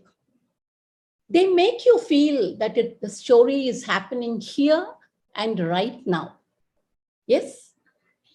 This actually is a beautiful learning for me when I heard so many speakers, the academicians, since the morning, each one of them sharing their own experiences and linking the performance with the theory, the hands-on experience. For me, I have been a performing storyteller. I've been an oral storyteller, and I've been a teacher, trainer, and a theater practitioner, and also a therapist. Must be wondering, I don't have a doctorate with me as a doctor, sorry. I'm not a clinical psychologist as well. But we all know that there is something called expressive arts therapy.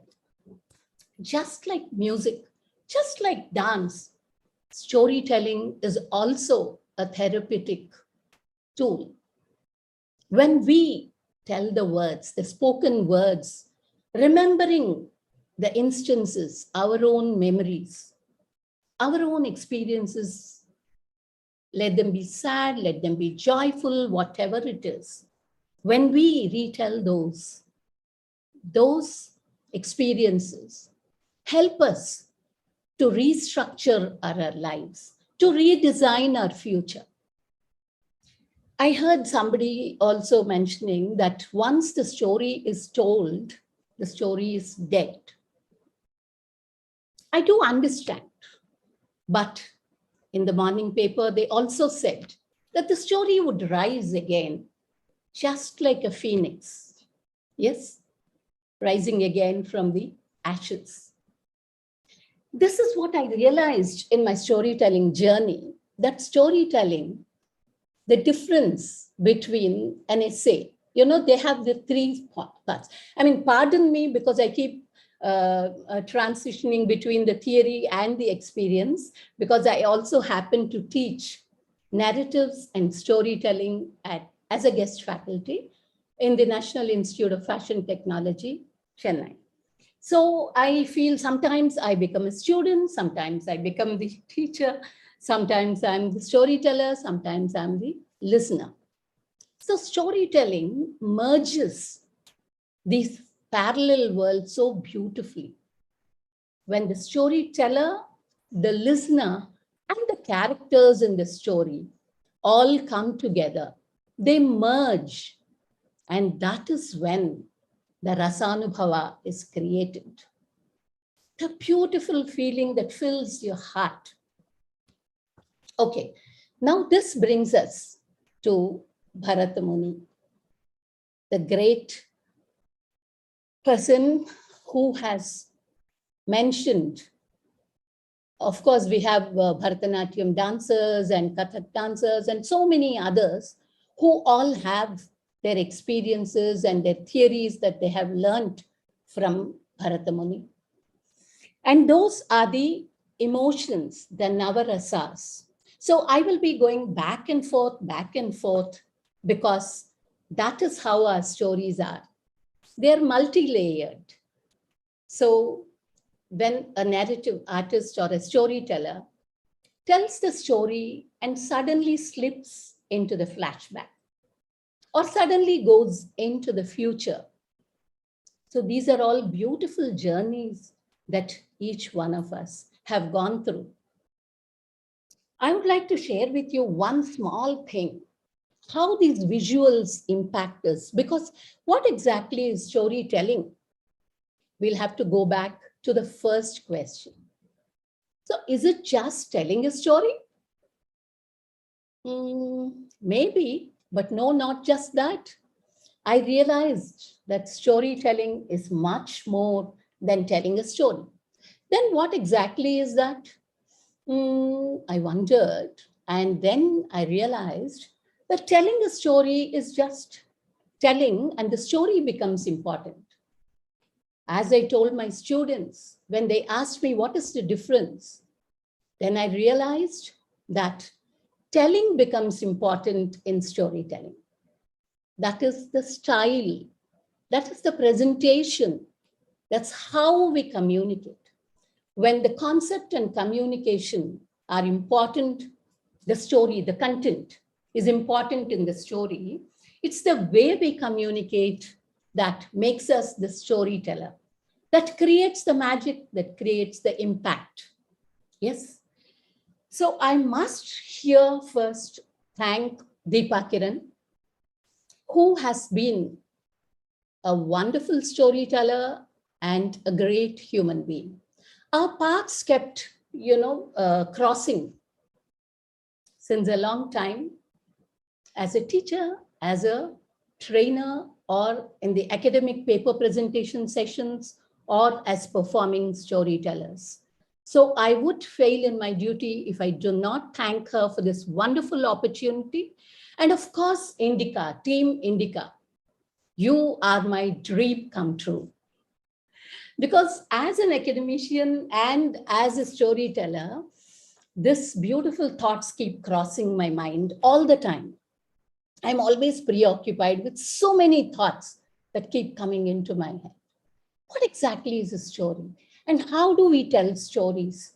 What is storytelling an art? Of course it is. But is it just an art? No, it is a skill, a craft as well. And then, so is storytelling just an art, a just skill or a craft? Or is it much more than that? Of course it is. Then what is it? You have a science behind that. Because, we are so used to this brain that looks for reasoning, for logic, for validation. So science is a wonderful tool. So again, since morning, we have heard the academicians and storytellers share that storytelling is a phenomena that happens here. It's the neurons that keep working. Yeah, the mirror neurons. Here again, let me just, one more interesting point that I observed in my journey is in Telugu, we have a small saying, Avalintaki Anna Unnadu, Tummuki Tammudu Ledu. Have you ever yawned and seen people around you also yawn? But when you sneeze alone. That's because when you yawn, the neurons are activated, the mirror neurons. The same thing happens when you're telling a story. That is why we cry, we weep when we watch a movie or a serial or read a book when it is so impactful. Yeah, I realized that storytelling touches your heart and transforms you as a person. Here again, my experience and my journey has taken me into the world of duality. Yes, because the storyteller's journey is a parallel journey, just like the narrative or the story. Because we have the story arc and the narrative arc that I have All these things are my learnings along the way. As a student of literature, I have done Telugu literature, and as a diploma holder of linguistics, and a bit of German that I have learned at the Max Miller Bhavan. All these things have made me realize the importance of the spoken word and the written word. But then what made me realize that there is something more to storytelling than just words, the visuals? I will tell you. I'll have to go back in time again. Margari tingal malanina. Yes, you can hear a bit of Tamil because I was born and raised in Madras, which is Chennai today, the creative city. In the streets of Tiruvallikeni, Triplicane, in the background of the Parthasarathi temple, the Venkata Krishna is the main deity there, the Moolavar. And you have Andal. Just now, the Dhanurmasam went past, the Margari Masam, and you have a heroine of the hearts, Andal, calling out to all her friends while following the Katyayani Vratam. Don't you get the visuals of your teenage? See, I always felt that Andal was somehow kept on a pedestal in a shrine like this, up in the temple alone. She is there in each one of us hearts, in the hearts and the lives of the youngsters, of teenage women, teenage girls, and young adults, brimming with love, brimming with the beauty around, and the excitement that is brought in. So it is just not enough to imagine Andal as the great goddess or the Mirabai of South India. I must say Mirabai is the Andal of North India because chronologically Andal comes first. So I feel my journey as a storyteller has helped me reimagine Andal and to demystify her and her life's journey. And I also chanced upon a beautiful temple in Telangana recently. So as a storyteller, when I was researching about a story, or as I was traveling and I chanced upon a temple, there is so much behind it all. Again, coming back to the stories, the building blocks of storytelling, I realized, is not just the story, that's the joy of story by listening to it or telling it. It's not the art of how you tell the story, or it is not just a skill as well. It's a collaborative art. And that is what today's topic, the indigenous storytelling styles of India, that INDICA is trying to bring all of us together, the practitioners and the paper presenters, the performers and the pedagogy people, I would like to call the academicians as. It's bridging the gap between the two, and that has been my journey too. I would like to bring to you another beautiful experience with mine, because as a teacher, first, I started off, of course, much before as a Doordarshan artist or a radio artist, not a radio jockey, because I was telling stories, I was reading stories, writing stories, I was doing a bit of radio acting as well. So all these things made me into a spoken word artist.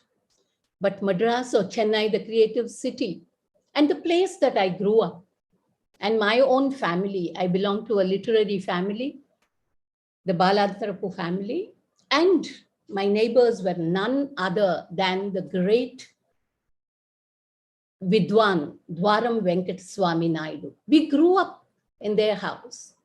So it is when everybody else had two grandparents, two sets, the maternal and the paternal, we were lucky to have a third one where we grew up, the Dwaram family.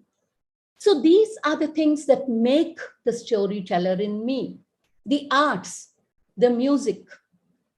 So the music that the Shruti and the Laya that fills this universe.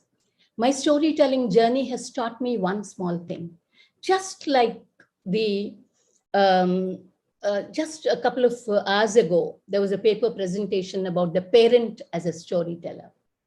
When I was born as just a small embryo or an egg inside the womb of my mother, the journey started there. Just the listening, the absorption. As a storyteller, that's a very, very important, crucial thing. We just accumulate, we listen, we observe. We have got to internalize the sounds, the symbols, all that are there around us. The chants, the gestures, again, the mudras, all these things we observe. And just like a child who cannot speak for a few months after he or she is born, the storyteller also is able to speak much better the language of storytelling if we listen more. How did the child suddenly speak so much? For months, these are the sounds that they can produce. One fine day, ta-ta-ta, mama, amma, atta. These are the sounds they speak, and the parents' faces beam. Just like that, as a storyteller, I have realized that the baby steps that I have been taking as a storyteller needed to branch off into something much, much more. So as a translator, I was translating many beautiful books thanks to Tulika publishers from Telugu to English. From English, I translated them to Telugu, and that made me richer by 45 plus Telugu stories. Maybe sometime soon I'll be touching the 50 mark, the half century.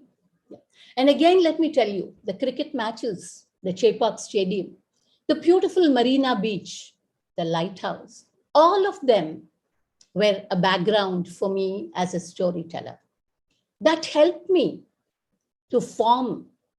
And then I traveled after wedding to Vishakhapatnam, the city of destiny. That's where I got married and I went. And I believe it because I did not want to go and step out of Madras. I would always tell my parents, find a groom only in Madras. But destiny had other plans for me.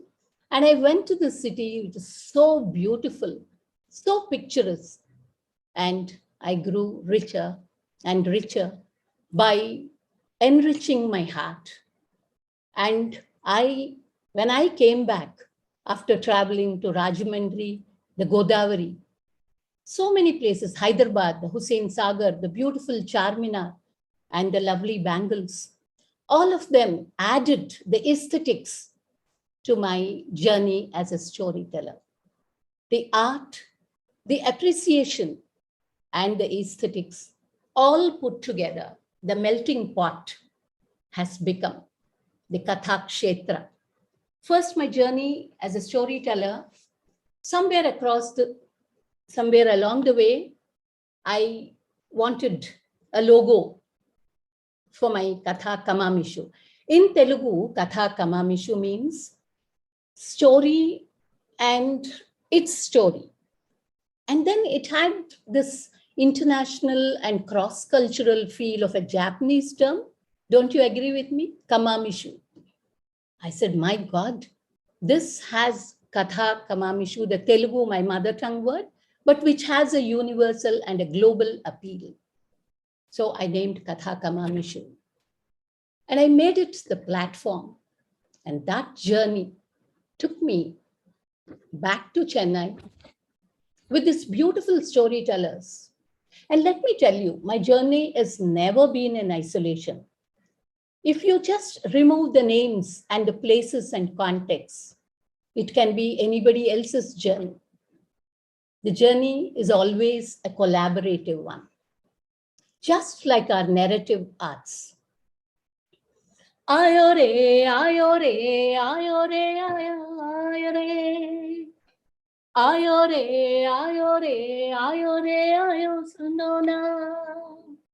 Yes, are you not thrilled to look at this coward? That is almost the logo of INDICA conference. We have all featured here. But then this reminds me, as a storyteller, I had recently done a storytelling for Feast as a part, like Vinita mentioned, of the Ramayana team. And I shared my story here with the help of this prop, the coward. And I want you to see this beautiful mobile shrine, which opens like this with the beautiful people inside, one female and the other two male, small doll-like things. And then there is a panel. So why am I showing this panel to you? It is because in my journey, I have realized that our brain also works just like the coward. And it works like this beautiful panels, colorful, and then they close and they open. And you know what? This coward has a story of Ramayana on this side, and it has the story of Krishna. Krishna Leela, Krishna Katha, and Ramcharitmanas that is here engraved beautifully. And as I told you, just like this coward, which is a collaborative effort, storytelling is also a collaborative effort. It is the effort of, it is the coming together of the words spoken or written, the visuals, and then the verse, the beautiful music or the rhythm in it, as I mentioned before. I would like to just introduce to you this shrine, one more, the beautiful Rajasthani shrine that the artists have beautifully made with colors and other things. And again, designs. So as a pedagogist, as a teacher trainer, and as a teacher, I have realized that Panchatantra can be used as a pedagogy and even the framework, as I told you, at the crossroads of culture, at the crossroads of narratives, the coward and the Kamishibai. And then at the crossroads of the Orissa, beautiful, the Jagannath, that is shown so beautifully. This also has brought me close to the other global storytelling art form, the paper theater, Kamishibai. You might have heard this word, Kamishibai. Even I used to start off in my early days of storytelling as Kamishibai. Kamishibai sounded something like Mirabai or Jhansi Lakshmibai. But then later on, I attended a workshop in the Bangalore Storytelling Festival, knew more about it from the practitioners. And also as a person, storyteller who's been researching and trying to link the storytelling visual art forms of our great Indian nation, the multicultural, the multilingual heritage, I realized that the Kamishibai can beautifully be replicated or duplicated with this Orissa shrine, with the doors here and something inside the story. Only the Kamishibai keeps moving and it has to be pronounced as Kamishibai. Yeah. So these are the small things that you'll learn. As a storyteller, my journey taught me one more thing. Many of you, especially people from Hyderabad and people who are aware of this IIT craze, know certainly about the Ramaya Institute in Hyderabad. One interview that I heard with him really resonates so beautifully with me, and I can experience it today. They asked him, what is the most beautiful time that you felt when you could, and everybody expected him to say, he was a mathematics teacher, that, the problems that he arrived and the number of students that he churned each year to get into IITs made him proud. But he said one thing. It is the beautiful moment when a student comes up to me and says, sir, why did you need so many steps? I can achieve this answer in 4 steps. Why did you have to put 10 steps? That is the most wonderful moment in my life, he said. In the same way, for me as a storyteller, I have realized that when I see my fellow storytellers or my students coming up with beautiful aesthetic ways of telling a story, it just warms my heart so much. It touches my heart and transforms me into another person. So I would like to know if I have a couple of minutes more to share my journey. Can you please? Last 5 minutes, Lakshmi. 5 minutes, wonderful. I would like to sum up my journey. As I told you, I have been a teacher, and the pedagogic tool, especially, I was interested here because I said, oh my God, as a teacher, with all the problems of, the syllabus, handling the children in the classroom, answering the parents, and all these things, poor teacher, because I was one, you see, how can she be energized till the last period of a class, of a school? And if she or he is not energized and enthusiastic, how can she transform or transfer that to the children? This got me into making my storytelling sessions to tweak them into workshops. Because I have realized, just like A.K. Ramanujan's folk tales collection, a folk tale from Andhra Pradesh, what happens when you listen to a story? All our storytellers always would love to refer that story because you will know about it very soon. Deepa will be sharing it. But I realized that when you listen to a story, what happens? Your face comes like this, your shoulders come closer, your ears become larger, eyes come in wonder, mouth opens. What happens? And at that moment, that is the right moment, the curious moment that is synonymous with learning. I have realized that learning happens at that crucial moment when the eyes, ears, and mouth are wide open and the body comes closer, already set to take in. So that's when I realized that storytelling is a wonderful tool, not just as a pedagogic tool, but as an intervention tool in special children and for students with disabilities and for teachers in their capacity building efforts. And of course, I have done workshops and then done some projects in SCERT and in the Tamil Nadu and in Andhra Pradesh district libraries. How do we reimagine the libraries? As a child, I grew up. You would have all seen outside the library, that was the sign when we were children. Be quiet, let people work, you do your work. But today, the spaces are redesigned. Library is the most beautiful place, the vibrant place.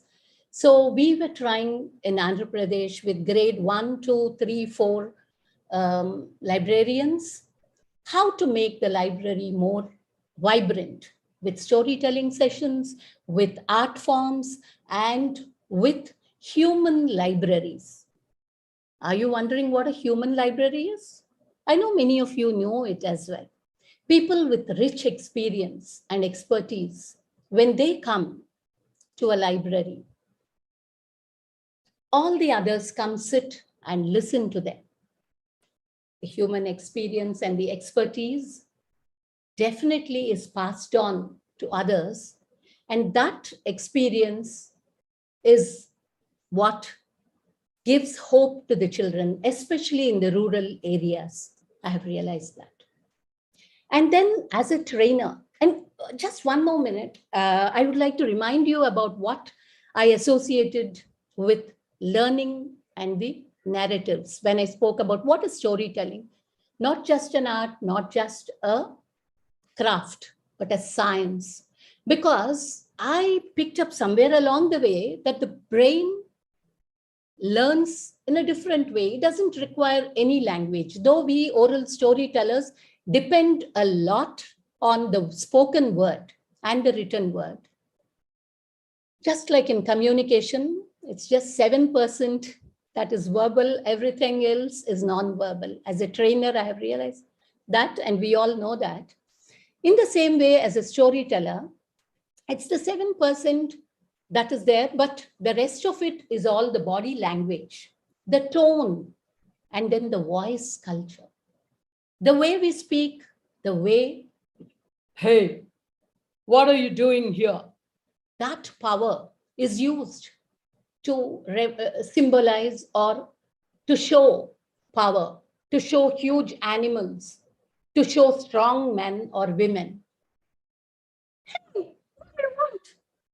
All of us who have watched Tom and Jerry, we know the small ones, the squirrels and the rats. So how we use the story, the voice, to bring in the characters. So the story arc, and that is the narrative arc, is my external journey, having a context, having characters in my life. And then the course of the story goes every day, same thing happens. And suddenly one day there is a conflict. That was the conflict I faced at the time of the pandemic. Because I believed that in this world where technology is growing leaps and bounds, and I said human intervention is very important. We must tell stories. But one fine day, lockdown was announced, and we are still going there in the same. And that is when I realized that technology can be a boon. So these are the learnings that I have picked up along the way. And as a teacher and as parents, we tell stories, and it's all printed there. Moral of the story is, and I have learned not to tell that word. I always, like many other storytellers or most other storytellers, leave that to the audience. Because when we tell morals, there's just one. When we leave it open and ask the listeners to tell the stories, they come up with so many more options. And those are the beautiful perspectives. So the character arc, as I told you, the conflict is the problem. How did I face it? I learned technology. I swallowed my pride. And then I started using digital storytelling and storytelling tools. These are our beautiful tools that are there, our narratives, Indian narratives, be it in art forms or be it on our own saris and the blouse that I have worn. Look at the beautiful handwork, the embroidery, and the Warli designs that are here. They're all the beautiful narratives that you pick up. So how do you become a storyteller? Not just by copying somebody, but finding your own inner storyteller. Yes, and that is what is the art. The skill can be learned. The art, the skill is external. The art, you go within. And then find your calling. Find your strengths. Is music your strength? Is dance your strength? Is theater your strength? Is drawing or is making models? Look at this beautiful thing that children were, shown, babies, infants. Look at the art here. So I have realized that I am just a small speck which started growing in my mother's womb and then became and merged with the small specks that are there in the storytelling universe, which has made this world so beautiful. So many shining stars, the sun and the moon, and many, many more. That's my journey, the Kathakshetra Trust that I have formed. I would like to just wind up with this because earlier I thought that trusts, especially public charitable trusts, were formed only by people who had money, who had estates, who had businesses. Me, I'm just a poor storyteller. I never had riches. But then it is not just the cash, but the kind that can create a philanthropy. So I started my trust, which, thanks to the great IAS officer who was there that day, who signed my papers for the trust, gave an 80G, because he happened to see me on the beach road, the Elliott's Beach, where I was collaborating with the Hindu in the car-free Sundays for 4 years. And at the Anna Centenary Library with my fellow storytellers, telling stories under the beautiful tree that has been set up there. So many experiences, so many journeys, the external. And I would like to tell you the cover. I'll just wind up with covered where we started off, because this reminds me as a literature student of Raghava Pandaviyam. Raghava Pandaviyam was written by Pingali Surana, the Telugu poet, where he has very beautifully brought in the stories of Ramayana and Mahabharata. He has chosen 6 chapters, and he has left the Upakathas in both the epics. He has picked up similar situations, and when you read the poems, you realize that in one context, it is Rama's story, Ramayana, and in the other, same poem will give you the meaning of Mahabharata. How is that possible? Just like the covered, which has Ramayana here and Krishna Katha, the Mahabharata or the Bhagavatam, Krishna Leelas this side, Raghava Pandaviyam is so beautiful. And how is it achieved? By setting up the context, by shifting the focus from Ramayana to Mahabharata. There are certain common things that are there. So there is similarity, there is diversity, just like our beautiful culture of India. And if I go on about my journey, it goes on and on just like yours. So thank you so much once again to all my fellow storytellers and the academicians and everybody here, the great listeners. And believe me, each one of you is a storyteller. Each one of you is a story maker. Make whatever you have with your hands, whatever you have in your heart, whatever you plan in your head, put them all together and a beautiful story comes out. And you will also go through this most enriching and enchanting journey. Thank you so much. Namaste. Thank you so much, Lavanya ji. I think it's always a pleasure to listen to the story of a storyteller. While we were, framing the whole schedule, we were speaking to Deepa ji, and I was talking about how India has nurtured a tradition of storytellers, not just as individuals, but as an entire community in itself. Every single Purana is almost narrated by Sutta Puranika. Whenever I read Sutta Puranika, I always imagine myself, as having seen one of them in reality. Whether it is Mahabharata or all the other Puranas, especially in Mahabharata, the Sutta Puranika, that is Ugrashrava Sauti, who narrates Mahabharata, and his father, Romaharshana. So there is an entire tradition.